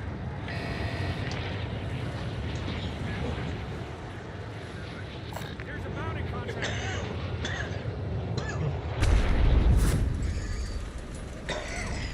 Yeah, I was sitting strong earlier today, but at 12 solid viewers. Hey, I'm not talking. Fist fight, fist fight, fist fight! Okay. Oh, come on, fist fight! Positive ID on the bounty targets. Hunt them down. I got one fist fight, but his teammate did fist fight with me. We are returning you to the front. Earn this.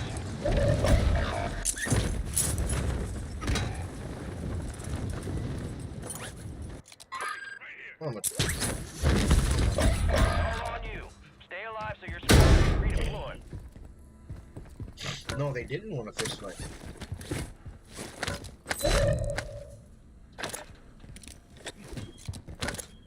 Chúpame los huevos. Your squad mates redeploying. Well done.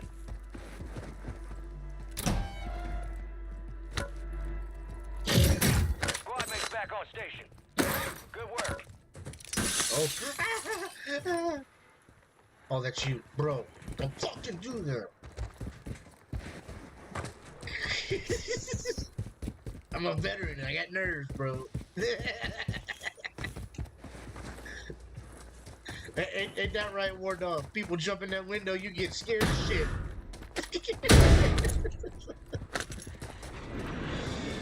What's down here? Whee!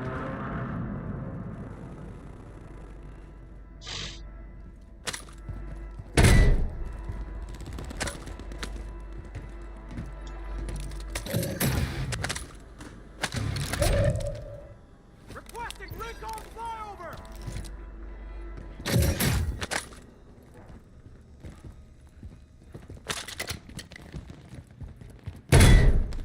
Needs me. My boy needs me. Oh no. My boy needs me. Oh, he's good. Maybe not. Coming, War Dog. War Dog, you muted. Over. Be advised, UAV is exiting the AO.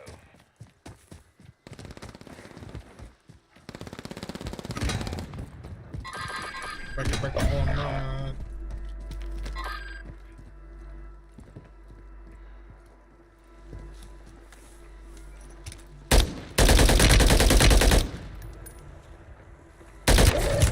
Inbound. You've got reinforcements inbound. Primary objective complete. He's one shot.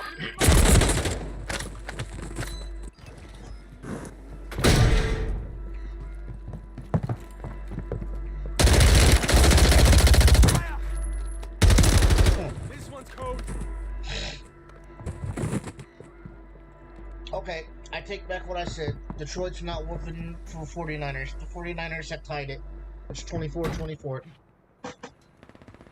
Possible enemies here. Answer my last. Moving. Get ready. You're redeploying. Loadout drop headed your way.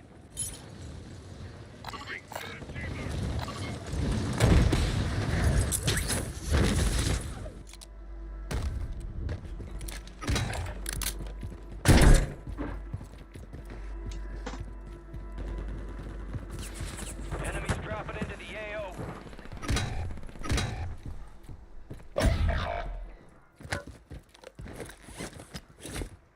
Down to you, soldier.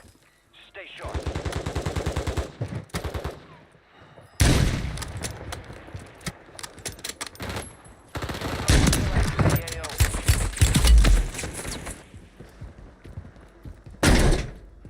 I'm in some shit over here, fellas. Your squad mates redeploying. Well done.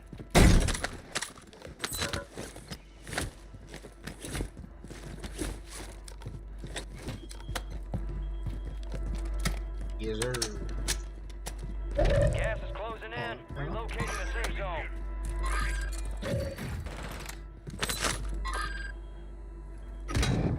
Did he?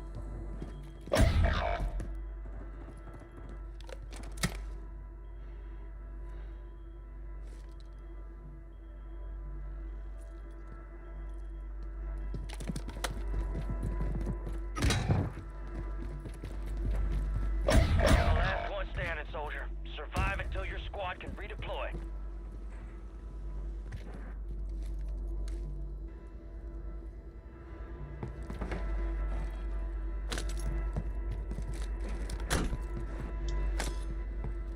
Your squad mates back on station. Good work.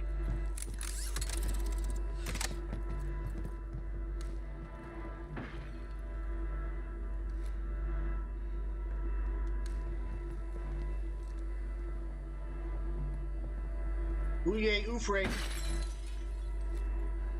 You got reinforcements inbound. Oofray, oofray.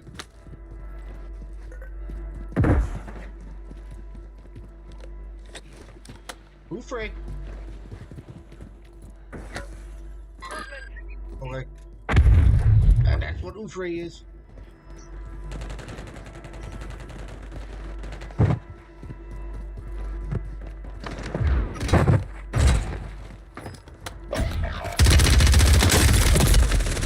Oh my lord, they're all holding hands. They're all holding hands.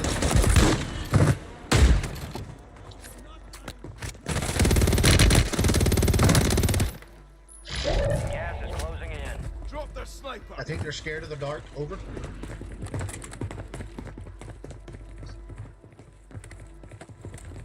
Yeah. Freshly baked. Freshly baked.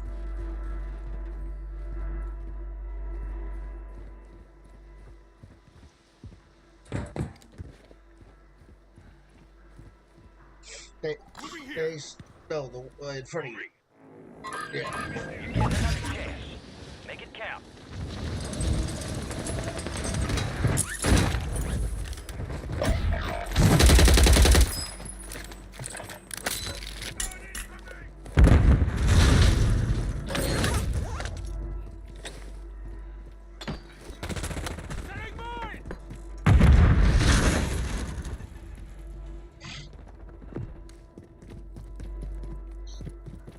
Your squad mate's back on station. Good work.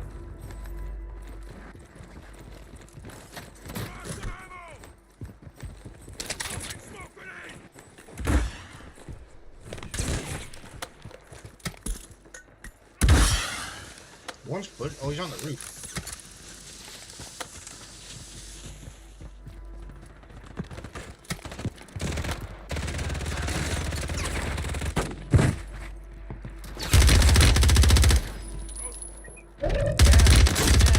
Safe zone located.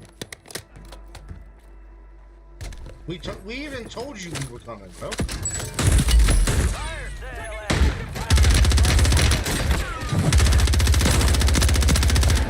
He's still alive?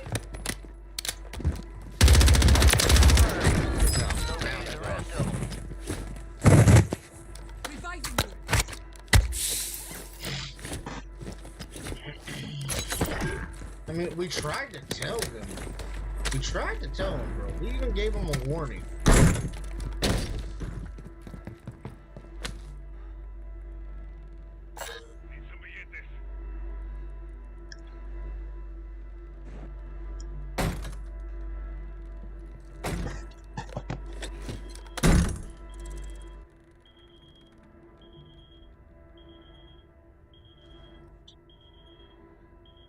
Resurgence window is ending. Watch your six.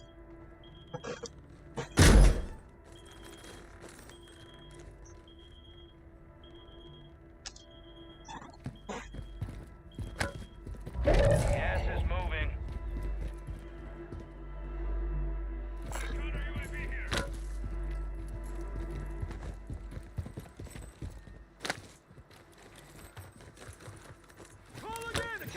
Your squad made it to the safe zone. Solid copy. Counter UAV running signals interference. Fire sale's over. Adjusting prices.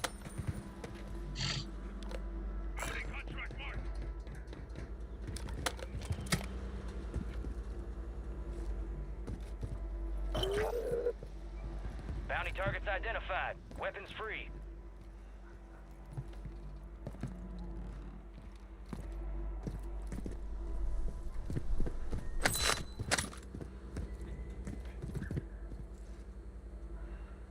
Moving.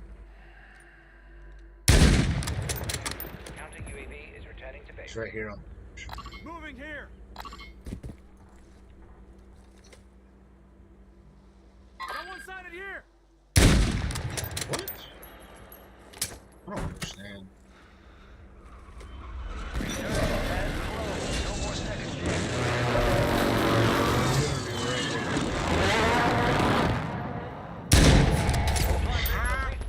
Advise you load up now.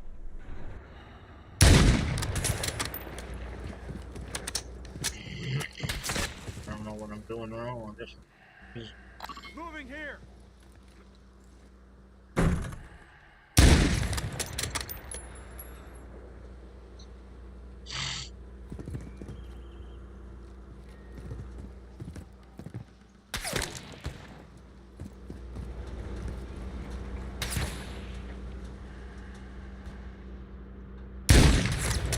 Bro, where are my bullets going?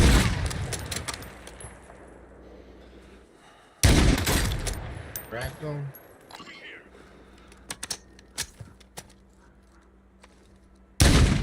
Jump down to this building where the loadout's at.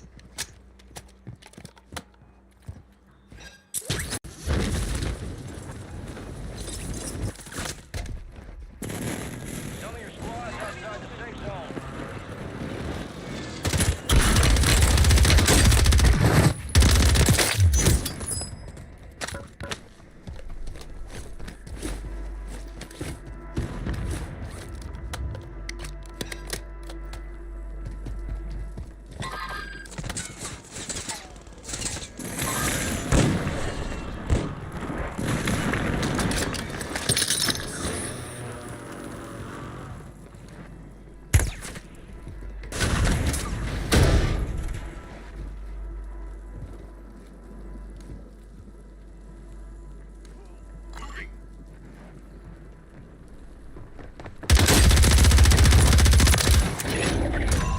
All bounty targets are KIA.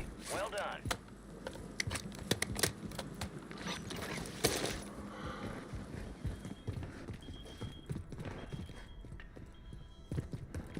You made it to the top 10. Gas is inbound, marking a new safe zone.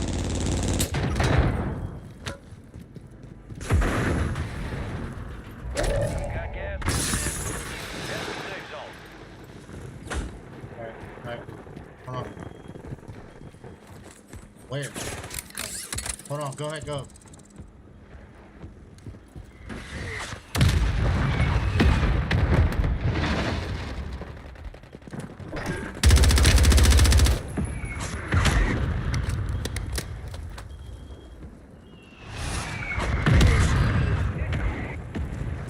You got gas.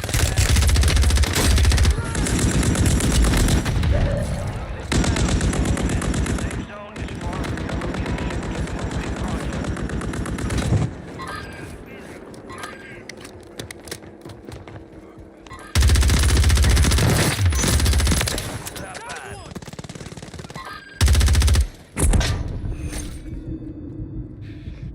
I don't. And then this fucking cluster mine gets me, bro. What a bitch. I don't know where at. He threw a cluster mine where we had to run. There was nothing we could do. He couldn't fight us like a man. He had to kill us in the gas. Shadow 1 is inbound for extraction. Visual on your mark. Hold on tight. Here comes the snap.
close ball.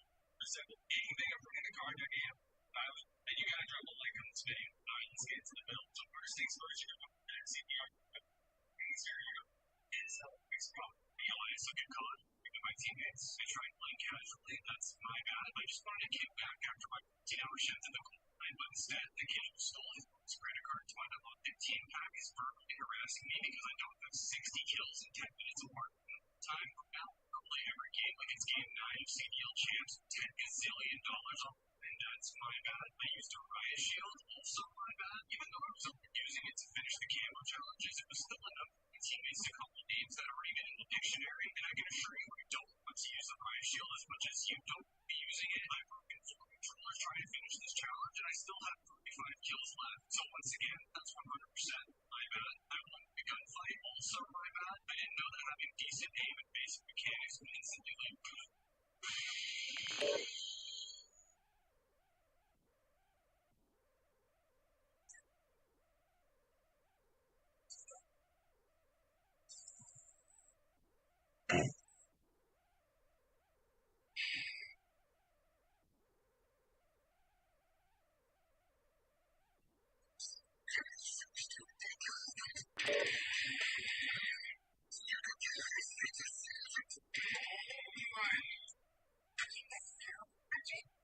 Chicken, bacon. My best advice for small business owners: do not buy AirPods from Fish Duck. To build a custom.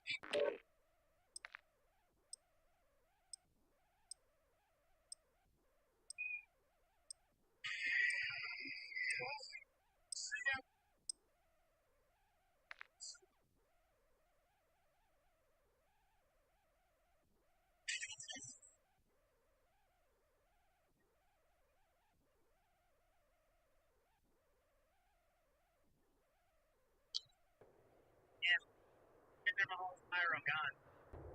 Matter of seconds. Something's gonna happen. Keep pointing at it.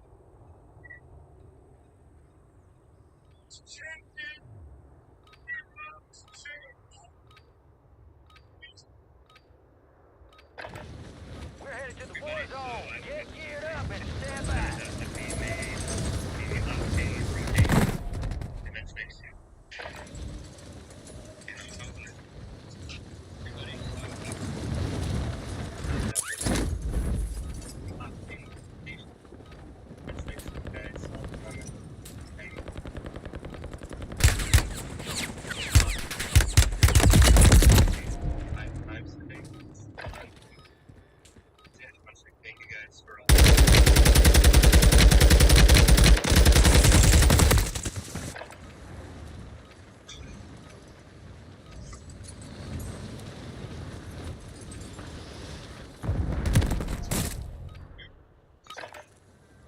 All stations, we are green to go. Stand by for deployment.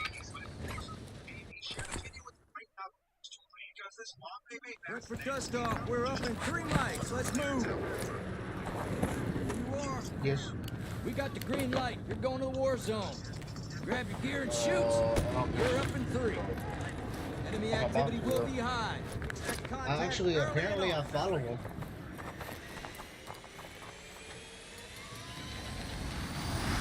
Let's roll.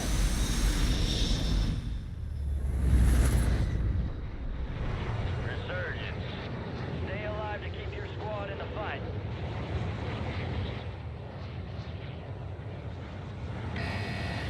Yeah. Oh shit.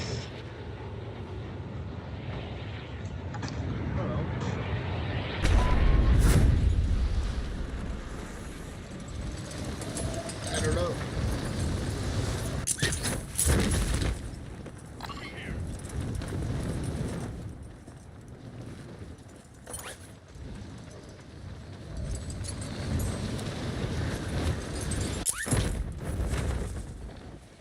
There we go.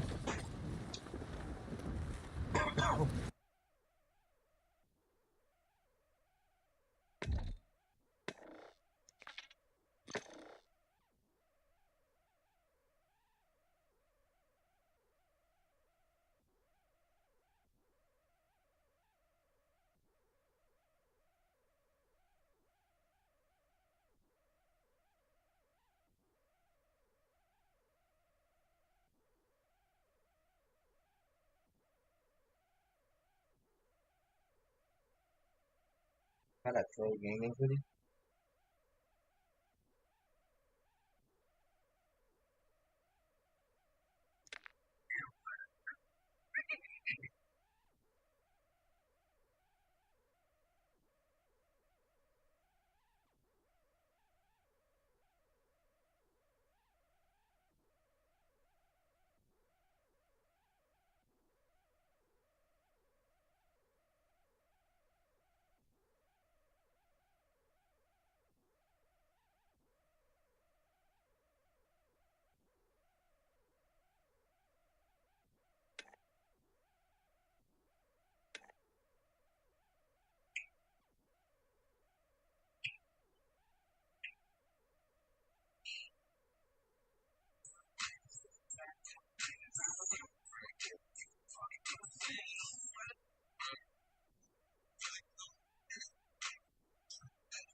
Yeah, West Virginia's gonna have fun with that.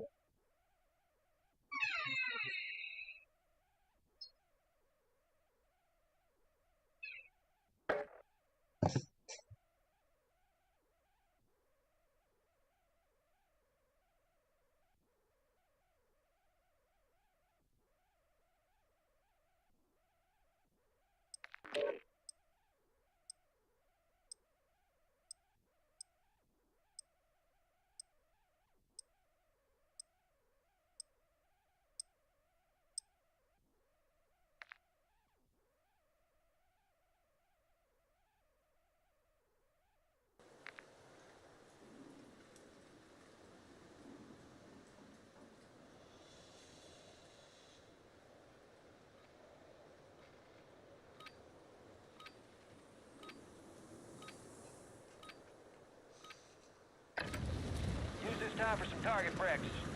Real things coming soon.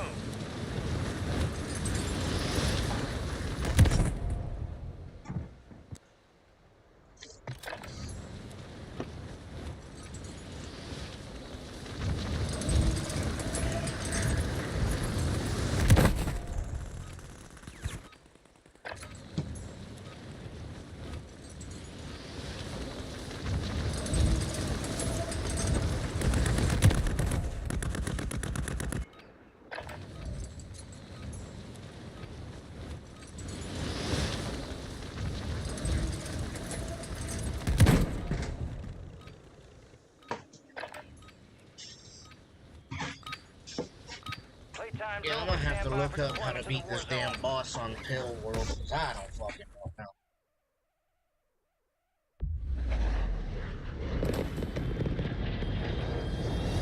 He's a big electric motherfucker, bro.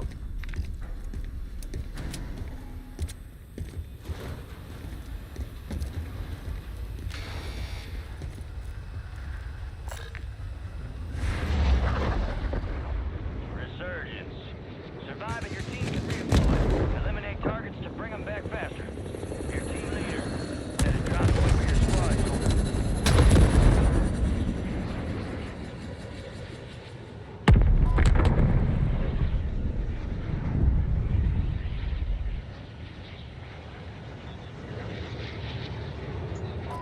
Yeah, we can do that.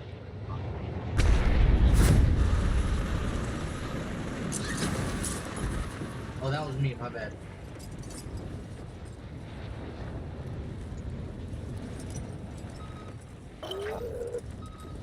Bounty targets are up. Get after them.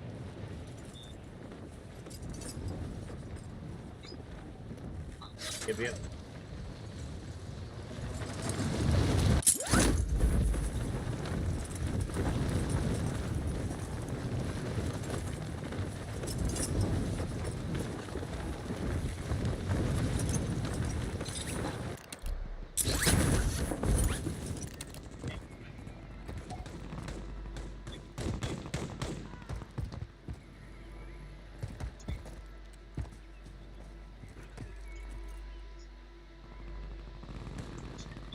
Dan, like if Travis Kelce went made a fucking Travis Kelce shirt and tried to sell it,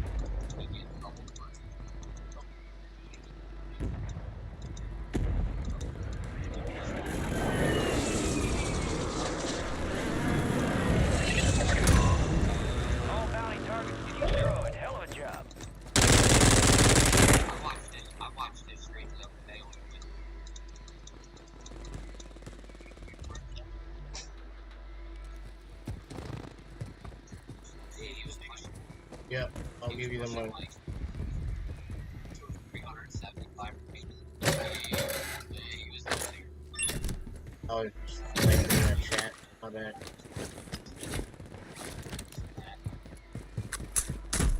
Hold up, we're doing loadout. He's on blue shrink. Your objective Blue simple. shrink. Eliminate all bounty targets. Oh no. No, I don't have enough. There's people on the blue shrink.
You've got reinforcements inbound.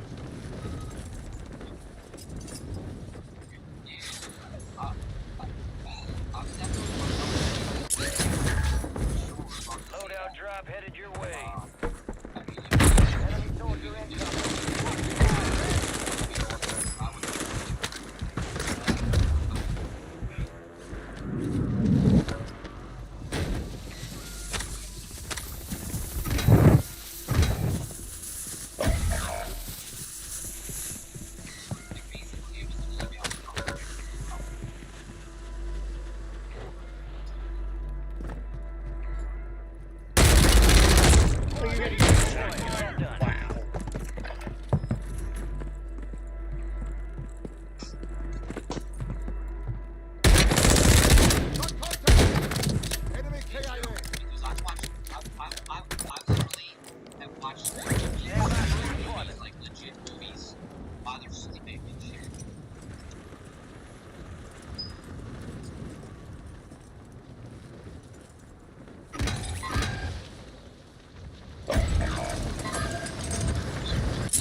Hold on, I'm stuck in the hole for a second.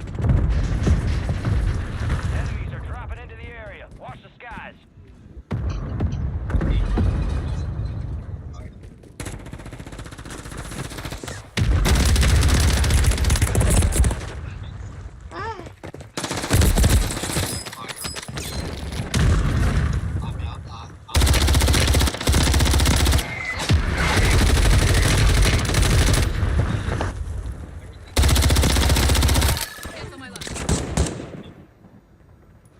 Was he in the middle of a store or something? It's broken as fuck, bro. As soon as you go to zoom in, it's a double zoom in. Yeah. Or was he talking about the snow store? Go get after it. Gas is closing in.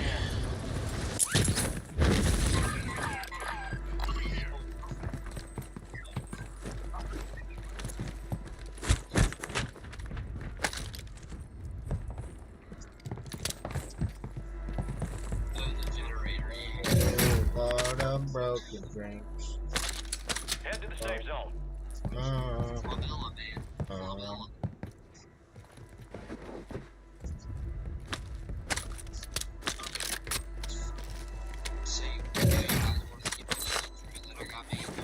done yet. It's not done yet. There's gonna be clips and a whole bunch of other shit added.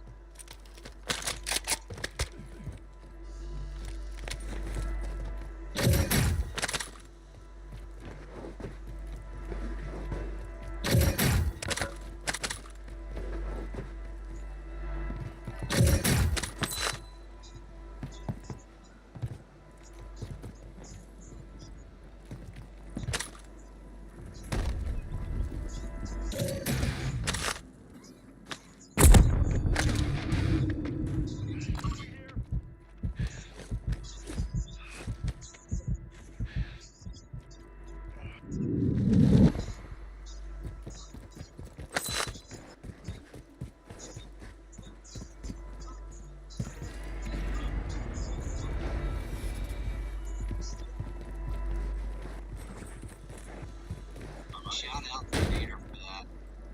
And it's nowhere near done. I'm slowly reverting over my other stuff.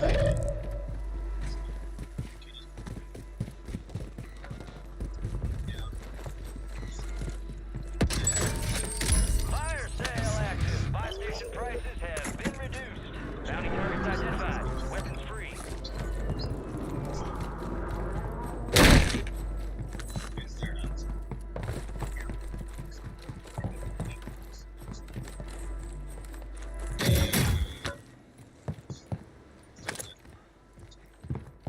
We got 17 people in the chat. Cheers, guys. Cheers.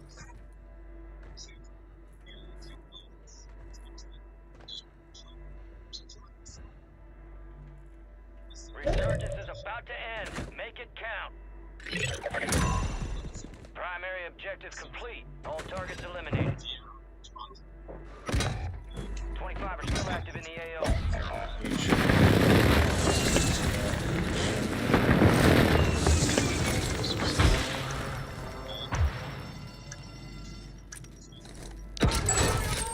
Fire sales over. Adjusting prices. Wow.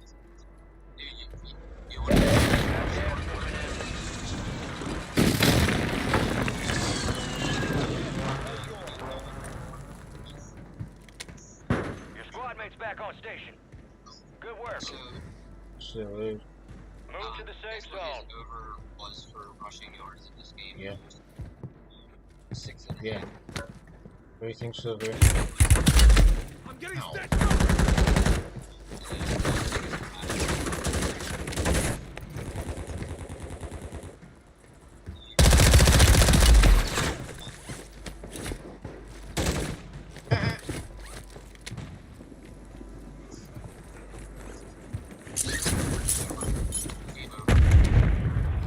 Someone else over there with you, broski. Close over that way.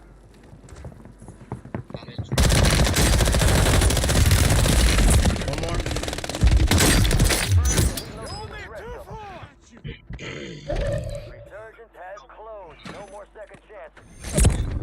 It's not just efficient. You know what I'm saying? Yeah, you see him with Carolina years, and instead of just being years. You see how smart the player is? He is though. He saw that guy coming out of the corner of his eye, and instantly threw his other arm around that ball and fucking hung that bitch like no tomorrow.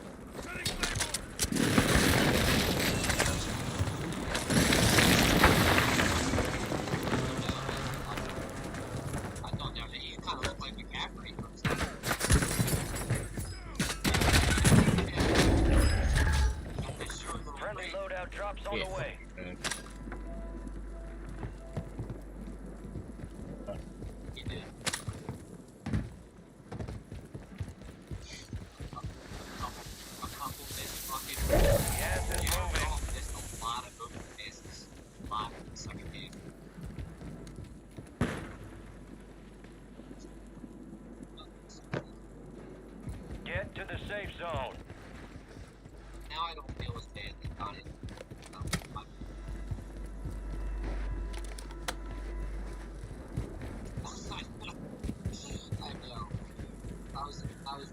going down. Donnie lost news, and now I don't realize it. I think it's like not.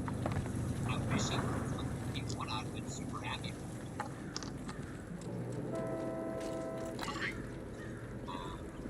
I don't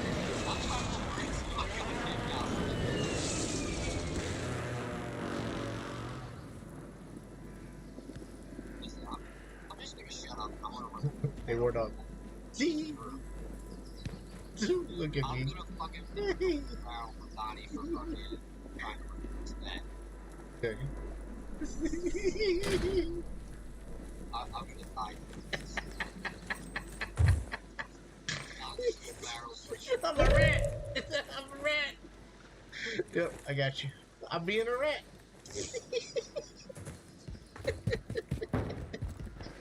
You gotta admit that was funny. No, I'm a rat character. I'm a rat character.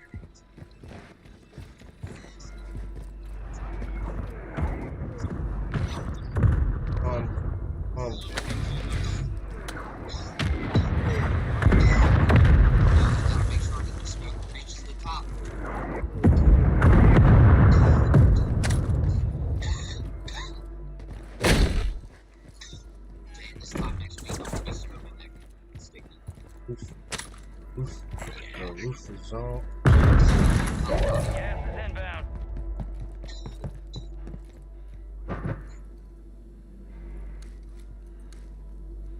Some of your squad's outside the safe zone.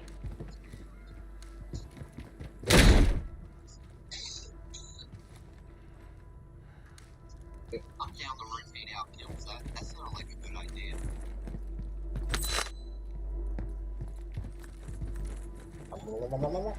Yeah.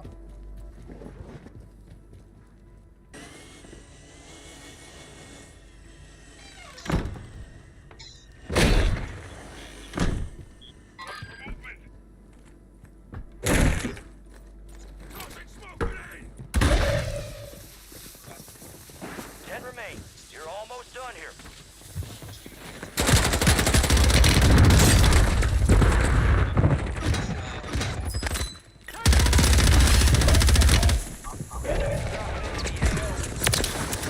Advise you head to the safe zone. You got a lot of ground to cover. Sure, okay.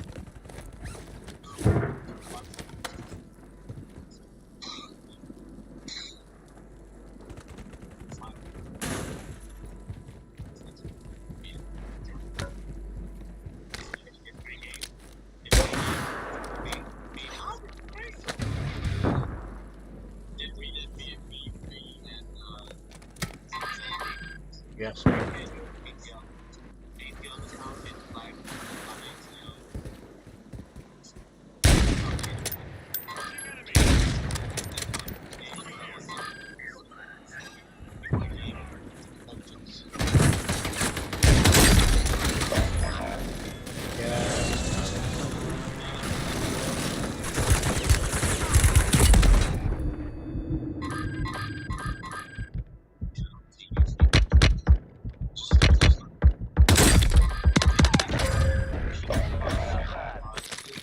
Be advised, insurgents is no longer active. This is for keeps. I don't know why it manual, bro. Damn. My bad, bro.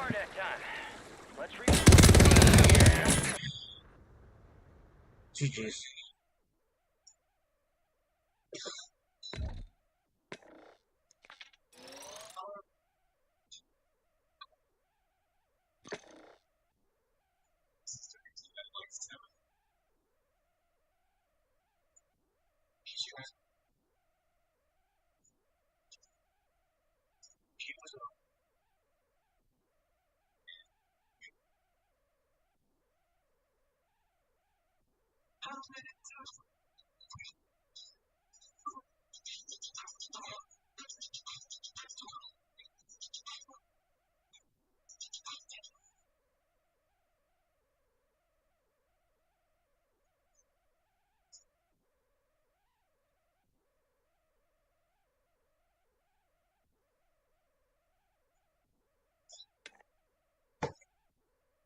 It's gonna be a red and gold Super Bowl, which is 2 different types of gold.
Gear up fast. We're about to get evil.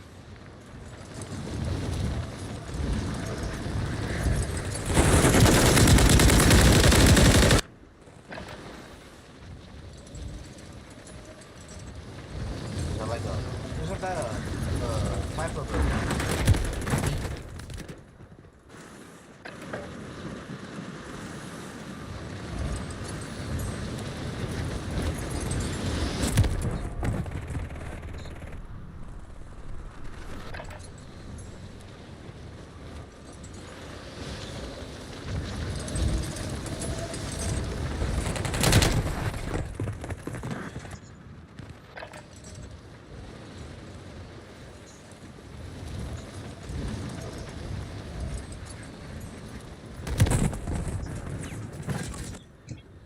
Enemy soldier incoming. I can't believe Detroit has physically given up. They had this game won.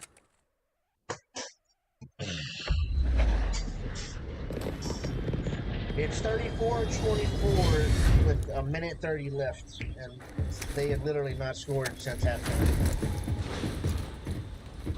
It's crazy. It's gonna be a red and gold fucking Super Bowl. It's just 2 different types of red and 2 different types of gold. Resurgence. It'll be the Chiefs and the 49ers. Kansas City and Kansas. Yep.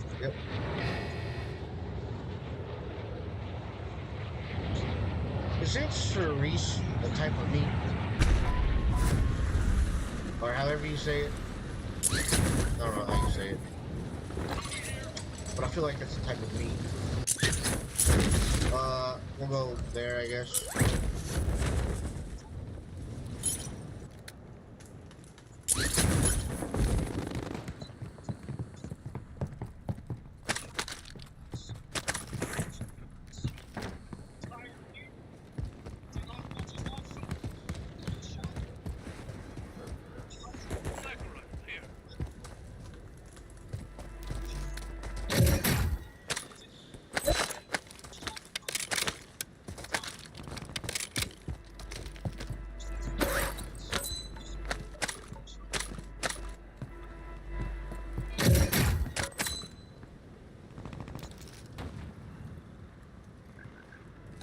Requesting close air! Target marked! Copy. Longbow 3-1 on approach. Strike inbound.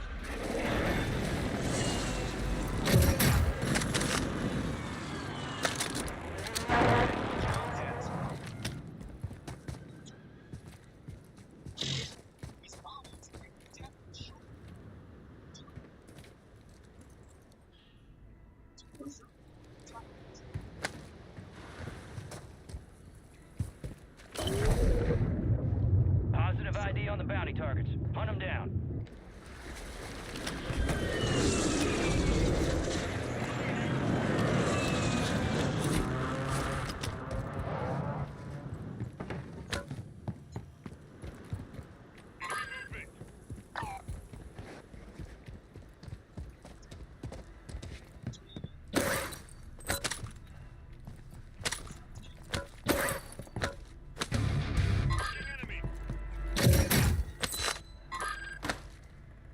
Enemy buy station incoming.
Yeah. I was getting pooped on.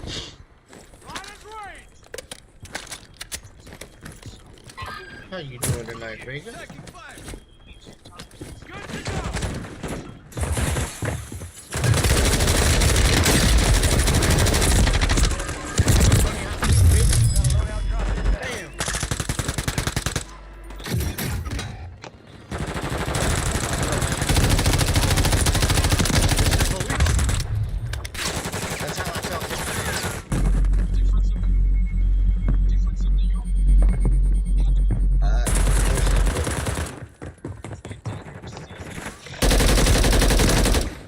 Squad mates redeploying. Well done. Resurging. Go get your revenge.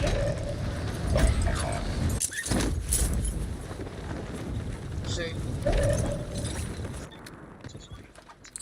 Oh, I just picked the wrong class. Over. We breached the enemy's network. Look what I got. Look what I run. Look. This is what I get now. I got a knife. And an MC. That's what I got. Yeah, go ahead. Go.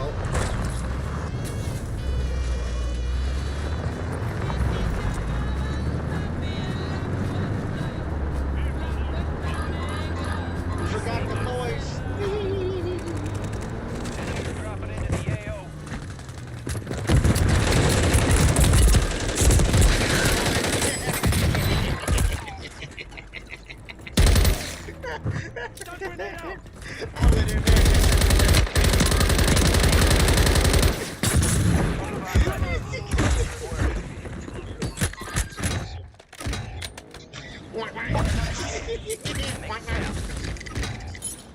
Bro, low key, I kind of want to get that dub skin.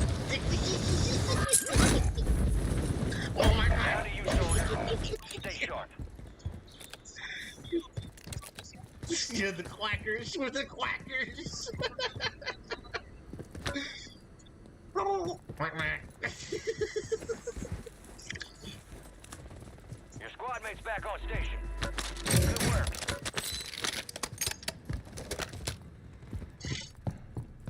yeah.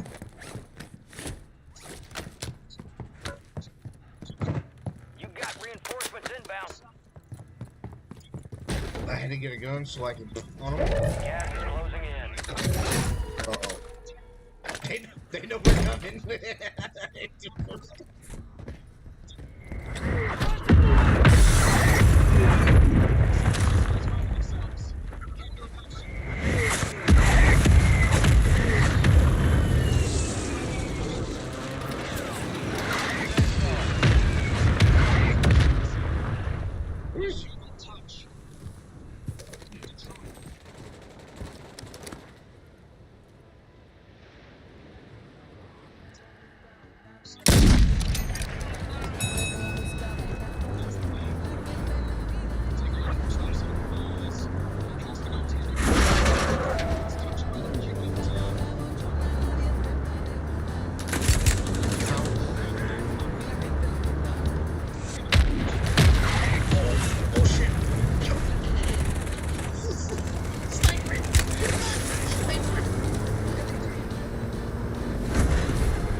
You're trying to Enemy locked us out of their network.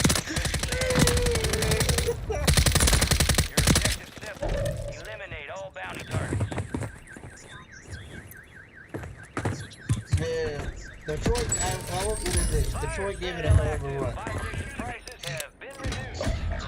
If they wouldn't have gave up in the third quarter, this game probably would have ended differently.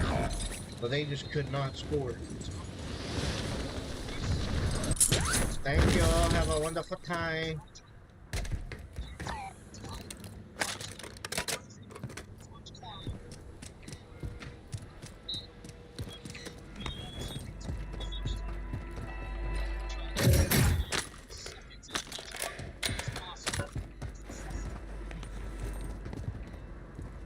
Squad mates redeploying. Well done.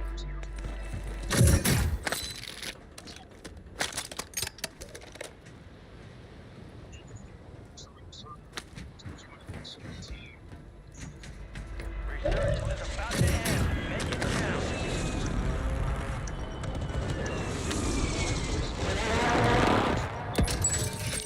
Fire sales over. Adjusting prices. Copy. Mortar strike inbound now. You're losing ground. Move it.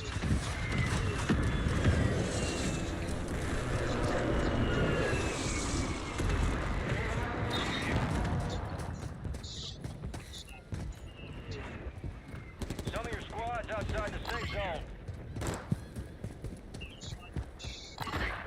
Enemies are dropping into the area. Watch the skies.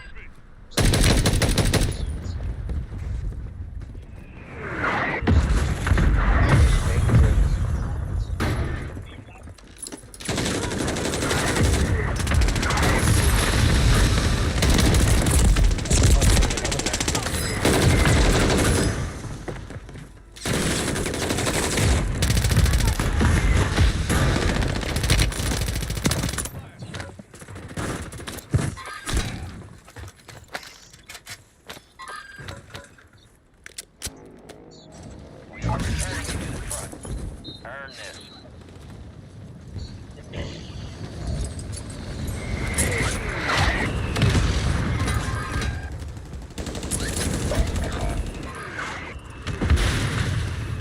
Resurgence has closed. No more second chances.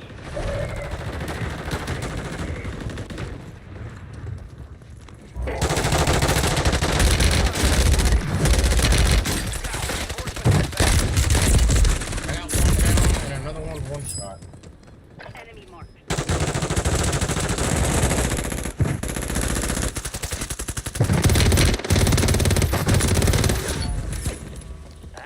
Bounty target's gone dark. We lost the contract.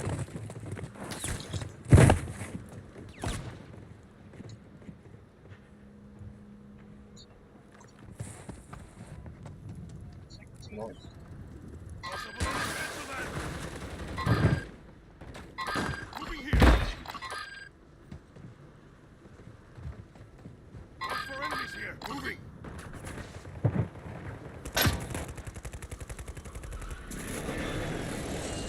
Gas is inbound.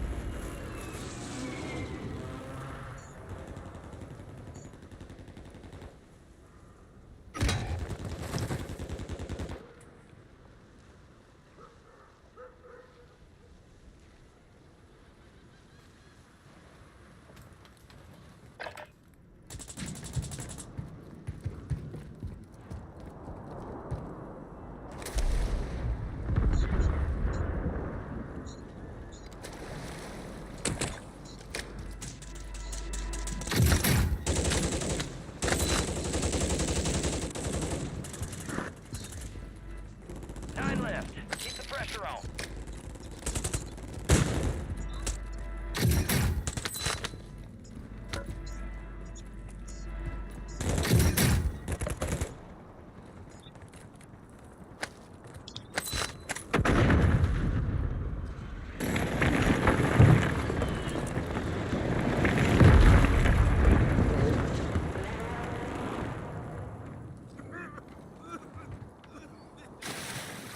The red line, the thin red line. Launching on the Queen Mary, only the parade. This looks like a military. Gas is moving. I'll start.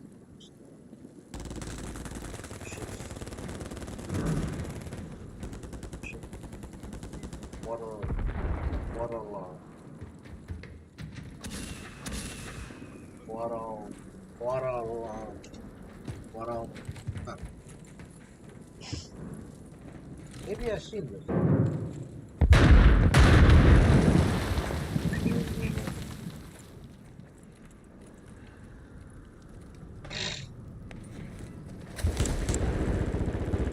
Four remaining.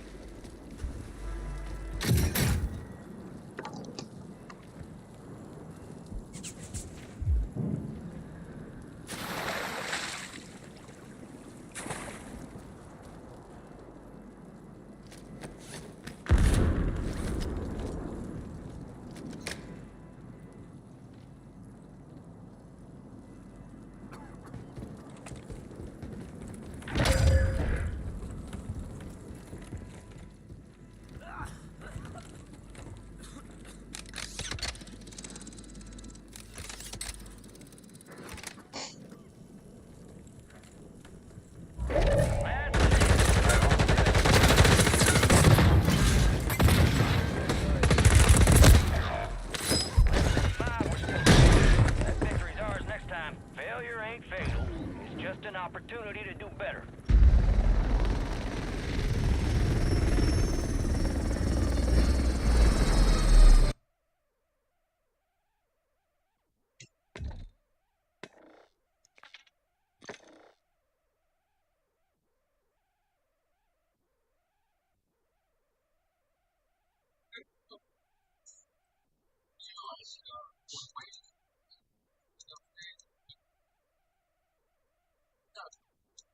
The Taylor Cooper, how's it going, man? It's your weekend. How was your weekend?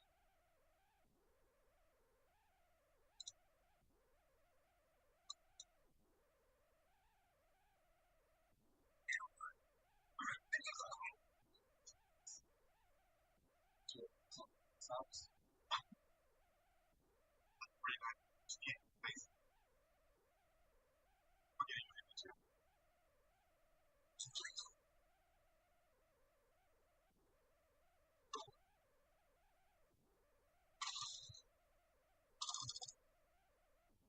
Sure.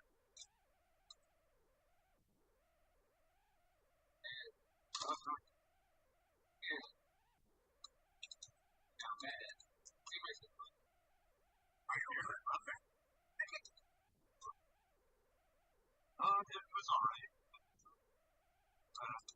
So much. It was so much being sick and diarrhea and I'm from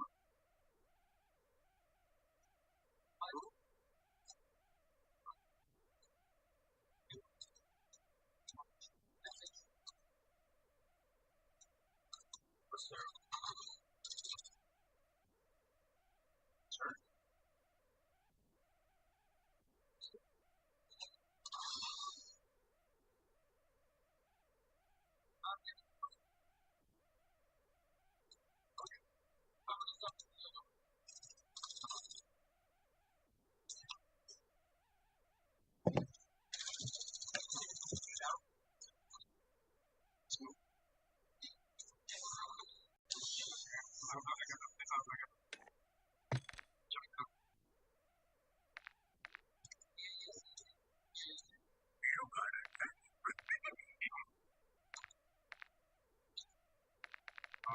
So let's see him there.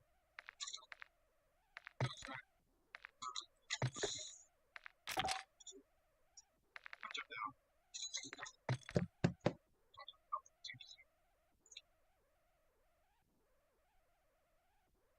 See if I'm wrong with it, but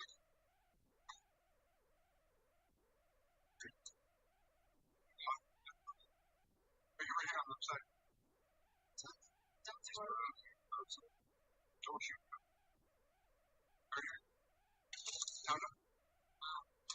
Alright.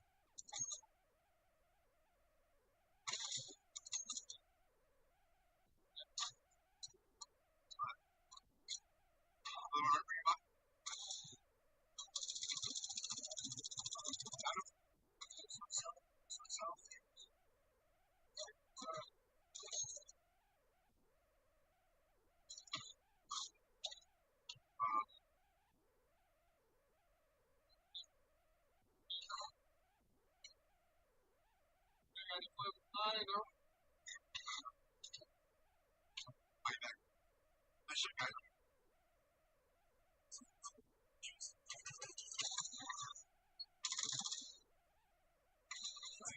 Where's the left?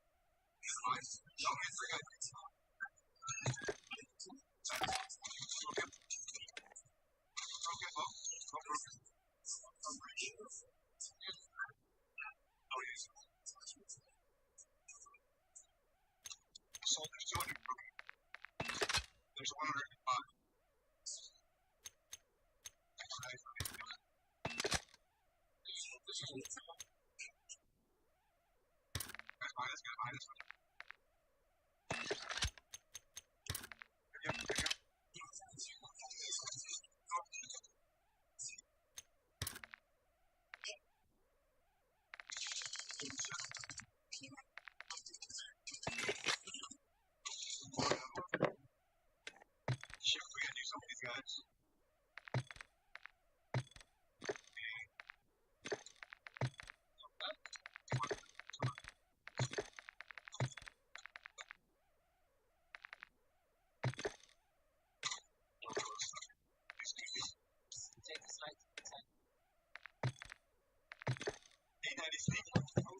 down on the top.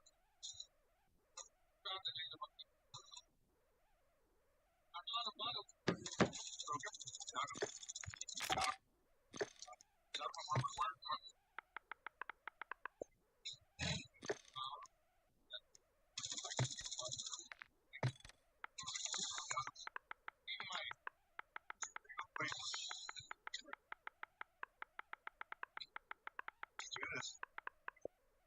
You guys need ammo either?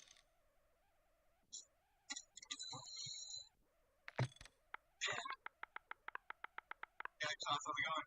Hey, Daddy.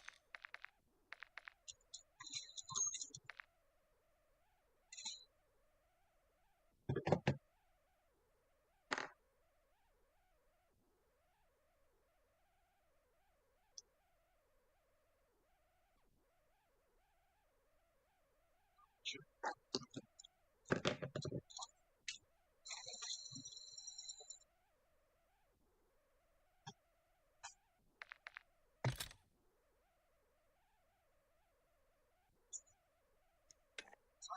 Houston, Texas.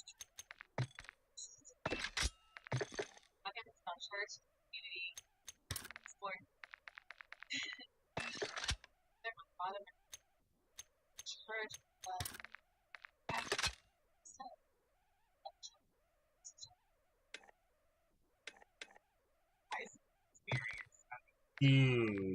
Sniznit.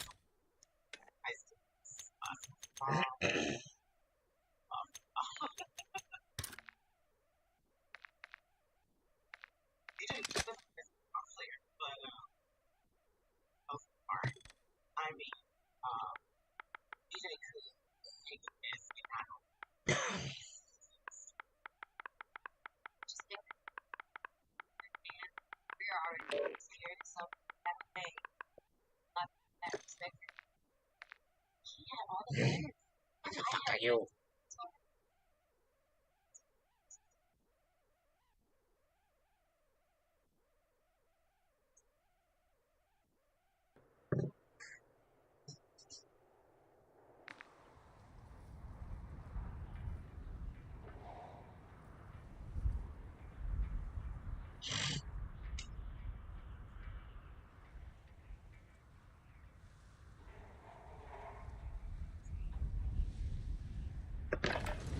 Check your gear and weapons. We'll be deploying shortly.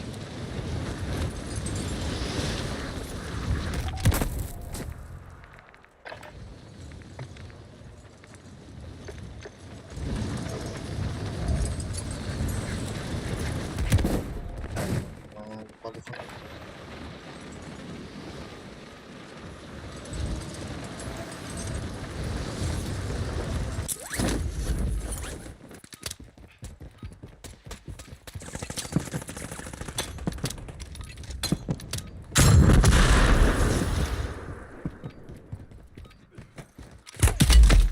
Enemies are dropping into the area. Owie.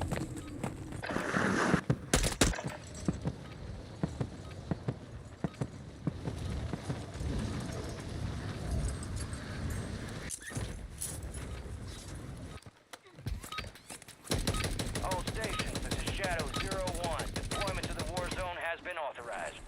Bro, I know you're gonna call me crazy for this, but I might need to give you this Sidewinder loadout.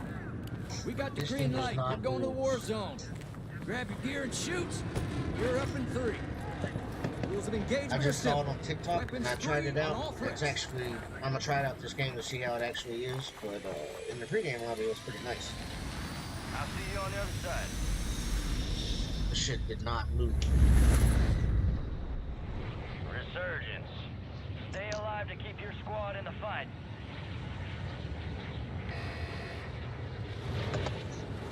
I mean, most likely. Okay, well, now that I know that, I got a buddy that's a diehard 49ers fan, so now that I know that, whenever I get shit for him, I'll get shit for you. Nah, bros.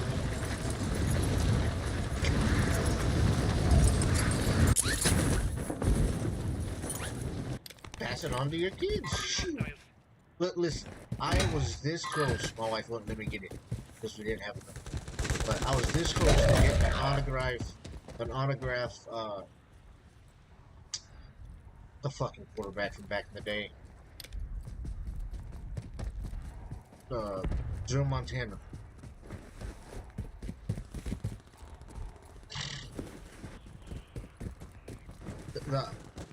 Yeah, they had a signed picture with the helmet he wore to a Super Bowl.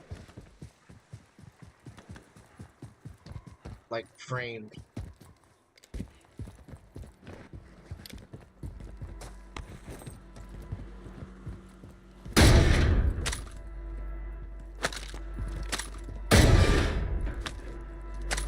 What's so tough about your assignment, broski?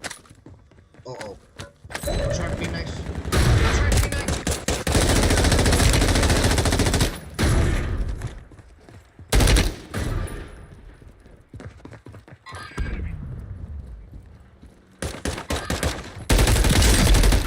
I was trying to be nice. No. Had to be. His boy's right here. His boy's over here. Over. Boy's right here.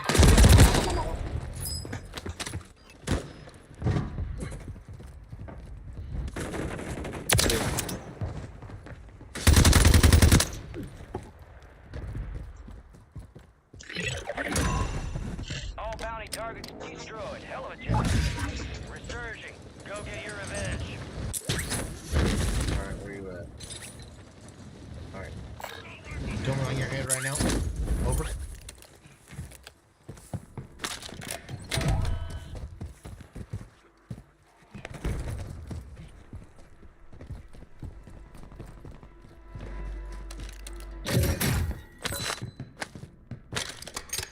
Requesting counter UAV. Copy. Counter UAV. They almost have enough for our own loadout.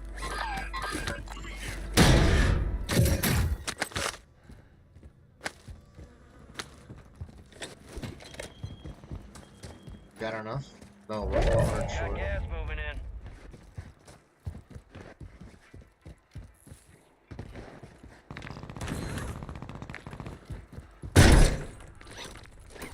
Got some bucks here.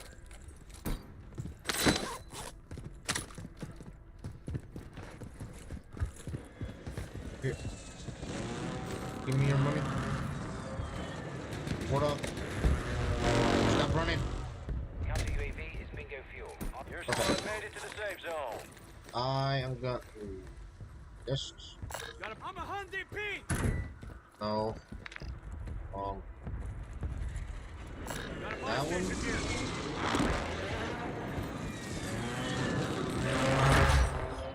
We got a loadout drop inbound.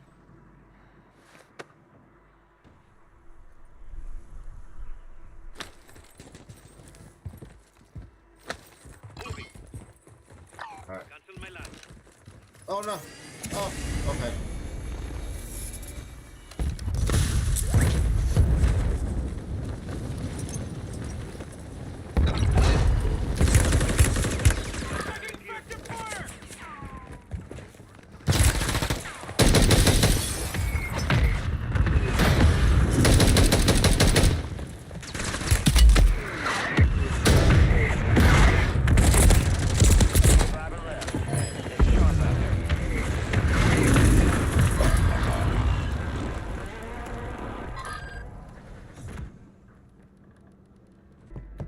I forgot my secondary was sniper.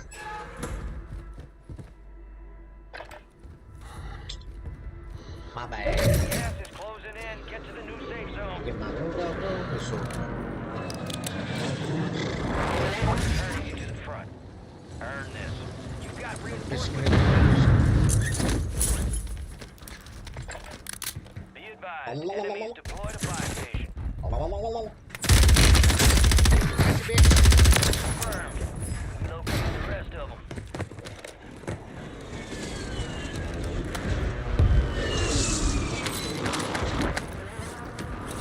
Yeah. Guy in this window too.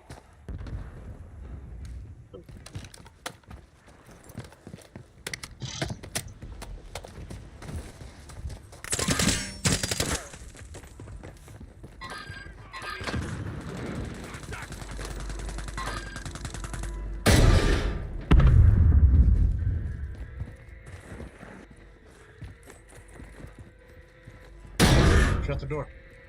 Anyone got beat gun round? Ah, it's upstairs.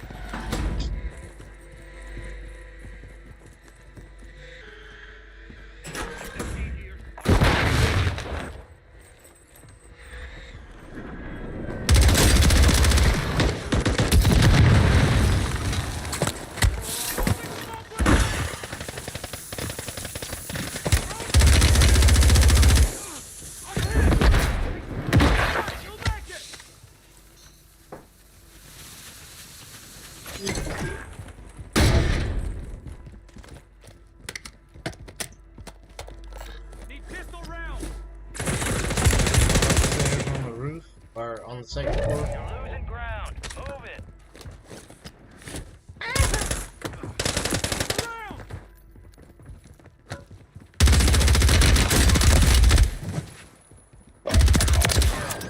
Marking the rest of that squad on your attack map. Get hunting. I didn't know the guy was Soldier camping. incoming. When I got there was no one there. All right, your squad's in the safe zone. Oh, my bad.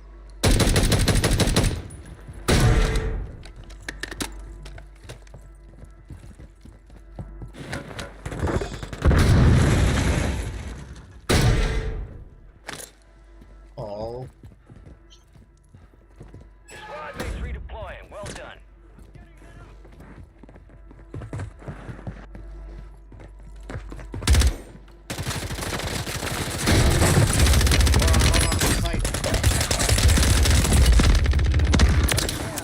Marking the red cover.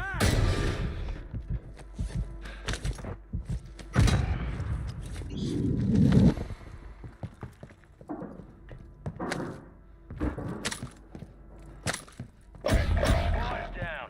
Stay alive to bring them back.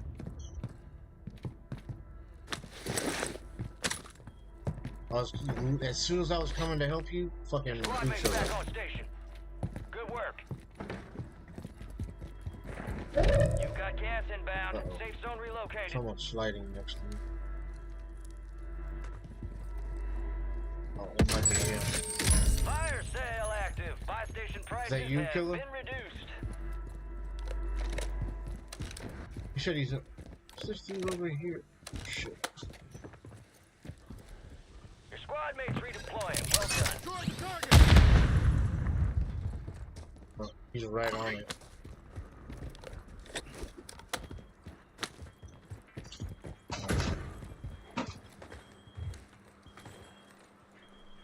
Hey, there's a guy with you, Killer. He's cracked.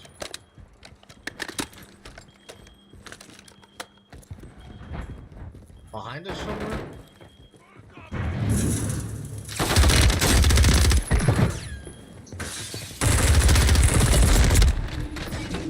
Behind you. There's more people behind you.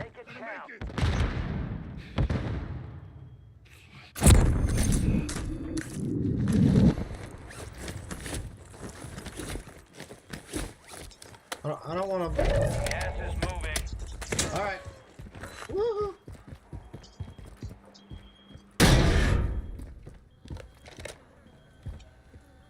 Yeah. 3, 2, 1. Some of your squads outside the safe zone.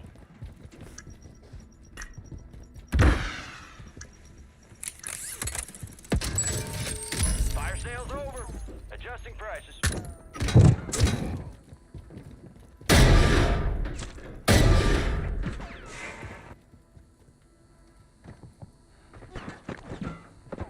Alright.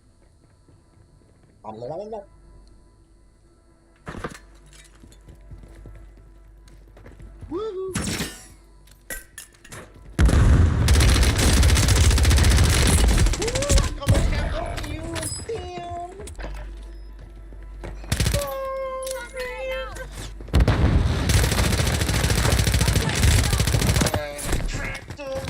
And had his boy down. You alright, baby? Okay? Are you okay? Resurgence has been deactivated. This is How's the Peyton? end game. How's Peyton? Setting Claymore. Head Heads So up, buy stations it's are just getting your inbound. titties ready for when the milk comes. Stand by for redeployment. I think we've decided on a name. Hey.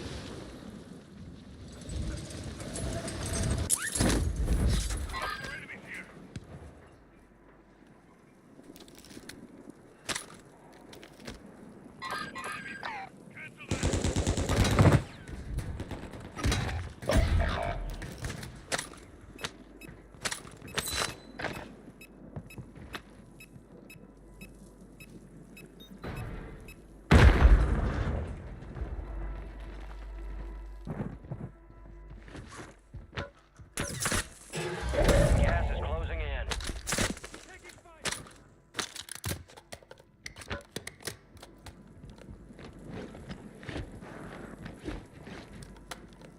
Advise you head to the safe zone. You've got a lot of ground to cover.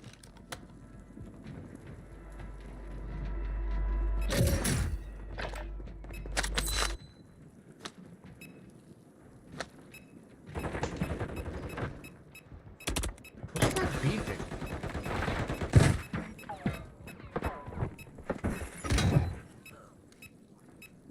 Scared. Resurgence has closed. No more second chances.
There's so many people.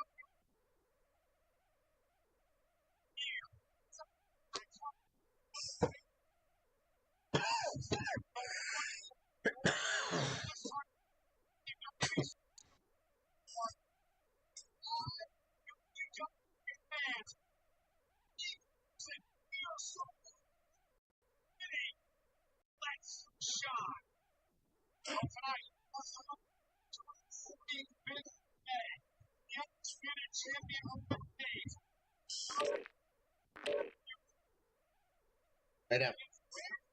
Lay down. No, if you want to sit in my lap, you lay down. Really, gonna make me sit on the edge of your seat.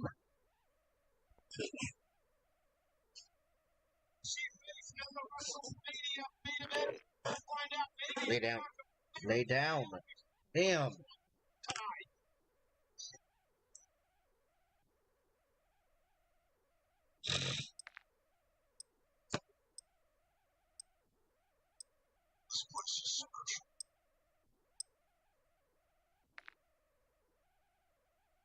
Spent most of my whole life around these parts.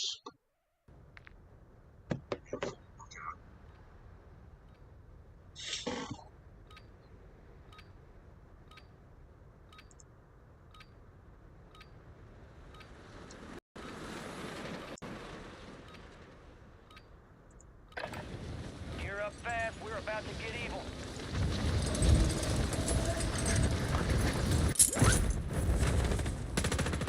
Enemy soldier incoming. Yeah, let's do it. Let's do it. Let's do it. Fist only. Let's go. Big old circle jerk at museum.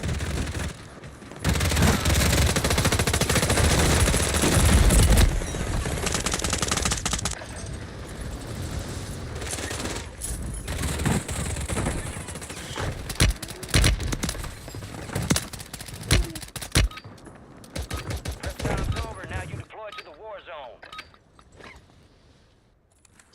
Let's go.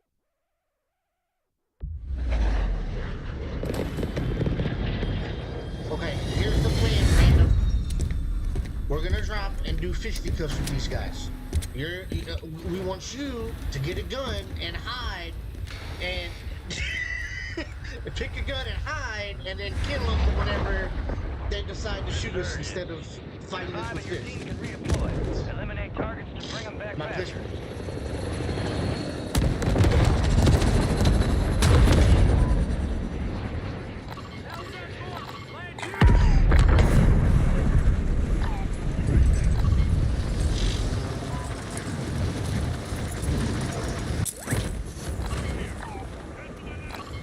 Where we going? Where we going? Where we going? Enemies dropping into the Let's have a AO. circle jerk. Come on now. Open. We're at museum. Time for a fist fight. Fist fight? Hey, we having a fist fight? We still having a fist fight museum? Yeah? Fist fight museum?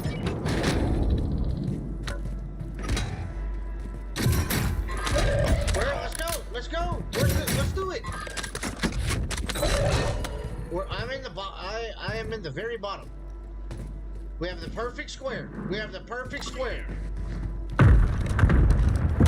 No, it's not. Your squad mates I've been trying to redeploying. get Well someone done. to fist fight with me. Oh, is that you? Oh, that's Warlock. Oh, let him get up. Let him get up. That's Bert. That's Bert.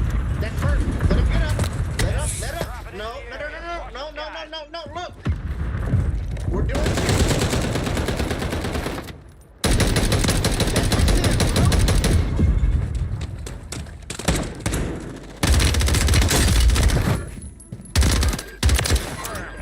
Located the rest of them. Yeah, my bad, bro. I tried to let him know, bro. I'm sorry. I tried to let him know.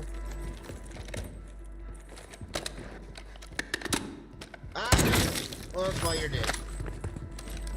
You were gonna live until you said the N-word.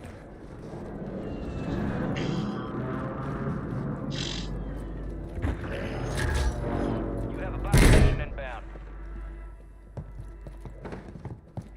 Sometimes it be like that.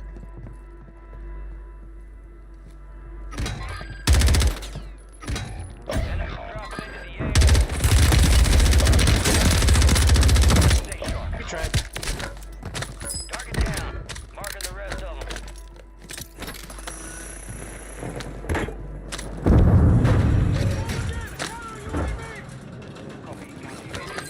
Losing ground. Move it.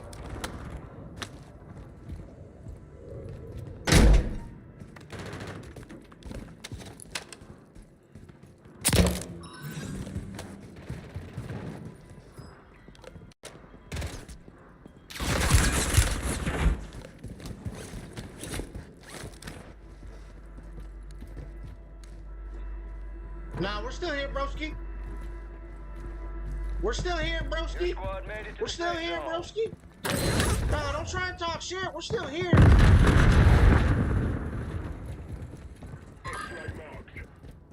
Counter UAV disengaged.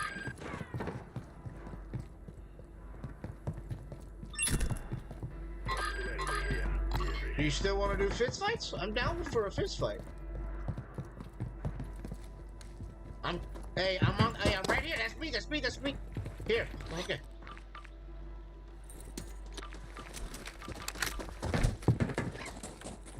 All right, come here.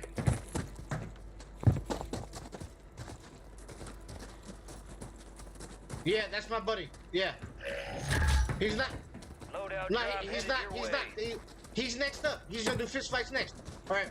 3, 2, 1, go.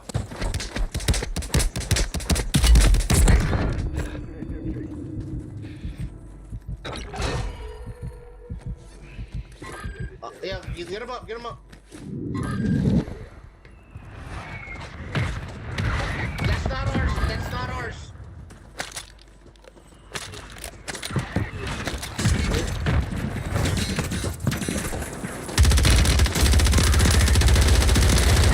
He's down. Fuck that guy. He's down.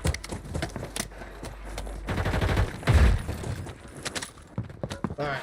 Oh shit.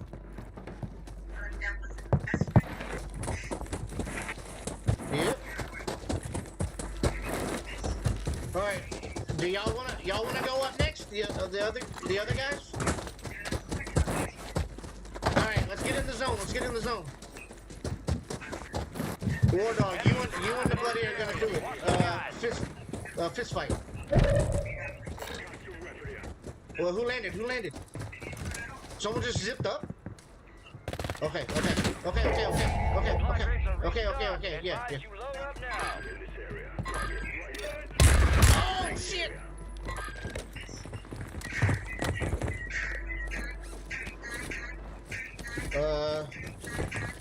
Yeah. No, wait, that's our boy, don't, whoa. Yeah, that was our boy. Let's go over there at the gas station. Let's go to the gas station and do a fist fight. Gas station for a fist fight.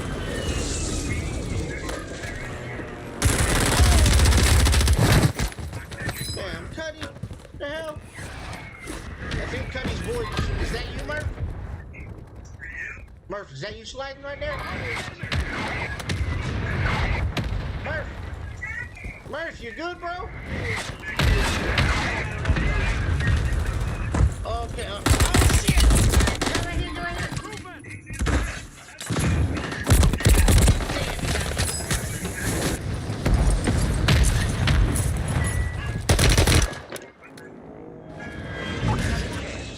Make it count.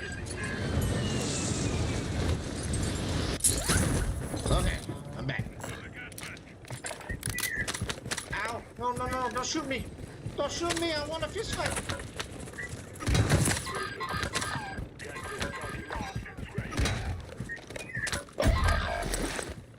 I did.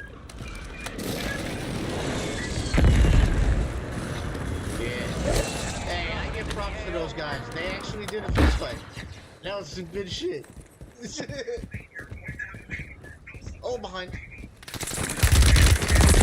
He's right behind me. Your squad mate's back on station. He got me. Good work. He came back and got me. I'm dead.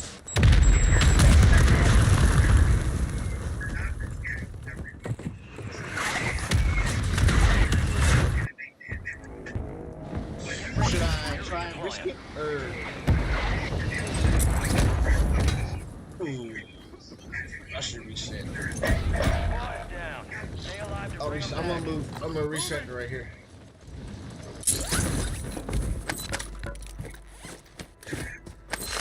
You got reinforcements inbound.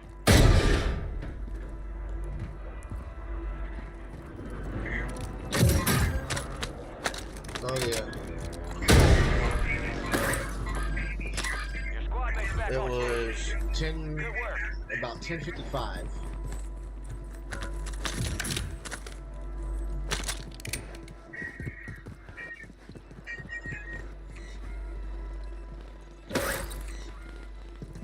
Try and figure out how to turn it into a tiki-talk.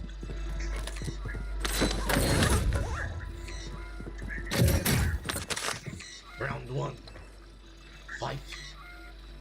Get a bunch of clips and then turn them into a TikTok. That'd be pretty dope. Kill them all. I'm gonna have to do that.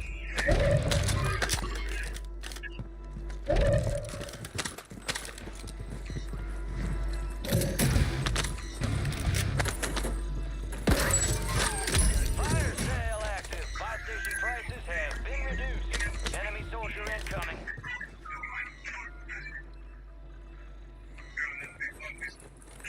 Well, my wife was behind me and I didn't realize it.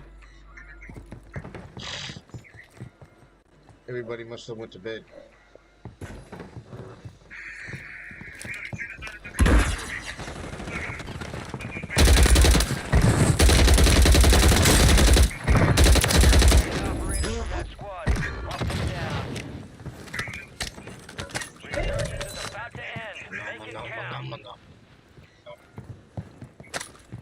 You didn't happen to give me a drink, did you, baby? If not, I'll go grab one after this.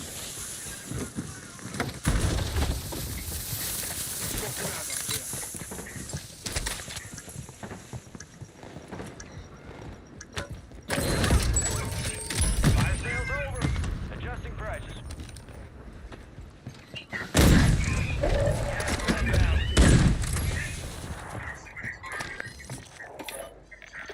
Requesting recon flyover!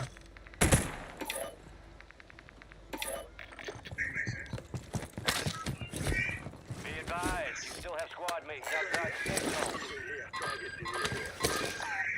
Requesting counter UAV! Copy. Counter UAV is blocking enemy recon. Enemy squad No. hunting you. Stay sharp. Not that I know of. I think he said he was gonna come in and follow. I'm not sure though. Enemies are dropping into the area. Watch the skies.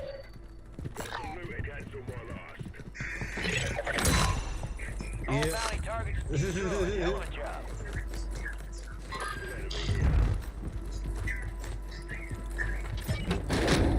Offline BJ.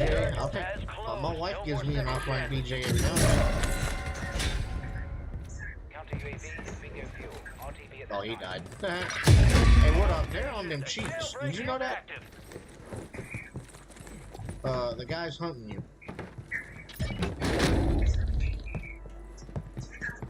Guy landing.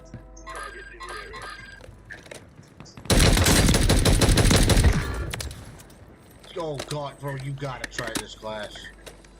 I just knocked that dude in 3 shots. Uh-oh. Heads up! Jailbreak is active.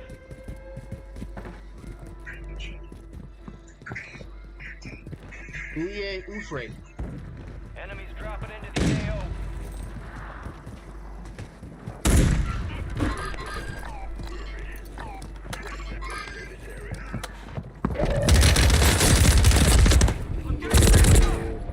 Make it top 25. Well done.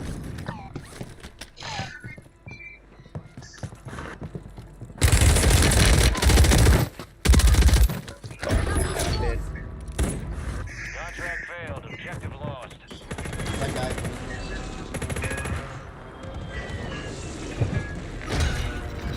25 remained. They hit us hard that time. Let's regroup and get back up there, yep?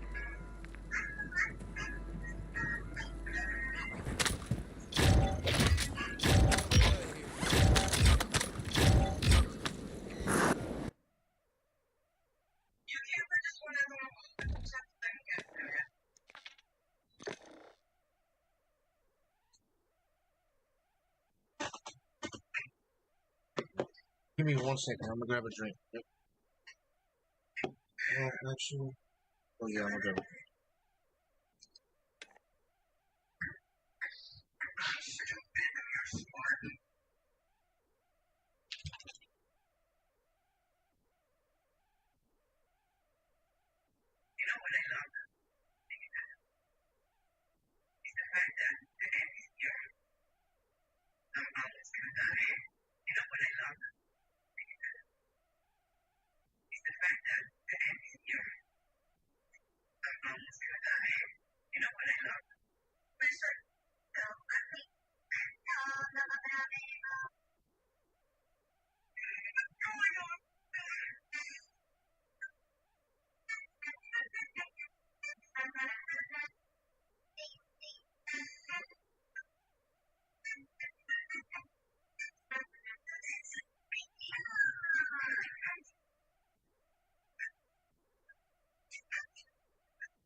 Yeah, that.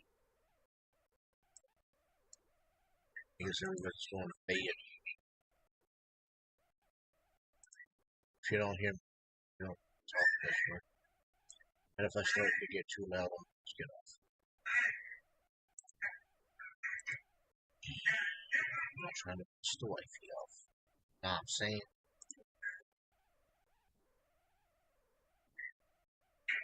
Especially like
time's over. Now you deploy to the war zone.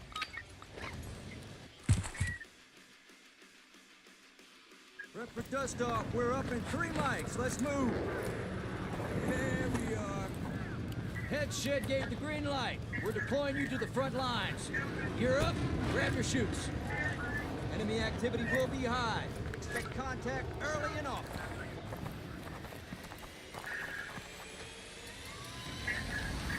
Let's get this done.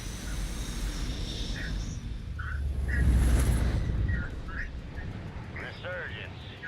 Stay alive to keep your squad in the fight.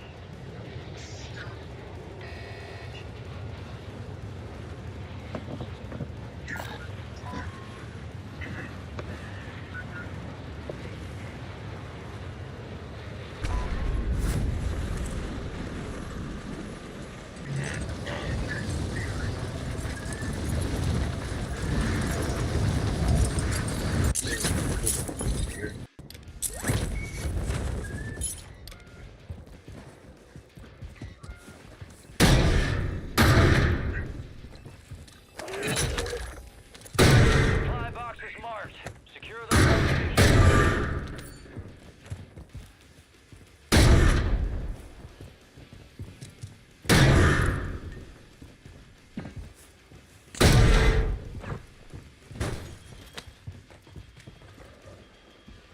I just jumped down.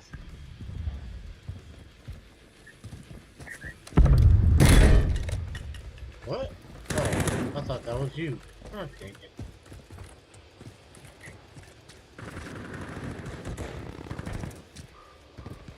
My bad, I thought I was following you.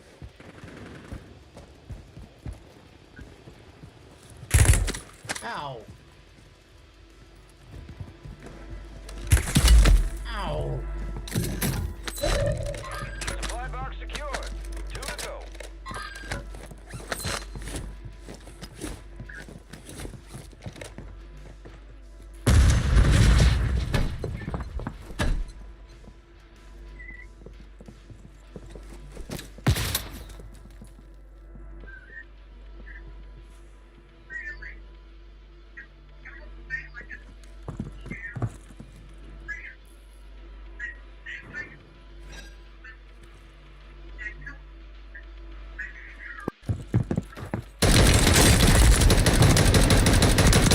Get me in the Marking the push. rest of that squad on your tac map. Go get hunting.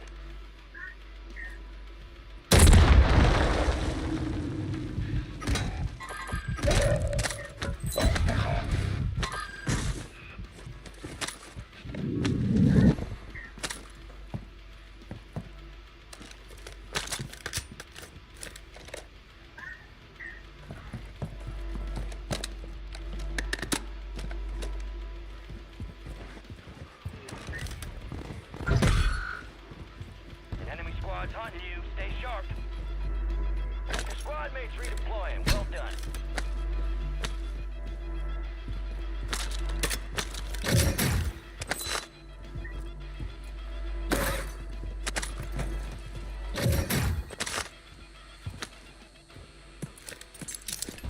You're losing ground. Move it. 1 supply box remaining. Move and secure that daggone thing.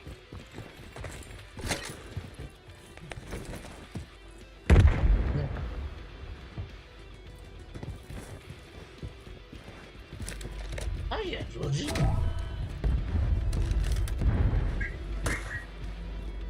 Enemy buy station incoming.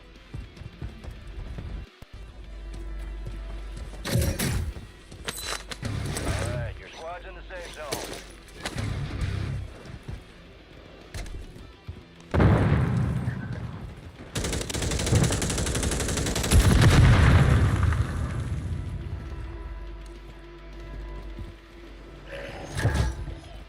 You got a loadout drop in.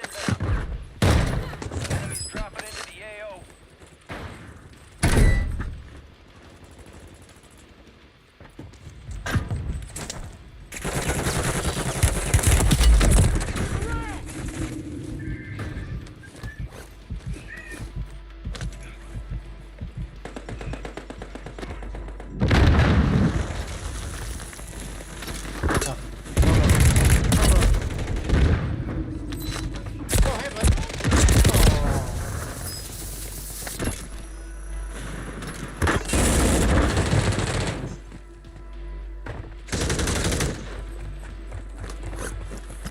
Another one coming.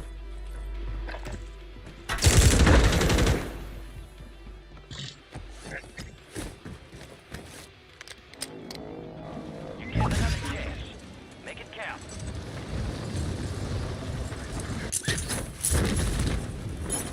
Gas is closing in. Safe zone.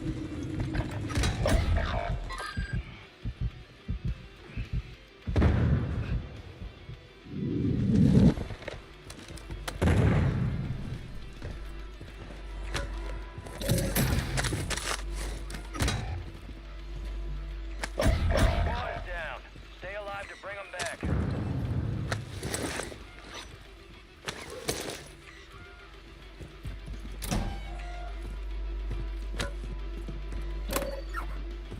Your squad mate's back on station. Good work.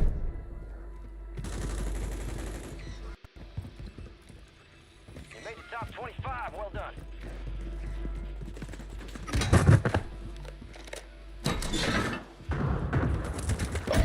Last point standing, soldier. Survive.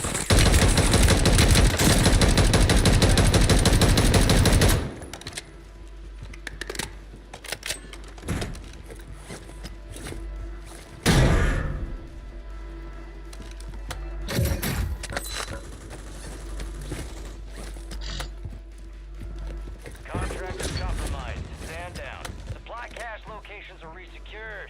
We lost that contract. Sniper, get the cover! What? Your squad mate's back on station.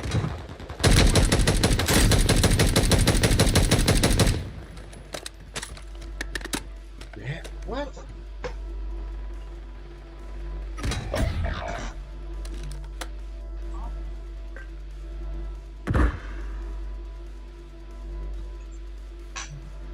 Gas is moving.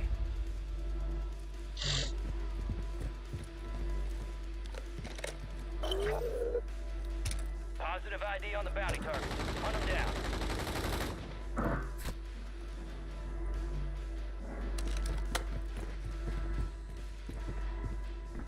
Your squad mate's redeploying. Well done. Your squad made it to the safe zone.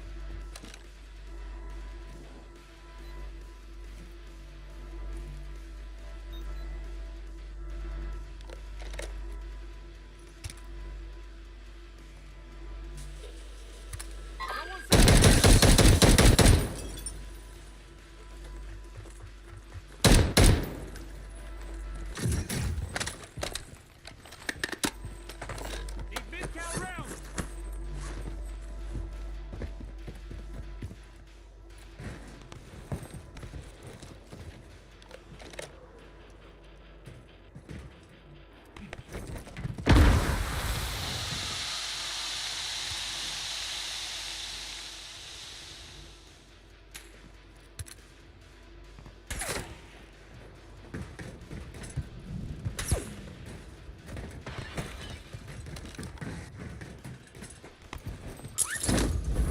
There's people on that.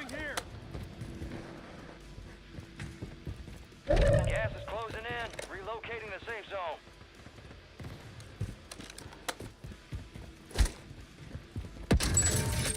Fire sale active. Buy station prices have been reduced.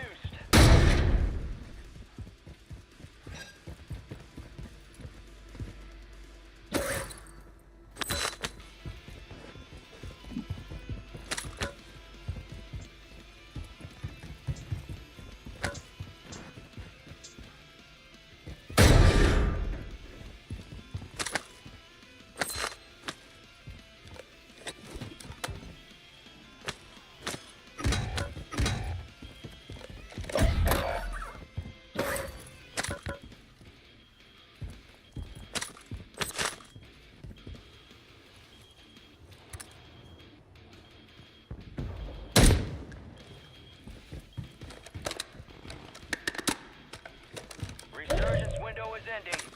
Watch your steps.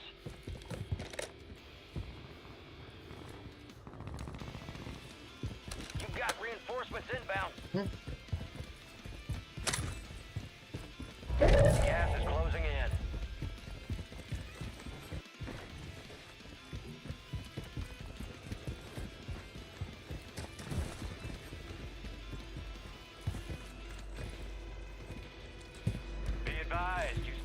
squad mates outside the safe zone.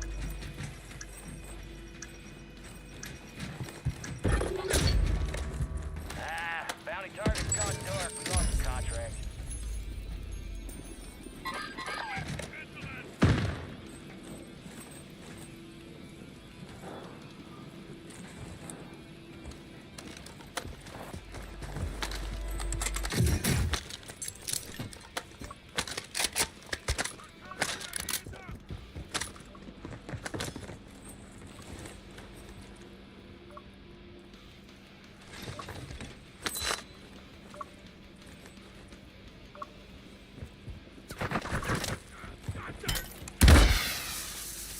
Enemy soldier incoming.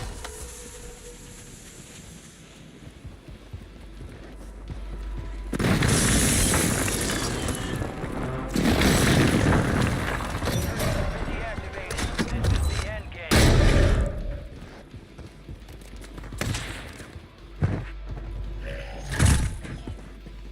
Friendly Guardian is active. Drones are deployed live. Correct right there.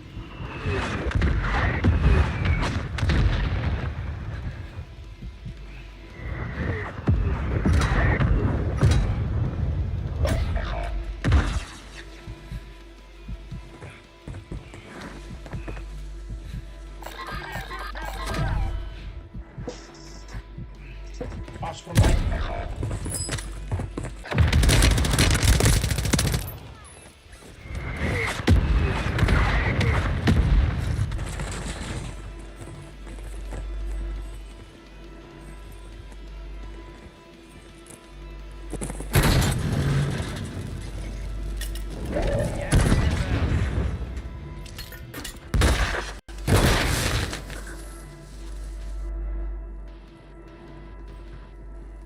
Our Guardian's lost power.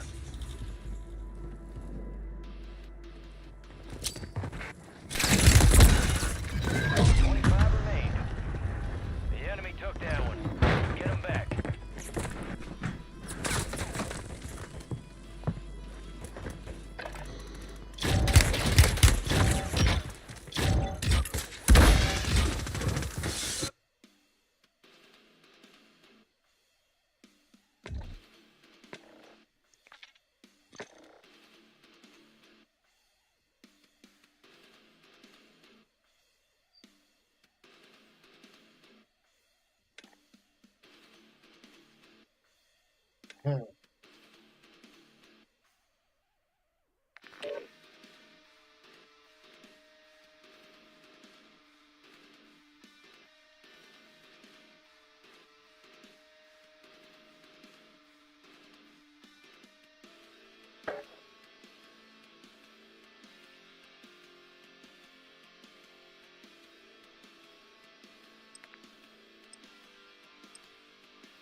Check your gear and weapons. We'll be deploying shortly.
This world is on fire.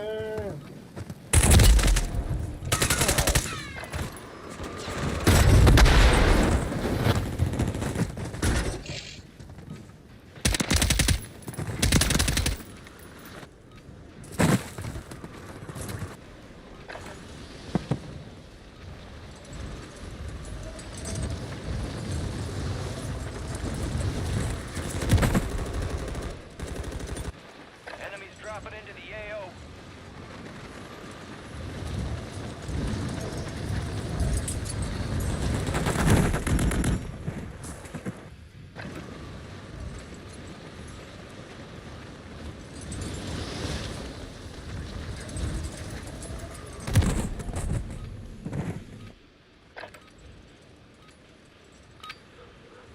All stations, this is Shadow 01. Deployment to the war zone has been authorized.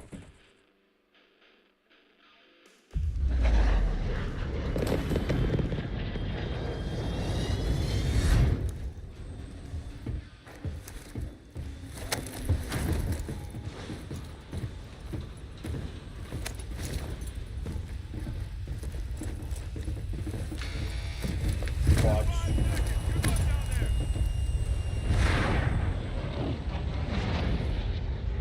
Resurgence. Survive and your team can redeploy. Eliminate targets to bring them back faster. Your team leader. Set a drop point for your squad, soldier.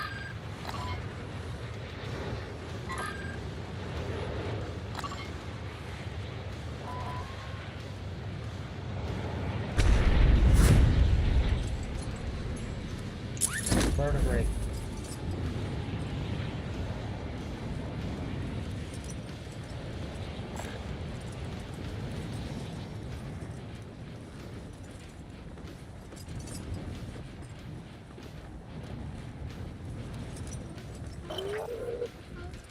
Positive ID on the bounty targets. Hunt them down.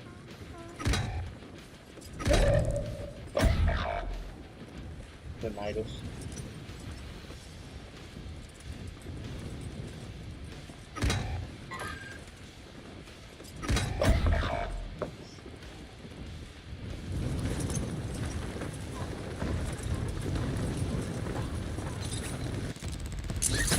Your squad mates redeploying. Well done.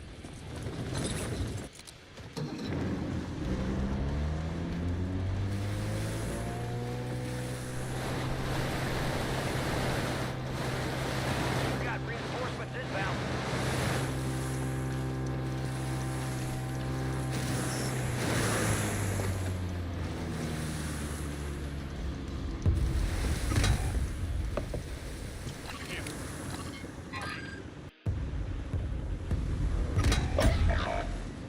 Enemy soldier incoming. Squad mates back on station. Good work. Primary objective complete. All targets eliminated.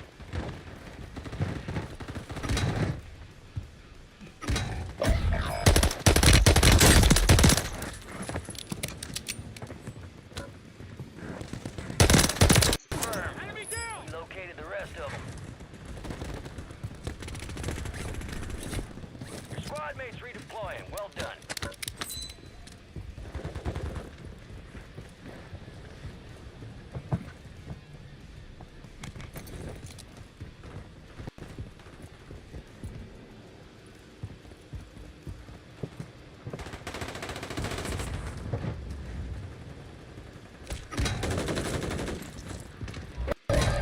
Ground. Move it.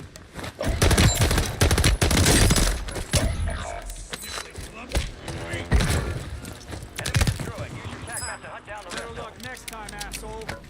Enemies are dropping into the area. Watch the skies.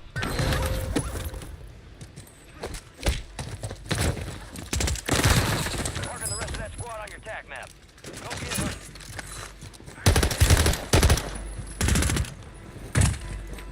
Your squad made it to the center.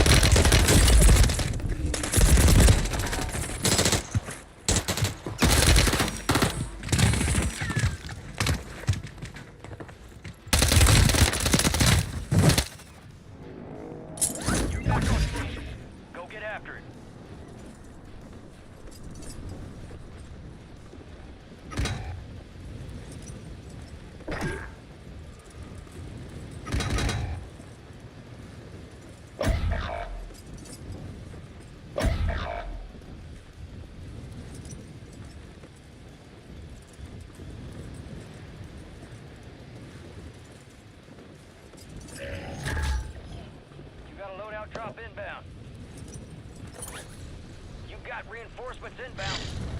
On the other side of you.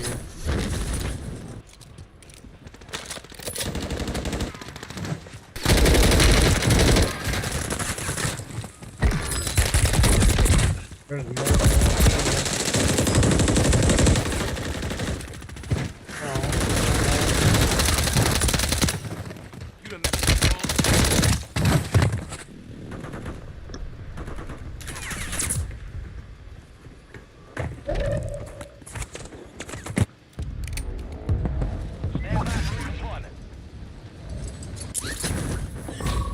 We're detecting vulnerability in the enemy's network. Locate their uplink stations, secure their intel before they go offline. Yep.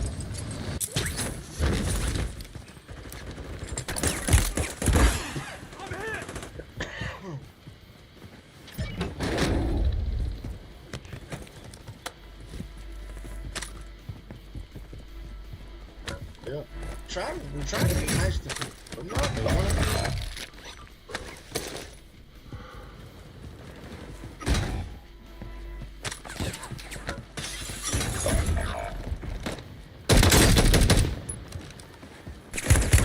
No, I got people fighting me.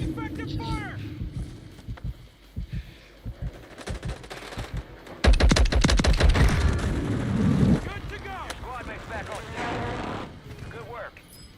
Remaining operators from that squad. Hunt them down. Ooh, hanging on this pussy.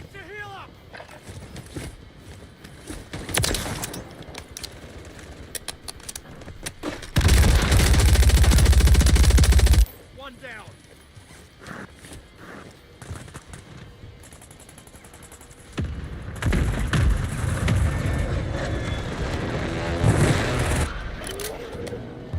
Resurging. Go to your advantage. Bounty targets marked. Kill them all.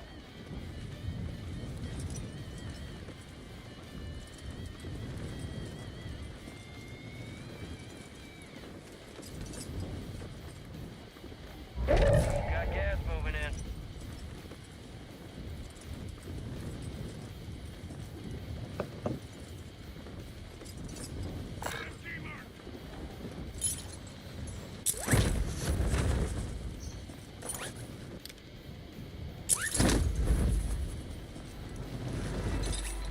Some of your squads outside the safe zone.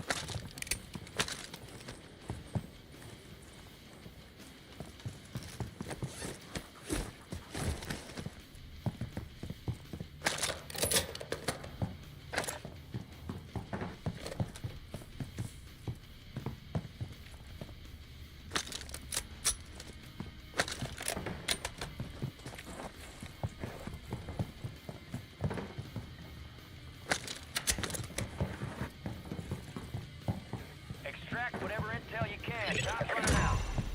All bounty targets destroyed. Hell of a job.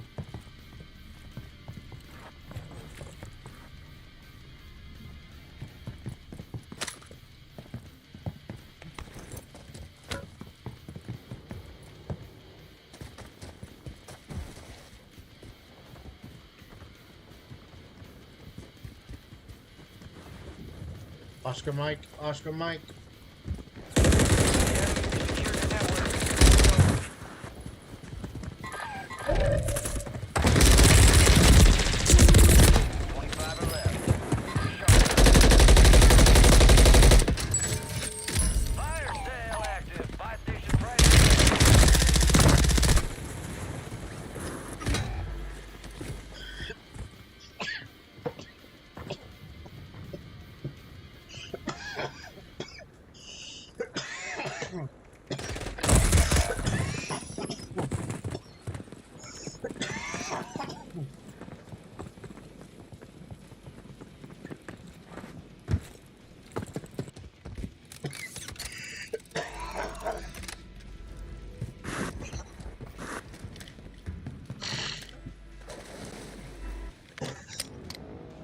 You're getting another chance.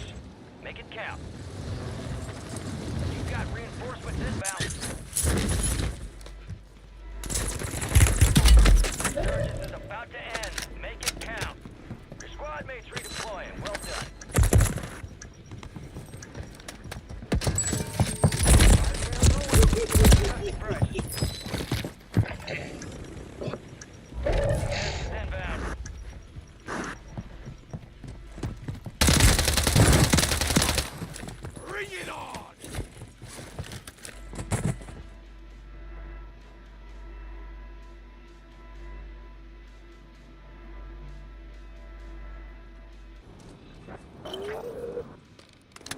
targets identified. Weapons free.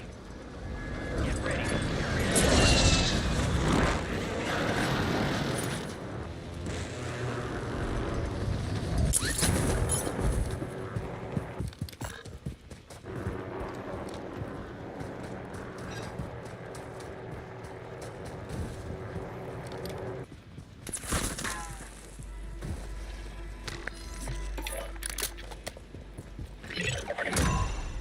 All bounty targets are KIA. Well done.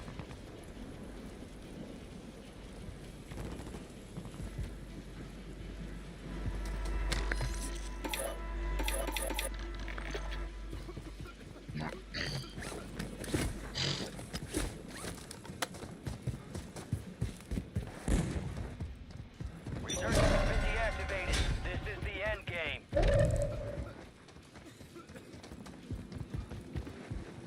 Supply crates are restocked. Advise you load up now.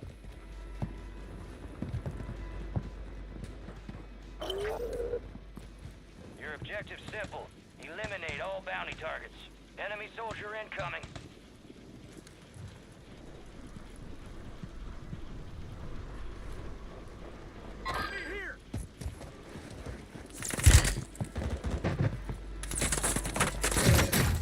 How was the distraction?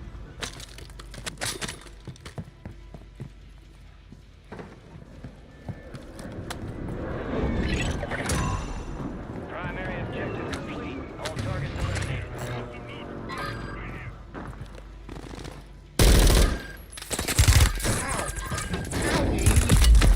Ow! Gas is closing in. That hot, Charlie.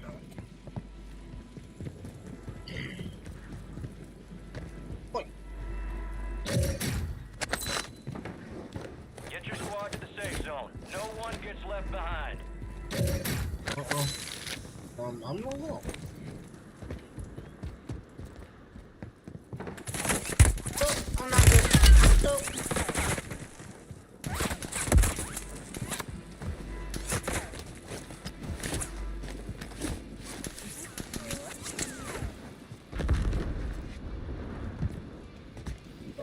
Again. Fuck.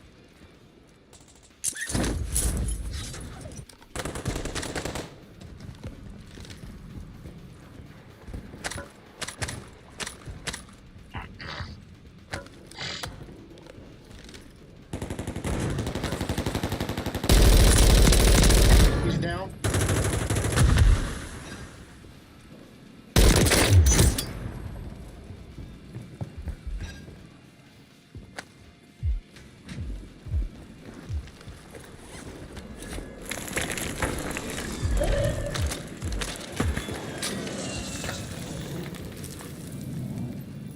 Enemies dropping into the AO.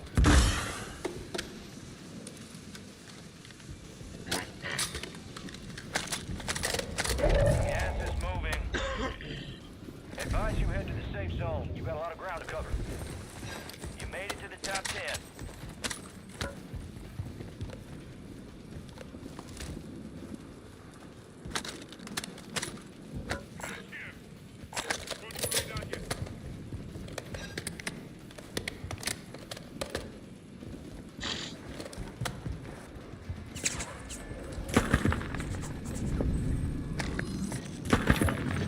Requesting recon at my location. Requesting close in. Target mark.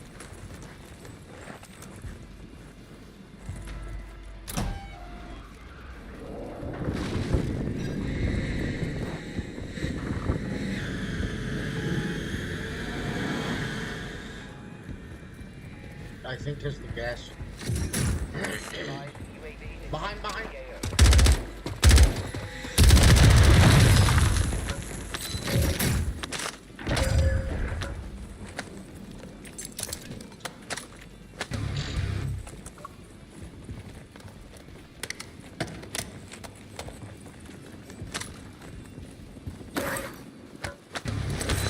Time's almost up. Finish the mission.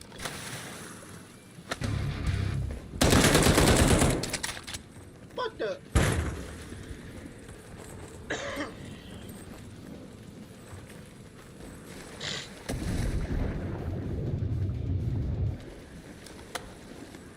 Like I said, baby.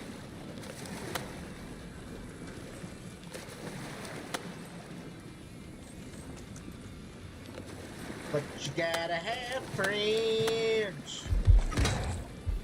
Oh, they went up there. Shit. Made it to the top 5.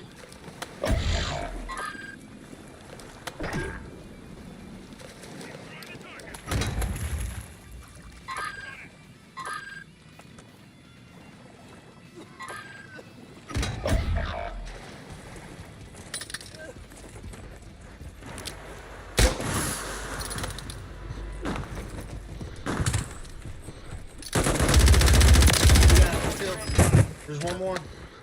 Where? I don't know. Right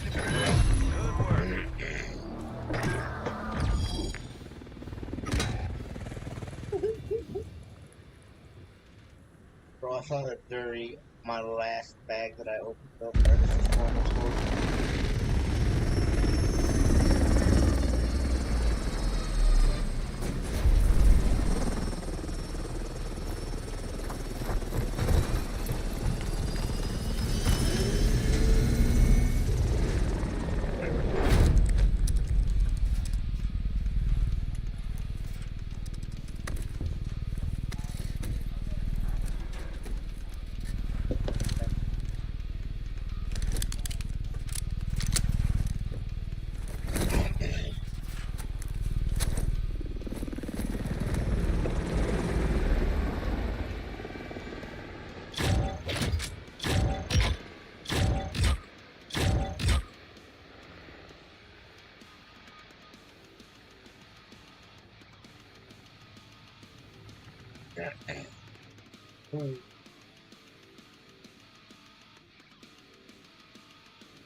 Okay.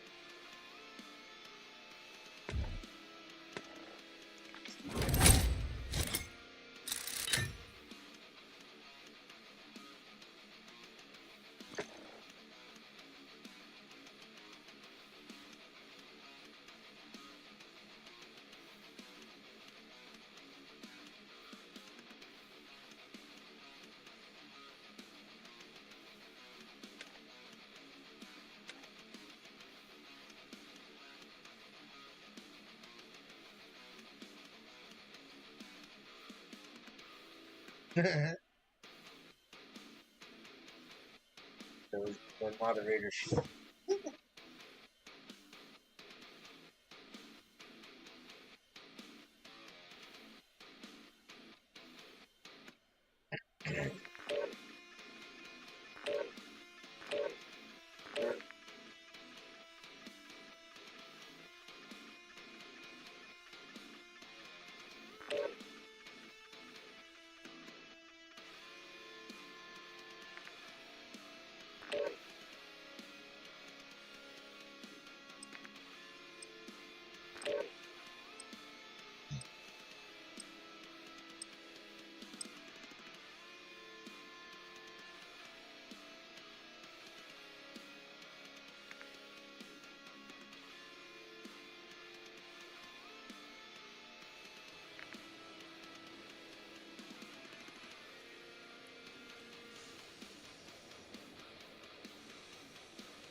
Gear up fast. We're about to get evil.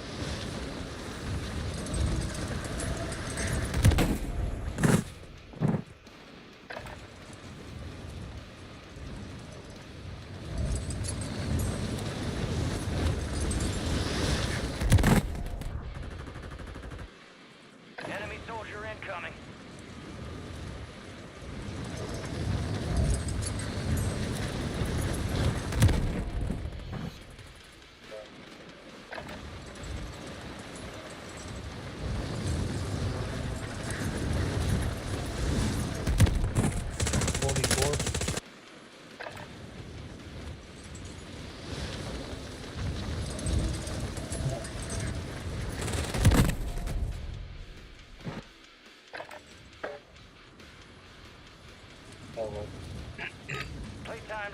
stand by for deployment to the war zone.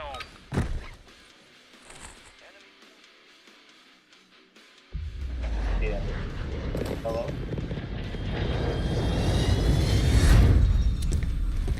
Oh, we know.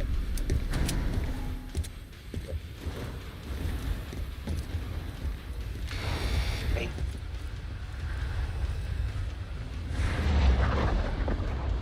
Resurgence. Survive and your team can redeploy. Eliminate targets to bring them back faster. Your team leader set a drop point for your squad.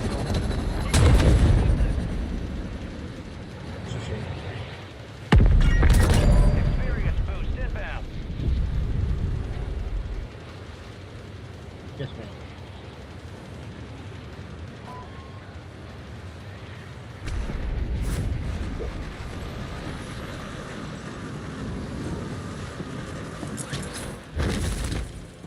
Okay.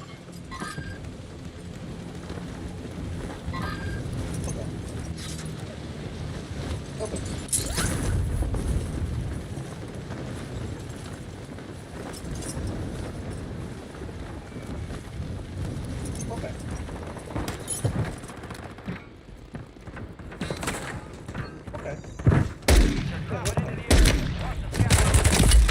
Mark remaining operators from that squad. Hunt them down. I'm getting stitched up. Yes, ma'am. Need medical.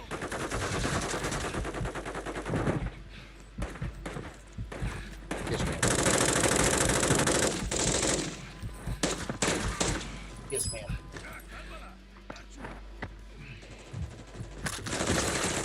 Yes. TAYLORCOER.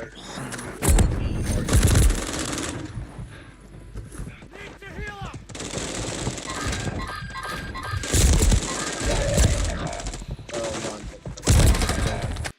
They hit us hard that time. Let's regroup and get back up there, yep?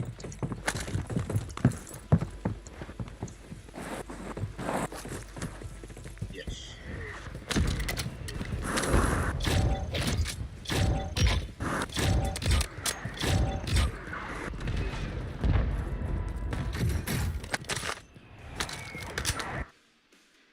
That's 7216 Shady Road.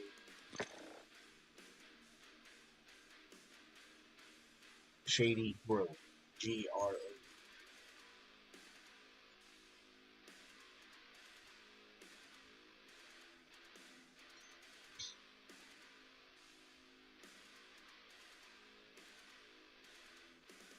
Two eight three one.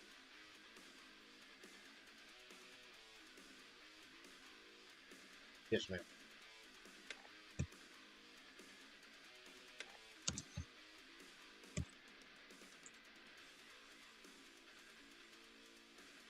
Yes.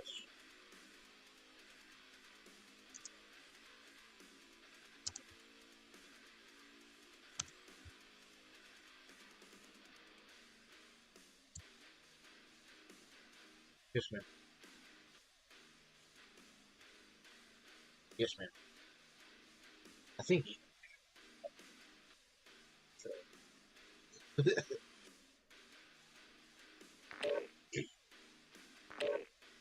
June 11th, 1991.